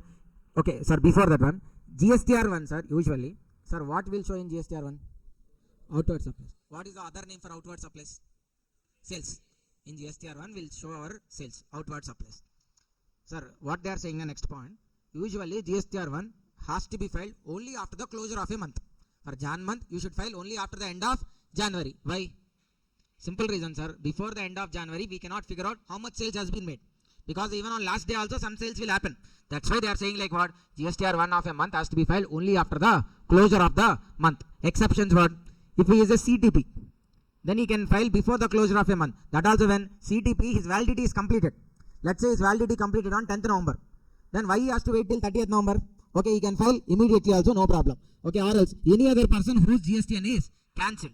Okay, nothing but unless in the case of closure of business, you can't file GSTR 1 before the end of the month. Only after the closure of the month, you can file GSTR 1. What will be there in GSTR 1? GSTR 1 consists of your GSTN number. Obviously. Okay, your GSTR number, your return will consist of your identification number, goods and service tax identification number. Then your legal name and trade name. Okay, because in your return, your name, your business name, both should be there, na? That's why legal name will be there, trade name will also be there. And your aggregate annual turnover also will be there. AATO means what? Aggregate annual turnover. And the tax period na, for which month it is. Okay, usually, sir, these 4 will come by default. Every month you need not to fill, because every month your number will not change, right? GSTN number will remain same. The same way, your name also will not change. Legal name and trade name will remain same. That's why it also will come automatically. Turnover, you should reflect once in the year. Okay, let's say in April month, you should show what is your last year turnover. Okay, then for the next months and all, directly it will be coming in the next month returns. And the 4th ones are month. By default, the month will come there. If it is for May month, there itself it will show May month. You need not to mention again it as May, June or something. Automatically it comes as the default month. Okay, then you should show B2B supplies, B2C supplies also. B2B means what, sir? Business to business, but in GST sense it is like registered person to registered. B2C na registered to unregistered. Okay, all these has to be mentioned. Zero rated supplies. Zero rated supplies na exports. Zero rated supplies means what? Exports. Where we discuss that zero rated supplies means export. Aggregate turnover definition at the time of composition scheme. You should mention your B2B supplies, B2C supplies, zero rated supplies, HSN wise summary of supplies. What is called HSN, sir? HSN means harmonized system of nomenclature. It's a 8-digit code given for every good and every good. Okay, every good they given an 8-digit code. So that HSN wise also, each code wise summary you should show how much supplies has been made, and you should show even the nil rated and exempted supplies also. Okay, you should show B2B supplies, B2C supplies. Okay, B2B supplies, B2C supplies, zero rated supplies, HSN wise summary of supplies, and then nil rated supplies and even exempted supplies also you should show. And then any documents issued, if any debit and credit notes issued, debit note and credit note. Sir, if you remember, tell when debit note has to be issued. Invoice value has to be increased or decreased. To increase debit note, to decrease credit note. Okay, if any debit or credit notes issued, mention them. If any advances received and adjusted, that also has to be mentioned. And the last one, sir, if any amendments has to be made for past months, that also you can show through GSTR 1.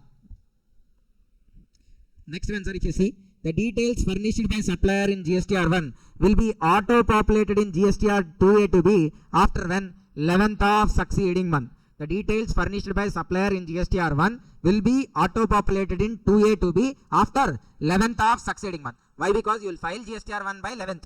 Post 11th, the system will automatically reflect these transactions to the corresponding buyers.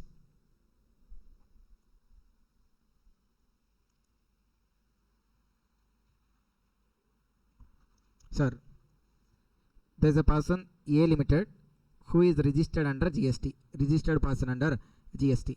Now in a particular month, let's say October 2025, he has made total 1500 sales. He has made total in the month how many sales, sir? 1500 sale transactions he has made. Now his question is, do he has to show all these 1500 sales separately? Each and every sale did he has to show separately is the question. Understand, sir? Every sale, invoice number, value, amount, tax rate, does like that. Every sale he has to show separately, or can he show the total of 1500 sales is the question. So now tell me, as per the knowledge you have currently, is it okay if he shows the total? నేను అడుగుతున్న question అర్థమవుతుందమ్మా. వాడికి 1500 sales transactions జరిగాయి ఒక మంత్లో. మొత్తాన్ని కలిపి ఓ total చూపిస్తే సరిపోతుందా? వద్దు అంటే ఎందుకు వద్దు? లేదా ఒక్కొక్కటి సపరేట్గా చూపించాలా? సపరేట్గా చూపించాలి అంటే ఎందుకని సపరేట్గా అంటున్నారు? Different, assume same tax rate. He has only one service. Let's say, sir, BCCA. Same tax rate na for all the services. Now it has to show everything separately, or it can show consolidatedly. It can show consolidatedly. Sir, what happens when a person files GSTR 1? Outward supplies are reported in GSTR 1. Once GSTR 1 is reported, then what happens subsequently? Will be reflected where? 2A to B. Okay. So 2A to B లో మీరు 1500 transactions చేశారు. Even ఒకరితో చేసి ఉంటారా? With 1500 different people. If you show total, how it will get reflected to them separately? You understand the point, sir? If you show the total 1500 transactions total, how the system will know who are those 1500 individual customers? Because that has to be again reflected to them, right? మీరు sale చేశారు అని అంటే అవతల వాడికి అది purchase లాగా reflect అవ్వాలి కదా. If it has to be reflected such a way, then you can't show it consolidatedly. Okay, it has to be shown what? Individual transaction or invoice wise, you have to show them separately. Okay, the next case, sir. Out of this 1500, 800 are B2B, 700 are B2C. Now tell me whether any of these can be shown consolidatedly. Sir, what is B2B? Registered to registered. B2C na? Registered to unregistered. Now, any of these can be consolidated. If so, which can be consolidated? B2C can be consolidated. Why? Because the recipient anyhow he can't avail ITC. Why it reflects? Whether it reflects in 2A to B or not reflects in 2A to B also no problem. Why? Because anyhow he is not a registered person, he can't avail ITC. So what the losses means? This 700 you need not to show separately. You can consolidate this. Okay, whereas this 800 separately you should show. Why separately? Because they have the recipients has to avail ITC. Okay, it has to be, if they have to avail ITC, it has to be shown separately. Otherwise the system will not understand which belongs to which person. Okay, that is what clearly mentions here. Requirement to furnish details of invoice and revised invoices issued in relation to suppliers made. If any supply made with B2B shall be mentioned what? Invoice mice. If it is supplied with B2C, then again classified into intrastate, interstate. Intrastate na, sir, out of these 700 transactions, what we should do? We should again divide what? Inter. Let's say 300 transactions are intrastate and 400 transactions are interstate. Now what the provision is saying, like intrastate na, then they can be consolidated, no problem. I mean you can total all those and show. Okay, so these 300 transactions you need not to show separately. The total if you show it's enough. Okay, then for interstate also you should again classify them into two types. Whether invoice value greater than 1 lakh or within 1 lakh. These 400 transactions are there na, sir. for these 400 transactions, we should identify how many transactions are more than 1 lakh value. Let's say 30 transactions are there, more than 1 lakh. Now all these 30 has to be shown separately. Okay. If the invoice value is more than 1 lakh, can show, okay, has to furnish separately. When they are like within 1 lakh, then they can be shown what? Consolidatedly, that also state-wise. Sir, what does it mean by state-wise? Sir, out of 400, 30 transactions value is more than 1 lakh. So we'll show them separately. How many balance are there? 370. Sir, interstate means what? Let's say the seller is in AP. What is it meant by interstate?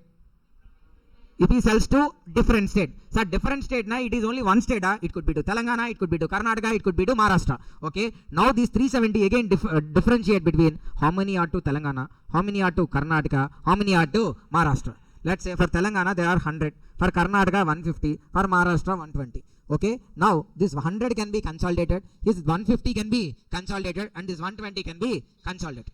All the interstates can't be consolidated at a time. Okay, those interstates again you should divide state-wise. Okay, state-wise you can do again what? Consolidation. Out of interstates, how many are there to Tamil Nadu?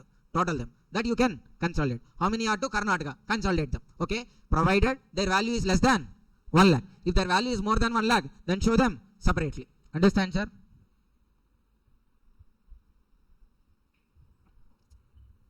Then indication of HSN. What does it mean by HSN, sir? HSN means Harmonized System of Nomenclature.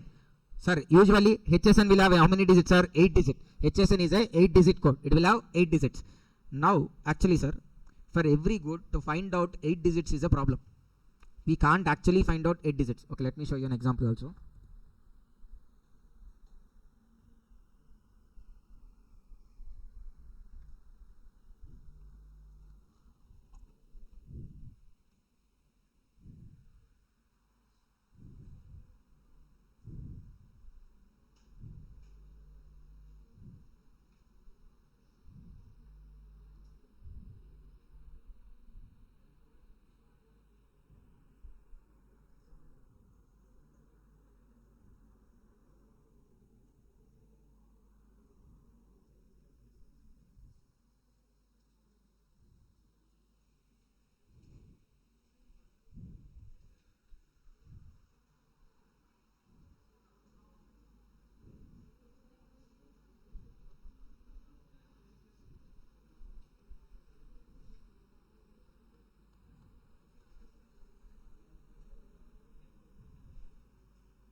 Sir, this is for meat only. If you see the, okay, randomly I got this one. Okay, chapter 2, HSN code. It is about what? Meat and edible meat. For meat itself, sir, if you see the HSN codes, 0201 is there, 0202 is there, 0203 is there, 0204 is there. See, this is for meat of sheep or goats, fresh, chilled or frozen. 0205, meat of horses.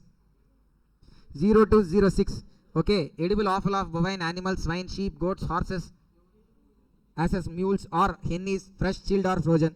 027 is there, okay, and again 028 is there, other meat, okay, here even rabbits also included. Okay, see 029, if you see pig fat is also included. 0210, meat. Okay, so if you see, sir, the whole chapter 2 is about what? Meat. So within that also, if you see, sir, somewhere I saw, there also if you see, 0206, one is for bovine animals, tongues one code, liver one code, okay.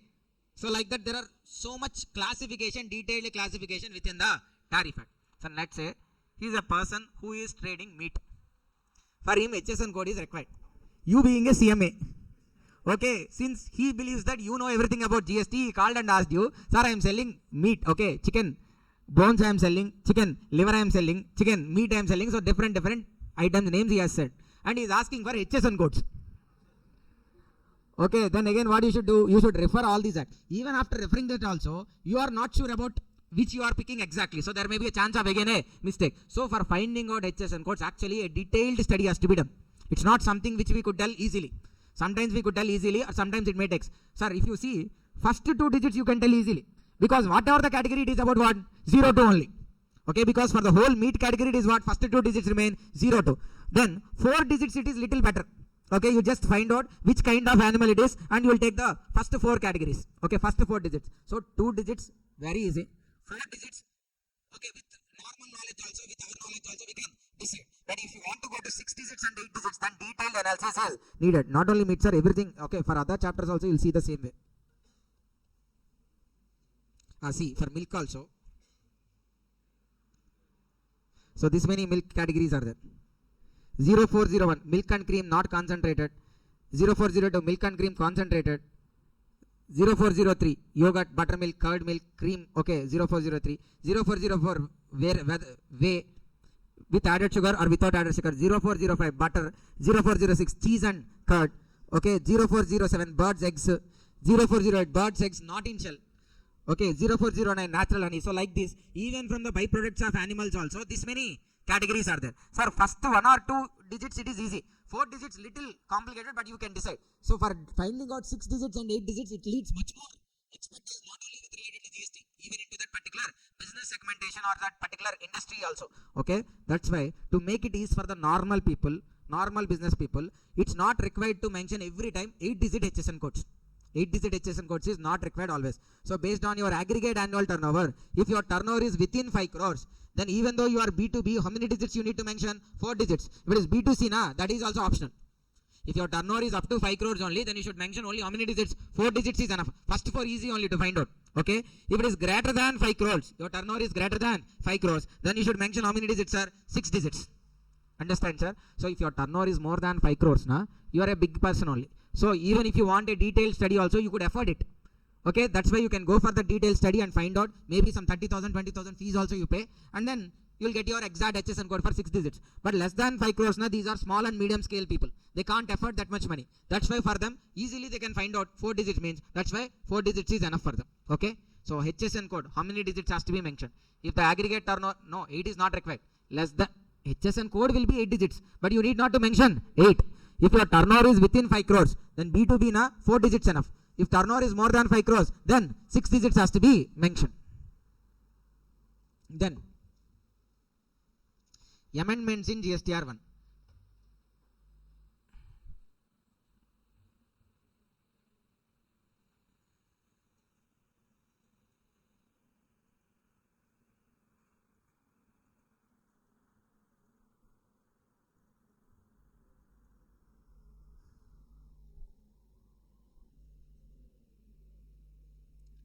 Amendments in what? GSTR 1. So what amendments we should do in GSTR 1? Okay, when amendments are, let's say, April month return, you already filed GSTR 1. Now in October, you realize like there are some mistakes in April month GSTR 1. You want to rectify that. While filing April month GSTR 1, there are certain mistakes. And those mistakes you want to rectify now. Can you rectify it or not is the question. Or if you want to rectify, how do you can rectify the mistakes which were made in GSTR 1? So see, where there is any omissions or additions to be made to GSTR 1. If they are identified before filing GSTR 3B of the month, sir, let's say for April month, if you found out that there are mistakes before filing GSTR 3B of April month itself, then you can file or you can make the amendments by using what? GSTR 1A. Okay, you realize that mistake only after filing GSTR 3B. Then what you can do? Can be amended by way of amendment of tables given in GSTR 1 of subsequent tax periods. April month mistakes can be rectified in May GSTR 1, June GSTR 1, July GSTR 1. Whenever you find out that mistake, that month GSTR 1 when you are filing, the past month's mistakes can be rectified. There is a separate table for amendments. There if you mention anything, it will get amended. Understand, sir? So for a past month, if there is any mistake in GSTR 1, that can be rectified when you are filing GSTR 1 of the current month. Okay? 2 options are there, sir, for rectifying the mistakes in GSTR 1. If there is a mistake and you identify that before filing 3B itself, then you can amend it by using what? GSTR 1A. Whereas if you identified after filing GSTR 1A, then you can rectify it by filing subsequent months GSTR 1s. Okay. Sir, how long I can make amendments? After 5 years I identified. Can I amend it? How can you say after 5 years we can't? After 2 years, can we amend it? So there is a time limit, sir. What is the time limit for making amendments? 30th November of succeeding financial year or date of filing of annual return, whichever is earlier. So the last date for rectifying the mistakes in GSTR 1 is what? 30th November of succeeding financial year or date of filing of annual return, whichever is earlier. Sir, can you remember these dates? We discussed it somewhere else. Where? It is the same for time limit of availing ITC 16 subsection 4. Okay, and this is also the same time limit for making any amendments or corrections in GSTR 1. What is the time limit for making amendments in GSTR 1, sir? 30th November of succeeding financial year or date of filing of annual return, whichever is earlier. Even though no supplies made in a month, still you should file what? Nil GSTR 1. GSTR 1 of a month cannot be filed without filing the month return of a previous month. Sir, you didn't made any sale, but still you should file what? GSTR 1. If you remember late fee also, even nil GSTR 1 also has to be filed. If you didn't file, what is the late fee? 10 per day, maximum 250. That means even though no supply is made, still you should file what? Nil GSTR 1. Okay, and GSTR 1 of a month cannot be filed without filing the GSTR 1 of a previous month. I mean, without filing April month GSTR 1, you can't file May month GSTR 1. This is about what? GSTR 1.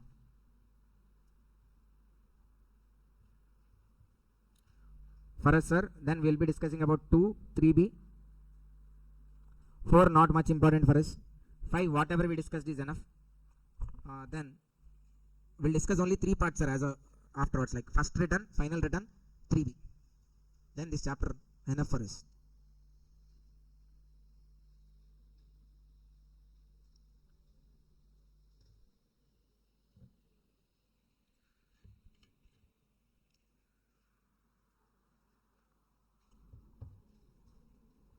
ఇందన్న Mahesh బ్రేకా break ఎందుకు మనకి ఇంకొక half an అవర్లో చెప్పుకొని close చేద్దాం.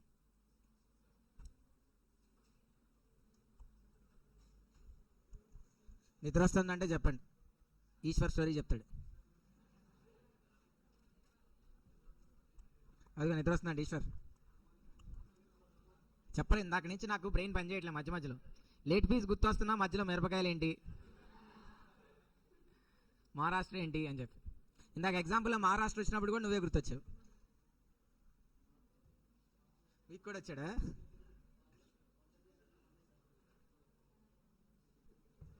Focus చేయలేకపోతున్నాం రా మేము.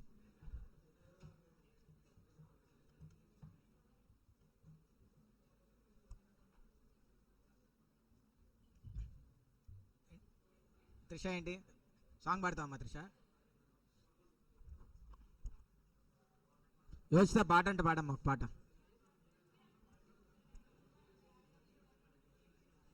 పాడు పర్లేదు, ఒక పాట పాడమ్మా. డాన్స్ చేస్తుందా? డాన్స్ అంటే కష్టం, ఇక్కడ అంత ప్లేస్ లేదు. మా నేను పాడతాను. ఎవరు? యోచితానా? ఇదిగో అమ్మ మైక్ ఇక్కడికి రా, నేను పాడతాను. ఇంకొంచెం టైం ఉంది, నేర్చుకుంటున్నాను ఇప్పుడే. ఇంకొంచెం వచ్చిన తర్వాత పాడతాను. నువ్వు ఇప్పుడు పాడు. మరి నువ్వు ఇప్పుడు పాడితే అప్పుడు నేను ఈవోకి నువ్వు పాడిన దానికి ఇన్స్పైర్ అయ్యి మోటివేట్ అయ్యి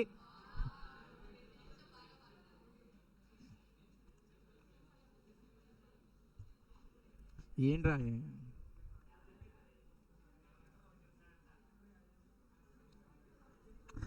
మీరు రిక్వెస్ట్ చేస్తే చెప్తాడంట. ఇంకేం తర్వాత? ఇందాక తర్వాతే అన్నావు, ఇప్పుడు తర్వాతే. సరే పద బయటికి వెళ్ళి చెప్పుకొని వద్దాం మన ఇద్దరం.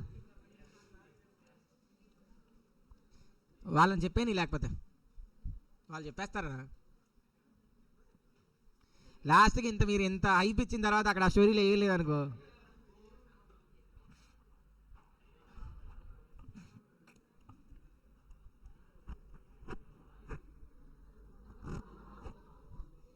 బాబ్జాన్ ఏంటన్నా?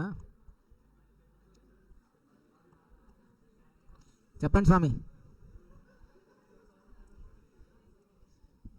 ఎప్పుడు నాకన్నా మాల్లో ఉన్నాడు ఆయన. యూ కంప్లీట్లీ చేంజ్డ్ పిల్ల.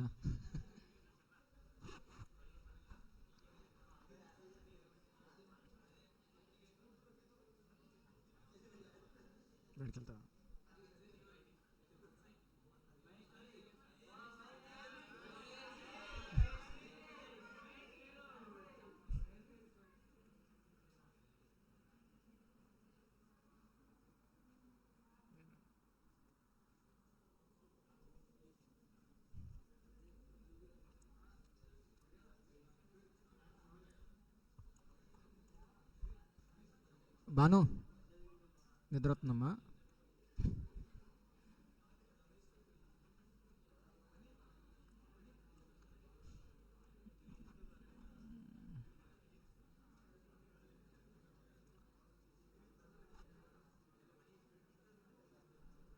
Okay. Form and manner of inward supplies GSTR 2A to B, sir. Sir, every supplier will file GSTR 1 with the GSTN, and from GSTN it will reflect instantly in GSTR 2A. Sir, here 2A is there and 2B is there, na? Sir, what is the difference between 2A and 2B, na? If something is updated in GSTR 1 today, then instantly it reflects to the recipient in 2A. Okay, if something is added in GSTR 1 today, then it will get automatically reflects to the recipient today itself. In which form? GSTR 2A. Whereas 2B, sir, it will not report, it will not reflect instantly. Only after submission. Sir, let's say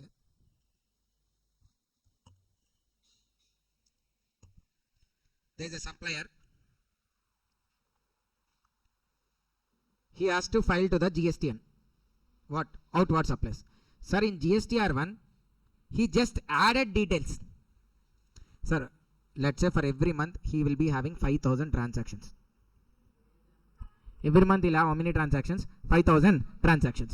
Now, what he thought means, after the end of the month, if he has to add all these 5,000 transactions, it will be a burden to him. So what they will do usually, every day, on the closure of business, let's say they'll close their business by 7 p.m. After 7 p.m. every day, they will upload that particular day's transactions in GSTR 1 and they'll save that part. They'll not submit. They'll just add into GSTR 1 and they'll save. So on 1st April, they'll do the same way. 2nd April, they do. 3rd April. So every day, that particular month's transactions, they'll add and save. They'll add and save. Okay, they'll not submit that one. Okay, even though it is just saved, it will reflect to the recipient in which form? GSTR 2A. They didn't submit GSTR 1. What they did? They added a detail into GSTR 1 and saved. Even though it's saved, it will reflect into whom? GSTR 2A. But 2B, sir, it will be reflected only on successfully submitting the GSTR 1. Okay, so all the 30 days transactions might get reflected at once in 2B. Okay, whereas 2A, sir, it reflects instantly. If you add a detail today, it will reflect to the 2A also. Let's say, sir, first they did, second they did, fourth again they updated first transactions. Sir, first, second, third they uploaded the invoices. Fourth day, that particular customer came back and returned the goods and cancelled the sale and went away. Okay, if that is the case, first invoice has to be cancelled. So they'll remove that invoice again on 4th. Okay, then again GSTR 2A also will get updated. Okay, so 2A we cannot rely. 2A is just to see whether your particular purchase is reflecting or not. Okay, but ultimately we will take ITC based on relying 2B only, because 2B data is only the final submitted data by the supplier. Whereas 2A consists of, if something is added, it will show in 2A. It's like a just a mirror of what the supplier has been did. Okay, and that also will update instantly. If something is added today, that will be reflected to the recipient also today. Okay, so 2A, 2B, that is the difference. 2A will get reflected instantly, whereas 2B gets updated only after filing GSTR 1. Currently, GSTR 2A does not have much relevance. Only on the basis of 2B, ITC is available. Okay, then we are discussing about 3B, furnishing of monthly return under section 39. Currently, GSTR 3B has been notified as the monthly return. Which is called as monthly return, sir? GSTR 3B. So, who are not required to file GSTR 3B? Tonic. Okay, they are not required to file GSTR 3B. TDS, TCS applicable persons. Why? For them there are separate returns. GSTR 7 and 8, OIDR, NRTP, ISD, composition scheme person. For them there is a separate return formats available. That's why they need not to file GSTR 3B. So GSTR 3B is a simplified monthly return and it does not require invoice-wise details of outward supplies. Whereas in GSTR 1, you should show everything invoice-wise. But in GSTR 3B, you need not to show invoice-wise. Just show the totals, it is enough. Contents of GSTR 3B. It consists of 6 tables. What are those 6?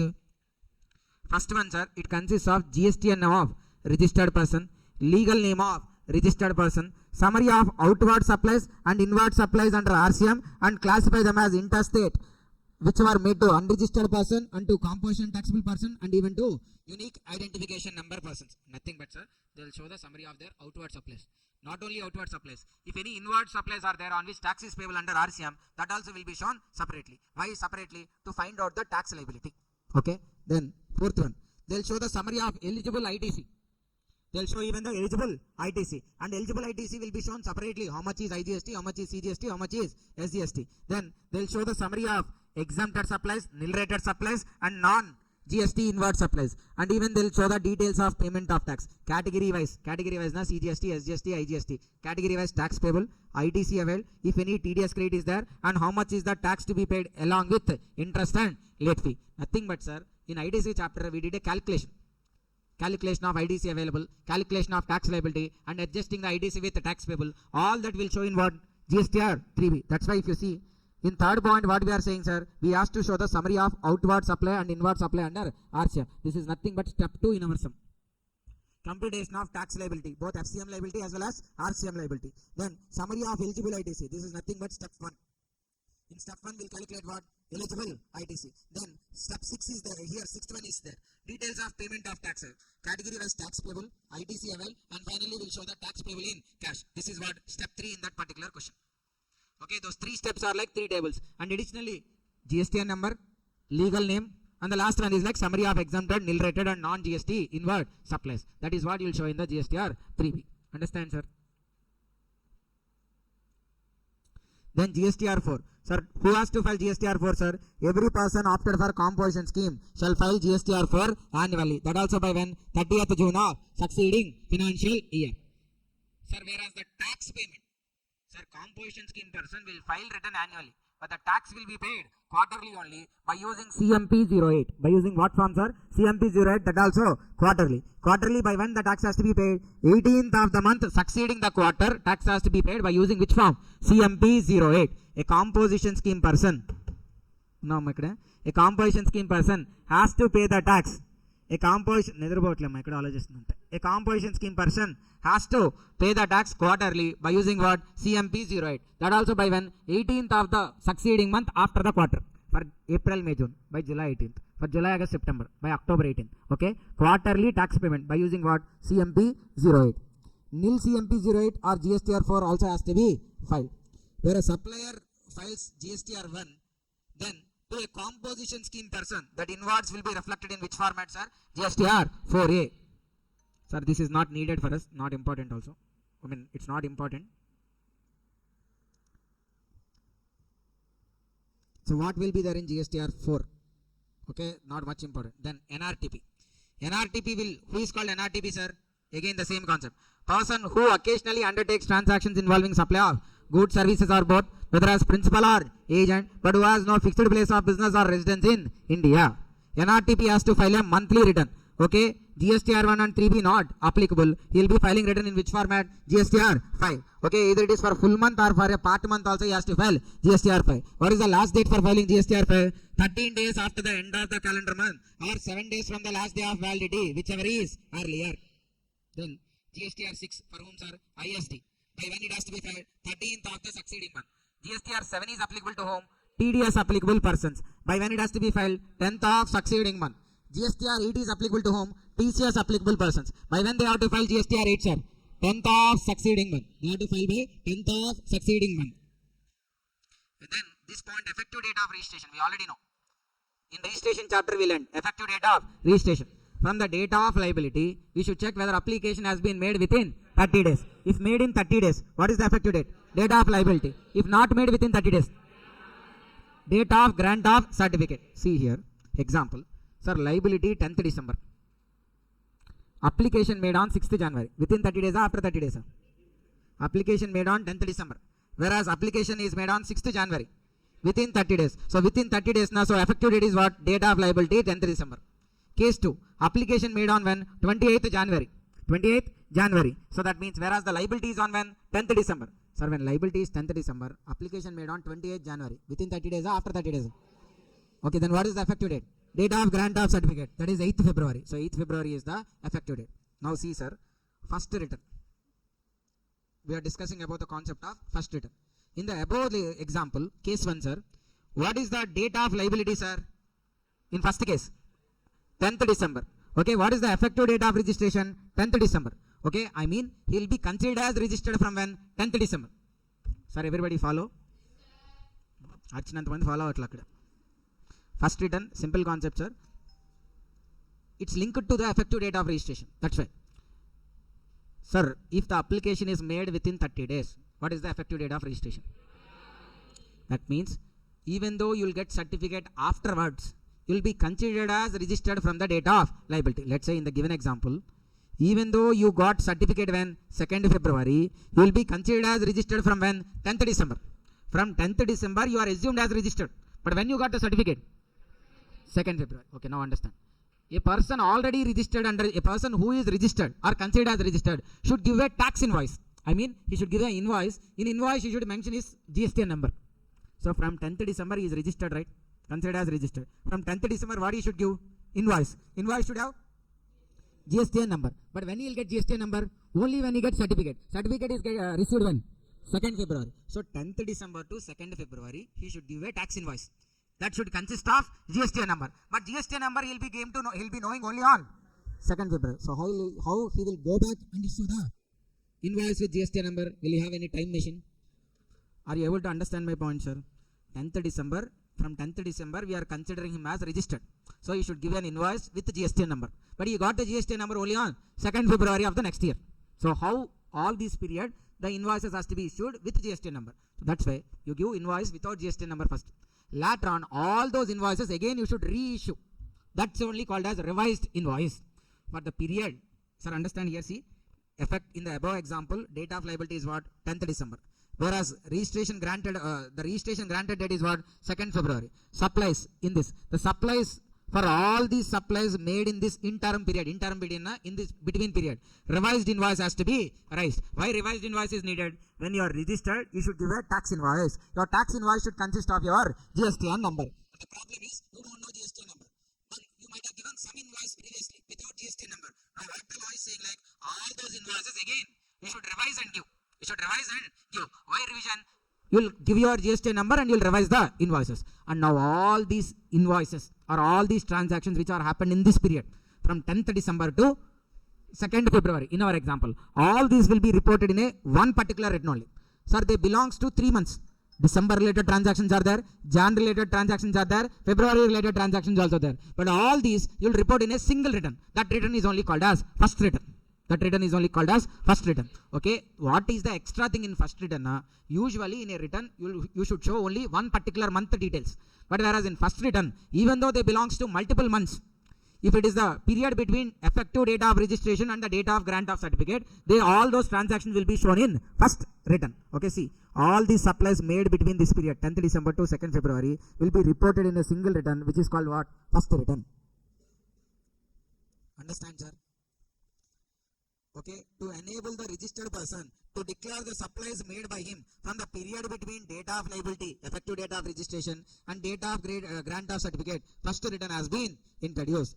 Okay, outward supplies made in that period will be reported in first return. There is no new format, sir. The format will remain like GSTR 1 only. The format of this return is same as that of the regular return. Then annual return, sir. All this is not required also. One line is enough for us. Annual return means it has to be filed annually. Whatever you file every month GSTR 3B, everything you will put it in the annual return. Okay, so annual return has to be filed by when? 31st December of succeeding financial year. That's what, sir. Okay, rest all is not needed for us.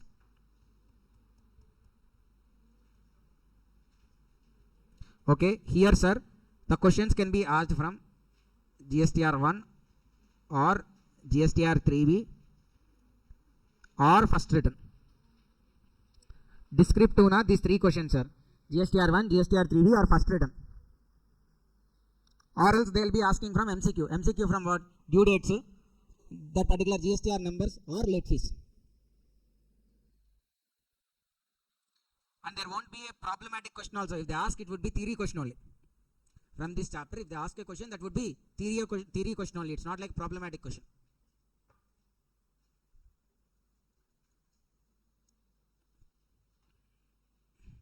That's why only they will not ask, because the 6th question is always theory only. 7A, 7B problematic. 7A, 7B composition scheme, charge, time of supply, value of supply, exemptions. From those 4 chapters, 7th question. 80A, 8B usually from ITC or registration. If they ask from returns chapter, then it will also become theory.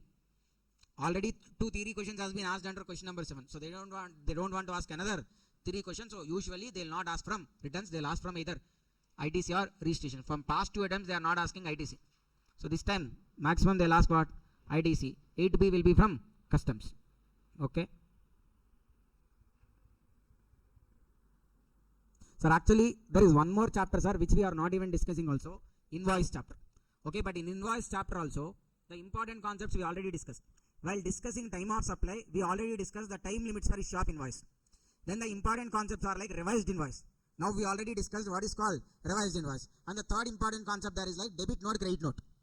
That also we'll discuss when debit note has to be raised, when credit note has to be raised. Okay, so there is nothing written in invoice chapter and no question also will be asked from invoice chapter. If at all in EVO when we are discussing MCQs, if any point comes from those topics, that alone will explain. It's okay, so that it will be completed. Okay.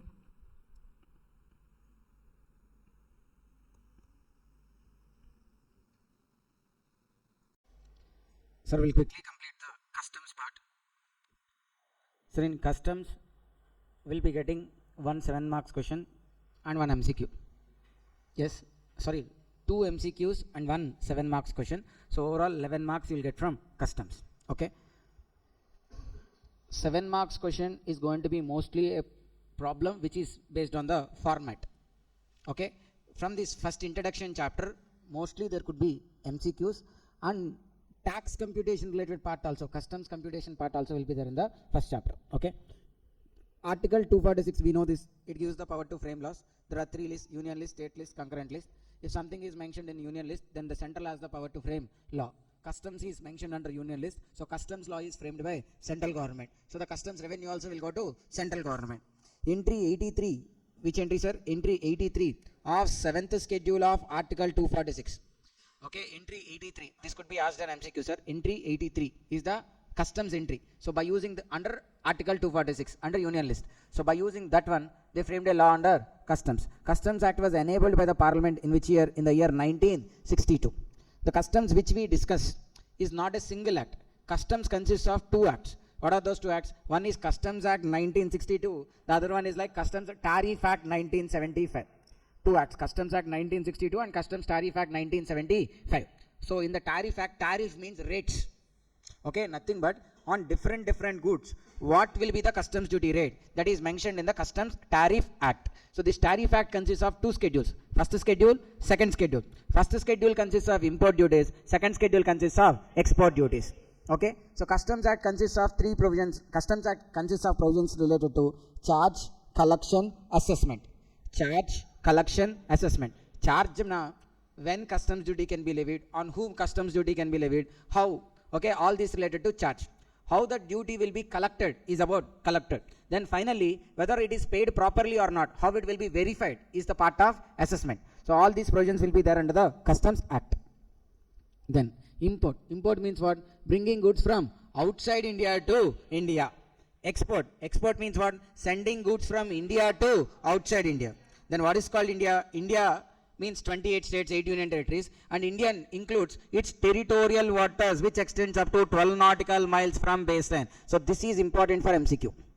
Indian territorial waters extend to how many nautical miles, sir? 12 nautical miles from baseline. Then Indian customs waters. Indian customs waters extends up to 200 nautical miles from baseline. So the MCQ could be Indian customs water extends up to how much?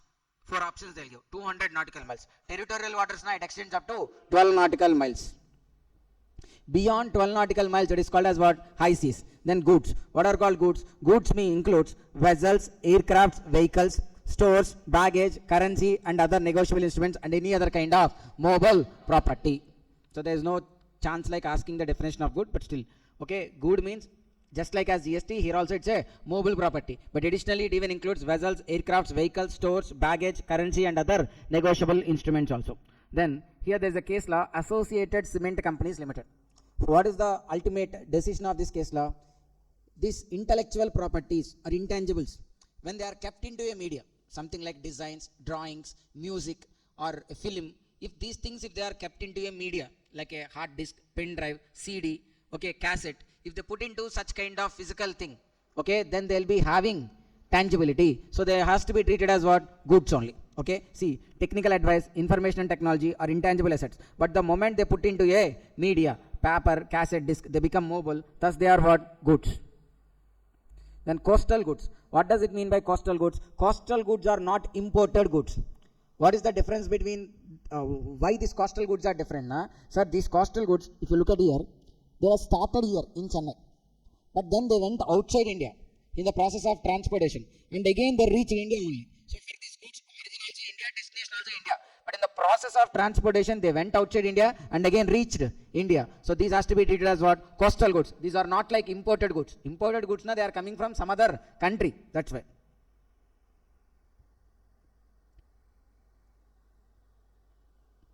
Assessment. What is called assessment, sir? Assessment means a simple process of determining whether the goods are taxable or not. Assessment means it's a process of determining whether the goods are taxable or not. If they are taxable, then finding out the duty, tax, cess, fee is called as what?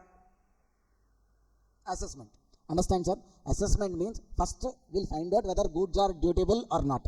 If they are dutiable, then we'll be finding out how much is the duty, tax, cess, fee payable. That is called assessment. See, assessment means determination of dutiability of goods and the amount of duty, tax, cess, fee, interest or any other sum payable. But while doing assessment, what we should consider? We should consider tariff classification. We should consider what? Tariff classification. What is tariff classification? Sir, tariff act will looks like this. It's the tariff item, description, units of measurement, BCD rate, and then preferential rate. So tariff classification, what they are saying, classification of goods with respect to tariff act. What is the point here is, in tariff classification only the applicable tax rate will be there. That's why while carrying out assessment, we should even consider the tariff classification. Then value of such goods has to be needed. Why? On value only we'll be applying the tax rate. Then if any exemption concession are available, that also we should consider, because if exemption is there, we need not to pay tax. Then quantity, volume, measurement is also required. Why? Sometimes under customs, the duty is levied based on their volume, quantity, measurement. Let's say cigarettes and all will be taxed not based on their value, based on their length, measurements. So that's why those are also important. And the last one, origin of such goods, from where they are coming. That is also an important part in deciding how much is the tax rate. So what is assessment, sir? Ultimately, assessment means determination of taxability of goods and the amount of duty, tax, cess, fee, interest or any other sum payable. But while doing that, what we should consider? Tariff classification, value of such goods, exemption, concession available, quantity, volume, discount and origin of such goods. Bill of export. So to export our goods, we should take a permission.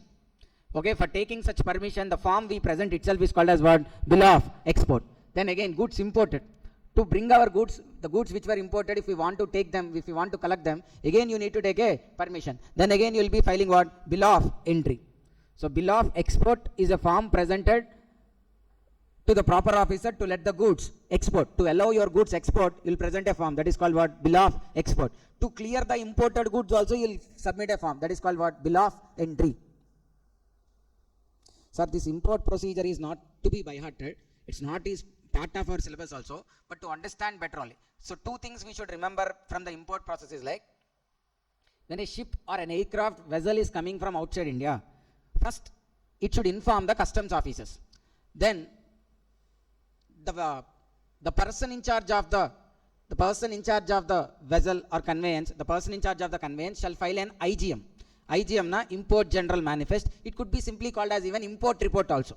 In that what will be there? The goods which were being carried in that ship. Now customs office will verify them. If they felt like those goods are allowed into India, then they'll give clearance to the ship. Clearance is nothing but entry inwards. Entry inwards. Okay? Understand, sir? A ship or aircraft which is coming to India, first the person in charge of the conveyance has to file an import report. Customs officers will verify. If they felt satisfactory, then they'll give entry inwards. Once the entry inwards is granted, then the ship or the aircraft will enter into the port. The goods will be unloaded. The goods will be unloaded only when in the presence of customs officer, but also on a working day during the working hours. Okay, now goods are unloaded. Sir, those goods are unloaded. Importer has to take those goods. For taking those goods, importer has to do what? He has to file a bill of entry. Understand, sir? Ship cannot come directly. Before the ship comes to the port, it has to file what? IGM. the person in charge. Once IGM is filed, the proper officer will grant what? Entry inwards. Then the ship can come into the port, the goods can be unloaded under the supervision of customs officer. Now goods are unloaded. We being the importer shall collect those goods now. To collect those goods, what we should do? We should file bill of entry. Understand? Okay, this is what needed. Then who is called person in charge, sir? Person in charge means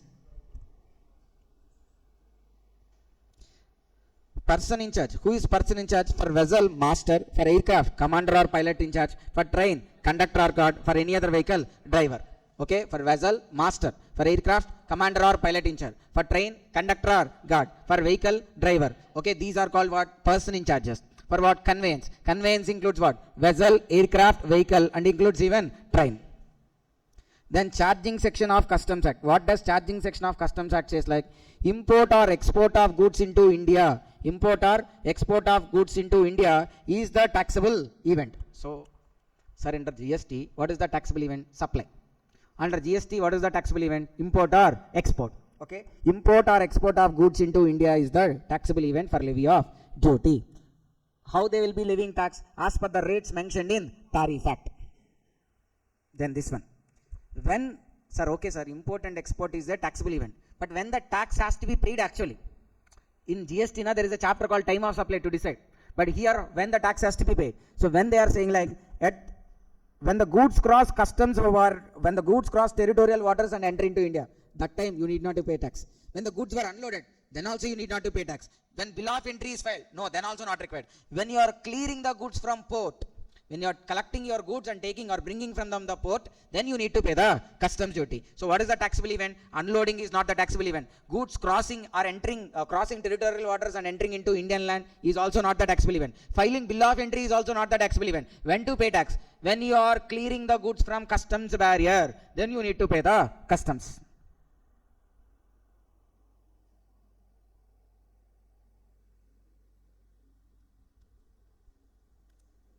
Types of duties.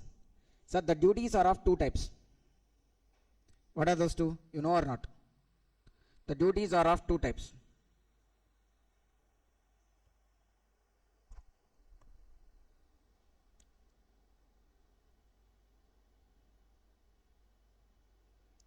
Protective duties, revenue duties. The duties are of how many types, sir? Two types. Protective duties, revenue duties. Protective duties na, revenue duties na, first these duties are levied for the purpose of earning revenue to the government. These duties are levied with an intention to earn revenue to the government. At inter level, what duties are important for us? First one, BCD. Then SWS, social welfare surcharge. Then IGST, GST Compensation Cess. Which duties are important, sir? BCD, social welfare surcharge, IGST, GST Compensation Cess. These four are the revenue duties. And protective duties, there are three protective duties, sir. One is like safeguard duty, and the second one is like anti-dumping duty, and the third one is like countervailing duty. Sir, protective duties will come in only specific cases, rare circumstances. But regularly, which duties will be there? Revenue duties like BCD, SWS, IGST, GST Compensation. So, safeguard duty, anti-dumping duty, countervailing duty.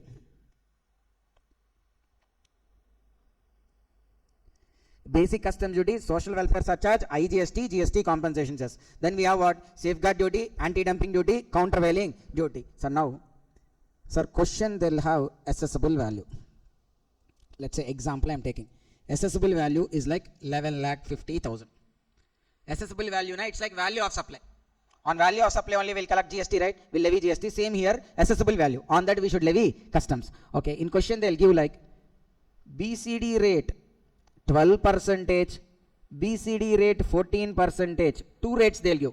Okay, one is on date of bill of entry. The next one is on the date of entry inwards.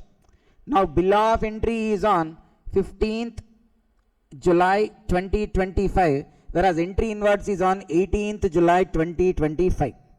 Okay, so like that, in most of the questions, they'll give two BCD rates. Now, our point is like which BCD we should choose for levying tax. Understand, sir? How many? They'll give single BCD or double BCD? Two BCD rates they'll give. Which BCD we should select, sir? The basic customs duty as on the date of bill of entry or entry inwards, whichever is latter. Whichever is latter. Here, which is latter, sir? 18th July. So which rate we should take? 14% we should take out of these two, whichever is latter. So 14% is the BCD. So BCD at a rate of 14% now how much? 11,50,000 into 14%.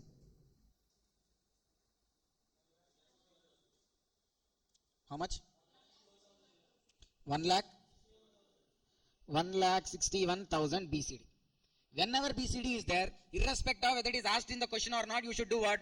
Social welfare surcharge. How much? SWS at a rate of 10%. On what is this SWS has to be calculated? On BCD.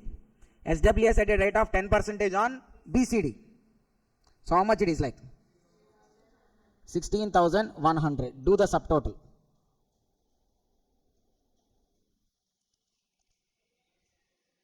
13,27,100. Sir, yesterday we discussed value of supply.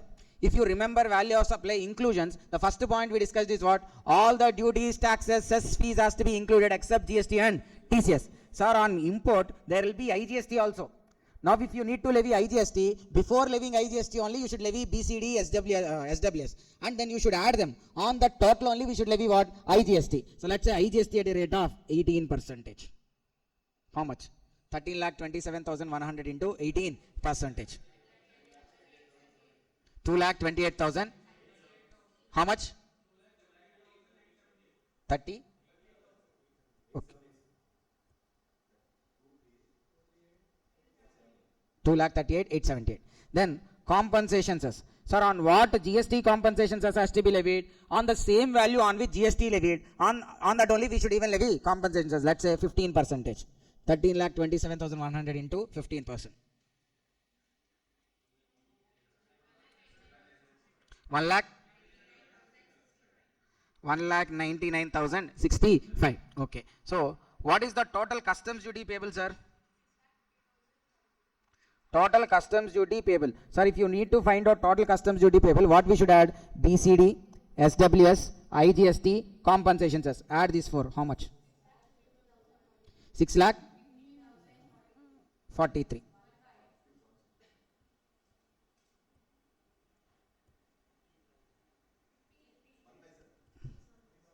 6,15,000. Okay. This is the customs duty payable. Understand, sir? Okay. Sir, what if anti-dumping duty, social welfare surcharge, anti-dumping duty, safeguard duty are there? Okay. That questions will not come even if there is also. Here only there will be anti-dumping duty or safeguard duty. Calculate that one, add, then you do subtotal. On that subtotal only you should levy what? IGST. Why? Before levying GST, all the other taxes should have been included. On that value only we should levy GST. Understand? Okay. So what are the revenue duties which will come here, sir? BCD, SWS, IGST and compensation. Sir, in this question they'll ask like, what can be availed as ITC also? Sir, when you are importing goods, it's an inward supply.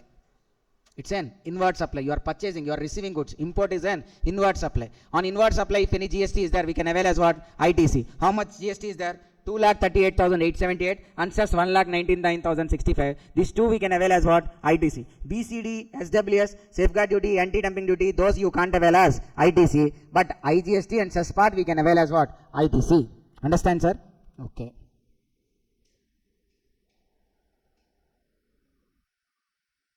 So BCD, see sir, imported goods are leviable to BCD as per the rates mentioned in Customs Tariff Act. But sometimes, sir, there is an option to take preferential rate also. When preferential rate is available, when the import is from a preferential area. So the goods are originating from a preferential area. Okay, to whom it should be preferential area? Preferential area notified by central government. Let's say Russia is notified as preferential area.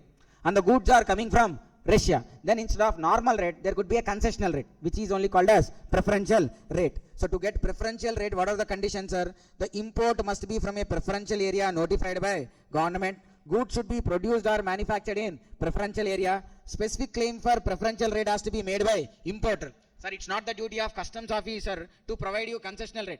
You yourself must have understood that you will get preferential rate and you only have to ask that preferential rate has to be applied. And then the origin, if they want to verify, it can be proved that they are actually coming from preferential area. If all these conditions are satisfied, instead of actual rate, they could be taxed at preferential rate. Understand, sir? So, imported goods, sir. BCD rate, what we should take, sir? Date of submission of bill of entry or entry inwards, whichever is later. In case of exchange rate, sir, we should take exchange rate what? Sir, exchange rate, why it is important? In import and export transactions, usually they may be denominated in foreign currency. So we need to convert them into what? Indian currency. So by using what? We should use the exchange rate given by CBIC. CBIC na Central Board of Indirect Tax and Customs as on the date of bill of entry. Given by CBIC as on the date of bill of entry. Okay.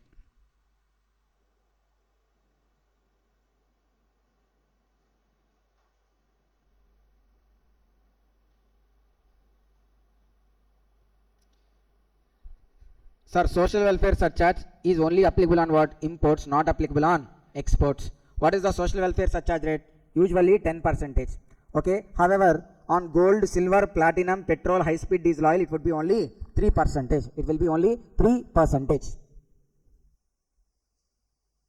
Okay. So once again, sir, to make sure that you understand better.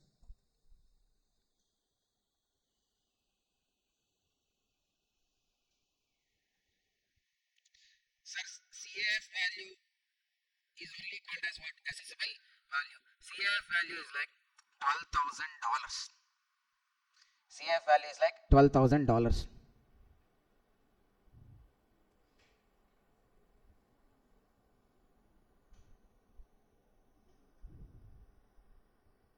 BCD is like 8%. Whereas 12% at the time of entry inwards.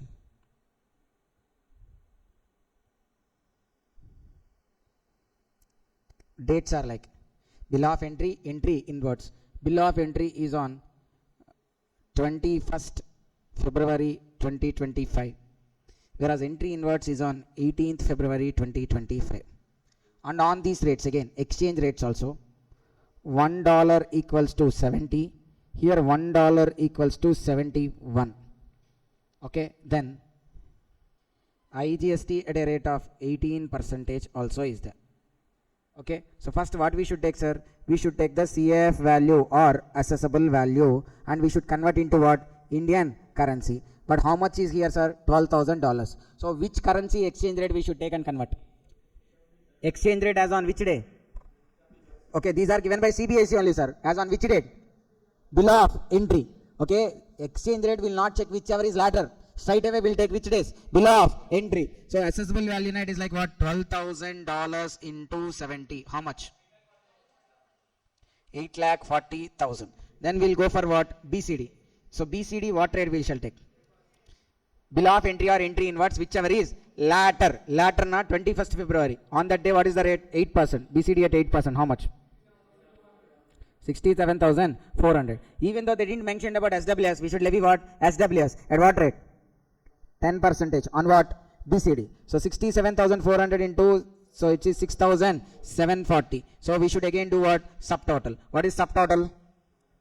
8,40,000 plus 67,400 plus 6,750. 9 lakh?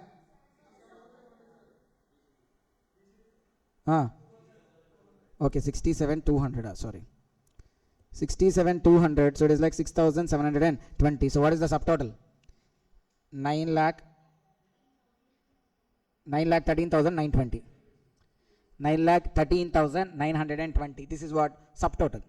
Yes or no?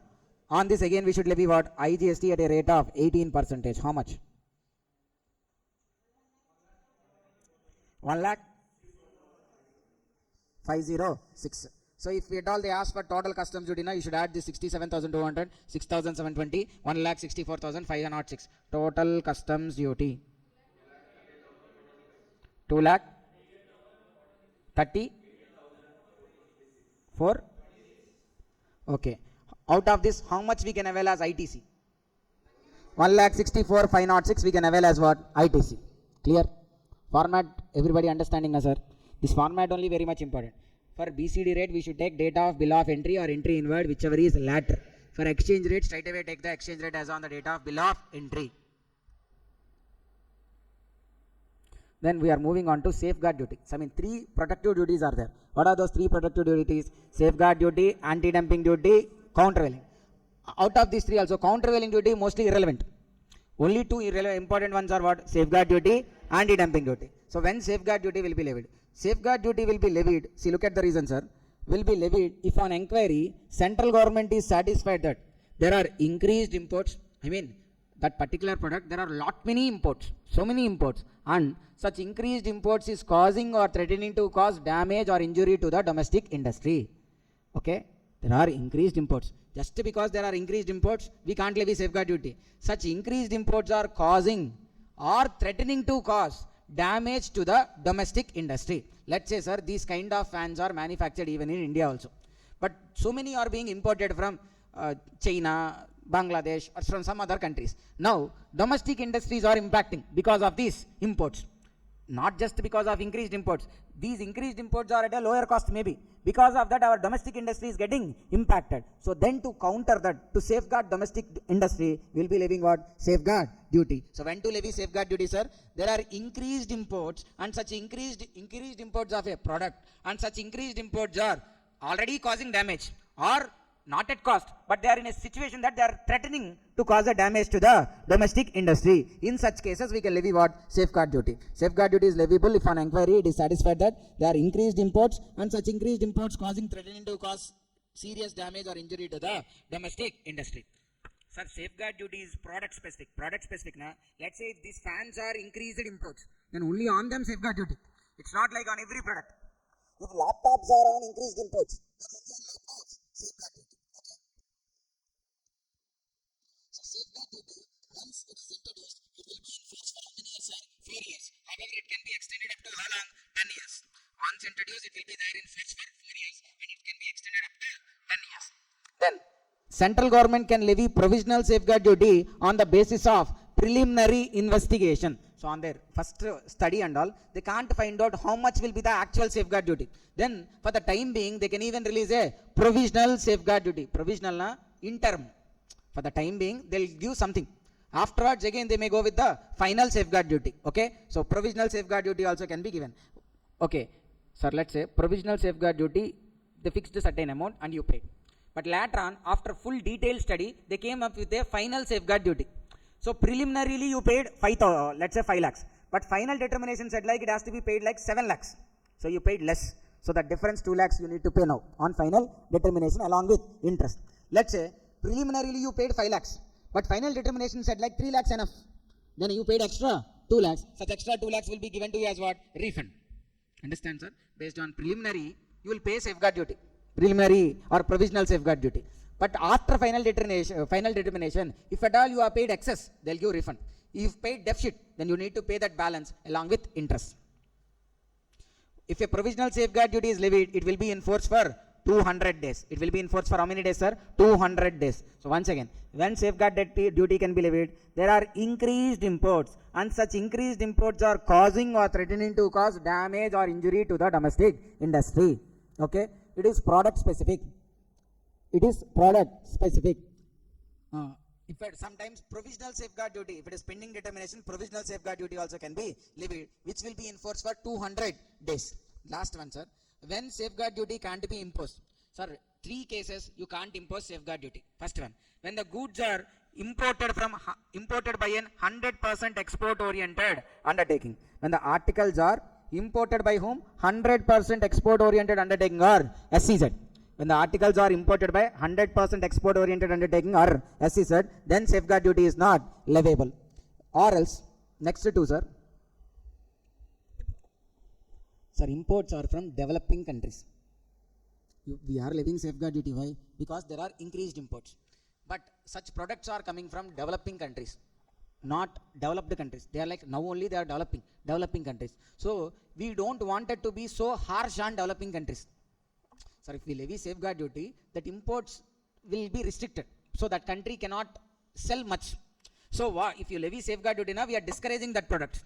But we don't want to discourage the developing countries, because developing countries now, they are also trying their best to be or to earn money. So to avoid hardship to the developing countries, what our government or our customs law is saying means, If at all those goods are coming from developing countries, we'll give certain relaxation from safeguard duty also. When the share of import of article originating from a developing country does not exceed 3%, then we won't levy safeguard duty.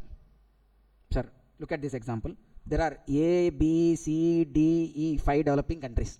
How much import is there from each country? 20, 25, 20 crore, 15, 20 from others. Sir, others are nothing but these are developed countries only. In our intention, others means what? Developed only.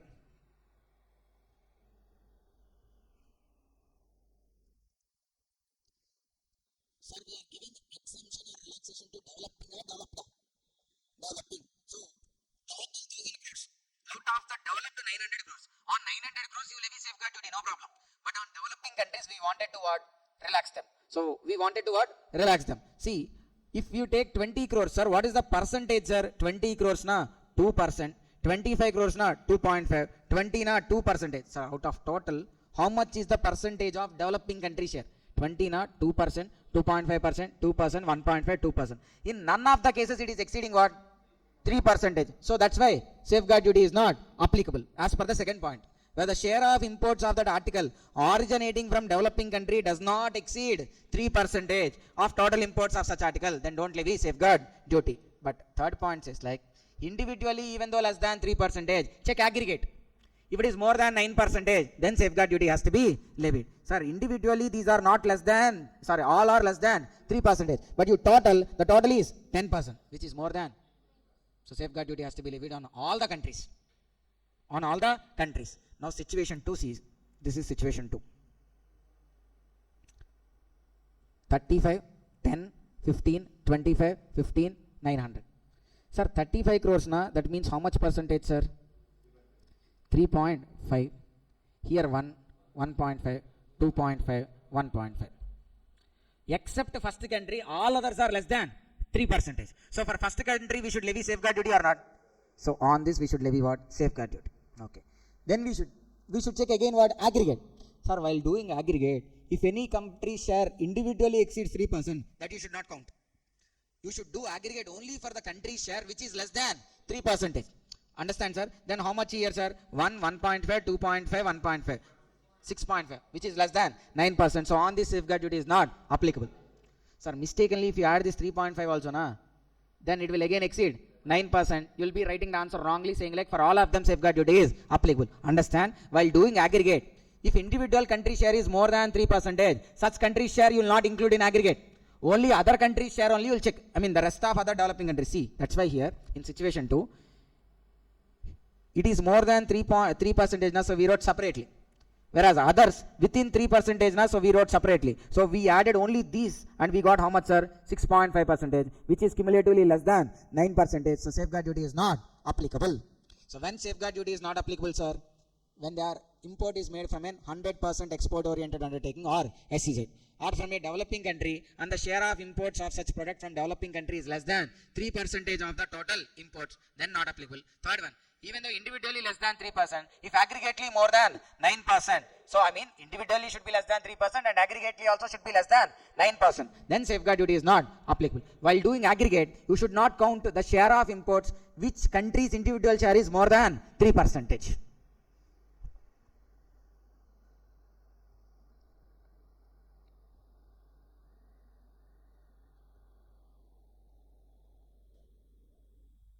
Next one, sir, anti-dumping duty. Next one is what?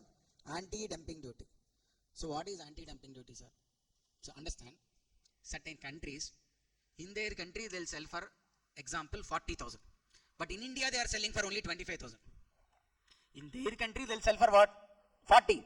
Sir, when their country they are selling for 40, na, normal price is how much? 40. But in India they are selling for a lesser price than the price which they are going to sell in their own country. In their country, if they are selling 40,000, in India also they should sell for 40. If at all transportation is there, they should sell for more than 40. What these fellows are doing, they are selling for less than the price which they sell in their country. Then that is called dumping. Okay, for a lower price, you are bringing goods and dumping into India. Why you are doing that? To collapse Indian market. Sir, if you dump for a lower prices, now Indian industries cannot survive. So when they lost their power or Indian companies are collapsed, then they'll increase prices. Initially, they'll sell it for loss also. But once our companies collapse, then they'll increase the prices. Okay, and they'll earn more profits. To prevent these kind of things, we'll be levying what? Anti-dumping duty. We'll be levying what? Anti-dumping duty. Sir, anti-dumping duty is country specific. Even though on these fans only anti-dumping duty is levied. This may be coming from China, Japan, from 100 countries. On all 100 countries will not levy anti-dumping duty. If dumping is being made only from China, rest all countries selling normally only. Only China is doing dumping. Dumping what? In their country they'll sell this for 2000. But in India they're selling for only 500. That means what? Dumping. So only on the imports of these fans which are from China will levy anti-dumping duty. Okay? It is a country specific. Once introduced, it will be in force for how many years, sir? 5 years. And can be further extended for how many years? Another 5 years. Overall, 10 years. Once introduced, it will be there for 5 years. Just like as safeguard duty, anti-dumping duty also can be levied provisionally. Anti-dumping duty also can be levied provisionally. Okay? And it can be even introduced retrospectively. Retrospectively, giving impact from a past date. Giving impact from a past date is called as what? Retrospective effect. But not more than 90 days. I mean, today you introduce anti-dumping duty. But you can give its existence from past 60 days, past 70 days, up to past 90 days. Okay, for the already happened transactions also you can impose what? Anti-dumping duty. Okay, so how much is the anti-dumping duty, sir? Simple example, sir. In China, price 40. India, they're selling for 25,000. In India, they're selling for how much, sir? 25,000. And then Indian manufacturers, the same product, if Indian manufacturers are doing, Indian manufacturers price 35,000. What is the price they are selling, sir?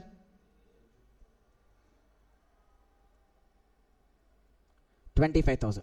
Okay, we return this to see found. What price they'll sell in China? Okay, that is called normal value. This is called what? Normal value. What is the export price? For what price they are sending to India? 25,000. Find out the difference. How much? 15,000. Okay. Then injury margin. Injury margin, sir, they are selling for 25,000 means it's an injury to India. But if at all, what price if they sell, there won't be any injury. Sir, Indian manufacturers are selling at 35,000. If they sell at 35, no problem. If they sell below 35,000, then it's an injury to the Indian market. So the injury margin is nothing but Indian manufacturer's price and Indian import price. What is the difference? 10,000. So this is called what? Injury margin. So out of these two, whichever is lower, that will be levied as what? Anti-dumping duty. Margin of dumping or injury margin, whichever is lower. Margin of dumping, nothing but China price, the price which they are sending to India. That difference is called margin of dumping. And injury margin, at what price if we sell in India, there won't be injury. Sir, in India, if they sell 25,000, at 25,000, there will be injury to the Indian market. If they sell at 35, then there won't be injury. That means injury margin is how much? 10,000. Margin of dumping is 15,000. Out of these two, whichever is lower will be levied as what? Anti-dumping duty. Then the last ones are countervailing duty. So not much important, just the purpose. Sir, in foreign country, they are giving subsidies. In foreign country, they are giving subsidies. They are giving subsidies to encourage exports from their country. So now they are sending goods to India at a lower cost because their government is giving them subsidies. Understand, sir? A product is coming to India at a cheaper price. Why it is coming now? Because in their country, government is giving them subsidy to encourage that product's exports. That's why their costs are coming down and they could sell at a lesser price. But in India, we are not giving such subsidies now. That's why, sir, let's say for example, mobile. In foreign country, for mobile manufacturers, let's say in China, they are giving subsidy. Because of subsidy, they can produce a mobile only for 5,000. But in India, no subsidies are given. So the cost of mobile in India is 10,000. Whereas they are exporting to India only for 5,000. Why? What is the reason? Because they are getting subsidies. Now we want to counter the subsidy. That's why how much ever subsidy they got, that much equivalent tax will levy on them, which is called as countervailing duty. Okay? Whatever the subsidy they got in foreign country, that extent tax will levy on the name of countervailing duty. Duty will be levied if the article imported into India are by getting subsidies from other country. The CVD shall not exceed the amount of subsidy they got. And at a time we can't levy, on a same product we can't levy anti-dumping duty as well as countervailing duty. Only one thing can be levied. Just like as anti-dumping duty, this also can be levied provisionally. Okay, it also will be forced for 5 years and extendable up to another 5 years. Okay, come to workbook, sir.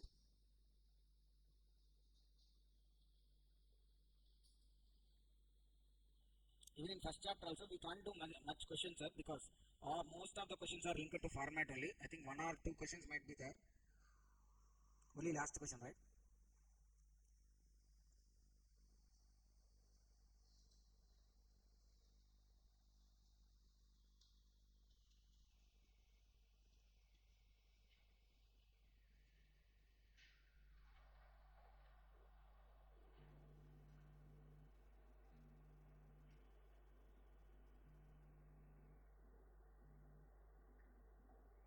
We can see question number 3.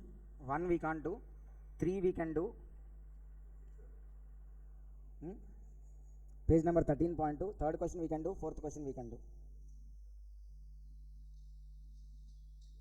New version of our book only, na? 13.2. Question number 3.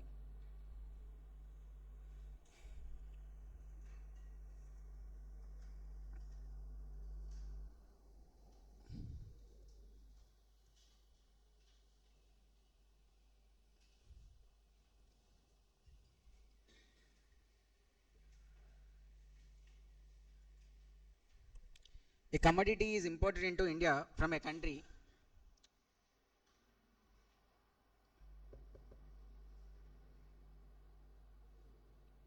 So look at here. A commodity is imported into India, covered by a notification issued by central government. Following particulars are there. Accessible value how much, sir? 12,62,500. How much quantity? 100 kgs. BCD 10%. IGST 18%. As per the notification, anti-dumping duty, sir, anti-dumping duty questions related. The question itself will get the point. How anti-dumping duty has to be calculated? The anti-dumping duty will be equal to the difference between the cost of commodity calculated at $50 per kg and landed value. Landed value is accessible value plus BCD plus SWS is called landed value. Accessible value B plus BCD plus social welfare surcharge is called as landed value. What is called anti-dumping duty, sir? Anti-dumping duty is the difference between cost of commodity calculated at $50 per kg and landed value. Such difference is only called as what? Anti-dumping duty. So first we will take accessible value. How much, sir? Okay. On that first we should levy what? BCD. How much BCD? 1,26,250. Then again what? SWS. Again at what rate? 12,625. So now we should call what? This is only called as what? Landed cost. This is only cost as landed cost. That subtotal we are doing now usually. This is only to accessible value. If you add SWS and BCD, that is only called as landed value. How much? 14 lakh 375. So how they said like to calculate anti-dumping duty? Now we have to add anti-dumping duty. How much they said? Difference between cost calculated at US dollar 50 per kg. How many kgs they brought? 500. So 500 into each kg how much, sir? $50 into rupees how much? 70. How much it is? 500 into 50 into 70 minus landed value. Landed value how much? 14 lakh 1,375. How much? 3,48,625 is what? Anti-dumping duty. If you add, we'll get subtotal. How much? 17 lakh 50,000. On this ultimately you will levy what? IGST at a rate of 18%. 3,15,000. Okay. So look at the answer also, sir, if you have any doubt. First, landed value means what? You should understand. Accessible value plus BCD plus SWS. They are saying anti-dumping duty means what? Landed value, the difference between landed value and 500 kgs into $50 into 70, because each dollar is 70. That difference is only anti-dumping duty. If you add anti-dumping duty also, then you will get subtotal. On that we should levy IGST. Okay. Then question number 4, sir. Sir, quickly, sir, you can do it. Do question number 4. Everybody solve question number 4 quickly. Sir, what is the accessible value? $10,000. Which exchange rate we should take? 58 or 58.75? Why? Whichever is lateral or else like we should take. For exchange rate, always we should take what? As on the bill of entry given by CBIC. So we should take what? 10,000 into 58. How much, sir? 5,80,000. And what is the rate of BCD? Whichever is later na 5th March. So we should take what 12% is the BCD. Then on that we should again levy HWS. We'll do subtotal. On that again we should levy what IGST. Then add BCD, HWS and IGST. You'll get the total customs duty payable. Understand, sir? Okay. Now we need to solve questions from customs valuation. Okay. So theory part, forget about the theory part. Mostly they'll ask a question, customs valuation question. So first we'll have a brush up of the format. If you are clear with the format, then you could easily solve the questions. Okay. Then, so the term ex factory price means price at the factory gate. Yes or no? Price at factory gate. When you purchased goods, when they hand over the goods at their factory gate, then such price we call it as what? Ex factory price. Okay, then FAS, free alongside. Now what is meant by free alongside? Ex factory price na price at the factory gate. Now we are talking about what? Free alongside. What does it mean by free alongside? Free alongside na, they'll not just give it factory. They'll bring much more further and hand over or give it to you at the port in export country. Let's say the goods are coming from USA to India. You are in India. But what they are saying like, we'll give the goods at USA port. From there it's your obligation. As a seller, they'll hand over at the port in USA. That's called, if the price is fixed in such a way, then that is called FAS, free alongside. Then the next one is like, this is practically or question wise also not much relevant one, this FAS. But next one is important, sir, FOB, free on board. Free on board. Free on board na, this is the price when the goods are loaded into the ship in export country, till then the seller responsibility. Once the goods are loaded into the ship, then the seller responsibility is completed. That also where USA, because the seller is in USA na, in USA they'll bring the goods from factory to the port, and port also they'll unload them into the, they'll load them into the ship, till their seller responsibility. If that is the case, then we call it as what? FOB, free on board. Free on board. Next one, CAF. CAF now it is called as what? Cost insurance freight. CAF means what? Cost insurance freight. Cost insurance freight. So what is CAF value? When the goods are unloaded in India, at the time of unloading, what is the cost? That is called CAF. The goods when they were unloaded, onboarded into Indian port, till then whatever the costs are there, if you add all of them, then that is called as what? CIF. Nothing but for FOB you should add insurance freight. Sir, FOB means what? When the goods are loaded into the ship. Once the goods are loaded into the ship, then the freight is there and the freight insurance, the transit insurance is there. If you add those two, then you will get what? CAF value. 4 terminologies, sir. What are those 4? Ex factory price. Then the next one is like FAS, free alongside. Third one FOB, and the fourth one is like CAF, cost, insurance and freight. First, ex factory price. What is called ex factory price? The price at the factory gate. At that also in export country. USA, they have a factory. At that factory gate, they'll hand over. Then the price is, sir, understand. At factory gate, if it has to be handed over, then one price will be charged. If they want to bring it to the port, they'll charge much more extra. If they deliver it in India CAF value, then it would be much more extra. So these are different types of negotiations which we can do. Okay, ex factory price. Then if it is brought till the port and they were loaded into the ship, then that is FOB. When they were brought till Indian port, then that is called CAF value. On what value we need to levy customs duty? On CAF value. If question is given with ex factory price, we need to arrive CAF value, and on CAF value we should levy tax. Question they may give FOB, then also you should arrive till what? CAF value. Ultimately customs duty on import has to be levied on CAF value. CAF value is only called as the assessable value. Okay. Now in some questions they start with ex factory price, so you should arrive FOB then to CAF. They start with FOB, then from FOB you should arrive to CAF. On that only they levy the customs duty. Okay. Now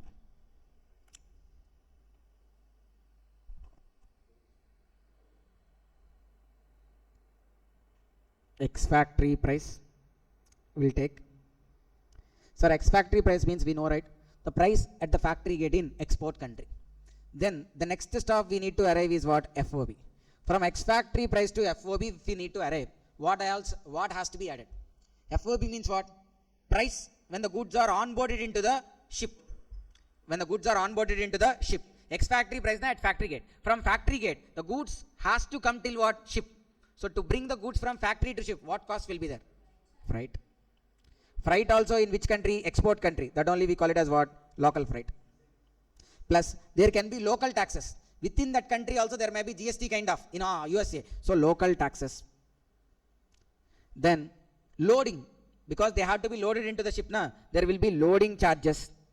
And there may be customs duty also in that country. At the time of export. So add what? Customs duty. It's not mandatory, sir. If they are there, you'll add. Otherwise, you'll ignore. Okay. So if you add these 4, then you'll get what? FOB. Okay. So to ex factory price, to arrive FOB, what we should add? The freight in that country from factory to port. If any local taxes has to be paid, that also add. Loading charges you should add. And if any customs duty is there, that also you add. Then you got what? FOB. FOB is nothing but when the goods are loaded into the ship. Okay.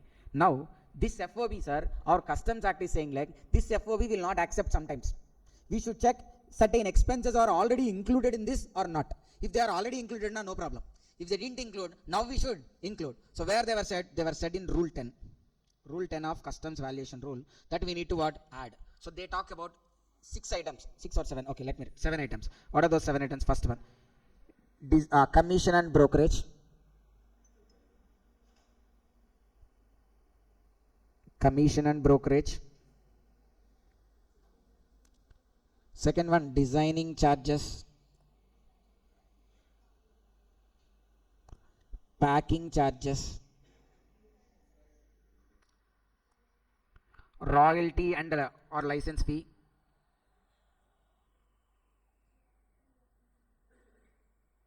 free of cost material supplied, free of cost material provided, sale proceeds shared with the exporter, free of cost material provided, then commission and brokerage, designing charges, packing charges, royalty license fee, free of cost material provided, then inspection charges. Okay, before that, sir, sale proceeds to be shared with, sir, actually importer, you purchased goods, when you are selling again, if you are going to share certain amount with the exporter, that amount also what you should do? Add. Sale proceeds to be shared plus 7th one, inspection charges. Okay, if you add, then we'll be getting what? FOB customs. FOB customs. Okay, if already these are included in FOB, then nothing to be done. Straight away we'll accept that one. If they didn't include these items, then we should do what? Add. What are those? Commission and brokerage. But we shall not add what commissions are? Buying commission. If something they'll mention as buying commission, then blindly ignore it. If it is not mentioned as buying commission, add it. It may be paid in India or outside India. You don't bother about it. If it is mentioned as buying commission, ignore. Other than buying commission, whatever the word they use, add. Then designing charges, they should have paid when outside India. If they are paid in India, then don't add. Designing charges we should add only when they were incurred outside India. Commission and brokerage we should add always. Commission and brokerage. Commission means what? Excluding buying commission. Other than buying commission we should add. Then designing charges we should add when they are incurred outside India. Then we should add what? Packing charges. Then royalty, license fee. Then free of cost material provided. Then sale proceeds to be shared. Then the 7th one, inspection charges. Then you will get what? FOB customs. Once again, sir. Ex factory price. Ex factory price na? Price at the factory gate in export country. To that what we should add? Freight. Which freight? The local freight. The freight in the foreign country. Plus local taxes if any. Plus loading charges. Plus loading and handling charges. Plus customs duty if any. You got FOB. That FOB may not include these items. If not included, then you add them. Then you'll get FOB customs. What we should add? 7 items. Commission and brokerage. Designing charges. Incurred outside India. Packing cost, royalty, license fee, free of cost material provided by importer, sale proceeds to be shared with the exporter, and the last 7th one is like inspection charges. Okay, in every question all these 7 points will not be there. 1 or 2 points or 2 or 3 points will be there. Whichever are there, you will be adding. We'll get what? FOB customs. On that can we levy customs duty? We should levy customs duty on what? CAF value. Now we should calculate what? CAF value. So what? For FOB we should add. Right. Freight includes 2 freights. The main one, okay, plus light rate or boat charges. Freight even includes light rate charges or boat charges. What does it mean by light rate charges or boat charges? Sometimes these big ships which are carrying merchandise cannot come till the port. Why? They may not be placed in the port to come that ship. I mean, the berth is not available, or because of some adverse or negative weather conditions, the ship cannot enter into the port. Then how the goods has to be unloaded? Small boats will be used to unload the goods. That freight paid for that small boats is only called as light rate charges or boat charges. That also has to be added. Then the main freight also to be added. What is the main freight? Sir, freight, I'm writing here, can be of two types based on the transport. It could be airways, waterways. Freight, water or sea freight, or the next one is what? Air freight. Sea freight. There may be given in the question, not given in the question. Given what to do, not given what to do. Water, sea. They are given, take actual. Not given. If it is not given, sea freight not given in the question, then how much freight we should take? 20% of FOB customs. Not given, then we should take what? 20% of FOB customs. If they are given, we'll take actual. Not given, then we'll take what? 20% of FOB customs. Air freight. Again, we should check what? Given in the question, not given in the question. If they are given in the question, then again we'll take what? Sorry. Again, two types. Given, not given. If given, take actual or 20% of FOB customs, whichever is lower. If given, then we'll take what? Actual or 20% of FOB customs, whichever is lower. Not given, then straight away 20% of FOB customs. Understand, sir? We should add freight. Freight, na, that small boats related freight also has to be added, and that's actual ship or aircraft related freight also has to be added. Given in the question, sea freight, take actual. Not given in the question, take 20% of FOB customs. Air freight, given in the question, take actual or 20% of FOB customs, whichever is lower. Not given in the question, take 20% of FOB customs. Then freight added. Next we should add what? Insurance. Insurance, given in the question, take actual. Not given in the question, 1.125% of FOB customs. Insurance, if not given, then take what? 1.125% of FOB customs. You add that one also. Then one more thing is also there, sir. Demurrage. Demurrage is of two types. Ship demurrage, port demurrage. Ship demurrage, na, sir, demurrage means it's a penalty kind of. Penalty for delay. Ship demurrage means delay for unloading. Port demurrage, na, delay in clearing from port. Sir, CF value means what? The cost till the goods are unloaded into the port. Ship demurrage is when happened? Before unloading only, because that is a penalty levied for not unloading quickly from the ship. That, okay, so that was incurred before unloading. So ship demurrage we should add. Port demurrage we shall not add. So add what? Ship demurrage also. Add ship demurrage also. Then you will get what? CF value or assessable value on which we will be levying the taxes. With this we can solve the problem, sir. The other theory is not required for us to solve problem. This is only required. Okay. So what is the format, sir, again? Ex factory price. Ex factory price, na? Price at the factory gate, where export country. For that we should add what? Local taxes. Then local freight we should add, local taxes you should add, loading and handling charges add, customs if any there add. You got FOB. But FOB we don't take. We want what? FOB as per customs. So for that we should add the items which were there in Rule 10. 7 items. What are those? Commission and brokerage, except which commission? Designing charges when to be added? When they incurred outside India, add. Third one. Packing cost, add. Inspection charges, add. Royalty and license fee, add. Free of cost material provided, add. Sale proceeds if any shared with the exporter, add. Then you got FOB customs. Then freight. Given in the question, sea freight, take actual. Not given in the question, 20% of FOB customs. Air freight, given in the question, take actual. Not given in the question, sorry, given in the question, actual 20% of FOB customs, which are is lower. Not given in the question, 20% of FOB customs. Then insurance. Given in the question, take actual. Not given in the question, 1.125% of FOB customs. Fine. Then if any boat or light rate charges are there, add that one. Ship demurrage is there, add that one. Then we got CF value or assessable value on that BCD, SWS. If any anti-dumping duty, safeguard duty is there, add them. Do subtotal, levy IGST, compensation cess, then you will get the total duties to be paid. Okay. So now straight away, sir, we can solve Question number 1. In valuation, not valuation, sir, 13.1 page, we got question number 1.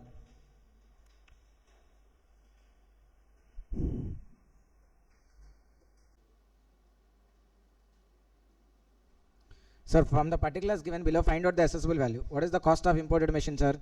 $20,000. But we need to convert into Indian currency. Which rate we should take? 78. Okay, so 20,000 into 78, how much? 50? 15 lakh? 60. Oh, okay, we'll add them. Okay, fine. Cost of imported machine $20,000. Then expenses up to place of exportation, I mean in the foreign country only, add 2,000.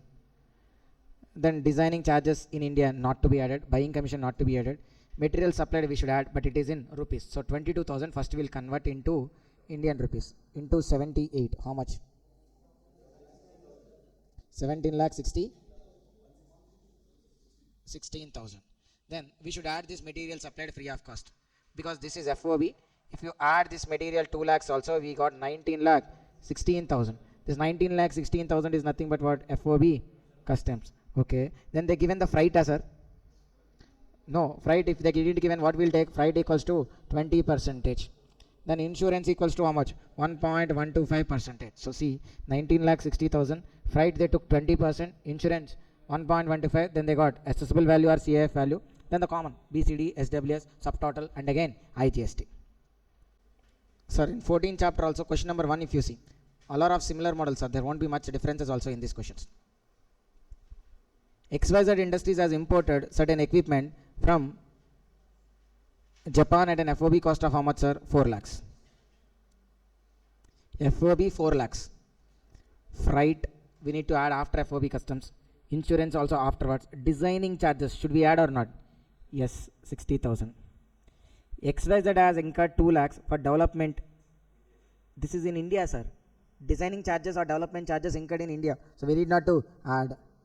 XYZ has incurred road transport cost from Mumbai port to their factory. After importation, this is. We don't add. Exchange rate, what we should take, sir? 0.69 or 0.70 now?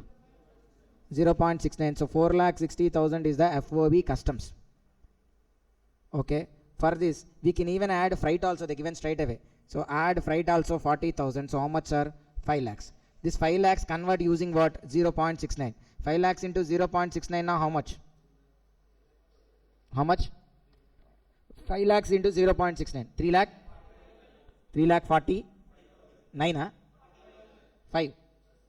Plus add this insurance 20,000. How much, sir? Assessable value? 3 lakh 65,000 is the assessable value.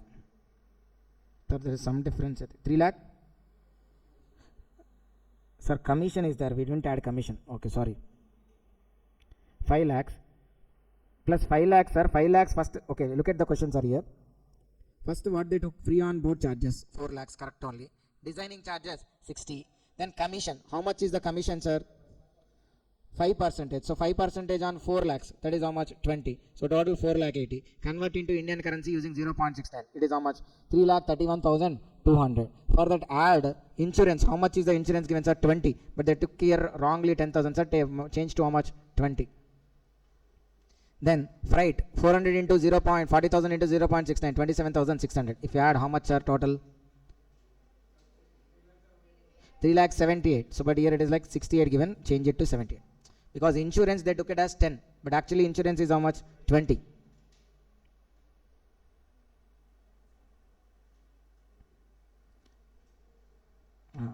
Do question number 3, sir. Question number 3 you solve. Fully, sir, quickly, in 2-3 minutes you can solve. Solve question number 3. Okay. Sir, how do we calculate here? First, we'll take what? FOB value. How much is the FOB value, sir? $25,000. Then, freight is afterwards. License fee. The buyer is required to pay as a condition of sales. Do we add or not? Add. Then, designing and engineering charges paid to consultancy firm in India. Why? Because incurred in India. Buying commission. Insurance charges afterwards. Okay, demurrage charges for delay in clearing the machine from airport paid. This also, sir, port demurrage. Ignore. So okay, so first from FOB we need to add FOB customs. For that we should add only license fee. So 25,000 if you add $500, it is like FOB customs is almost 25,500. Then which exchange rate we should take, sir? What is the exchange rate we should take? As on the date of bill of entry given by CBIC or RBI? 75. So 25,500 into 75. 19,12,500. Then freight. Air freight, sir, this is. Air freight now, how much we should take? 20% of FOB customs or actual, whichever is lower. So 20% of it, 19,12,500 into 20% or 3,000 into 75. Whichever is lower. 2,25,000 is only lower, right? 19,12,500 into 20% or 3,000 into 75 is only lower, so we add that one. Then insurance given in the question. Yes, insurance how much, sir? 8,000. Add. Then we got how much? Assessable value 21,45,500. Okay, so they only asked us to calculate what? Assessable value. So the other questions also, sir, of same nature only. We need not to solve each and every question. The models remain same. Okay, forever. Let us solve question number 7 also, because it is June 2025 exam question. Question number 7, sir. Quickly solve, sir. Question number 7, everybody, because that is the recent exam question. So see, what is the FOB cost given in the question, sir? 14,000 euros. Freight afterwards, insurance. Okay, design and development charges, we should add or not? 1,500. Demurrage charges, ignore. Development in India, ignore. Cost of transportation of the car from port to office of Binni, ignore. Commission paid to the agent. Commission we should add now, sir. 5% of FOB value. 14,000 into 5%. How much? 14,000 into 5%. 700 we should add. Okay, so total FOB customs is how much? 15,000, not 16,200. We should convert into Indian currency. Which rate we should take? CBIC. How much? 120. So 16,200 into 120 now. What is the total FOB customs? 19,44,000. Then we should add what? Freight. Freight how much? 800 into 120. How much? 96,000. Then we should add what? Insurance. How much? 7,000. If we add all these, how much, sir? 19,44 plus 96 plus 7,000. How much? 20,47,000 is what? The assessable. Well, okay, 20,40,000 is the 20,47, sir. Why 40 will come? 47 only for us. Okay, in the suggested answer they didn't add insurance. We should add insurance 7,000. The correct answer is 20,47,000 only. 20,40 means wrong. This theory not much important, sir, for us. So straight away we discussed whatever is done. Here, this method when we are following as per rule 3. Rule 3 says like what? Transaction value itself can be taken as what? Assessable value. Provided, just like as value of supply, here also 4 conditions are there. What are the 4 conditions? Like supplier and recipient shouldn't be related. There also it is like supplier and recipient shouldn't be related. There now where? Value of supply. In value of supply also we said like what? Transaction value can be taken as value of supply. Here transaction value can be taken as assessable value. That FOBCF can be taken as accessible value. But if both are related, then we can't take it as like what? Accessible value. And the second one, sir, buyer and seller shall not be related. Then once the exporter sells the goods to the importer, he shall not exercise control. So simple one, sir. When you purchase the goods and the seller is giving certain or inserting certain conditions how to use it, will you follow them? You purchase the cool drink, sir. Thumbs up. He's saying like you should drink normally only, you should not mix with something else. Okay, Ganesh, you went and purchased the thumbs up. Then the shop person is saying like you should drink thumbs up normally as it is only, you should not mix it with something else. Then what you will say? I'll mix it with whatever I want. I'll mix it with coconut water or with rat. Okay, rat pesticides related will be there na? Elakal mundu. Okay, you can mix with that, you can mix with pesticides or you can mix with some other beverages, whatever you want. So if at all he says such kind of restriction, you'll throw the bottle on him, I'll mix it whatever I want. Who are you to ask? That's what you say, right? So usually seller cannot put conditions. If seller is keeping such conditions and you are following them, then there might be some relation between you. The problem is like, sir, if he is giving thumbs up for 1 rupee and then he's saying like stand in front of me only. Since anyhow he is giving for 1 rupee only, you'll take it and drink there only. because it is giving for 1 rupee. So there is a compromise of price there. So whenever he keeps certain conditions, there might be a price compromise. So we can't take transaction value as assessable value. So seller shall not exercise control over the imported goods. Third one, price is subject to some condition for which value can't be ascertained. Okay, so I mean, it's not the amount you are paying. There is something else. But for that, you can't even find out how much is the consideration. Sir, you are getting goods. For that goods, you are not just paying the money. You are giving something else also for which we can't find out the monetary value. Then we can't take transaction value as the assessable value. Fourth one, sir, sale proceeds are going to be shared with the importer, and that is not certain how much you are going to share also. Understand? If it is known how much you are going to share, then take transaction value only and add as per the format. If you don't know how much you are going to share, but you have to share, then you don't take transaction value as assessable value. Okay, sir, I don't take transaction value. Then what to do? If you take transaction value as assessable value, then whatever the sums we did as per the format, those things. If you can't take transaction value as assessable value, then there is rule 4. Then there is rule 4. What does rule 4 says? Rule 4 says like assessable value will be the transaction value of identical goods. Sir, for the imported goods, whatever is the transaction value that we can't take. Why we can't take? Now those 4 conditions are not satisfied. Then what the provision says, rule 4 says, there will be identical goods. What are called identical goods? Identical goods means they look like same. They perform same kind of functions. Then they are called as identical goods. So let's say IFB-AC and then Orient IFB-AC and Blue Star AC. Will they look like same or not? ACs almost look like same. Will they do same functions or not? Will they do same functions or not? Then they are called as what? Identical goods. Thumbs Up and Coke. Will they look like same or not? Perform same kind of functions or not? Then they are again what? Identical goods. Understand? They look like same. They perform same kind of functions. Then they are called as what? Identical goods. Sir, this TV, which brand, sir? That one? Redmi. Okay, both are 2 different TVs, but looking like same. Performing same kind of functions. Then these 2 are what? Identical goods. Okay, so if that price is not available, that particular TV import price you can't take, then this is an identical good. Nah, this particular TV import price you take it as what? Assessable value. So identical good value will take. Okay, so identical good also should be coming from the same country where we imported. Let's say you imported from Australia, then identical good also should came from where? Australia only. Then only you can take that one. If identical good is coming from Japan, you can't take. So both the original imported good and identical good, both should be originating from the same country. If possible, same manufacturer. Same manufacturer, if it is not there, fine, okay. But definitely it should be from where? Same country. Understand, sir? Sir, the good which we imported is from Australia. Then the identical good also should have been imported from where? Australia only. If it is coming from some other country, then we don't consider it as an identical good. Okay. Sir, multiple identical goods are there, sir. It's not just one TV. We have 6 identical goods. Then which price we should take? If we are having multiple identical goods, then we should take lowest of such value. We should take what? Lowest of such value has to be taken. This is what? Rule 4. Sir, identical goods are not available. If identical goods are not available, then we'll go for similar good. What is similar good? Similar good, na, it doesn't look like same, but performs same kind of functions. It doesn't look like same, but same functions can be done.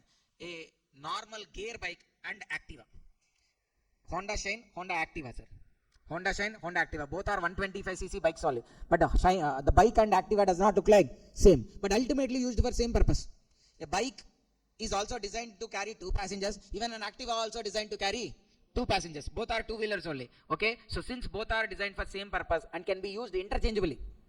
Sir, you want to go to some place. If bike is not there, only Activa available. You'll say like, I don't drive Activa, na? I will take Activa also, right? Okay. These are commercially exchangeable. But you can't compare a bike with auto. Why? If there is no bike, now will you take auto? Okay, you will not take, right? So those are not commercially interchangeable. So they should be commercially interchangeable also. Understand, sir? If thumbs up is not there, then you will adjust with Sprite also. Thumbs up and Coke are like identical goods. If Coke is also not there, thumbs up also not there, then you will adjust with even Sprite also. That is what? Similar good. Understand, sir? So similar goods are like, although not alike. Okay, they doesn't look like same, but have like characteristics, like components, and enable them to perform same kind of functions. Okay, they are commercially interchangeable. If one thing is not available, then you will take the other one. Okay, then assessable value, same, sir. Identical. If identical good is not available, then you came to similar good. Then the similar good transaction value will take it as what? Assessable value. Multiple similar goods are there. Take whichever is lowest. Then rule 3 not done, sir. Then we went to what? Rule 4, rule 5. Then next one is like rule 6. What is rule 6? if rule 3, rule 4, rule 5 is not made, then go to rule 7 and rule 8. That's what rule 6 is. Simple jobs are rule 6. Okay, it doesn't want to stress it out. So simple job it has chosen. Like in catering, someone will choose salt to put. Okay, because out of all the items, salt is the one which is easy to put on the plate. Okay, no weight, simple spoon. Nobody will ask for extra. Okay, some sweet or mutton, chicken, they'll ask for extra. Okay, there is so much of pressure whether it will be sufficient or not. Okay, they will be under pressure to put that also. But salt, no pressure. Nobody will ask more than 1 spoon. And it is easy to carry also. Your hand will not pain. And even you will be under the credit list also, that you have did some work. Yes or no, Mahesh? So rule 6 says like what? If first we should go to rule 3. Transaction value, we should take it as accessible value. But because of those 4 conditions, we can't take transaction value. Then go to rule 4. What rule 4 said? Identical good value take. Identical good not there. Rule 5. What it said? Take similar good value. Rule 5, similar good is also not there. Then what to go to? Rule 6. Rule 6 is saying like what? Go to rule 7 and rule 8. Okay, what rule 7 is saying? Rule 7 is saying about deductive value method. Deductive value method na back end working. Deductive value method is like a back end. So you have a sale price. From sale price, you will be subtracting all the other expenses which were incurred after import. From sale price, you will be subtracting all the expenses which were incurred after import, and you will be taking it back to the purchase time. You will be taking it back to the purchase time. Understand? Sorry, not purchase time, at the time of import. Okay. So, sir, once the goods are imported, till sale, what expenses will be there? You imported good. It is there in the port. From there to sell, what expenses will be there? First, you have to pay customs duty. Then there will be freight, insurance, selling expenses, commission and all, profit. If you subtract all this from the selling price, then that is nothing but what? Import price only. That itself is the deductive value method. Okay. In the forward way, if you go from the import value, CAF value, you add customs duty. Because on CAF value, accessible value only, we are calculating customs duty. Add customs duty. Then what else you need to add? Profit margin you will be adding before selling. From port you need to transportation charges. Then selling expenses if you add. Then you will get the what? Selling price. But you have selling price. You want what? CAF value. So what to do? From selling price, you will be subtracting profit, selling expenses, customs duty. These expenses if you subtract, again you will be back to the CAF value. See, deductive value method. Take what? Original imported goods selling price. If original imported goods selling price is not there, take identical goods selling price or take similar good selling price. Any of this one. If original good selling price is there, take original good selling price. Not available. Take import identical good selling price. That also not available. Take similar good selling price. From there, profit, selling expenses, transportation, customs duty. If you subtract, then again you are getting what? Accessible value. So we are going backwards from the selling price. Understand, sir? This is one method. Which method it is? Deductive value method. The last 8th one, sir. Computation. Okay, sir, here for doing this deductive value method also, there are multiple identical goods or similar goods available. Then take the price at which highest number of aggregate number of units are sold. The price at which highest aggregate number of units are sold. Understand, sir? Here while doing deductive value method, you should not directly take the lowest. You should find out the price at which highest aggregate number of units are sold. That price you should take if multiple identical goods are there to take the selling price. Understand, sir? Then computation value method. This is like from the beginning, sir. This is practically not possible, sir. You should ask your exporter to give his cost sheet. From there, as per CS for cost accounting standard 4, you need to calculate his cost. For that, add reasonable profit. That itself will be taken as what? The import value. See, cost of materials and general expenses for producing the imported goods as per which standard, sir? CAS 4. Not even ask the question, sir, in interlevel. For that, we should add what? Profit margin plus expenditures as per rule 10. What are rule 10 related? 7 expenses. Commission, brokerage, designing, that you need to add. Then you will be getting what? Accessible value. Okay, then rule 9. Sir, even 8 rule also you are saying like not applicable to you. Then you will be going to rule 9. Rule 9 is about residual method. Okay, they are frustrated with you. They have given you to take transaction value. Said not possible. Then go for identical good. You said identical good not available. Then they said like to go for similar good. That also not available. Then deductive value method. For that you need selling price of the original imported good or identical good or similar good. That method also you said like not possible. Then the alternative they said it is like computed value method. That also not possible. Then do whatever you like. then do whatever you like, which is only called as best judgment method. Okay, that is only called as best judgment method. Rule 10, we already discussed the 6 expenses. Rule 11, declaration. Sir, an importer has to give a declaration stating like, he has given all the full and accurate details when he is assessing or valuing the imported goods, and the valuation is done correctly, like that he should give a declaration. Understand, sir? This is only needed. In workbook, there are 2 questions, sir, towards the end, regarding this computed value method. Question number 12 and 13 and 14, sir.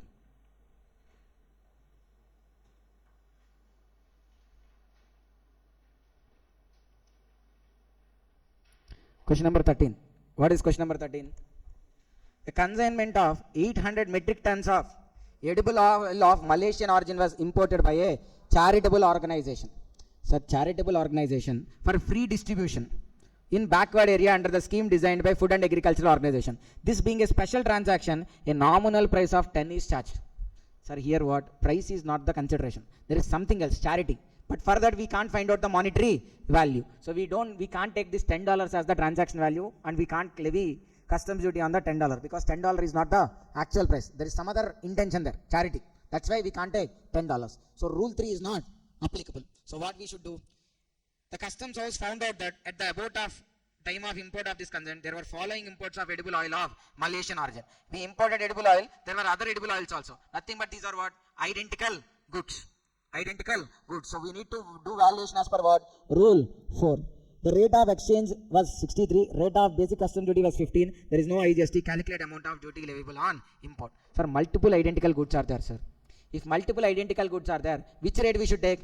Whichever is lower we should take. Which is lower, sir, here? 160. So per ton, how much we should take, sir? 160. How many tons we imported actually? 780 or 800 have we imported? We imported 800. But the identical good price we should take. Quantity also identical good will not take. Actual quantity into identical good price. How much? 800 into 160. How much, sir? Okay, and again that is dollars, $160. So dollars we need to convert into rupees using 63. How much? 80,64,000. That is the assessable value. On that BCD, what rates are? 15%. 12,09,600. SWS 10%. So it is how much? 1,20,960. So the total customs duty payable is 13,30,560. Then question number 14. X Limited imported 500 units of minerals from high seas for sale in India. Selling price is exclusive of what? Duties and taxes. Freight from port to depot India is what? 10,150, and insurance is 1,250, and given sale prices, sir, they are not giving the import prices. They are ultimately giving what? Sale price. So from sale price, if you need to do backward calculation, which method? Deductive value method. Under which rule? Rule number 7. Rule 7 suggests about what? Deductive value method. Okay. Now what price we should take? Multiple prices are available.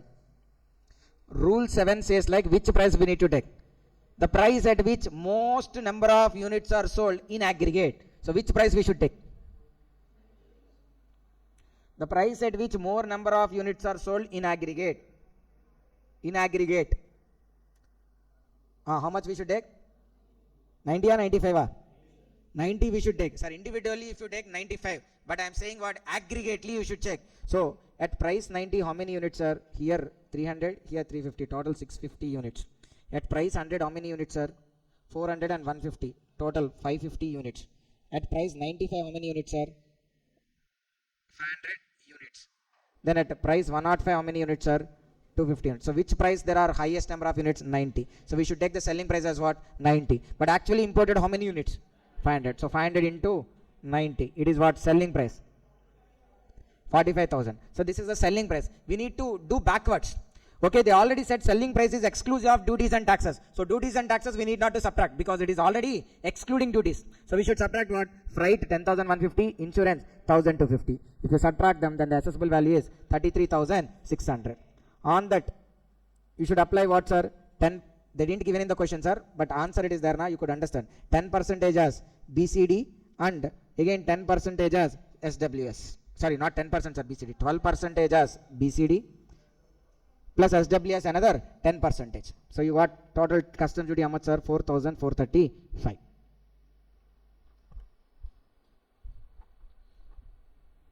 So okay, sir. So this is about what customs related, sir. So they'll ask mostly, not mostly, confirmly they'll ask what problematic question only. Okay, we have solved anti-dumping duty question also. Safeguard duty, that example in the material important. There could be a question on that, or else this models. Okay, but sir, total one is the format-based model, sir. 90% chance format-based model only. Like the basic expected price, FOB customs, assessable value, tax calculation, 90% that all. 10% chance they can ask about safeguard duty, anti-dumping duty, or these two questions, like rule 4, identical good, or rule 7, deductive value method. Okay, 10% chance only for all these 4 or 5 questions. But definitely it's going to be a problematic question only, 7 marks. And 2 MCQs are also going to be easy only, 11 marks you can get easily from customs.